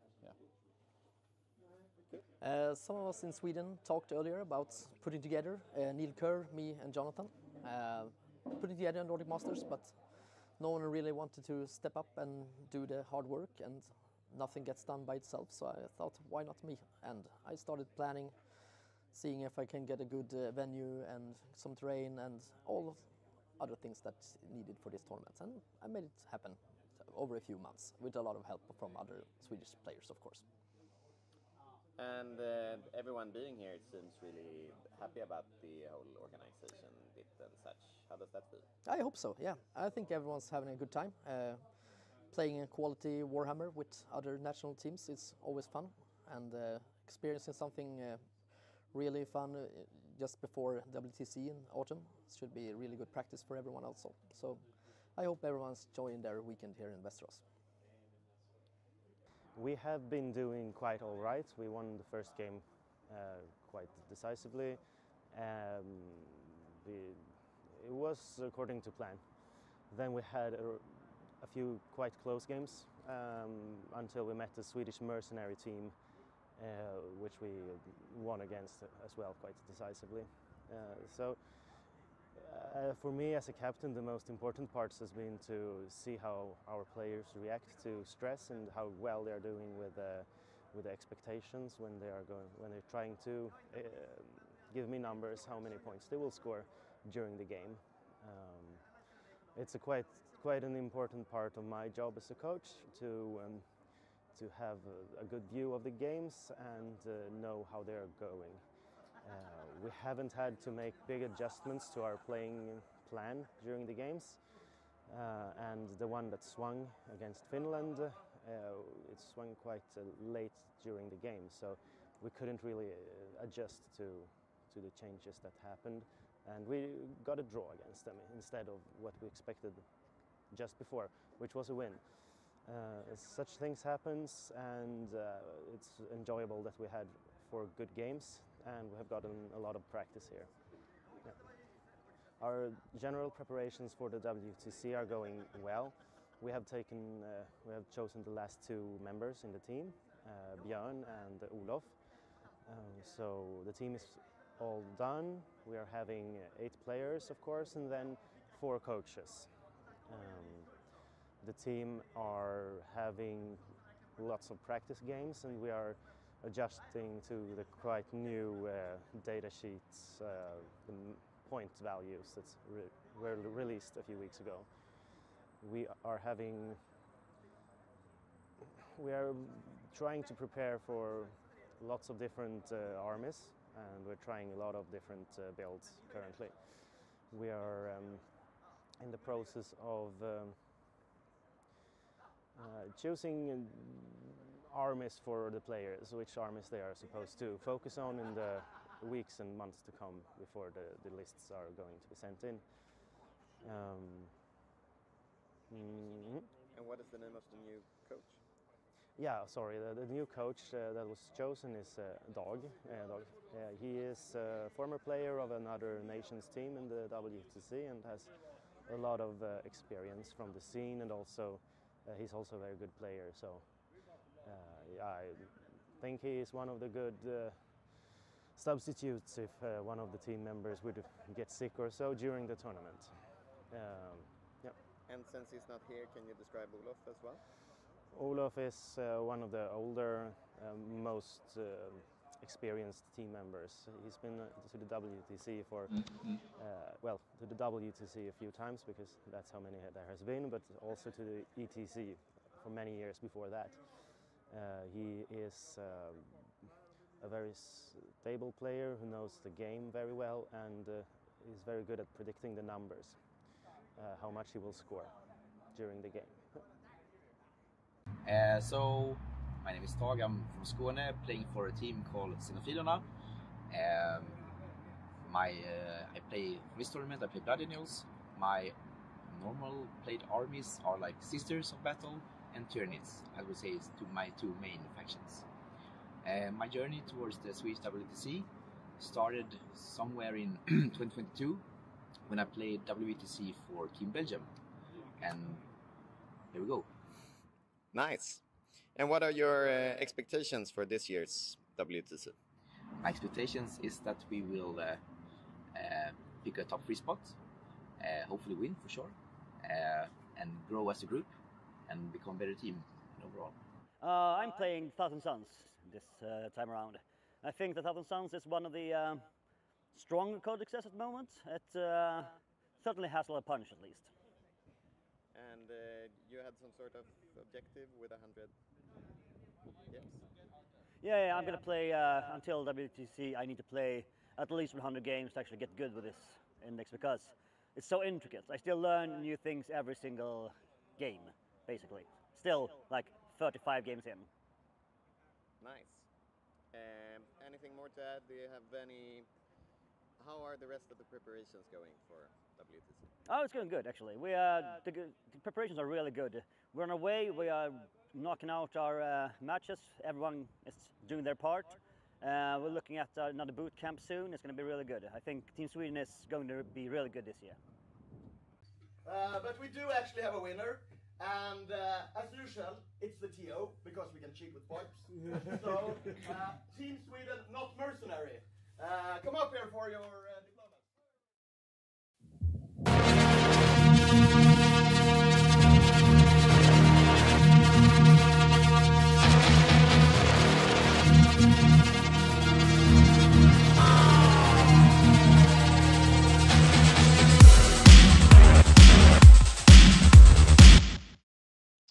Hello and welcome back. And I'm just going to fix the echo over here. It's always, I always forget that. How are you, Jesper? All good, all good. Very exciting game coming down to a bit of a tension in the end, but I think we managed to find a good solution. Yeah, and we had a very great player interview, and they really took it down, and you know they were very happy and said they would like to play again, but they hadn't faced off before, and it was like a Rocky Balboa versus Drago. So it was a crazy ones to say the least here, but we maybe should look very quickly here just at the results. We can't go as deep as we did before, but we should at least give everyone viewers at home on both Twitch and then of course everything went completely dark here. Why did that happen? So this is round 1, while we are fixing round 2 in the meantime here. That one we had talked through here. That was early this morning. Yep. And then in a couple of seconds here, hopefully gonna have, here we have round 2. And we saw the match on top of it. It turned out to be 20-0, which is pretty crazy to say the least. Beating, yeah. Especially as Richard had such a strong opening. But yeah, that was on mainstream. Björn Eriksson on his Astra Militarium continues to dominate 99 points, 19-1 against Patrick. Yeah, so I didn't see much of the game, but I think with Astra you probably get to generate enough roadblocks with the Bullgrins while delivering your damage, and I guess he was able to find the angles on this board to be able to shoot him and I guess sort of delete him. And Pontus Koch 17-3. He is the Sister Slayer. First it was Axel Rudén. Now it's Stag Samuelsson. Pontus Koch. Indeed, the Southern Star of Sweden. 100% with his Ultramarines. And people are the talk is already going here at Metropolis here in Sweden, Stockholm, that Ultramarines maybe they aren't as bad as everyone always says. That's just like a no flair. Indeed. Because the company heroes they have flair and they seem to be good against sisters at least. 35% win rate, I think the faction has. So we'll see how things turn out. Maybe Pontus Koch have found something many others have not. Maybe. We'll see. And then Anders Palm, who we saw in the first match, he did defeat Sebastian Larsson 13-7. Yeah. We know Chaos Knights, maybe it's a better team composition, but this is not great for Starsson. This is for sure a disappointment that most didn't see coming. Surely, yeah. And I think he's out of contention now. But it is what it is. Just gotta break down and move on. Yeah. Sometimes it doesn't go your way. No. And then we have Johan Norman, we saw in the first match. He continued delivering with Astra Militarum against Victor Bergenholtz Tyranids. Not much to say. The Nids didn't have a chance. Nope. Just a deletion, I guess. And that's a bit what I expected as well. The Norns are tough, but Astra can do so much damage, especially onto objectives. So I guess that wasn't enough for our poor Victor friend. Actually, then he bounced back, won 14-6 versus Matthias Levin's Chaos Space Marines. And then Martin Hultgren, who's coming up now with Tisan, 20-0 versus JP Sakibasson. That's a blowout, but Tisan is pretty strong versus Grey Knight, but it shouldn't be 20-0. No, I would assume he got some funky playoff where he could, shoot something, charge something else, get a few doom bolts, and maybe a good Umbralific Crystal or something like that. I would love to know exactly what happened, but that's how I see the matchup flipping this hard. The magic was working. And then Joel Larsson versus Emil Söderholm. Joel Larsson went a draw in the first match. Now he lost it versus Emil Söderholm, who continues performing. I think he's 2-0 right now. He is. And he's for sure going for the victory. And therefore, the match that we're going to see right now between Joel Larsson and Martin Hultgren, huge one. Absolutely. They're fighting for the scrap, so to speak, and they're also a bit reliant on Emil actually losing this last game. But we will see. I think it's going to be a very interesting game. So let's just very quickly going into this one. Here we have them. And starting off here, Chaos Space Marines, he haven't done many reps. I think you said almost he had done 0. Yeah, about 0. He is representing Stockholm, Sweden, playing for Ost. He is currently the 7th ranked Swedish player. Left bank by Joel. Yeah. What's that comment? I have no comment. That's what he wrote. He wrote nothing. So here we are. A man of normally not few words. Indeed, I did. I know. He wrote something about playstyle, but that didn't fit our format. So left bank by Joel is what it is going to be. And then we have Martin Hultgren from Linköping. Little brother Kevin, is that a known club or is that a small one? No, it's a legacy club. They've been around for, I think, 15 to 20 years in Linköping. It's a very odd name for a club, but here we are. And he wants to represent them once again.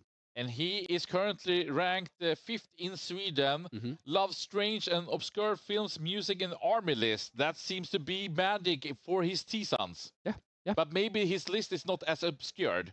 Absolutely not. And this time it's Joel coming in with a bit of a more obscure list, so even though it's, gaining widespread attention now. And I think what's going to help Joel a bit, at least, is that he now has 2 reps, which is a lot more than 0. And but talking at first about Martin's Thousand Sons, is there anything that stands out? You don't play normally Inferno Masters, or do you? No, you always do. Yeah. You always do? Yeah.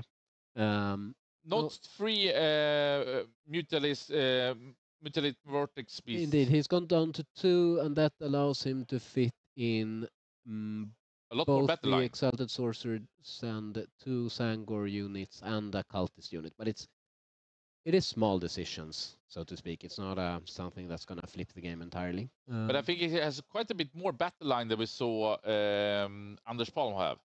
Yeah, but it's only due to the Sangors being battle line and the Cultists not being. So it is something, but it's not hyper relevant. And then we have Joel Larsson here on his Chaos Space Marines, as you said, coming in here, hadn't done any reps, especially not on this list. Is it something that we should point out or stands out? I mean, it's the army list in of itself is quite nice. It has all the tools for everything. You have melee, you have damage, you have shooting, you have rerolls, you have advanced charge, you have transports, etc. You have indirect fire. So you truly have all the tools. But I think with all the data sheets and how sensitive the army is to damage and how like reliant on reactive move you are to save your units, I think it's very complex to play. So I'm not sure that it's. I mean, it's a bold move to take it with 0 reps into the Swedish Championships, but maybe it's going to pull through. The two Larssons coming into the Swedish Championship, they are gambling. The rest are going with safe bets. Yep, that's true. And we are actually back now on tipping point that we started this morning. But today, or this last round, round 3, take and hold. Standard 101 Warhammer 40k, we could say. It is, apart from the fact that the max score per turn is 15, which is quite big, at least compared to some missions such as Scorched Earth. I made the conscious decision to not include a take and hold and hidden supplies mission, which is for some reason usually combined at the WTC, making the primary score runaway even harder. So I wanted to try this mission, which I felt was interesting from War Masters, and now we'll see how it's going to work out. And then we have Fog of War. How impactful will that be in this match, you think? Not extremely. I think you usually don't grenade turn 1, and the other like big rulebook stratagems such as heroic intervention and CP reroll aren't that relevant turn 1. Of course, it stops you from cycling as well turn 1, which is a bit relevant, but I don't think it's going to come up that much in this matchup. And remind me now, is this the same map as we had in round 1 or a different map? Yeah, it is. A very confused head organizer was just trying to decide on the missions, and he, at 2 points, liked the same map. So here we are. Don't tell anyone. No, don't tell anyone.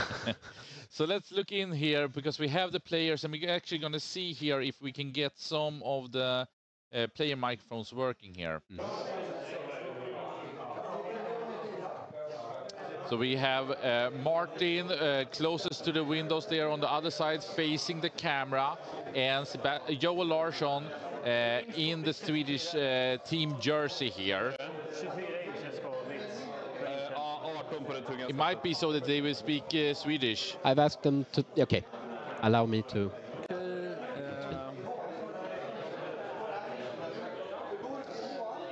Very exciting here to see this match, and Martin has done a phenomenal tournament so far, while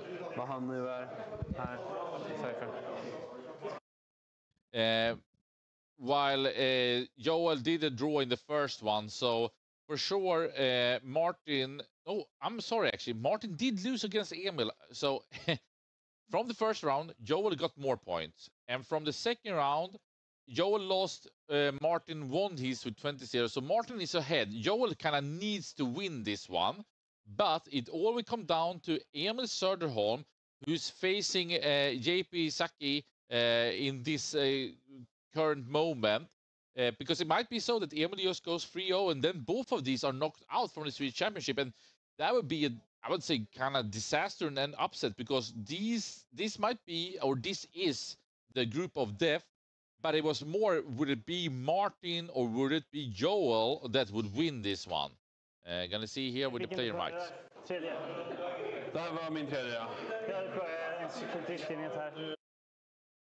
All right.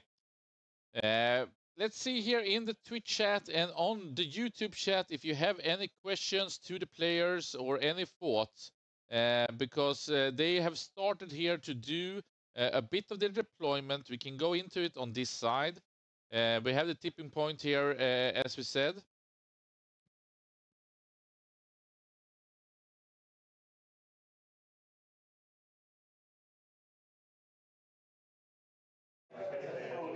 5, 10. Så...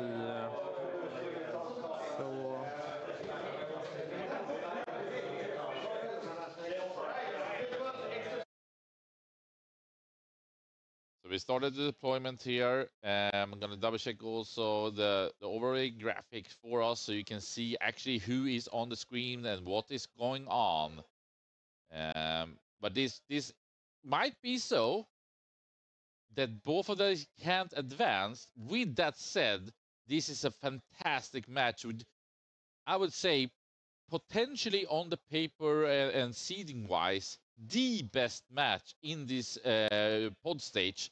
So very exciting to see what will happen and we're going down. And I'm sure we're going to be seeing here what Joel can do with his Chaos Space Marines.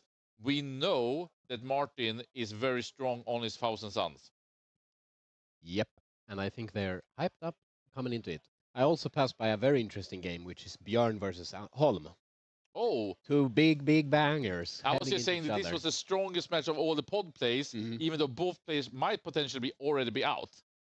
But maybe that one is also great. Like, to be honest, Jesper, I knew that Sweden was great, especially after the WTC, seeing how you guys from Team Sweden was acting. But I also have learned through the team tournaments that have been running here after the WTC here in August, September, that there's a huge difference between the best teams and, you know, just third, fourth team at such a tournament. But seeing here, there are 16 fantastic Swedish players represented. And then, for example, yourself, Kalle, Olof, a couple of others, great players from Team Sweden are not participating. I also know that Rasmus is already qualified for the World Championship, forfeited his participation. Yeah. So, I mean, wow. There is no bad matches here, and there, I would say that I'm impressed more than I even thought I would be. Okay, let's see if the guys have swapped now to English or if they still like the Swedish one. They've promised it to me 2 times now, so I'm hopeful. It's 48, right? That sounds like English to me. Yeah. The Swinglish kind. Which one? On these guys, you mean? Predators. So Joel is extremely prepared for this. He called me as a friend, not as a TO, and asked me about deployment. He wanted to talk about the deployment for this match. So it's I think it's very scripted how it's going to deploy. One very interesting thing about the Chaos Space Marine Army, which we haven't gotten to yet, It's 2 extra shots. is that Huron Blackheart lets you redeploy 3 units, or even lift them up into reserves. So he can, for example, deploy all his obliterators and project their threat, make Martin respect that, and then put them back in reserves for deep strike. So that's a nice little key there for him. They cannot, no. They can pop their indirects once per game. That's right, yeah. So here we have Martin closest to the camera on the right side, and Joel Larsson on the left side in this deployment part. So even though it was a long one, after we are actually for the first time really prepared going into the match today. Yeah. And that's how we should conclude the day. And I hope everyone at home, over at Twitch or YouTube, or if you're not watching this live, I hope that you tune into the VOD. This will be an interesting one in many different regards, I would say. Yeah. And I'm not sure if actually it's decided who is going first. That should be after the deployment. Absolutely, yeah. It's a long ways off. So disregard the top part there.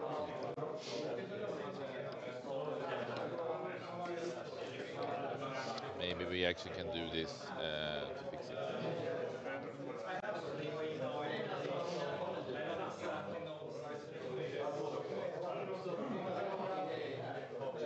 So, Arcane Vortex there. Okay. You can't hit me with the blitz, right? 18. Is it 24 on the big shot? I mean, of course, I know that you played a tremendous amount with Joel coming into the WC here over the summer. Yeah. But can you tell us a little bit about Martin? This is the first time I'm meeting him and seeing a match of his. I understood that he's been part of the Team Sweden in previous years. No, he's never been part as a player. I mean, he has contributed as a what am I allowed to call it? Extended team member. All right, so he's not been down at the WTC participating. No, never. But he's always been, just on the cusp, and I think he has declared his intention to make that leap now. So he's playing, as you can see, more standardized armies. He's still very much into the more tricksy armies. So I think Thousand Suns and the Eldar, for example, are right down up his alley.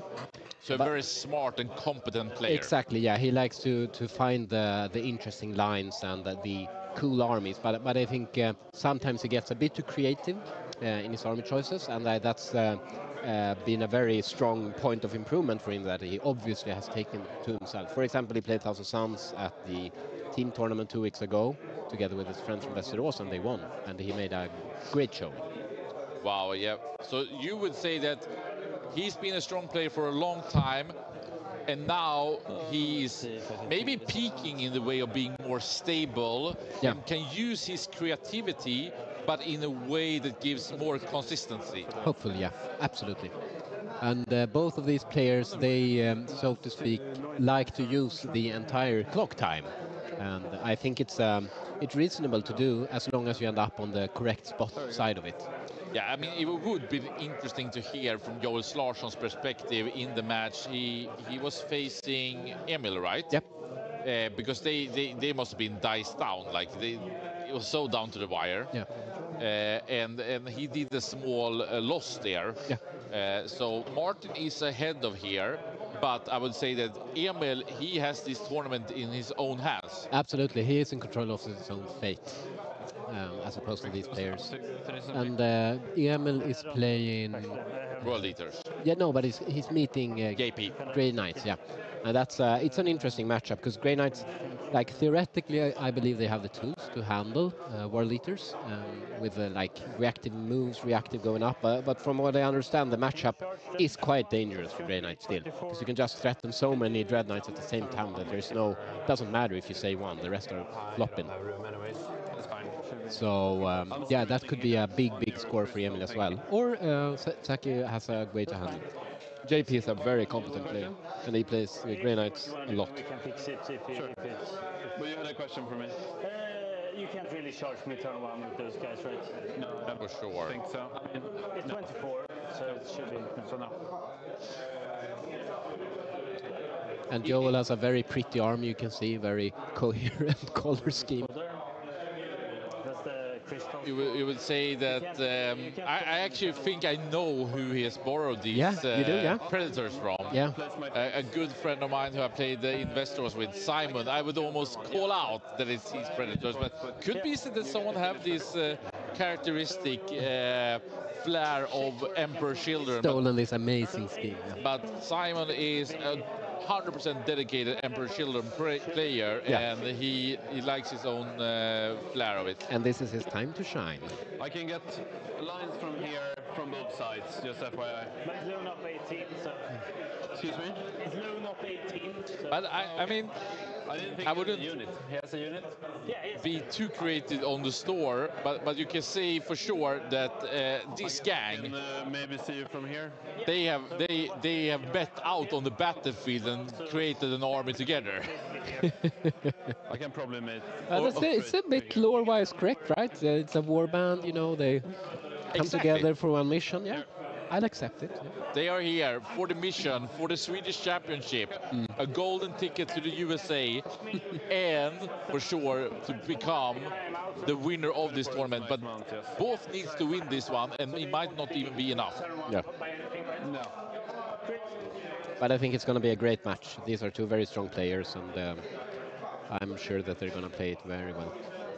Getting reports here also from Elias, who is supporting us remotely, and I actually don't know how he knows everything going on in the building, but that's super great that actually Emil on his World Eaters is not liking the matchup versus Grey Knight with Khal Drogo. Right, yeah. That reminds me, I did talk to him a bit about it as well, and I guess it's a dangerous point, but I'm not sure that it's enough to flip it. I mean, if Angron goes in, kills a Dread Knight, he commits Drago to kill. It's not. It's also going to cost him 2 CP to get Drago to give Drago devastating wounds. So I'm not sure if the trade is that good for Grey Knight still. So, but it's absolutely something to factor in. He can one tap him easily. I think Khal Drago is a very cool character for sure. And something you really need to take a look at is this beautiful, beautiful army. Everything is like fully converted, spawned up, and it's very professionally painted as well. Martin always brings his A game when it comes to how his armies look. Look at these vortex beasts surrounding the T-Sun, and he is already morphed into a vortex beast himself almost, but still have a bit of the red god magic. But can you get out there? You can, right? Yeah, I don't know a really bit too how much, to maybe. say this one. Huh? A bit too much, maybe. Yeah, he's been twisting that magic a bit too many times. So his beautiful face, that's vanished, and he's down into the chaos. Somewhere around here, something. Yeah, there Tell me should be where good. you want to be. If I would say like something like That looks good. All right. I think so. So let's. So redeploy for me. this deployment here, you know, he's deploying very defensively short, and there's also doing the same. Yeah. But how important is it, as he has such a mobility that it's exactly? It is important because even though you can move like 1 or maybe 2 units 2 times, it's the rest of the army is going to be quite slow, and you don't want to have to spend those cabal points on the double move all the time. So you need to be exact about it. And there's also the fact that Joel can always shoot his obliterators indirect with oath to stay in hits, also ignoring cover for a CP if he wants to. So that can pick up quite a few rubric marines, like just top of one. And that's something. Which one is this? Yeah, veterans of the Long War, they have.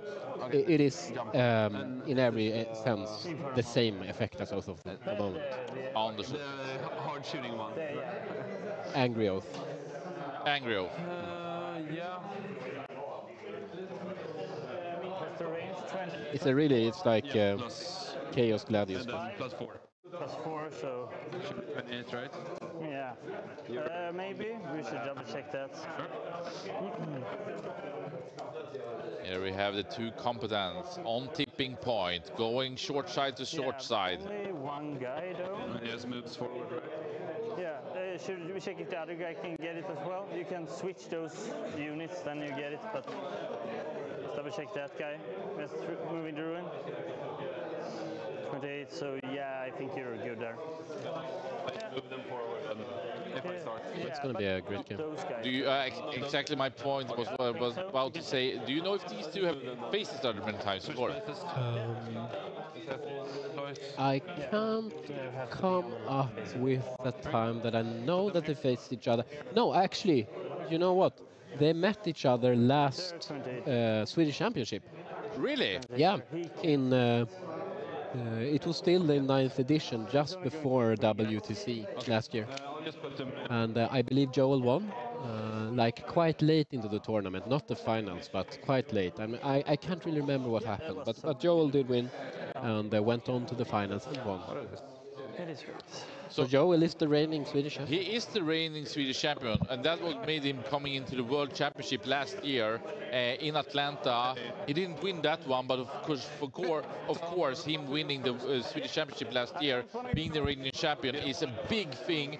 For still, I would call him a newcomer. I go first. Absolutely, in relatively, definitely. Have a great game. Yes, indeed. Do you want to shuffle, or let's have you draw for me? Yeah. There you go. We drew some bad ones. So Joel is going to start the game, and he. Can we draw that or establish? Establish locus. That's not the best draw. And I should be able to do it from here. So establish locus and not call the horde, obviously. So what is the second one? From here. Should be doable, yeah. Biggest locus. So this is going to Yeah, but what's the other one? It's not call. I can write that down for you. Okay, sweet, thanks. Oh my god. Alright, we'll oath the ones that I can shoot. Yeah, sounds good. There you have them. Maybe you can Where did my oath go? My lovely oath. Magnus will pick +2 move.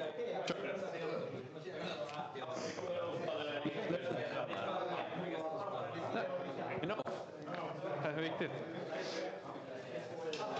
It's overwhelming force. Establish locus, overwhelming force. So no big points coming. And that's I don't know what it is, but yeah. So it's a blue tack clump that he uses for oath. Fantastic. what's the name of it in Swedish? It's Kludd. Kludd. Yeah, That's what it is. I love that. Like a child's. So Joel is going first. They will locus.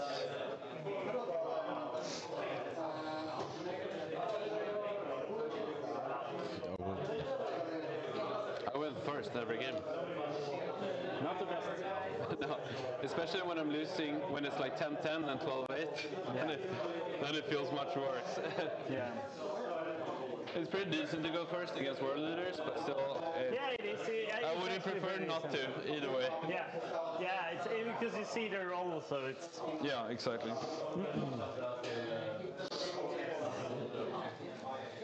It's going to be a pretty uneventful first turn, I believe.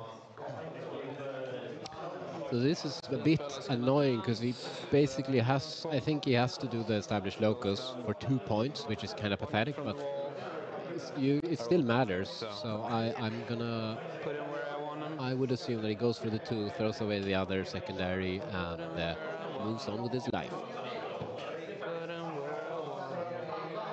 I think an important skill to have in these situations when you're sort of feeling the pressure, but from going first is to just play your best game and see how the opponent develops, because it's not.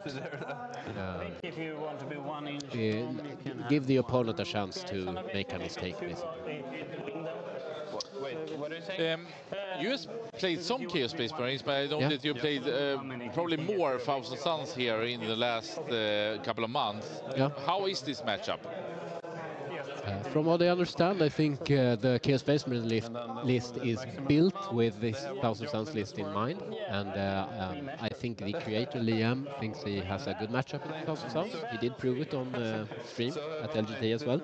So I think Chaos Space Marines, when they're played well, are slightly in favor, but I don't think it's a slam dunk in any way. And especially now that we have Thousand Suns going second, which they allow with their fantastic little Magnus being able to always score that secondary, or that secret mission. I think we're looking at something around a 10-10 right now, and it's anyone's game. Interesting, and I moved them a little bit like this. Martin seems sharp. And get shot. He's a sharp guy. Yeah, it will get shot. That's for sure.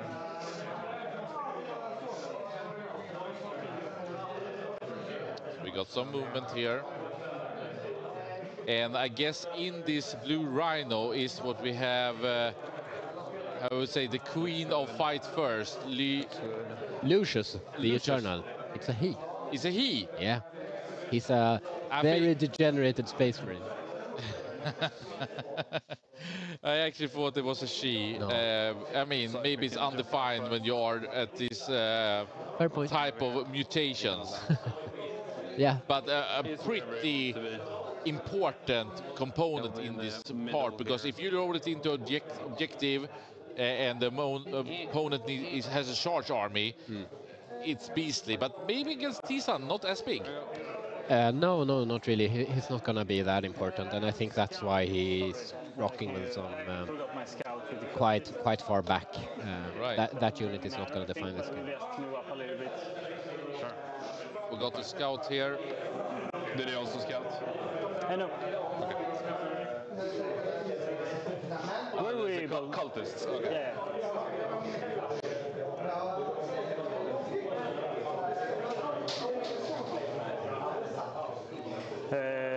Yeah, this is Liam's list. I don't know, do we have a good link for the list? Sure. Yes, we actually can share.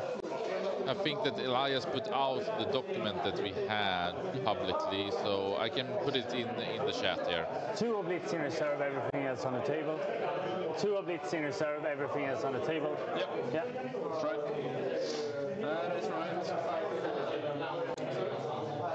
Okay. I will locus. And we we also very quickly, just for a couple of seconds here, can show you guys here. So this is Joel Larsson's Space Marines. Yep. Chaos Space Marines. Or actually Emperors of the Children, as I know that many of these players like to say. So Fair. 7. And then we have Martin Hultgren's Thousand Sun. Very Small variation, but there is always a small variation. Yeah.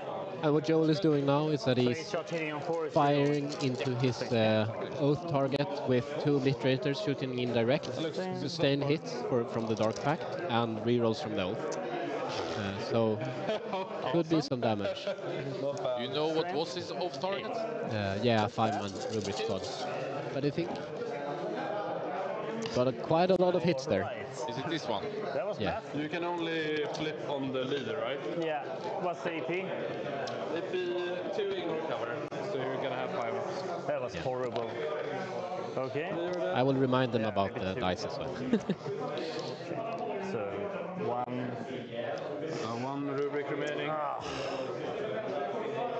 Yeah. So the sergeant dies. So rubrics are dead. 4 ups on the Infernal Master. Yep. So he takes 2. Takes 2. I will blank it. Sure. Can I kill the rubrics at least? Oh, sure. I should. Yeah, that was super bad. Really bad stuff happening to me. Something similar where I should have just moved them back 2 inches. It was stupid. All right. Okay. So fairly big mistake here from Martin. I actually think that what happened here, Jesper, was that Martin forgot his scout move, and when he did the scout move, he didn't move the terrain, which meant that he got shot out now at his home objective and lost, I think, 4 or 5. Yeah, that's not really how. The scout move is only for the cultists. So that was not an option, and this is sort of what Joel was hunting for by deploying the obliterators and seeing if Martin adjusts or not. I mean, usually 1 unit, 2 obliterators shooting indirect should not be able to kill that much. But it is, it's within the realm of possibility, and obviously Joe is going to go for it. And this time it paid off. Really bad. Wow. 2 inches back. So I think big start. I could hear Martin not being happy with himself. It is what it is. Playing bad. Yeah. All right. So drawing cards. Do you want to draw my cards? Yeah. Sorry. So what did Joel do with his secondaries? Oh yeah. Not sure. I assume. The word is. All right. Okay, I get 18 cabal. Right, so this is interesting. Like, Chosen are actually Kaldehordable.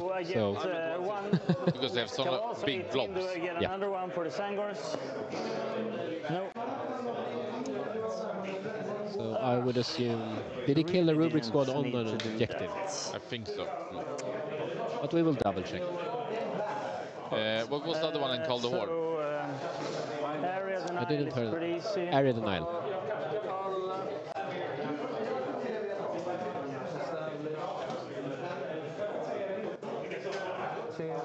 So I have to see. Do I want to redraw, Cal? Maybe. I can get Storm though, right? You can score it on turn 1. It's weird. All right. You like literally can't, because the thing is, it's like it completes. Let's see. You control at the start of the turn. Okay. Okay, you can. Yeah, then I definitely will get that, but because I just double move the Sangors up to this and steal it. Yes, you know they have also 2 each. Yeah, but I have also 2 each as well, so. Okay. All right, is it okay? So we will just get that into the deck. What's called the Horde? Did you redraw it, or did you pay for it? Or? No, because I got this first. Oh, okay. Okay. I see what you're saying. Okay. All right, great. So we have Storm Hostile and Kaldehord, I think. What's this swap? Yeah, hold off on changing. A bit confused. I think you can score it if you start. I think that's the thing. Even if you like scout up on it. Yeah, it's Storm Hostile and Cull the Horde for I Martin. couldn't even score it on the phone. Okay. When I put it up. Weird. There's something weird with it. I think. The opponent did not control. I don't know why they're talking about what would have happened if it was another. I think that he redraw, but he was not allowed to redraw.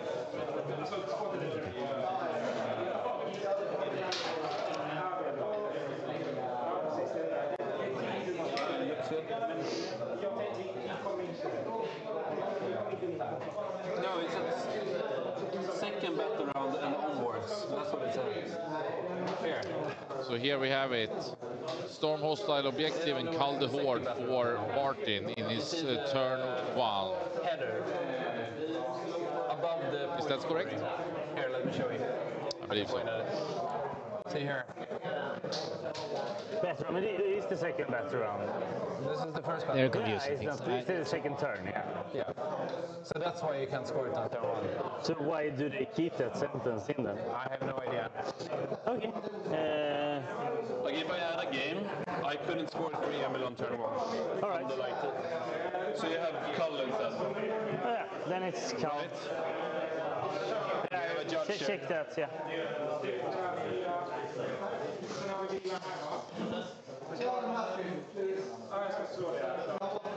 Like if I put it up on tabletop battles, I can even score it. I can't click it. Alright. Yeah, and then you get Cull the Horde. Ah, yeah. Okay, so we get Cull. Yeah. And Cull the Horde. Alright. I would probably because I would just get Cull the Horde for you. Yeah, I would probably just move lock so I think I could just redraw that. So I think that's better. Sure. I don't know if I need a CP because I move lock them, they can't move really. I can just put the Sangors here to the container and they can charge me. You can charge with these guys, but I will just move back a little bit. You can come in with the Blitz somewhere. It's Cull the Horde area denial after everything is said and done. Let's redraw. So you redraw. Because this you can discard and the other one you can redraw, right? That one is free. Yeah, exactly. Yeah. Take another one. You get. What the fuck is that? Oh, it's a secret. So it's in the deck, right? Broken wall, I haven't heard Yeah. before. This is also a secret? Okay. Solid. Secure notes. I do love that one. So that's going to be 7. Okay, and then we redrew Cull for secure nomads then. And this is Warhammer. This is Warhammer. We will just... And this is how you spend 10 minutes at the start of your first turn. You get my Which one did you say now? We will advance the Area denial and secure nomads. 6, I will stay outside of 9 from your stuff, and they will just move 14 inches. Sorry. So, oh, actually, and then down to 1 CP. Yeah.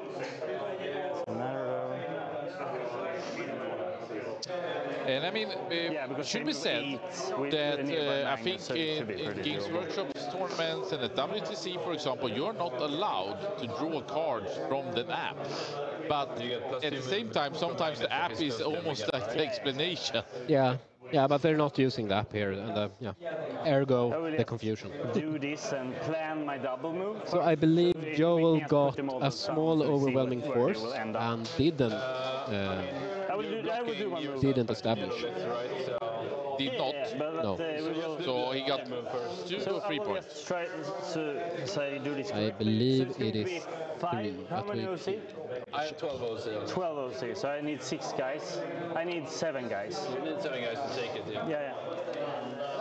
So with the double move, I move 8, so I can just get everyone on. I will be winning 3 of this so yes, I'm just going to double check so I can get coherency there. Yeah, it's 3. So Joel should be on 13. See there. Did he kill the character as well? And if so, was that character on an objective? We'll soon know. So I need 7 guys, so I want to be able to do that with 2 units. But you are within 6 at the center, right?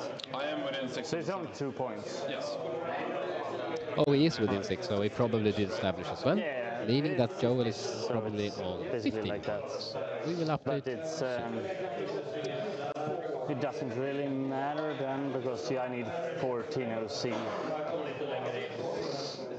Then it can't be worth it to sack 2 screening units for 2 points. 24 is their maximum threat range, right? Yeah, so Joel should be on 15. You can't do any flat advances or anything, so it's just a 6 plus d6. Yeah, that's right. So basically just moving up here.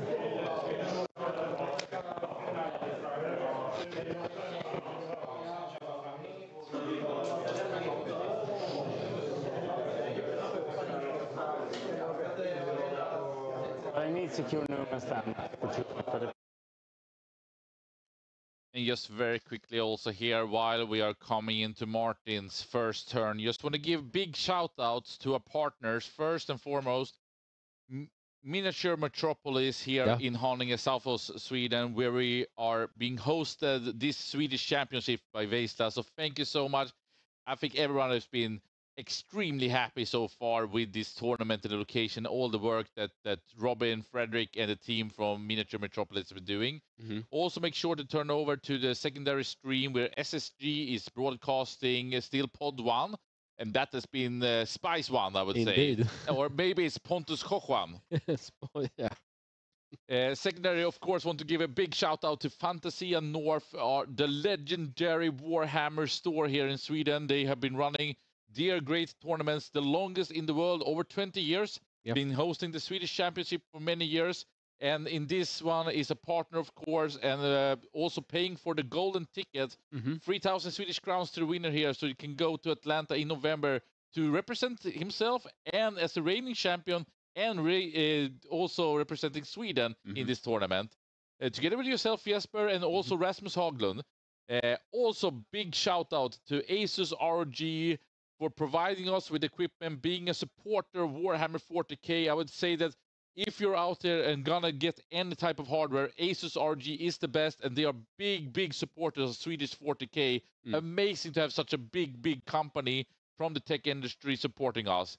And also, Cancerfonden, we are having a donation, so please, guys, check the link. You can find it in the chat. You can also find it on veizla.gg/ discord.gg/Veizla. Please, if you have the opportunity, maybe you can make a small donation to Cancerfonden. It's for a great purpose, and it's something that we are very happy supporting here from our end. But now over to the match here, because this one is exciting to say the least. Then I get secure there, then I get 5 points, and we just force you to interact with me, I guess. Can they blitz shoot any blast? Do they kill 10 cultists, 10 Sangors within there? We have, it's not blast, but it's d6 plus 3 with sustain 1. Alright. With 1 AP as well. Strength 6, so. So yes. So I guess. Probably it's worth it then to give you a 7.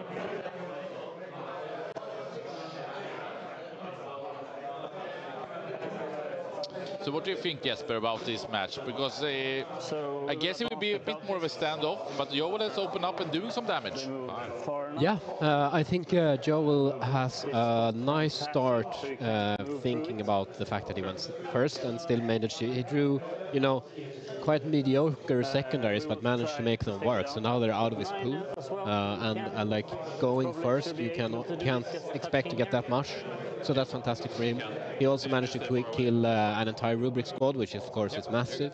And I think Martin is feeling pressure. I almost get the feeling that he's feeling a bit too much pressure, honestly, if you look soberly at the match currently. But we will see what Martin does now and how Joel's response to that is going to be. We're still in a very positional stage of the game. I think he was really unhappy that he had his rubrics on the home objective, so he actually could score this. Is it Stormhost? No, Over-Enforce, sorry. Okay. Inferno Master. Does he have the extra damage? No, that's the green guy. And the problem here is that the preds that you can see are just on the edge of peeking out and being able to see things. So, for example, 5 rubrics, they're just going to get whooped by a predator with oath and sustained hits. And it's just about to just peek out and take a little bite out of You it. have to put your blitzer. So we are on day 1 of the Swedish Championship. It's round 3, the last pod match. Only 1 per pod can go through. These 2 players haven't performed as we would have expected. And it's been actually Emil Söderholm on his World Eaters that's been doing the best. So if he wins, he's through. But both these 2 needs this win. I forgot they were in reserve. Yeah, of course. You are completely correct. I'm a cheating bastard. Cheating son of a bitch. 9 inches there. It was really bad that you killed my unit, and it was really bad. I hope me letting Martin you do can that. stop this little In charge there. beating himself spiral and focus on the game. That's a challenge, of course. But it is a hard one. Like when you do it in deployment, so you don't even in turn 1 if you go second, and you lose a unit. I mean, that shouldn't happen. I can understand. And I mean, that was fine, but you also give away points for it. Yeah. But it's problematic to play against Euron, where you can basically castle and swap his obliterators around before when he knows all the drops from his opponent. So it is a bit hard to play against, especially if you haven't been on the receiving end before. So I guess we will just... We can just do this, I guess. Yeah. I'm within 28. So where do I need to be to not get shot? Outside the 30. Here. Sorry. Back. But excuse me, Jesper, for my ignorance, but which ones are the obliterators? That's not the 2 predators. Sorry, the pink-white ones are predators, the blue ones are rhinos, and the obliterators are 2 really meaty guys with heavily mutated centurions. Basically. Yeah, and I haven't seen them. I think they are behind the big ruined wall. Move back a little bit. We're gonna manage to find them. And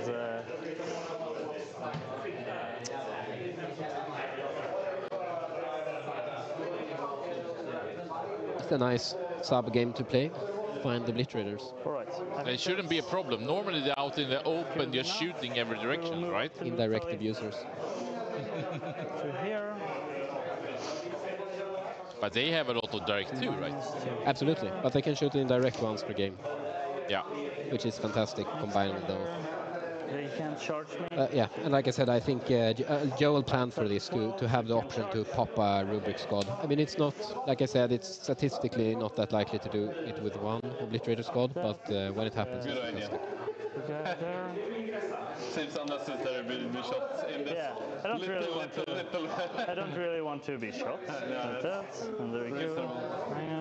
Joel is a bit jolly. Yeah. He's a little anti-jolly, we can say right now. I don't want that to be happening again. It's 18, so shouldn't be able to do range. 24 range. 18 on the big shots. 18. Those guys, yeah. Oh, yeah. So 9 is basically behind the wall. 24 is there, so they will just move back a little bit, like that.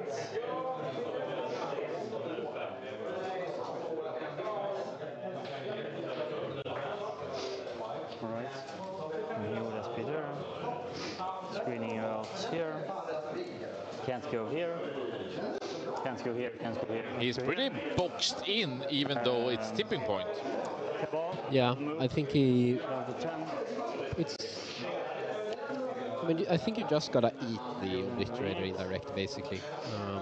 But now there's only 1 unit left. They're gonna deep strike somewhere, probably shoot indirect, kill a few rubrics, and it is what it is, basically. And I think it's very possible that Joel's a bit more stressed about oathing something else now that he really wants to kill, so it's not obvious that the Obliterators that still has the once per game indirect are able to have the oath. 12 there, so you need 7 on it. Yeah. You can't move off me, is my intent here. What's nice though for Martin is that he's gonna deny Joel his expansion objective scoring. Recurring theme we've seen throughout this tournament, and I guess through this patch, and every other patch we've ever seen.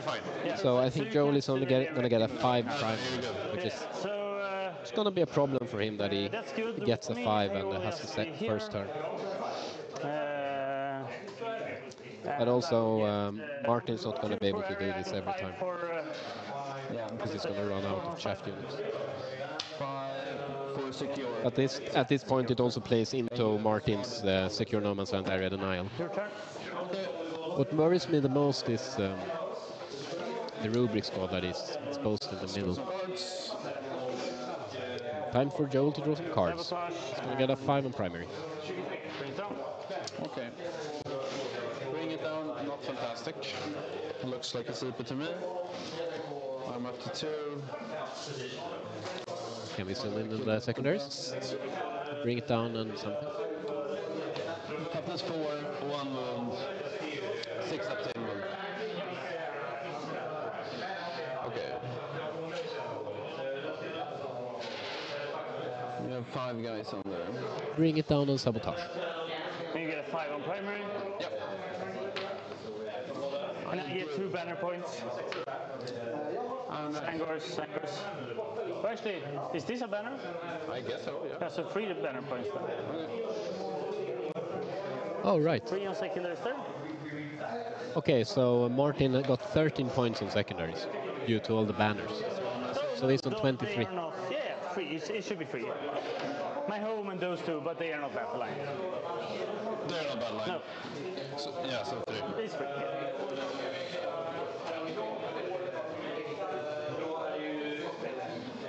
Interesting. And I get up to 2 CP? Yep, I'm at 2 as well. So Martin is blasting ahead on secondaries. I don't know if I can rapid ingress for free with my strats, with my Cabal points. No idea.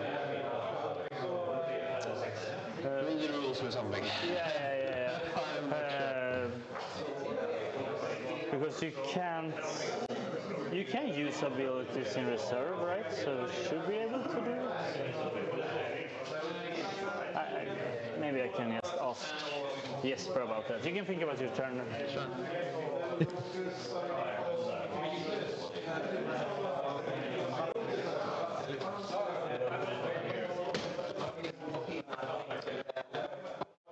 Sure. Vet du?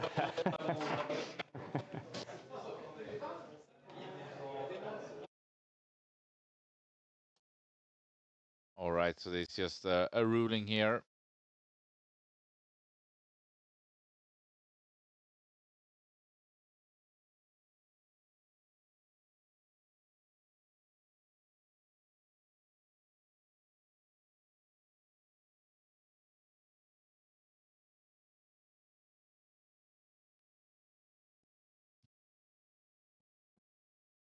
This is the dangerous boy. Yeah. He's gonna read it up. Danger boy.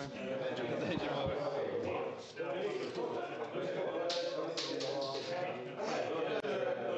I think I should have screened 24 there, right? Can you explain a little bit what the question was about? It was just what he said, like if he can use the ritual for a cheaper strat on a unit in reserve. And I would think that it's possible if the unit in reserve contains, maybe if the unit in reserve contains a caster, but I'm not sure that it can measure range in reserves. So there's a lot of hoops to jump through for it to be possible, and I don't think you're there. Should be able to shoot these guys.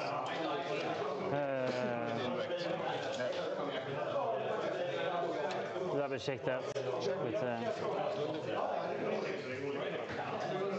You can select this Psyker's unit. Yeah, okay. So it should work if there's a caster. Basically. Yeah. So I think it's gonna I don't think so. One is here. One is here. Yeah, but you have to be outside the wall. So basically, if I just hold him here.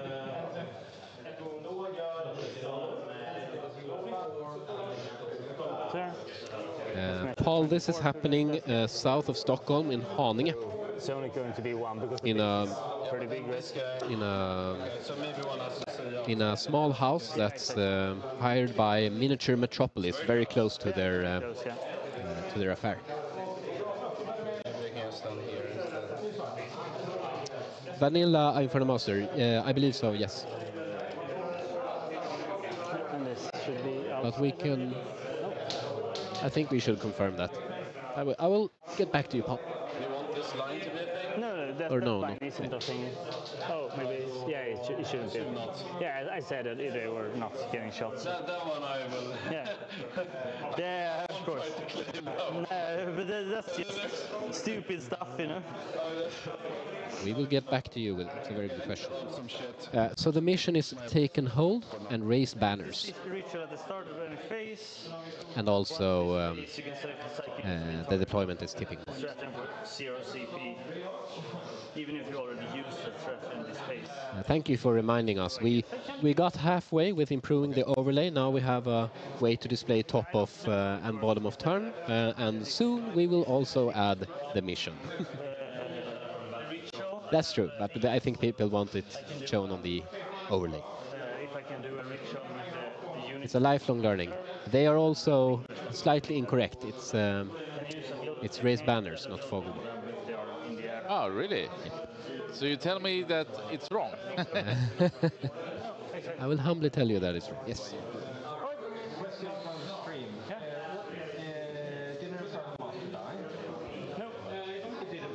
No. He's alive.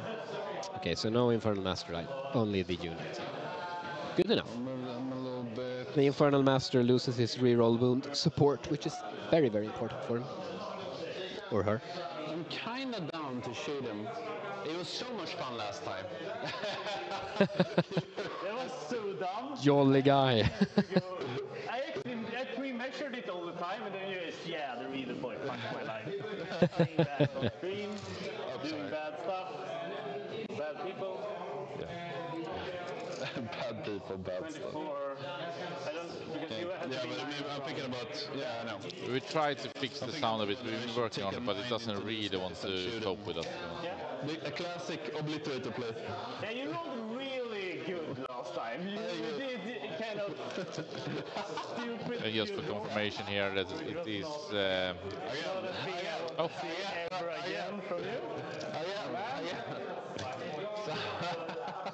That's just really bad. Oh my god. Here we have 12 saves, alright. That's the reason. Very, very jolly Joel. Yeah, I think if I kill those guys probably won't be able to kill all of them. And then I shoot them a little bit. Then it's like, you don't have that much stuff after that. Mean guy. Mean man. Insulting his stuff. That's okay though. Is this trash talk intended? No, it's just I think he's thinking aloud. Which you should. I think that's one of my biggest errors. Here, at least. Do you see the very, very fancy crown on Björn, if you zoom in a bit? That's the... I think it's part of hyping up Astra Militarum here. And so whoever is the highest scoring Astra Militarum player on site, and this is mainly a battle between Björn Eriksson and the sex god Johan Norman, gets to wear the crown. And I think Björn has been so comfortable with the crown now that it has sort of slipped down, very fashionable on the side. Princess Björn, he is lovely. But back here into this match, because we should have shown when Joel was... it started to be a bit late, and this is the third round, but he was laughing a lot, to say the least.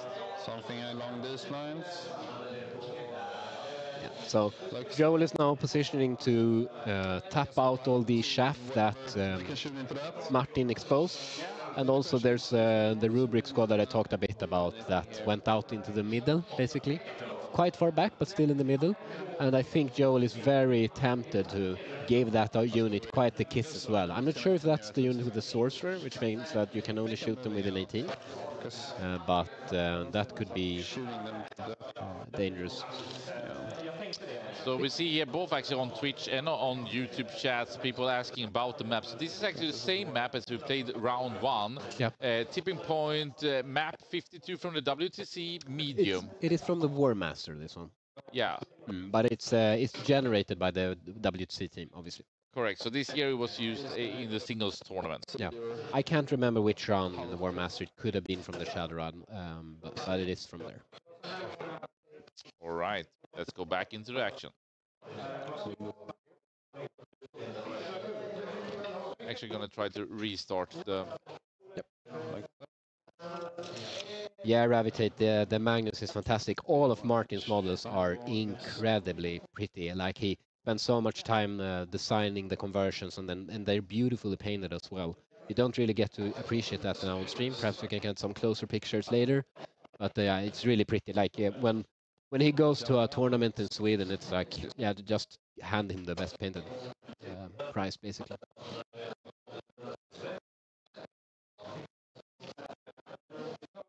Trying to reconnect the sound here.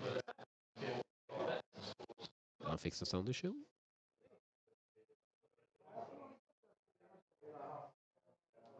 Calm and collected.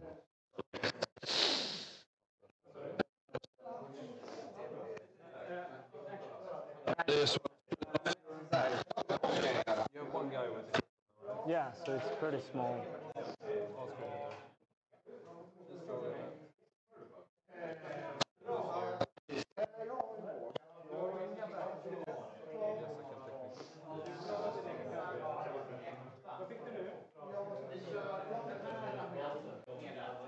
Nice.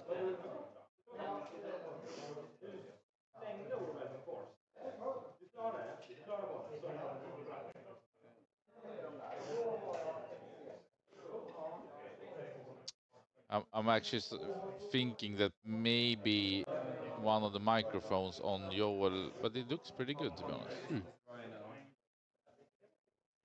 Throwing it around a bit much. Violent. Jolly Joe.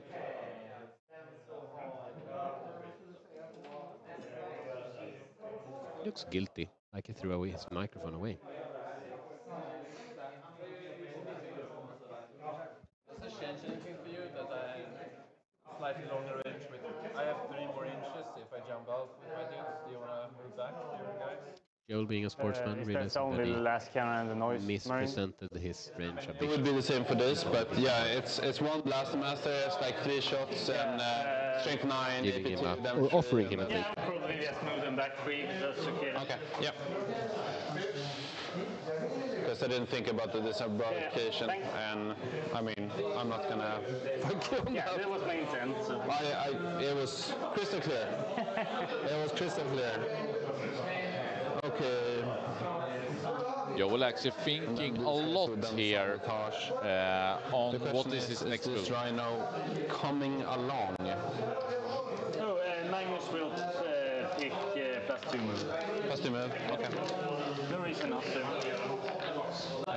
I'll see how far it gets.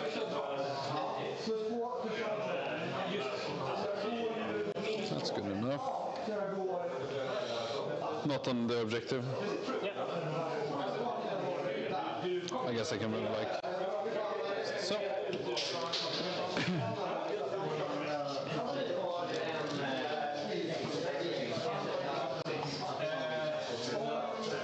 Not on the train. These guys will sabotage.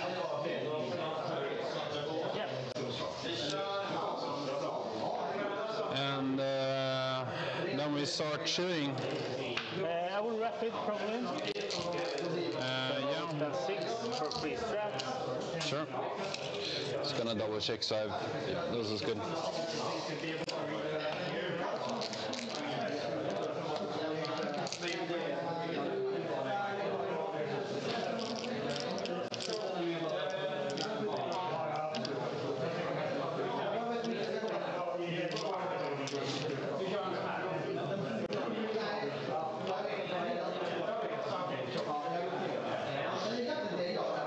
Stay out of 12. Yeah. Outside of 12, right? Actually, Actually, do I want that? Because you have to base with everyone. You probably won't swing that. Depends on how well it depends, but it's pretty unrealistic. I mean, I just need to roll like an 8, right? Yeah, but then I have 14 to you. Yeah, but if you roll an 8, yeah, you have to base with 2 guys. Yeah, but I don't think 3 gets to that. So I think up to you, my friend. I need to double check that. So because I really want to. So I can shoot you. What do you have? Only a last cannon. Last cannon, some plasma pistol, I guess. So I will just pick that line to that guy. He has 18, so he can be a little bit further back.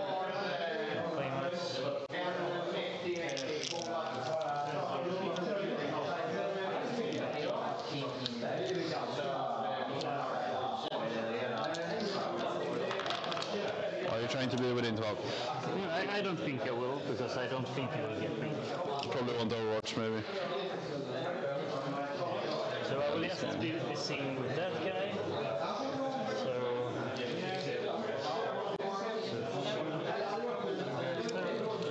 You want to be within 12 or something? Yeah, I will be within 12. So he is within 12? Yeah, I'm just going to think about it. Just You can switch. The Inferno Master can definitely just overwatch you. He's doing a lot of damage. Wow. A lot, but it's something. And I have those guys as well. Probably not worth to have the flamers over here. So we'll just have those guys outside of 12. Just seeing him, and then you can't really shoot me because it's only him. So I can shoot him basically. Yeah. What does he have? He has plasma pistol. Alright. Fine. So we will have the Soul Reaper and those guys, and the other guys will be back. Do you have a line with these fellas? Okay. Yeah, sure. Okay. I'll get the shooting then. Yeah, so shooting. Let's start with the Rhino. Sustained. It's good. Into your guys there. So it's going to be Havoc Launcher. So 3 shots. 2 hits. Freeze. 1 save. Combi. Is there any cover? Cover, so okay. We have a 6-up, okay. Yeah, 6-up. 1 dev on the combi, so 1 will die. And then we have so Doom Siren from Lucis. 2 shots. 2 minus 1, so 6 ups. Yeah. 6 up. And then we have I guess just a plasma pistol. Hits, wounds. Is this 1 guy here? Okay.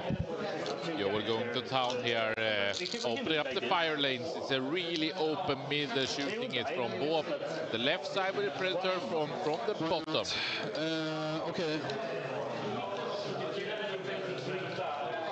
We'll make sure that... You really don't want to go into that middle, but he was forced. Only shoot 2 shots into these guys, I guess, with something.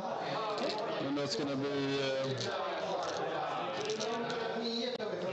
I guess he can shoot with his combi bolter. Or not combi bolter, bolt pistol. I'll shoot Blast Master into them. And yeah, that's it. Hits all of the times. 2s. 3 saves. 2 deaths. And yep. Okay, so I can shoot some more. Then I'll shoot the 3 units left in the middle of the cultists, but these are, as they say, chaff.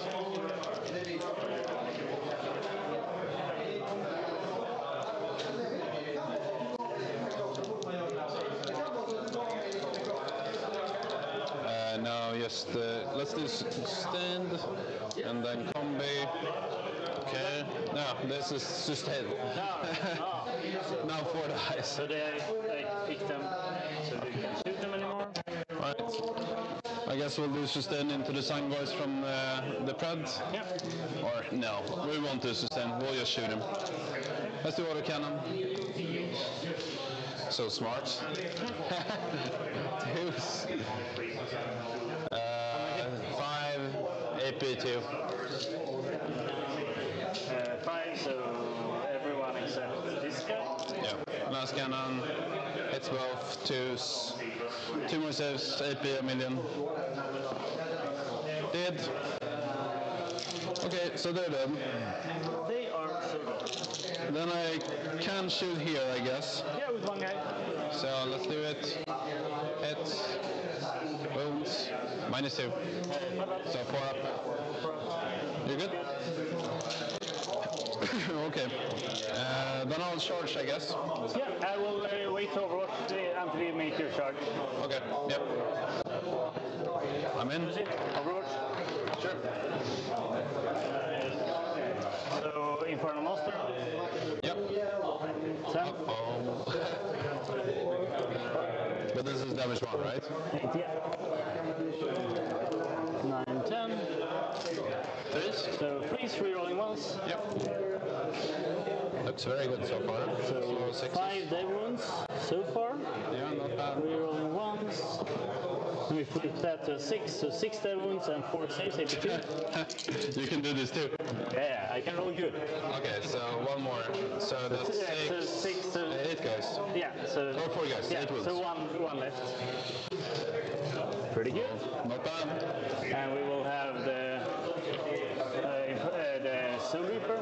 Yep. Nothing. Yep. And we will have the... Bad. Yeah, no, nothing like that. Okay. It was the Warp Smite. So then I'll do my charge then. Yeah, you do your charge. I'm in. Do you want to stay out of your heroic, I guess? Should be pretty easy. I think I'm already outside of it. But now you maybe don't kill them. I will spend 1 CP, 1 Cabal to do 1 reroll. That's 6, Okay, but sure. it's useful.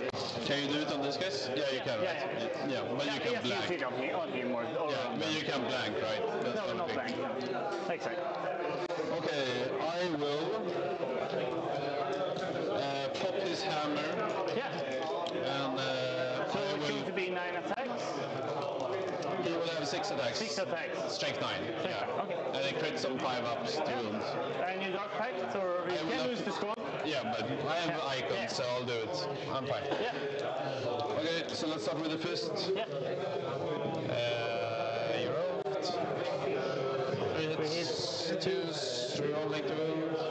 3 saves. 6 ups. Here's a reroll. Sure. 3 die. We're just going to take 3 there. And then we have 6 attacks. Yeah. Now we have 1 assist on 6s. Those are 2 6s.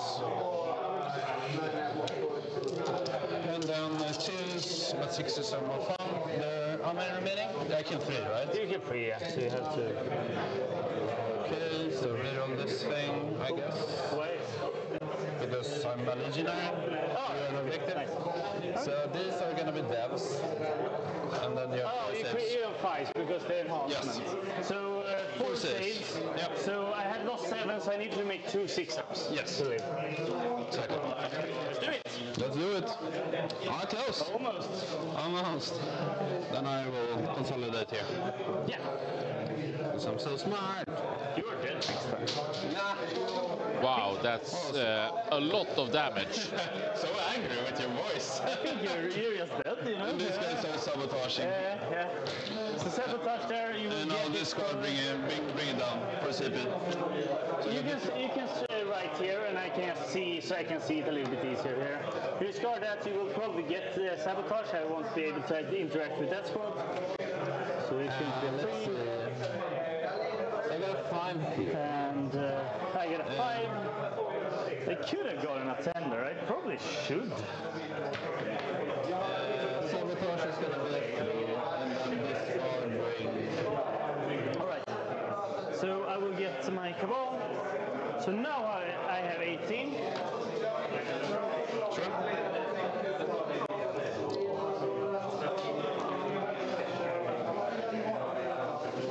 And will we get a CP?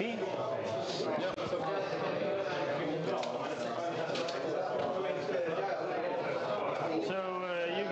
on secondaries, probably. Yeah, so Unless you kill my 10-man chosen behind the wall. it's not going to be a fit. Then yes. Extend and no prisoners. That's good card. Yeah, you're doing well, my good friend. I'm good at killing stuff, but you're better at scoring.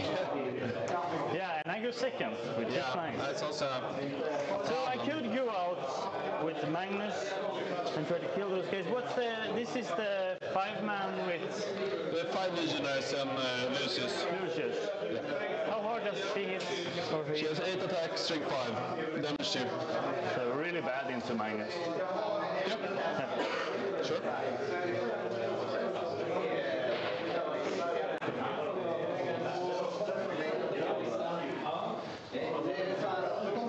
Alright, so we got extend battle lines, no prisoners for Martin. He has called he will destroy Joel right now. What was my secondary card? So no prisoners extend. That's 3 basically.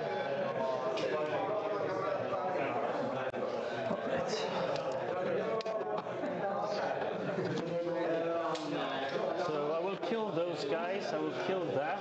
I will probably kill the stuff inside. So maybe.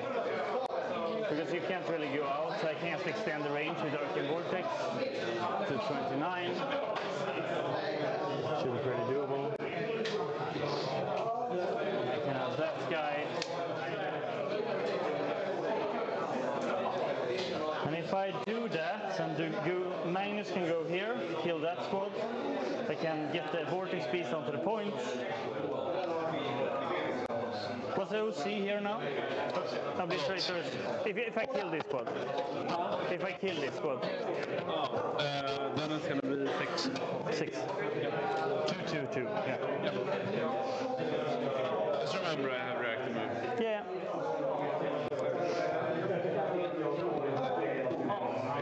Yeah. The cultists will just move out and do extender, I think. And I will kill those guys there.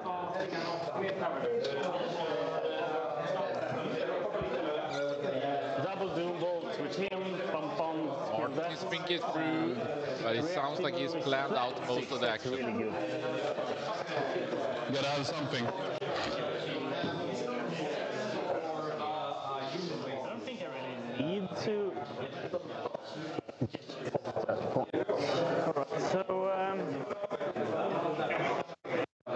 Alright, so these guys will definitely move up.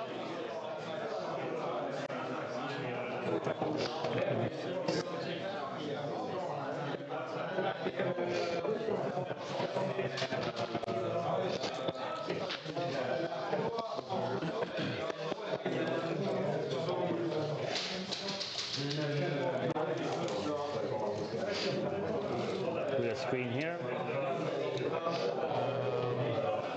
You can reactive move that squad if you want to. But you can't get outside of the... I mean, I'll just go into this thing. Yeah, you can do that. Do you want to do that?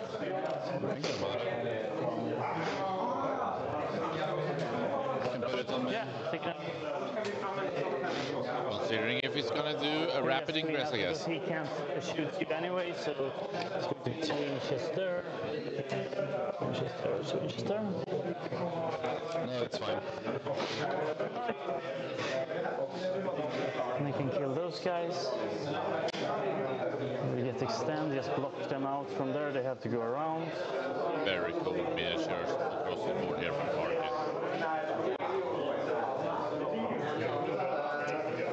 Do I want to do some damage or not? We'll go into this. Alright, in there right now. Yep. Then you can't reactive here. He has a once per game D6. D6, okay, so you need to roll a... Like a 1? Ah, to get into the rhino, yeah. If I want to. Or behind the wall, I'm not sure what I need. We'll see. Joe will change his mind and actually does. I think you need to roll a... yeah. Oh, that's annoying. 6 OC. Super annoying stuff. Right. And you have one obliterator squad left. which is pretty nasty. We will definitely advance the cultists. 4 plus a lot. So they will outside of 9 again. Same thing as before.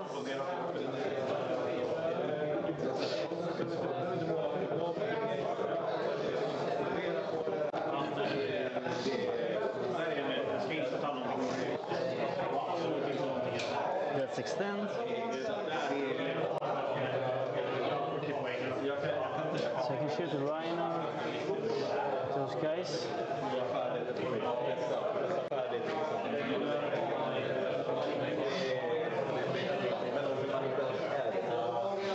I really need to do some damage, so he will go out.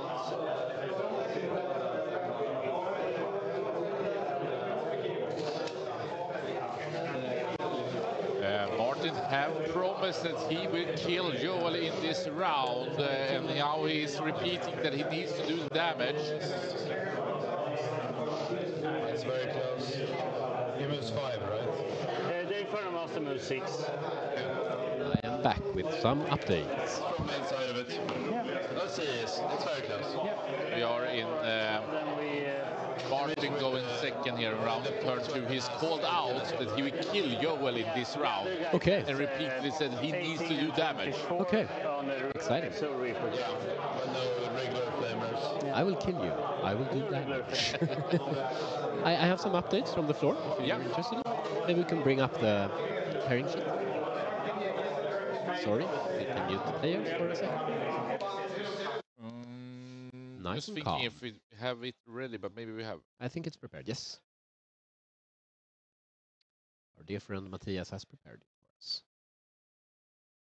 Static, and we will fix it.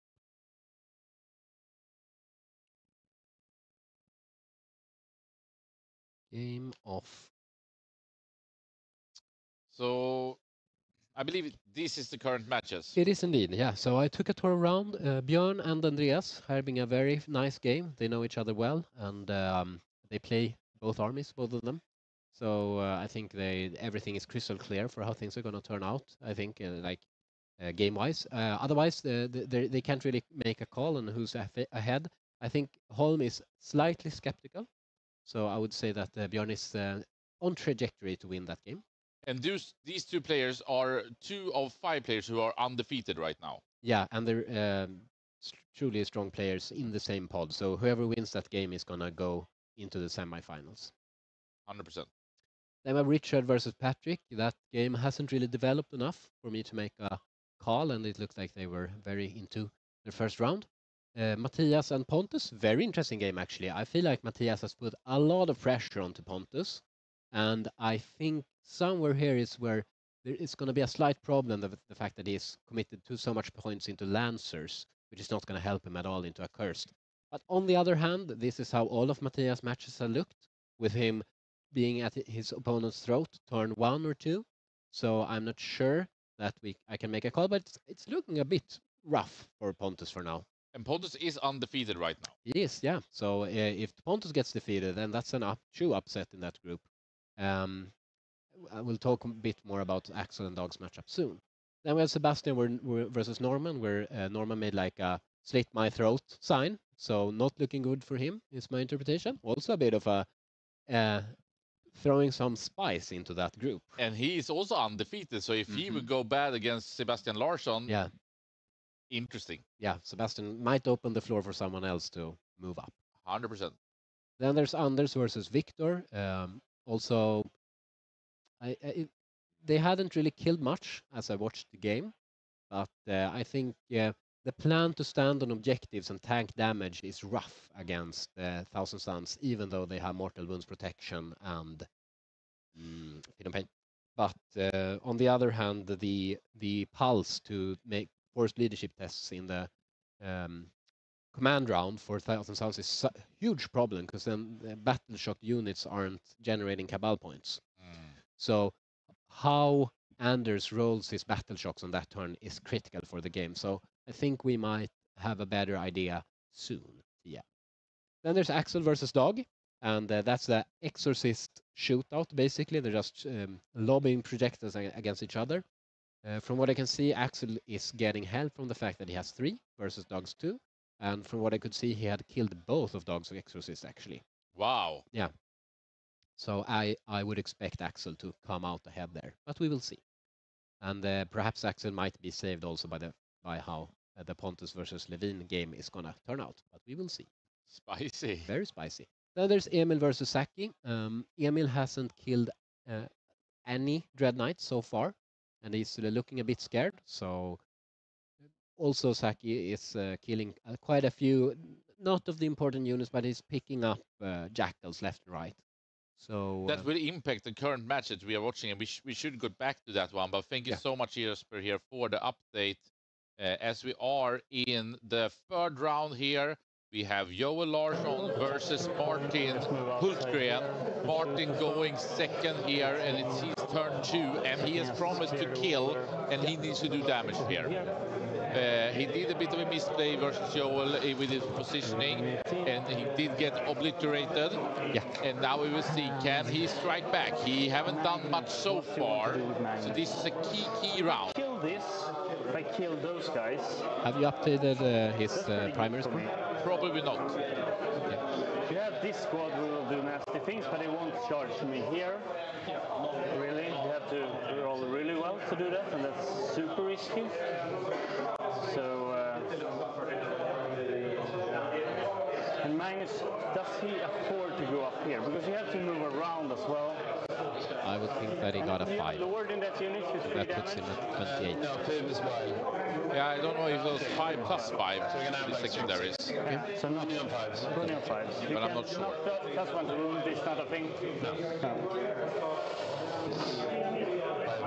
There will be equals and there will be all. There will be stuff. I think I go for it actually. Okay. We try it, see if it works.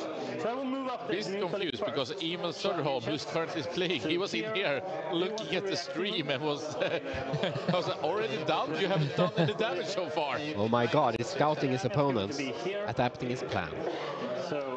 But I think correctly, Hulken is realizing that he needs to make a push, which I think is correct. He can't just keep trading on down. I think we got a comment for that as well. And Magnus, so I can move him and shoot. Yeah, because Joel Larsson is playing basically Liam's Chaos Space Marines. And as I understand it, he faced off with T-Sound, and then you basically have that was the comment of it. And I can move him back. He did win, yeah. And yeah, Liam's opponent would probably have had to make a push before when he had enough resources to do it.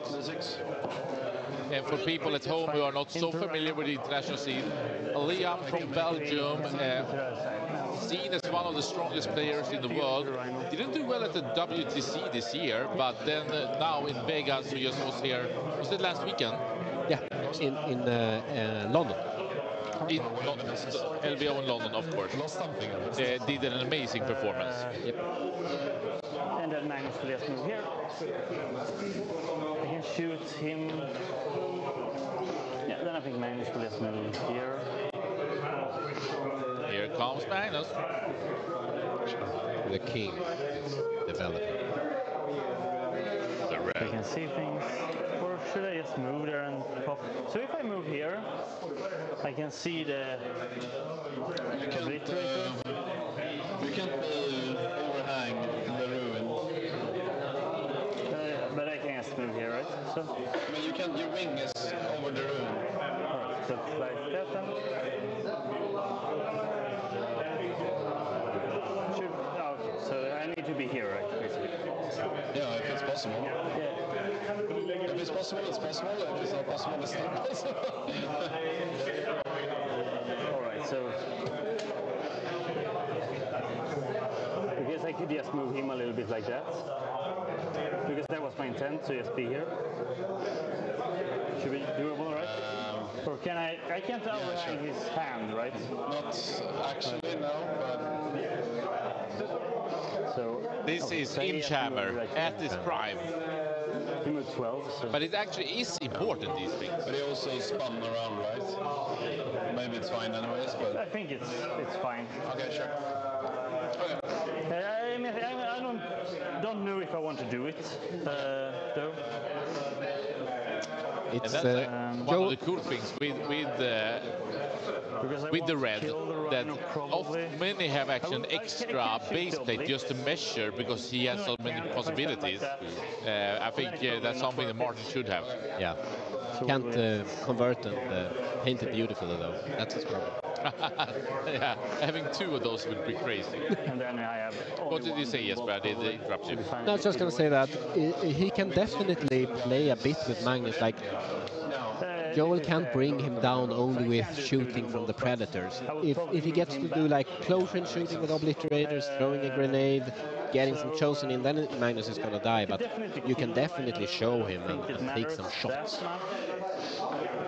So Martin's total should be on get oblits in my ass.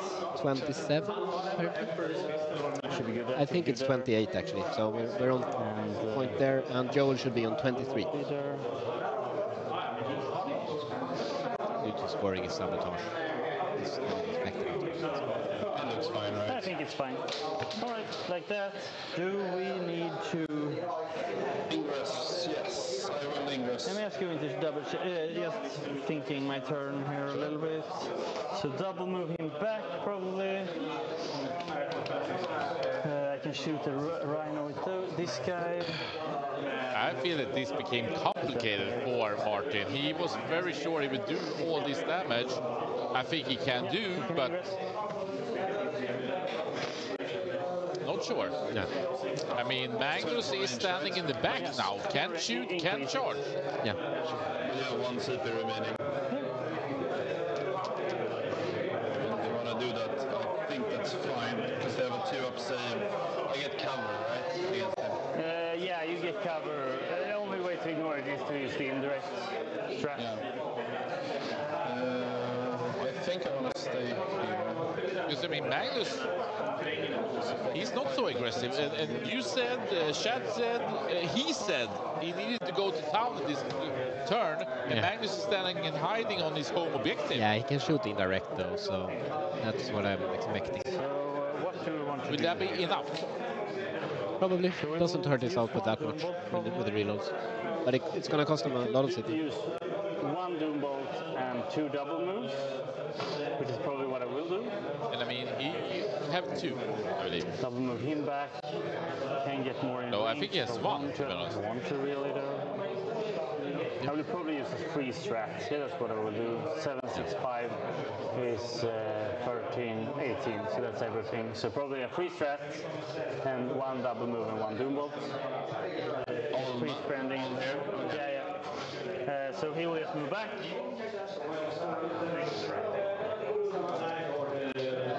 And the free strat's going to be for reroll. We are eating cinnamon buns left and right because it was the cinnamon bun official day yesterday.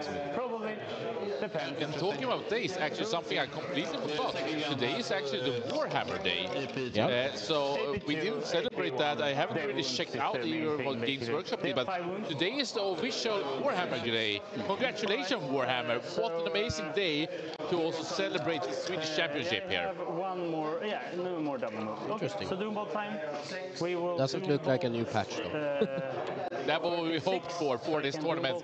Actually, the players were allowed to submit to midnight because we wanted to play on the new slate, and I would say that many wants a new slate. And at the same time, we've seen the last couple of weeks just the development of the meta is not stale. On the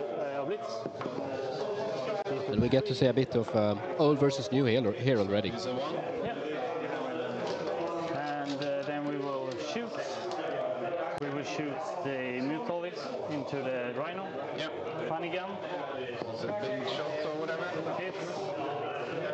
That's wood on a 6. So D6 plus 6. The Rhino is dead. That's pretty good.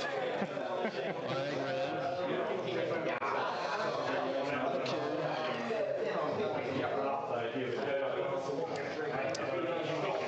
That's really good for me. I concur. Flipping it over to you.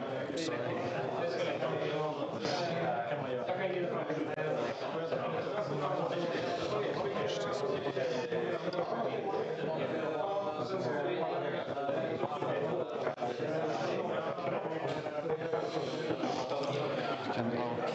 so this can have longer range. He needs longer range to shoot him. They do not have enough anymore. 24. It's pretty close though. We're still going to double check that because the parallax is a little bit weird. Check it. I can definitely avoid it if I want to. I don't think you can do it with both squads though. For sure. Easily. Yeah, yes. Put them down and we see. I'm a bit interested how this match is developing.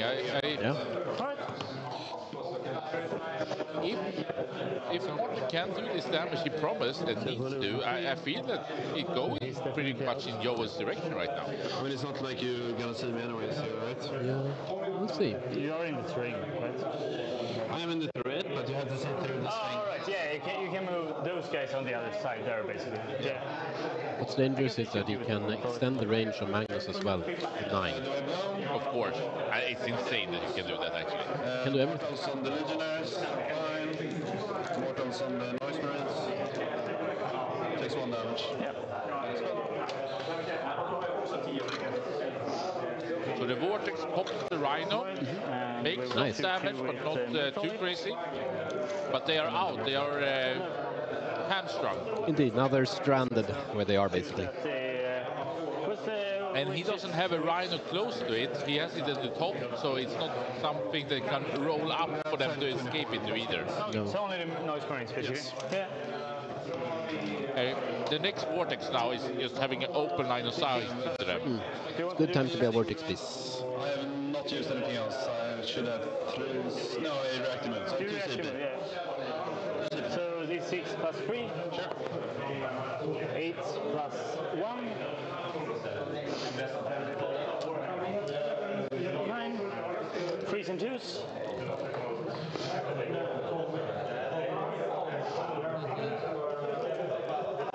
Revitate on the YouTube chat is saying that actually before when we saw Martin moving around his the red, Magnus the red, he had problems because of the conversion. That's always the downside.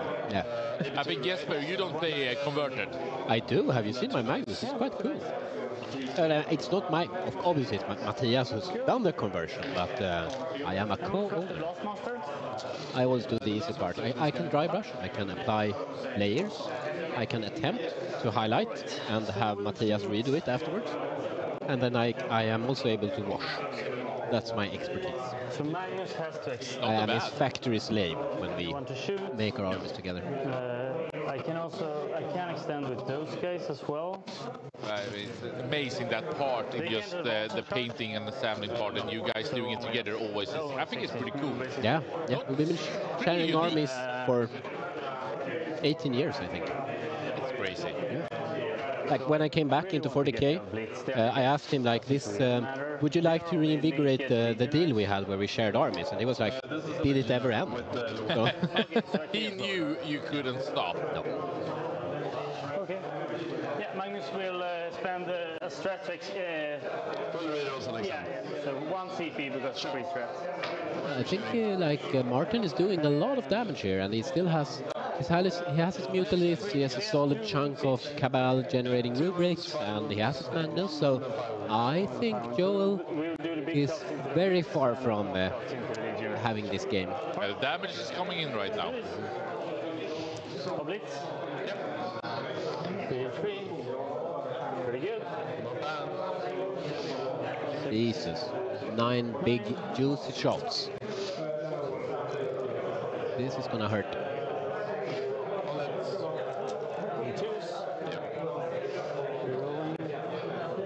I think I will just fish here. 2s because 6s. You have a 3-up save. 3-up save. Yeah. I will fish here. I don't think I think it's probably better. Fishy. Alright, so 2 dead wounds and 5 saves. You need to pass a save. 5 3-ups. They're dead. Yep. Small shots into the Legionnaires. Picks up So this is plus 2 Obliterators. Everything on the board right now, right? That's kind of big. And now he's gonna bomb some Noise Marines as well. I don't think he's gonna... I might kill them, actually. We will see. It's damage 2, but it's swingy, because it's AP1. But he has the devs. We never know. We will find out soon. We're rolling, so you get a free up here. I'll do the same thing. Did you double move that guy, by the way? Or I didn't double move anything. Okay. I was wondering how you managed to shoot this. But whatever. Four saves. 4 saves. So he has 3 wounds, so if you fail 2, you die. This is anyone's game. Yep. So this guy should be dead, and then he goes down to 1. Yeah, 1 wound left. Should be good. A lot of damage. Yeah. 2 Obliterators and 5 Noise Marines is good enough. So it is what he called for. I will kill them. There is 1 Noise Marine left, but... That's fine. Oh, the guy in the front. Yeah. He can shoot him. Okay. And we can see the pain on Joel. He's not as jolly as he was about 50 minutes ago, to be honest. Oh, absolutely not. Can we get a look at the time? And freeze. Once. Pretty bad. So 1. So 1 save, AP1. So 3 up. You probably see it pretty well here. Yeah. So it's 35 minutes for to an hour. To an hour. So Joel has 25 minutes for a very decisive turn 2. So I can very well see him spending about the same amount. But it's a lot of time that Martin has spent. Martin, you tempt me so badly. Let's do it. If you flinch, you die. But it's not that valuable. Yeah. We have extended no prisoners. Yeah. Okay. I will get to new prisoners.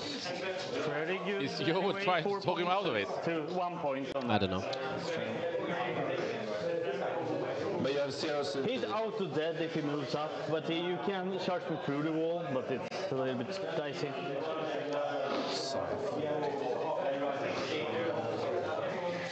So I think Joel is thinking of something here, but I'm not sure about what. So Reaper counting 24. I don't think he has range, just so you don't make the 24 from him.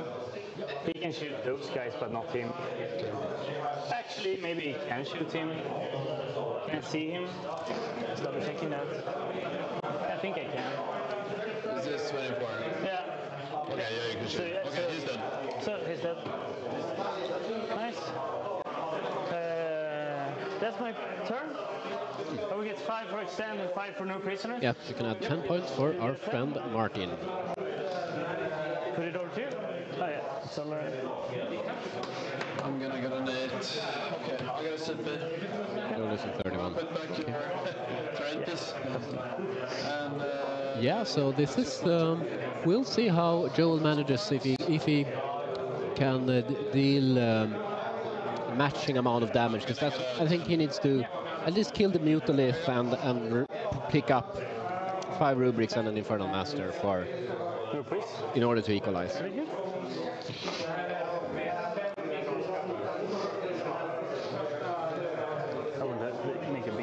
I think Martin found a way to activate Magnus without putting him in any risk.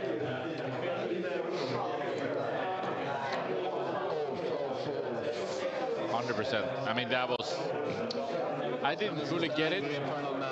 I just saw what happened. And this is the sorcerer, lone up sorcerer. Me kills.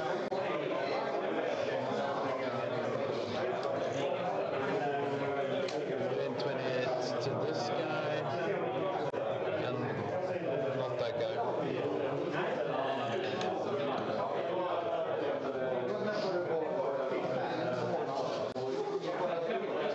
I feel like Christian is taking his first toilet break of the day, probably. That man must have a giant bladder. Me, I've probably been to the toilet 6 times or something like that. Bladder size is not my strong suit. We all have our strengths and weaknesses.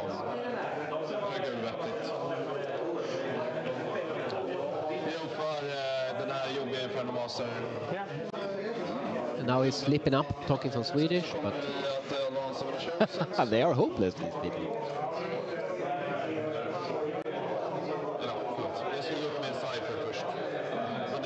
I will remind them.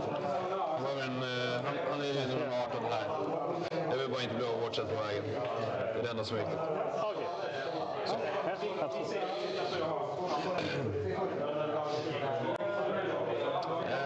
Nu ska vi se, jag går 11. Där.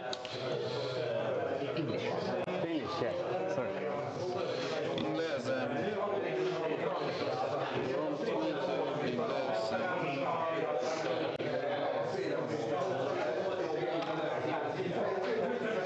I'm not gonna get awards from here either. Outside of 18, yeah.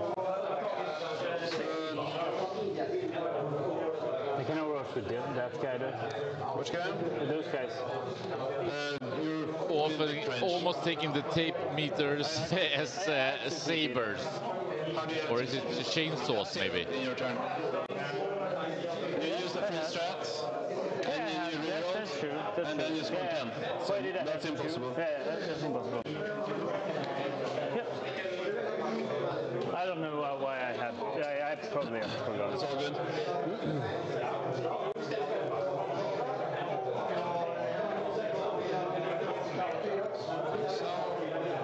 This little bugger. What's the charge there? I think it's like an 8 or no, it's a 7. I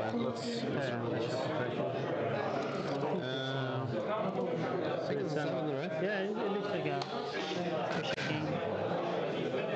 Oh, actually, I think it's an 8.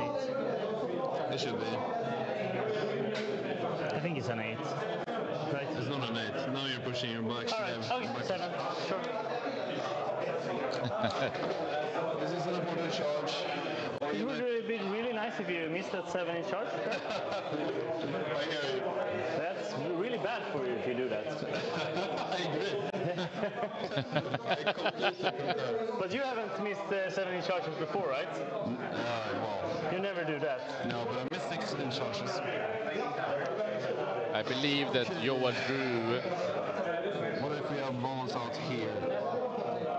Sorry. No prisoners and defense stronghold. It's Sebes, so it's not fine, but yeah.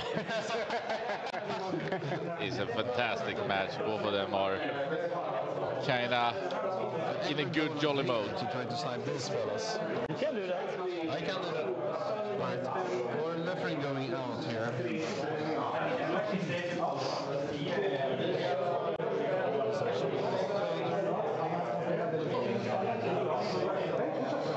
Angry boys being angry.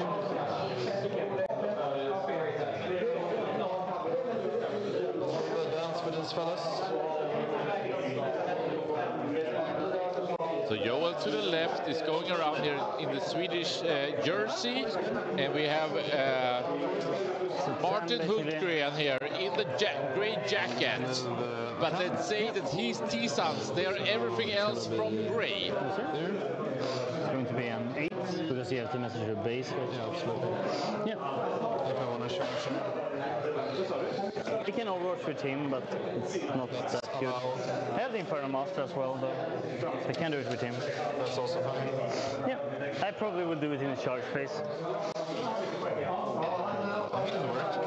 On the damage 1 Inferno Master? I don't know. I don't think so, but maybe. Coming here, out here, close to the Vortex Beast. I'm just saying that so you don't do it. You know? We can put back the terrain by 2 5s coming out here. So that's the noise spraying squad? This is the Lucius. Lucius, yeah. That's Legionnaires. You only have one. Lucius is out now and Okay. very close to the Vortex. Fantastic. Out and about. So you went and looked for something with a big grim smile on your face. Did you see anything when you were scouting, Jesper? Well, yeah. So Holm is thinking that he's going to lose his game, meaning that Bjorn is the one to head up from that division. Norman is still convinced that he's going to lose. To be honest, looking at the board, I don't think it's that convincing of a loss, but if that's what he's going to say, then that's where we are. Typically Norman, though. Sorry? He always talks himself down, right? Exactly, he's quite a pessimist. Went 20-0, but thought he would lose. Yeah. I look like a sex god, but I... He is Magnus the Red. Yeah. And Emil and Saki's very, very tight game. No one is losing much, so it's not going to swing big in I any mean, if direction. Saki will come and win, I'm wondering if everyone can win in the group still or something like that. Yeah, crazy stuff. Maybe not Joel because he doesn't have a win, right? So Cypher is the Joel guy does not have a in, win yet, no. Yeah, so is this guy Cypher? This is Cypher. I believe, but I'm not 100% sure. I believe that Joel drew defense stronghold and no prisoners. Okay. Solid enough. These guns in this final. It's actually only 12 on both. So never mind. 12 range on the guns. Defense strongholds, no prisoners. But from reading upside down and from the wrong angle. I mean, the only part is that I think that maybe the red cards are Martins. I'm not sure because who had Cult to all? But it could be that he also drew with it. Yeah, that's what I would guess. So the Predator is moving in here on the bottom. And we can also see activation of the big blob of Fabius Byland's buddy.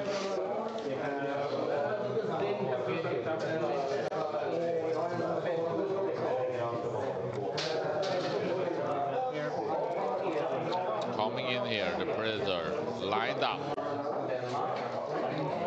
Looks a lot like an Exorcist to me, but I think it's a Spicy Emperor's Children conversion, I guess.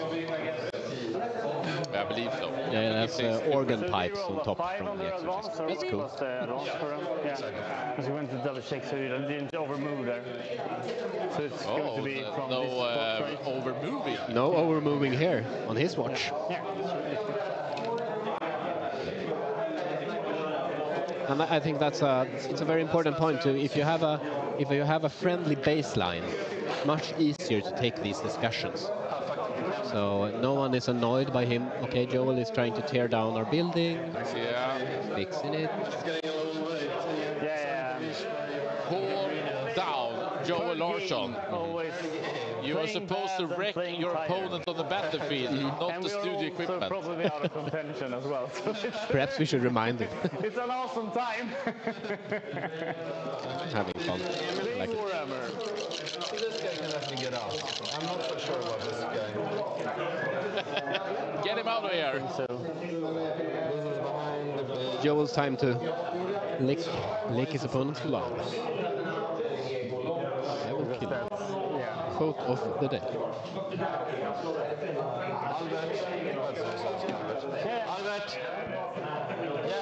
Oh, Judge! Can this obliterator get out with a 4-inch?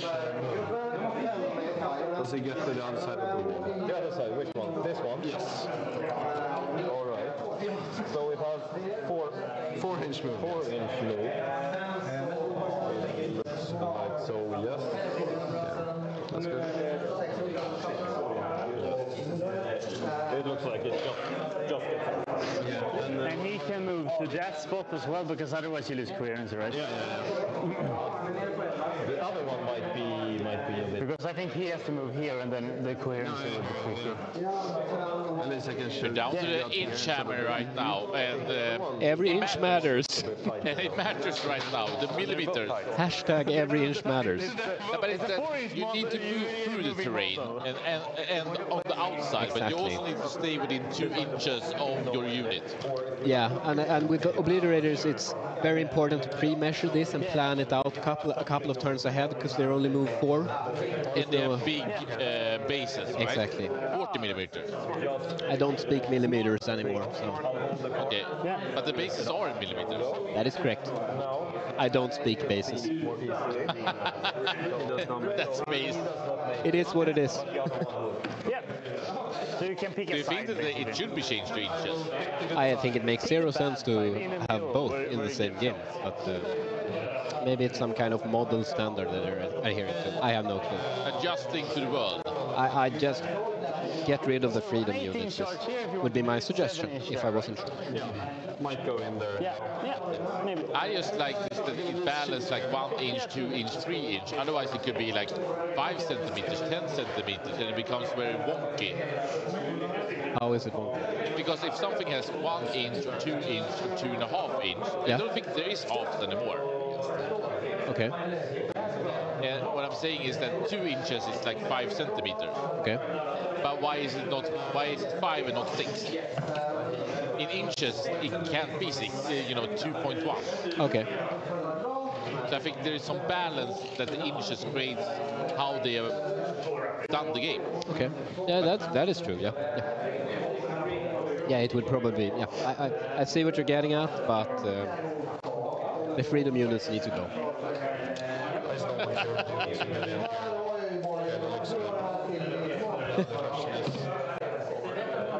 Yes, land the space if you want to take it. Do we have any interesting comments? Someone got whooped by the bot. Interesting, it says.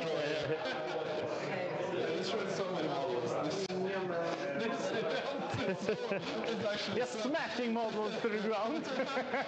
Yeah, the staging points are big, but I mean, that is, if you want to play with heavy terrain, which is what you have to do with damage being so high, there are going to be staging points. Look at the GW terrain, there's massive staging points on that as well. I think the UKTC terrain stands out by having so pulled back staging points, which favors shooting armies a lot, and I think it's fine to vary it, and I don't think there's a right answer into what terrain is correct, but this is not unusually high density of tables, I would say.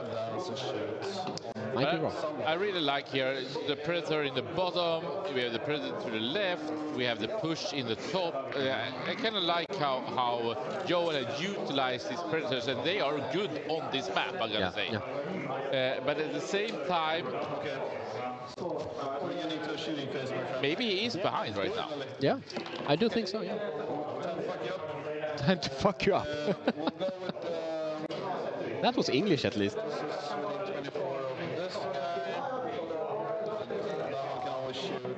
This one can always shoot. Let's take the blast master into those guys. Yeah. Okay. 3 shots. I will sustain. Yeah. Kills one guy. One guy dies. It's very annoying. So then you lose your screen there. Does look like it. Okay, 3 shots. One sustained, and this hits on 4. All right. So 4 hits. It's 36 and 48 or 48.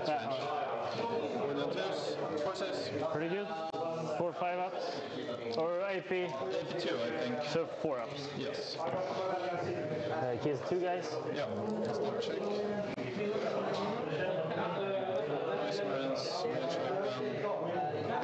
That's AP 2. Okay, cool. Then I guess I will shoot with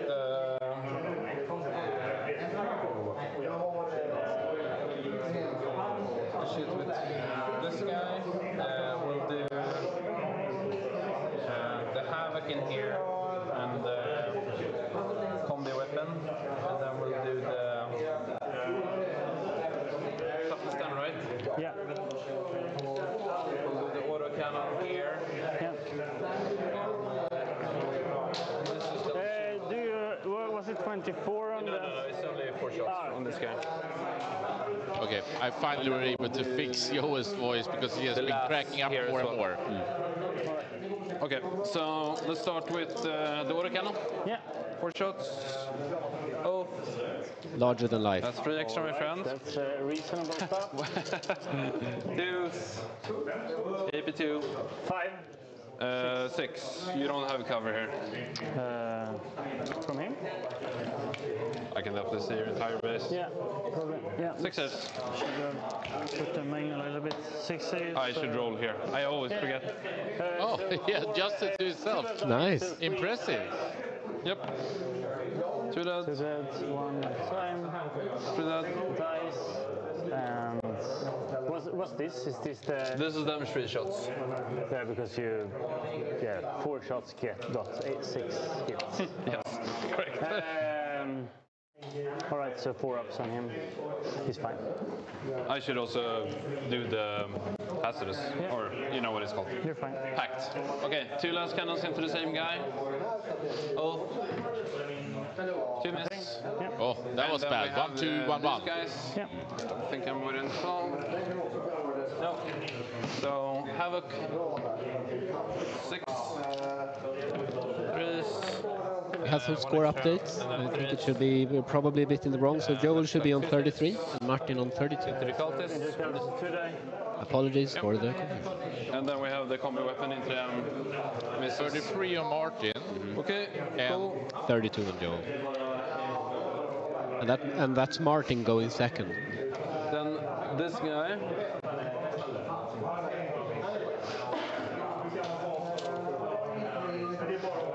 I'm not within 18 of these, that's right. I guess I could have if I wanted to. A little annoying.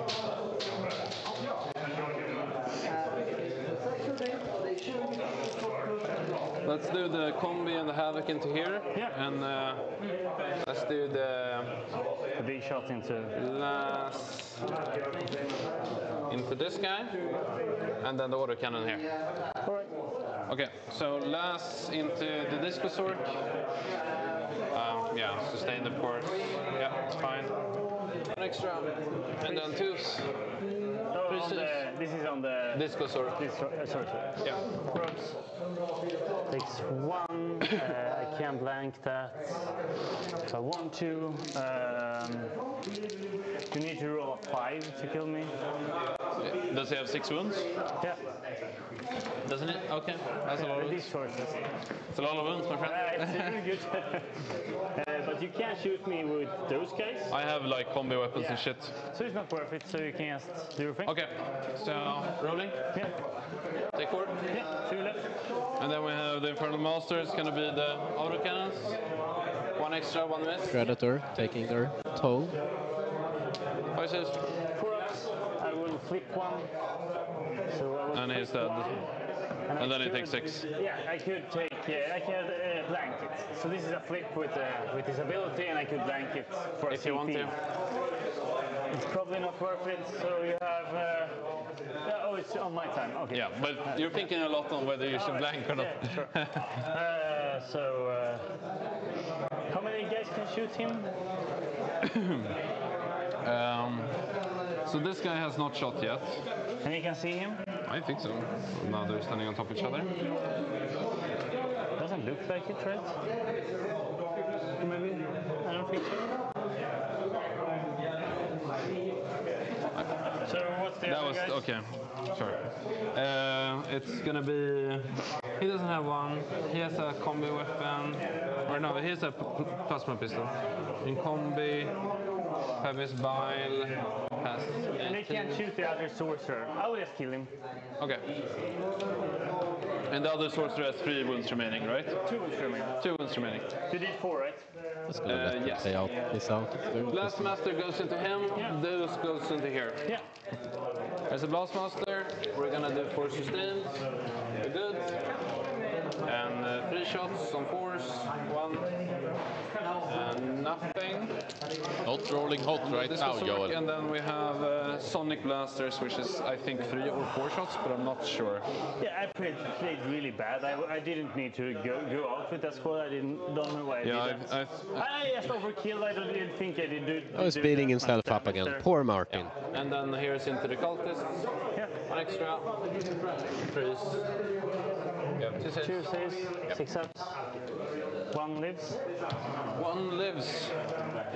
That's good. Okay. Then I guess we'll take the Legionnaires. Yeah. Let's go with like a plasma pistol and a bolt pistol into this guy. Yeah. And then the rest into the Munolith. Yeah. Okay, so bolt pistol, heads, wounds. He's dead.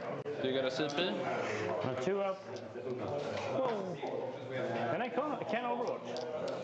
Then you can Overwatch, yeah. Fine. And this is the big shot. Does not wound, obviously. And then we have Lucius, D6, 5 on 5s. 1 save on the Mutalisk. AP? AP1. Yeah, no cover. I have cover there. But it doesn't give you cover. It ignores cover. Oh, it ignores cover. Damage 1. Damage 1, yes. 6-1. And then we have... So that's the piston. And then we have some shitty shots, I guess. I'm not even gonna shoot those. Okay, let's go with the... So do you want to charge? No, I have not finished shooting. You have a lot of stuff. Yeah, and I have these guys as well. The obliterator for do you want to Yes, exactly. So packed on the oblit. Big shots? Big shots, yes. 3 shots. 3s. And 2 hits. 3s. 2 saves. Power-ups? Yep. 1 damage. It takes 4. 1. Okay.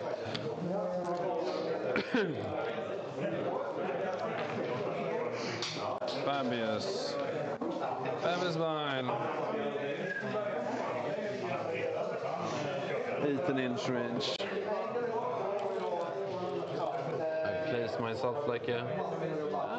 good enough. The Levine Koch game, I actually think that Levine is doing pretty good against Koch, correct? He's putting Koch under a lot of pressure, but we will see if he manages to dig out or not. I mean, that's how all of Levine's games have looked so far, and then he's lost, so we'll see how things turn out. Oh, Joel is blaming me? I don't know for what.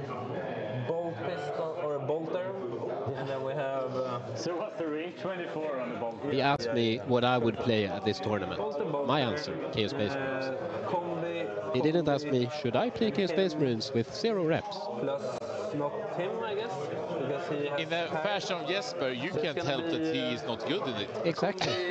Sucks to suck. Combi weapon, 3 bolters, and Fabius is going to go I here. mean, I just want to say, And this should do this here, because it doesn't change the charge. Magnus the Red. Okay, so... It looks crazy. He looks mighty. Yeah, tentacle hair. Back for sustained.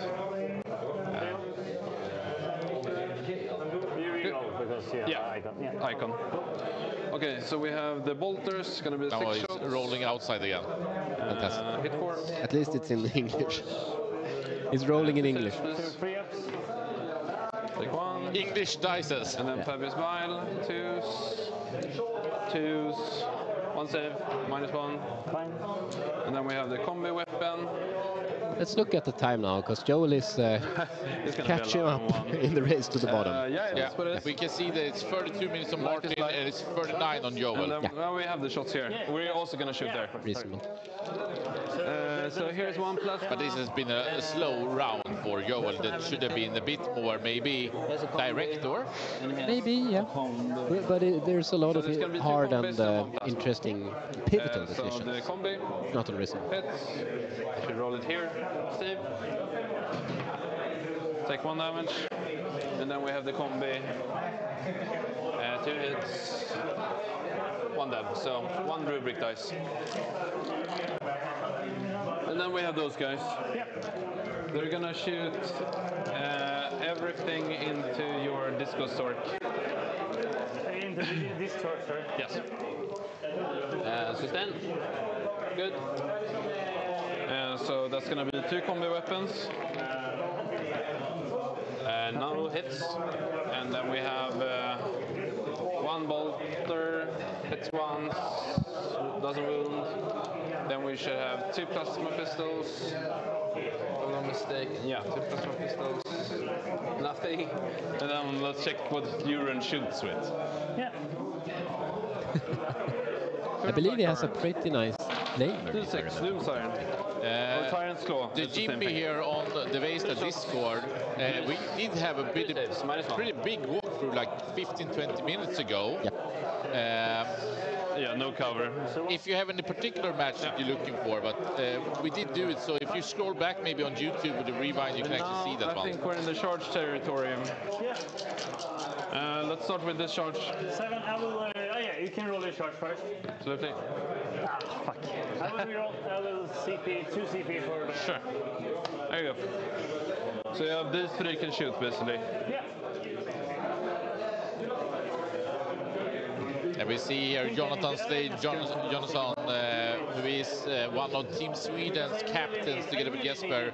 He says that it would have been probably stronger if Joel played Dark Angels in this matchup. I mean, you got to go for 7 that wins you the game, right? Yeah.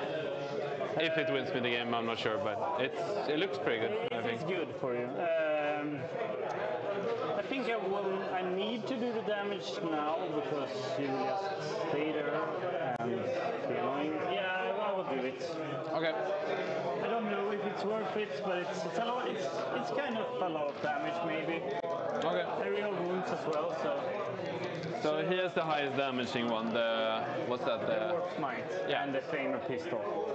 Yeah. Okay, so we will start with anyone is wounded, no one is wounded, right? So Inferno Master. Yeah. 11. That's good. Not again. Taste. That was 10 last time. 6, 7, 8, 9. You should teach Kalle how to do that. So freeze. It's a lot of bantering in this one. Yeah, I'm an objective. So it's going to be 4 devs and 1 flip. Okay. And so that's many. So now you flipped this turn already, right? Yeah. So 7, AP2. AP2. Juicy. 5 ups. So 1. Oh, that's pretty good. So two die. 2 die and 1 takes 1 wound. Exactly. The flame pistol. 3 shots. 5 free rolling. This is a nice thing. 2 AP1, 1 AP2. 2 AP1. Or is it this 4? Or no? 2 AP1. 2 AP1, 1 AP2. Okay. So that's good. And takes 1 more wound. Yep. And then we have the Warp Smite. Yes. Nothing. And we have the Soul Reaper. So 2 sustain, force. So 4, yep. Enough damage to you. AP1, you will get cover. Probably not worth fishing. So 2 devs and 2 saves. So I'll blank one of these, I guess. Yeah, you kill another guy either way. And 1 is on 1. Yeah. And then we did the charge. Yeah. So you get a 9, right? Yeah, you roll a 9. Hey, it doesn't matter. You will get pretty much where you want to be. I think so, yeah.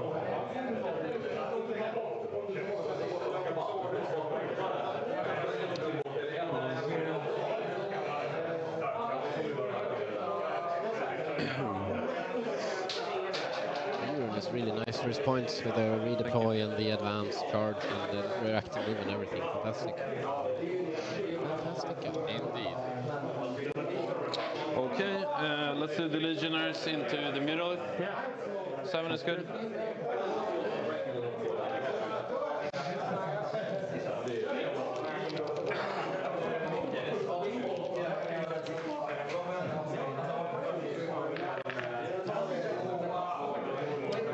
Let's start with him. Coming here in on the Vortex Beast. Start with him in the right order. Can he really kill it? Like that. I don't think so. If it would have been on an objective, maybe, because then they get full rolls to will. This looks, I don't know how much damage it's taken. There's big dice there. So I'm going to 11. charge with... He's going to have to commit more, a lot more. 7, let's make it. Coming in with a couple more though. Oh, it's going to be tough to base. It's under here. Like this. Okay. And what else do we have? See how. Nothing. There's still no scores reported. Unless I want to roll a really long So charge. Vanilla here on the Twitch chat. Axel Rudén, he went into I don't think he'll make it. Cup, the worst rated that's fine, player I in this guess. tournament, and lost 2-18. then Axel in the second round, I believe, won 14-6 or something along those lines. Yeah. And could crawl back because actually Pontus Koch right now is in danger. Yeah. And Axel is looking good in his game against Dog in the pseudo mirror. He has a lot more exorcisms, and that looks like that's gonna pay off. Yeah. And you don't have any interrupts or anything, so I'll just go.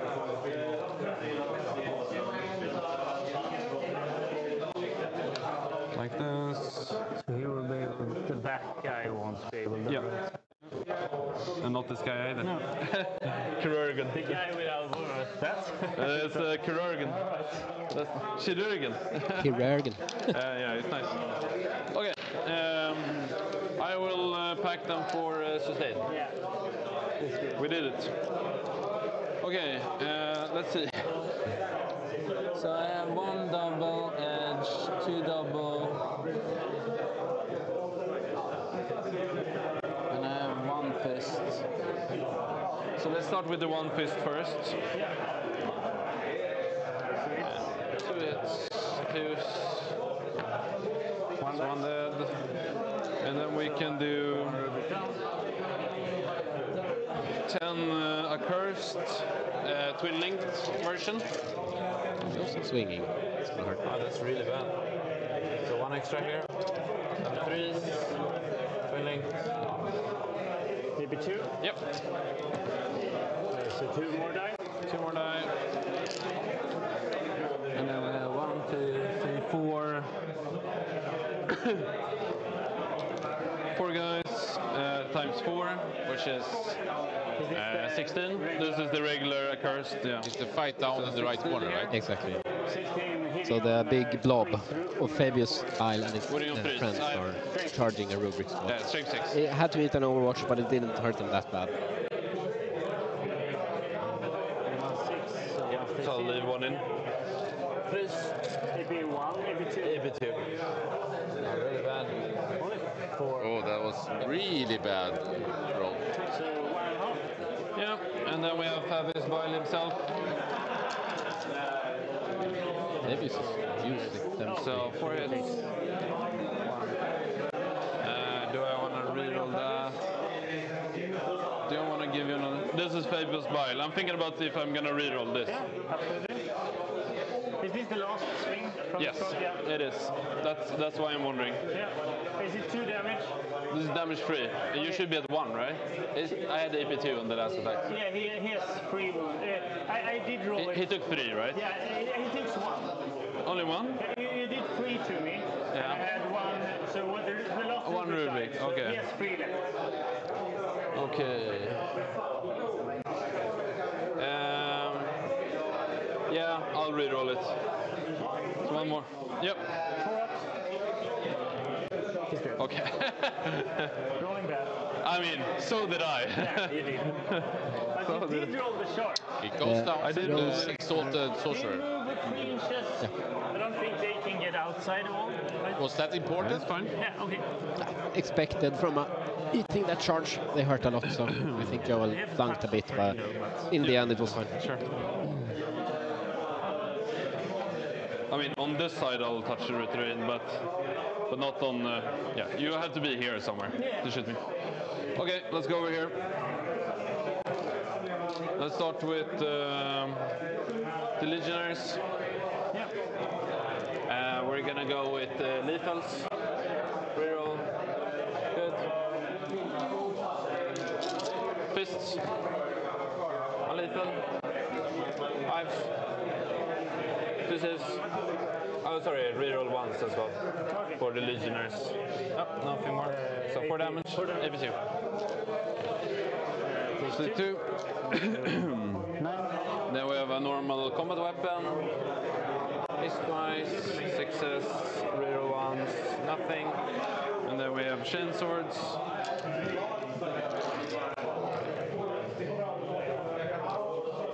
Lethals, 6s. 2 saves, -1 AP. 1 damage each. Some more damage to the And then we have Lucius. You need strength 5? Is it strength 5? Or? Strength 5, yes. Two nipples. Big one here. Sixes. Reroll ones. So three. Saves. He takes damage. Damage 2. Takes 1. Yeah. And then the next squad. Yeah. How many does he have remaining? 7. 7. Okay, It's gonna be tough. This charge is looking. This is gonna be lethal as well. Okay, it's fine. So it's 1 lethal. Yeah, 1 lethal. And 2 saves. So 4 damage. Takes 1. Okay, not bad. Then we have the accursed weapon, the twin linked one. This is gonna be 6s as well, I think. 1 save. Take 1. Down to 5. And then Down to we 5 have now. Huron. I knew I should have grenaded. I forgot about grenading, and here we are. Grenading a Mutalis is Assault weapon. 2 damage on an average. So maybe It's gonna be better. Better, but it's a bit shaky. Hello. He's been rolling so many ones, Joe. Yeah. Alright. Swedish dice betraying him. 2 damage. Takes 1. Down to 6. Alright. 5, 4. Beefy boy. Beefy boy. And then we have the accursed weapons as well.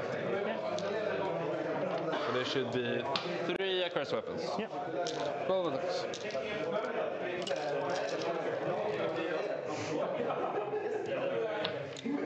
Two lethals. And then 6s. So 2.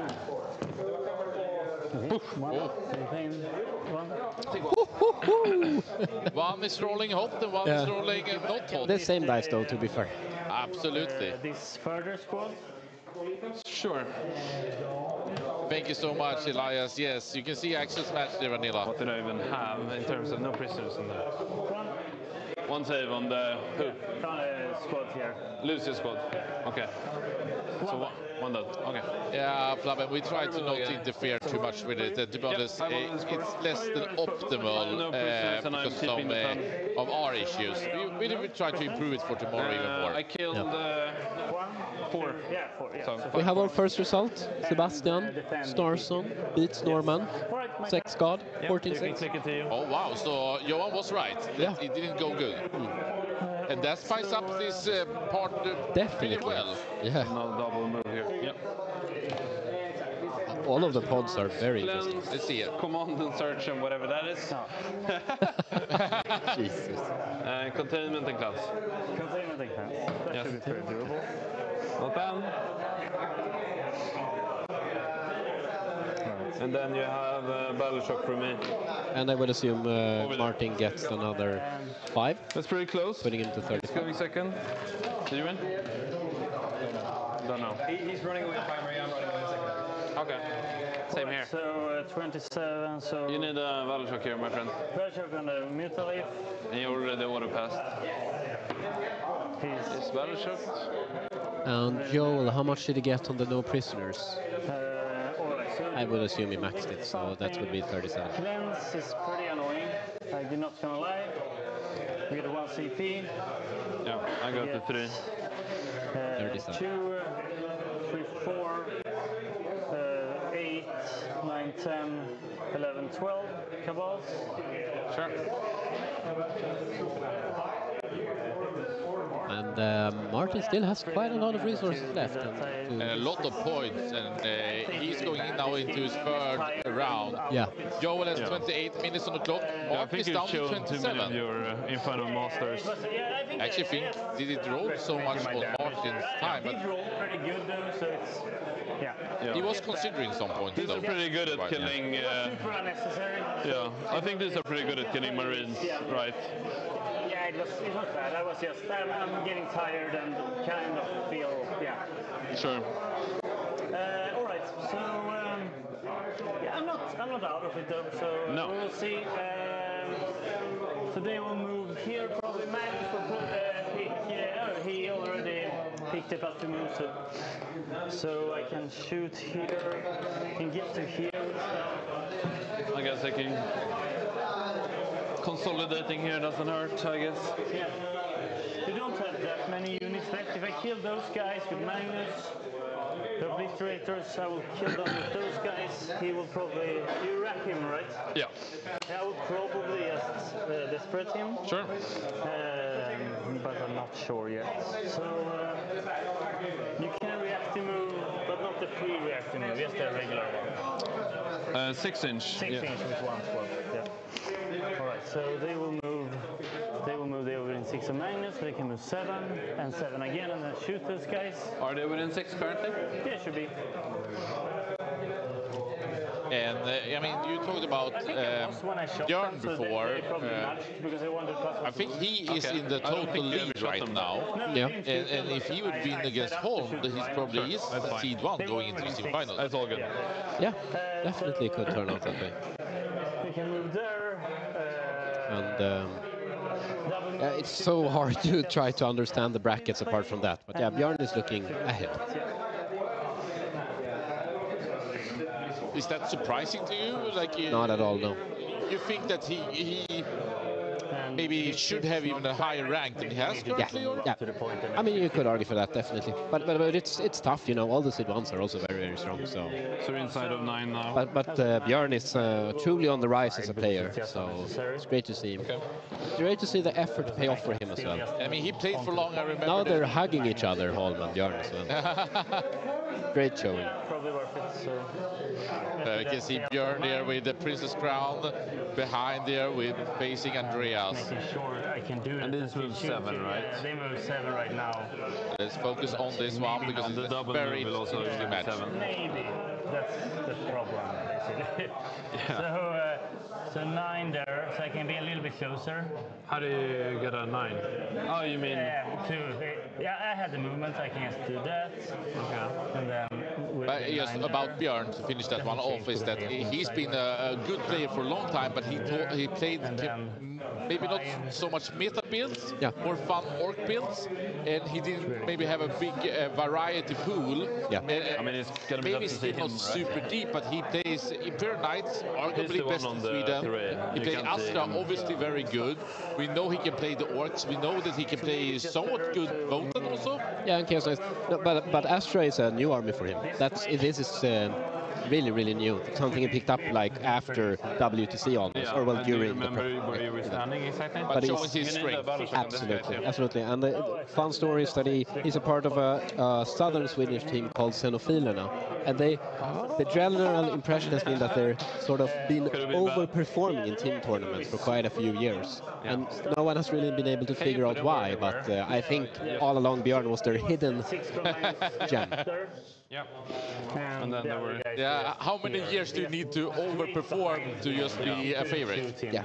And it's funny, like when we picked him up for the WTC team last year, he went and won his first big single tournament like 2 weeks after. So I think we were correct in our read. 100%. He's a nice guy, really nice guy. Björn Ironside, as we called him down at the WTC Belgium, because he was for sure a favorite of the stream and really cool with his Imperial Knight. Yeah. But don't get fooled by his friendly demeanor, because he's a beast at the table. Are we already shooting? No. No, I'm not. Okay. But I'm just going to Sure. to get it in my head, basically. Because you don't have any combat units here. Only the Pred. And the Cypher, I guess. Yeah. Otherwise, I just move here and just force a reacting move. I do wonder if Martin changed his command points from yellow to white. I believe so. That's fine. Force away, good sir. Yeah, that's really bad. Down that path lies madness. Did we catch? Yeah, it was containment and cleanse. Yeah. But then you bit annoying. Either of those, right? You're just gonna move. Can probably score them, but it's very annoying to have to do all the actions at this stage.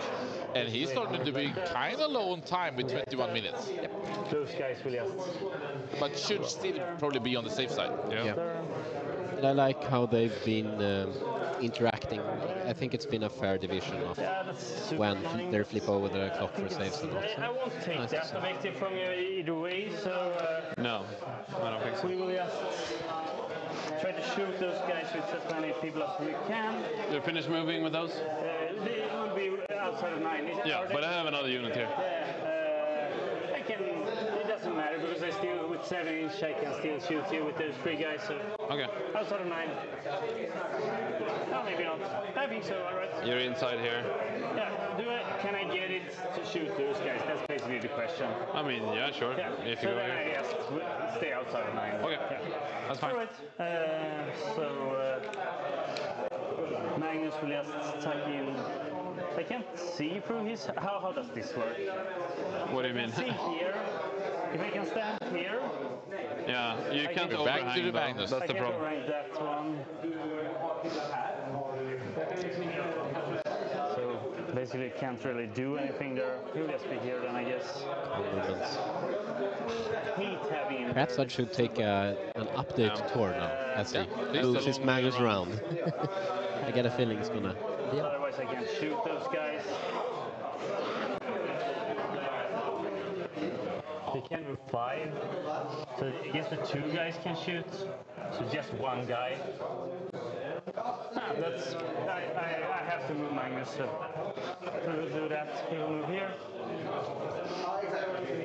So 2 guys can shoot, not the other one.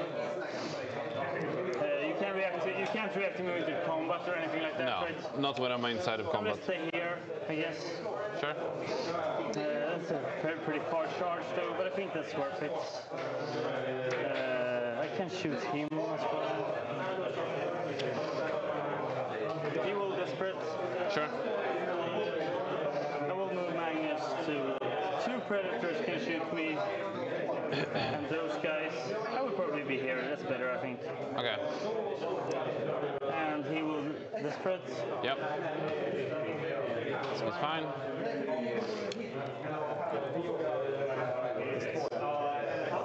Doesn't really get anything to be on the point, so let's be here. Okay. Do you want to react to him? I think so. Yeah. I think you can't shoot me with Magnus. You can't shoot me. Indirect shoot. Huh? Yeah, not with Magnus right now. And then you have to shoot these guys. What do you have? You have. What's your cleanse and containment? Okay.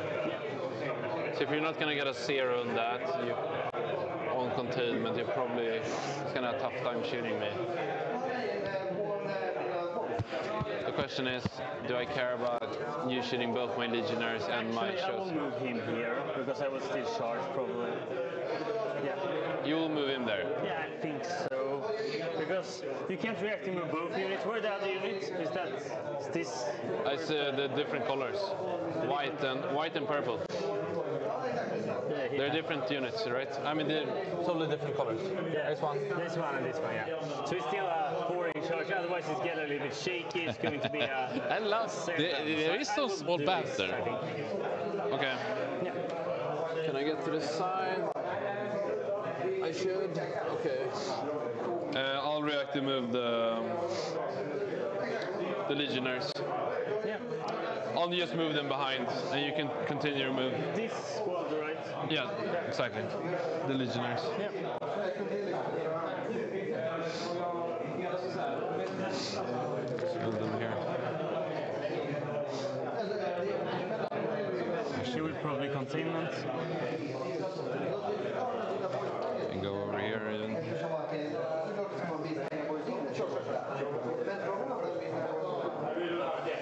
Yeah.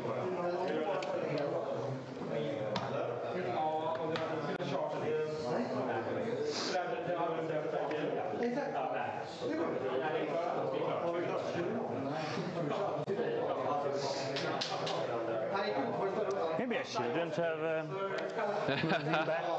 It's fine. It doesn't matter. But he can move there. He could move and contain. That's 3 points. I need a secondaries, but I don't want to be tabled, which I can get if I don't kill a lot of stuff right now. Yeah. So, 3 and cleanse is just horrendous. I think I need the damage to go through. So, yeah, we'll just move him and shoot with him, I think. He'll just move into this terrain here. Oh, I forgot a guy here. So 1 guy can see if you want to overwatch, but I don't think you want to. And he can shoot first. Well, actually, he will move. He can see two guys, so you can't pull him out of range there. Then I have to do containment, I guess. So that's fine. So I can see two guys. Are you see over these things? No, but I see those guys, right? Oh yeah, of course. Yeah. Absolutely. So I can do containment or I can do it. Yep. All right. Absolutely. He will stay on the point. His mutually will go up. So we can shoot the pred. It's gonna be another 6. Yeah, of course. Of course. You know it, you love it. I'm not sure I'm loving it. All right, so like that, and so double moving that unit, and I will do a doom bolt with that unit as well. Sure, go nuts. Like we talked about, so you guys can see. It's only 5 here. Yeah. I can still see the noise marines with him. Yeah, but only those guys see, right? Yeah, those guys see there. Yep. These guys see the noise marines. Absolutely. Then he can move here, so you can probably see the noise marine. They can move like that. So maybe one guy can see the noise marine. Let's double check it. I think so. Just check coherency. Yeah, should be pretty doable. Yeah, he can definitely see. But not him, right? And not him. No. So one guy, but it's nothing, not nothing. All right. So we get containment for maybe 6. We will do the doom bolt. Yep. Sweet baby 6. Into where? And I am back. Where are you going? Where are you going? Okay. You have a 5. A bit of an update. Björn smashed home to pieces, 20-0. So he is clean up into the last day. Probably gonna be the highest seed, which is well deserved. He's played very well, and the Holm took it like a champ. He felt like there was absolutely no chance in the matchup, with Björn going first and knowing when the Vag is coming. So that's interesting. Palm needs to take 18 points against Victor in order to become the top seed of his group, and it looks like he might be able to do it, so we'll see. Okay. And I would say that it looks like Koch has digged out through the accursed hole and is looking to turn the match around now, but I'm not sure about the score. Sure. Choose. Okay, really bad. 3. There was a 2. So minus 2, and I get cover. Yeah. 4 ups. 2 die. And the big shots. It's going to be. Looks like we have a frozen screen. And this is into... Into the same squad. Oh, I thought it was the noise prince, but no. Okay. 4 AP2. No devils. All right. Let's go. Okay. Oh, this is the damage-free shots. Yeah. Okay. 1 die. All right. That was bad, but it's fine. We are on it. I will charge them and kill them. Need to reconnect to the camera. We will shoot this sorcerer into those guys. Sure. The 6. That was not good. That was not good.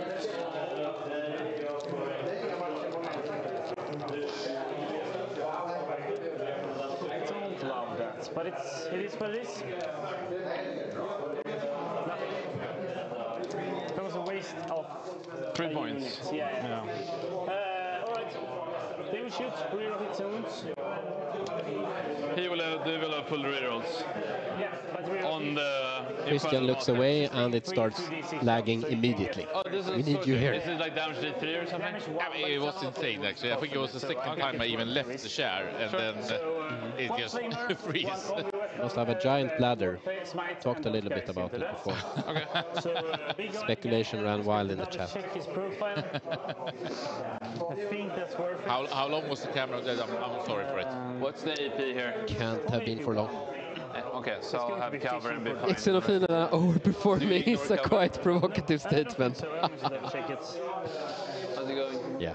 Oh, this is not my... Truth hurts. In the YouTube chat here we have Johan Edison. Is that Jacob's brother? Are they brothers? Yeah.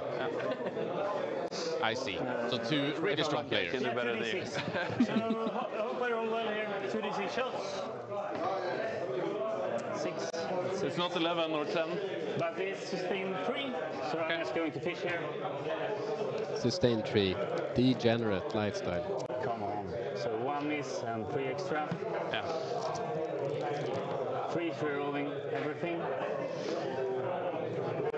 Actually, yeah, 3 rolling everything. Yeah, we'll just do it like this. Yeah. I don't think that's worth it actually, but it's fine. 1 and 4. That was bad.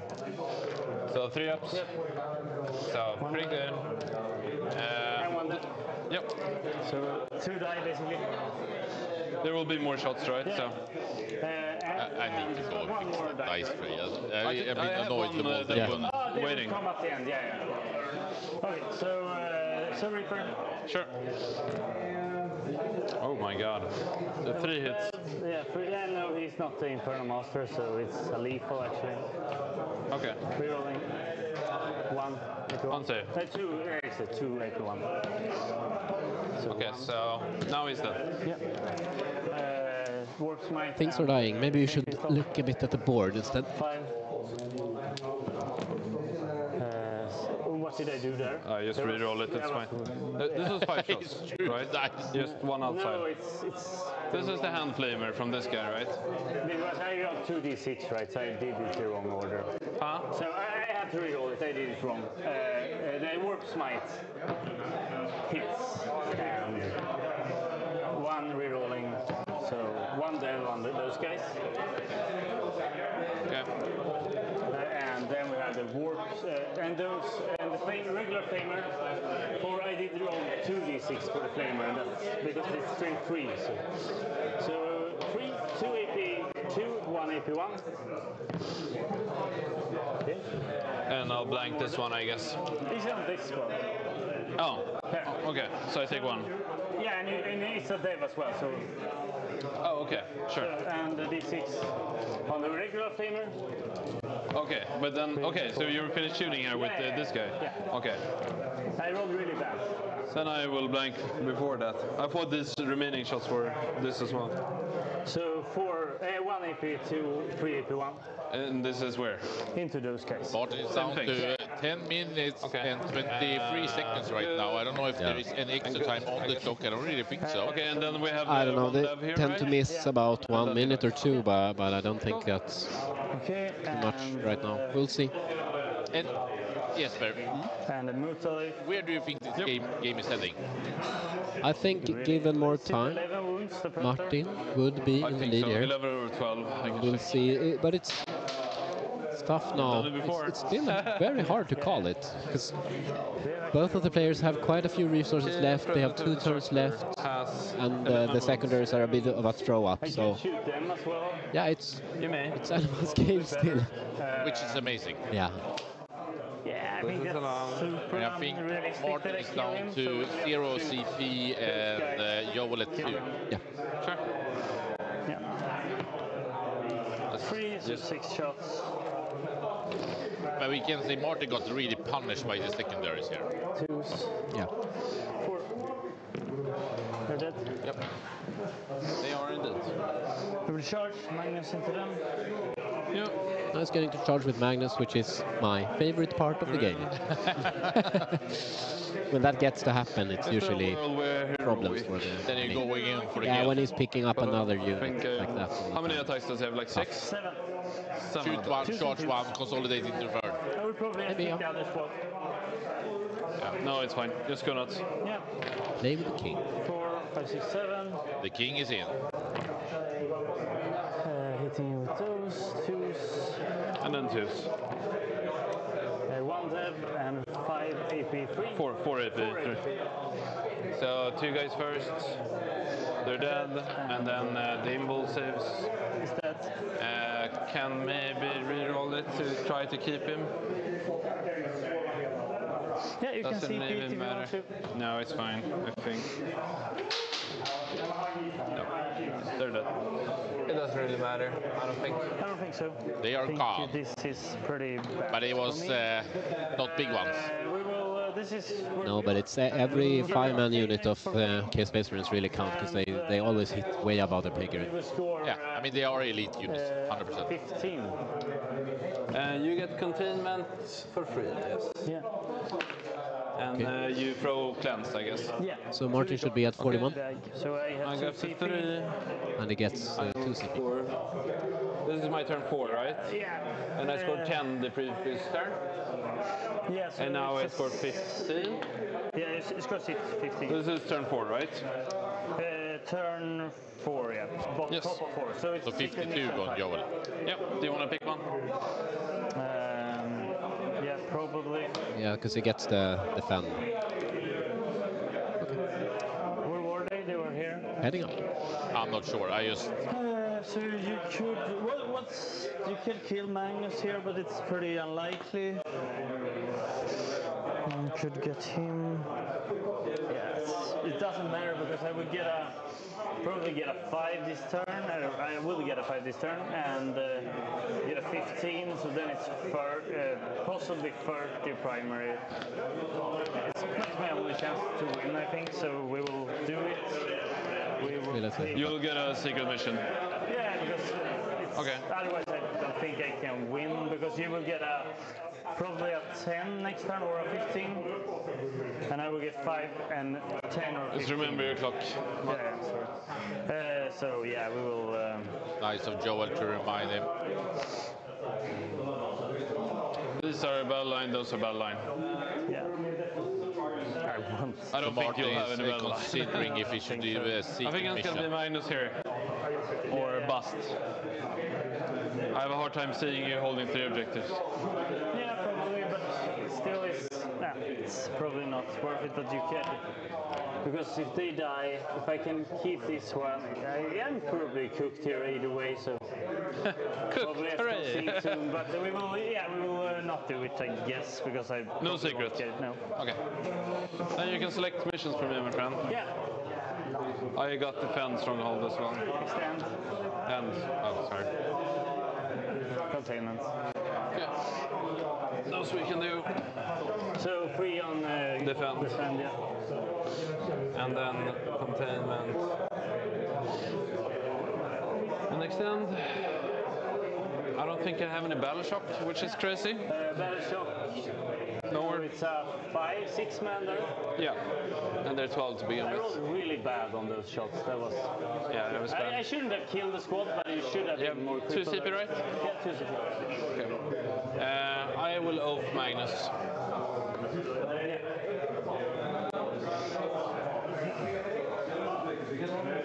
Yeah. Yeah, this is just me playing bad. So and then I will move to here.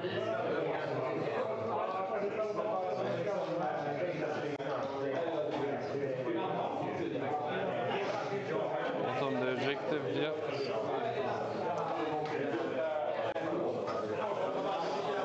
You have 2 CP, right? Yeah. And is this your CP or? Okay. And these are not flamers, right? No, the flamers are those guys. Yeah, so these do not have any flamers. No. And this is also not a flamer, right? No. Yeah, it's a hand flamer. I'm not sure if it matters, but. I don't think so. And this is the leader, or is this the leader? This is the leader, right? This is the leader, yeah. This is the leader. This is the leader. It sounds fun. Yeah, a lot of mistakes this game. It is what it is. This will very likely just make a containment here. It's time for these fellas to come out.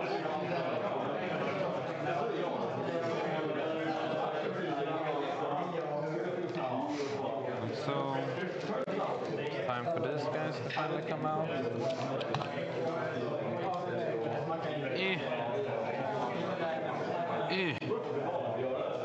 They're so slow. It's actually unreal. He has 4 OC or 3? 4. 4. I appreciate Martin that he came by. I think it's been a pretty okay warm compared to some other tournaments, and but yeah, it's a really long day. I think we've been live for 11 hours and 36 minutes on YouTube. And I also know that on YouTube there is a 12-hour limitation. So I think we actually really need to restart the stream on YouTube at the 12-hour mark. Maybe this is his, I don't know. I don't remember. Nobody knows. Yeah. Nobody knows. Maybe he should just do containment, honestly. Probably get your points right. Probably, yes.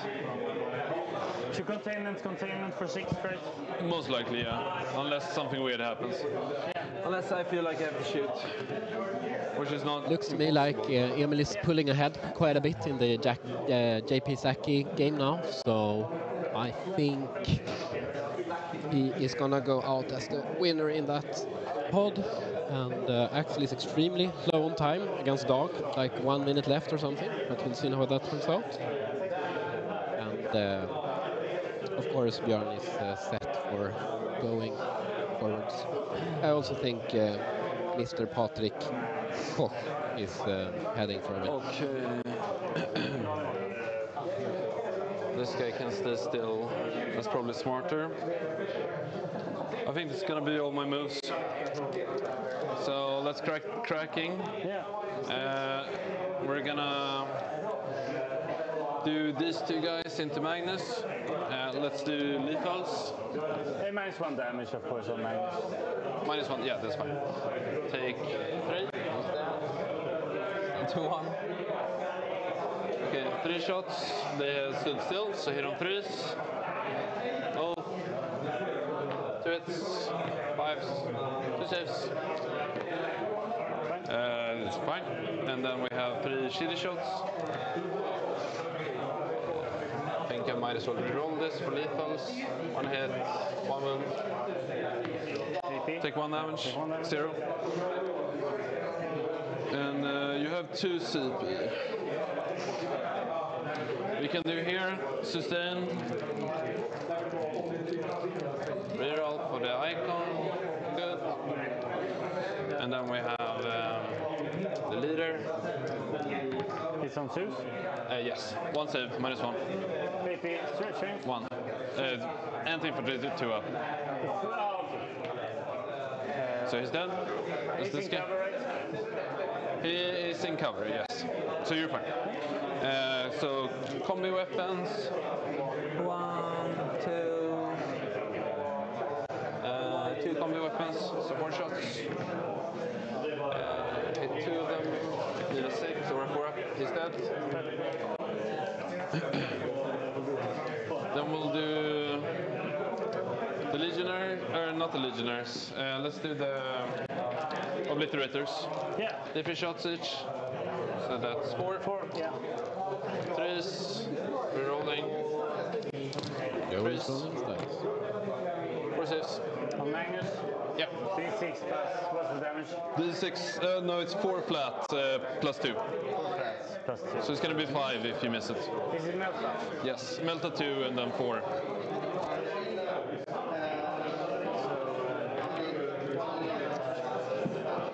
Not good. We will CP 1 and we will blank 1 probably.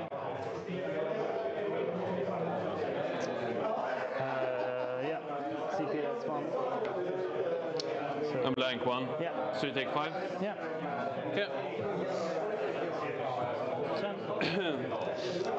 Then we'll go with this guy. He will shoot. They're all the same squad. Yeah, they are. He will shoot autocannon here. Everything else. And this is the leader, right?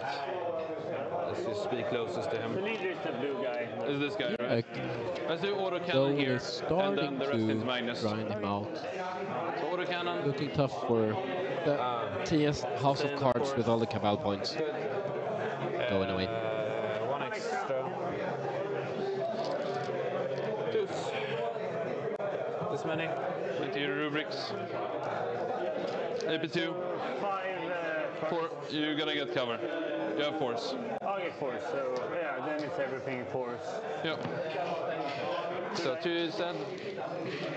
And with the Havoc into Magnus, 4 shots. 1 sustained, 1 miss, success, 1 save, AP0 on Magnus. It's good. Miss on the combi, and then we have the last into Magnus. Oh, sorry, the combi, Ivo. Nothing on Magnus, and this is off on the last, hits both. 2 saves. Good. Okay, next guy, everything into Magnus. It's pretty good for Magnus. Yeah, let's do. Actually, let's do autocannon here. Okay. Yes, how many? 10 remaining? He has 4. Yeah, then no, Magnus has 10, 10 right? remaining.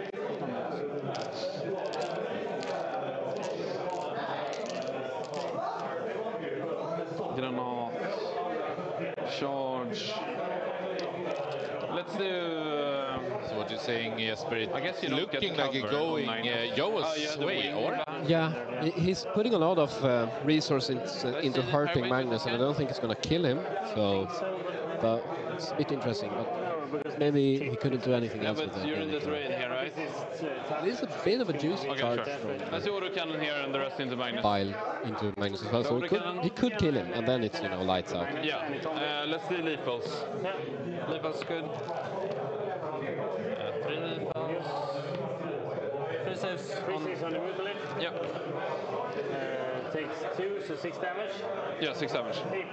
AP 1. Which one? He hasn't covered, right? No. So 6 damage. Yes. He did. Picking up things Okay, here. and then we have the last. That's important. Oh. 1 hit. I can do it with that. So you take 4 total. So yeah, so that's 6. And then we have the Havoc. 6 shots. 1 lethal. Yeah. Success. 1 more save. PP 0. Yeah, and combi. Oh. Okay, will grenade Magnus. Yeah. Okay, There's, yeah, this is starting to look like a Magnus kill. Takes 4. So good grenade. Yeah. Is it 1? 2 left. 2 remaining. Yeah. Okay, I'll shoot all of them into him. Here's the last. Oh, sorry, I'm gonna have a whatever. I have a miss, but I have lethals. Miss on the. This is the last cannon.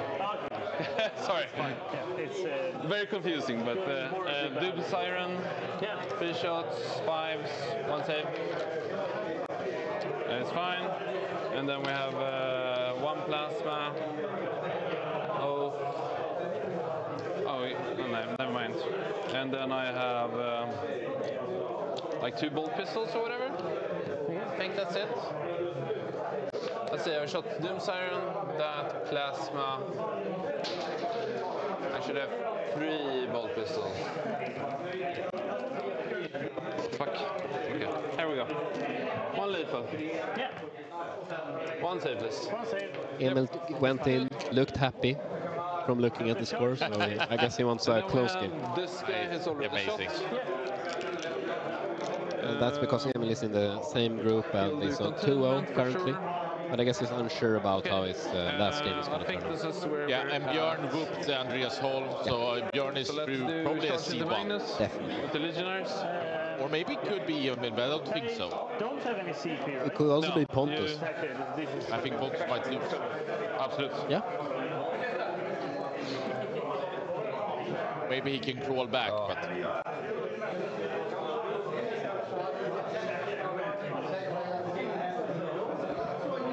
This is very hard to swing on him if you... No. I'm just gonna make room. Yeah. Make room for obliterators, basically. Exactly. It should be fine. You can just move 2 inches and there should be a gap there as well. Also, I just rolled a 5, so I don't think I have to miss. Oblits. They're very much in. Really in.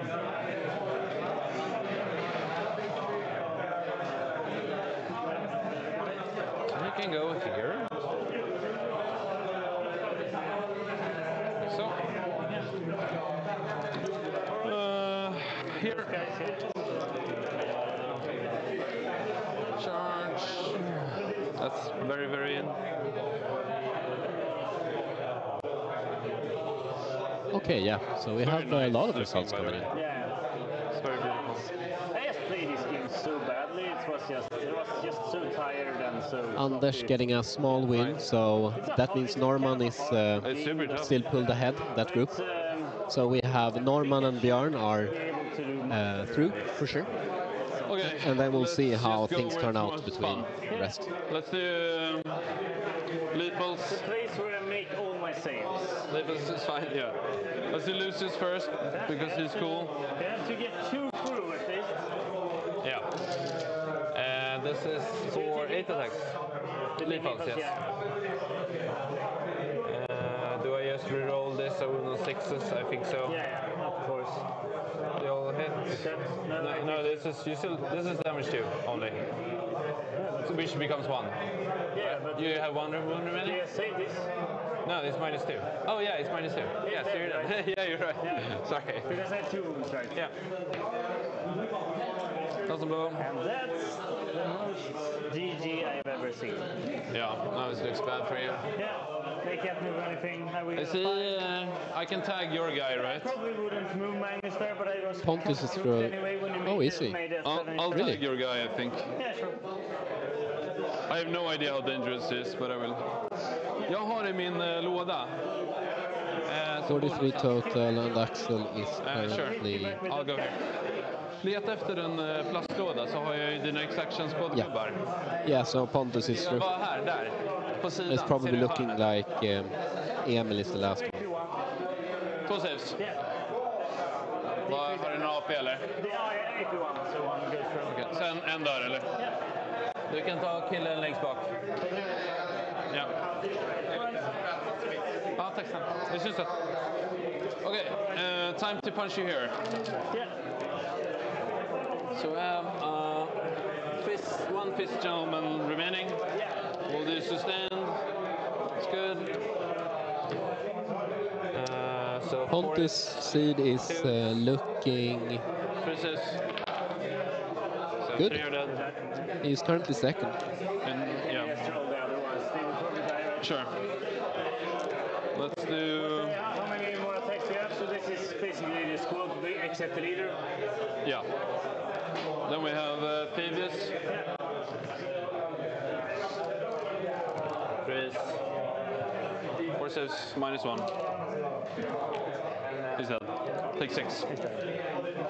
Alright. Okay. Joel clean. But it doesn't matter.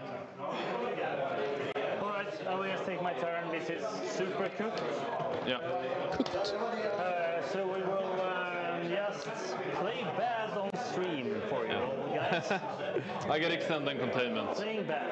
Alright, so we will just draw some cards.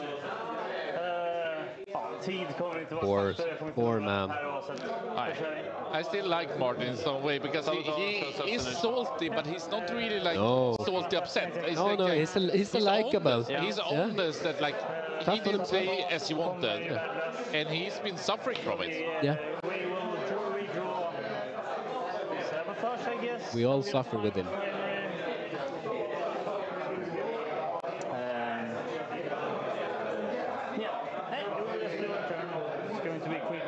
So we should take. So I will get 2 for only 4 Cabal. Yeah. Those are the 3 guys you have remaining, right? Yeah. So can't do anything with that. No. So you have a reroll. Right. So probably. Do I want to just ditch?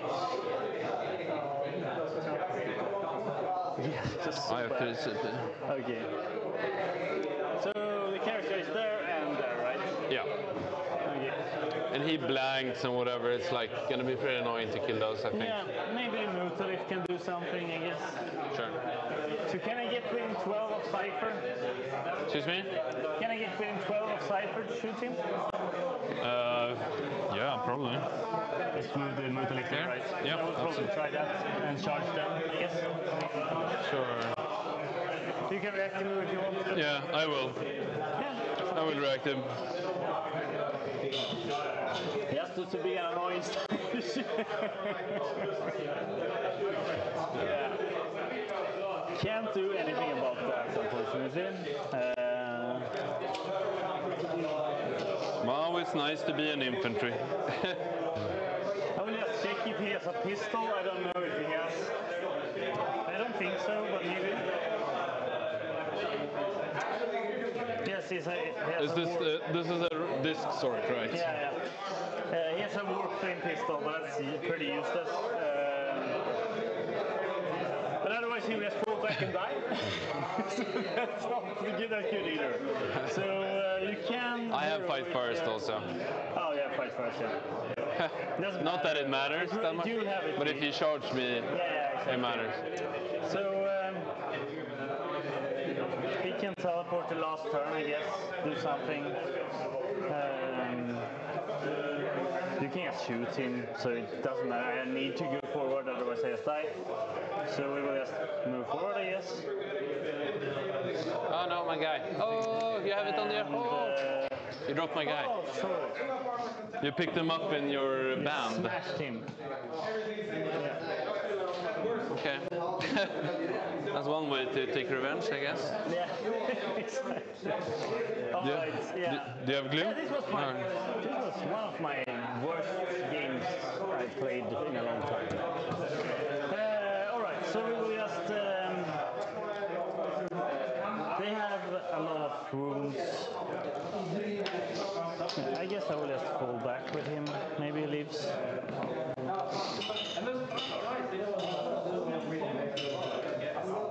Otherwise we will just kill him. Alright. Yeah, so the Infernal Monster will shoot the fight first squad. You fell back and the Infernal Master is shooting him. He just fell back. I'll give them AOC. Yeah. 7. Yeah.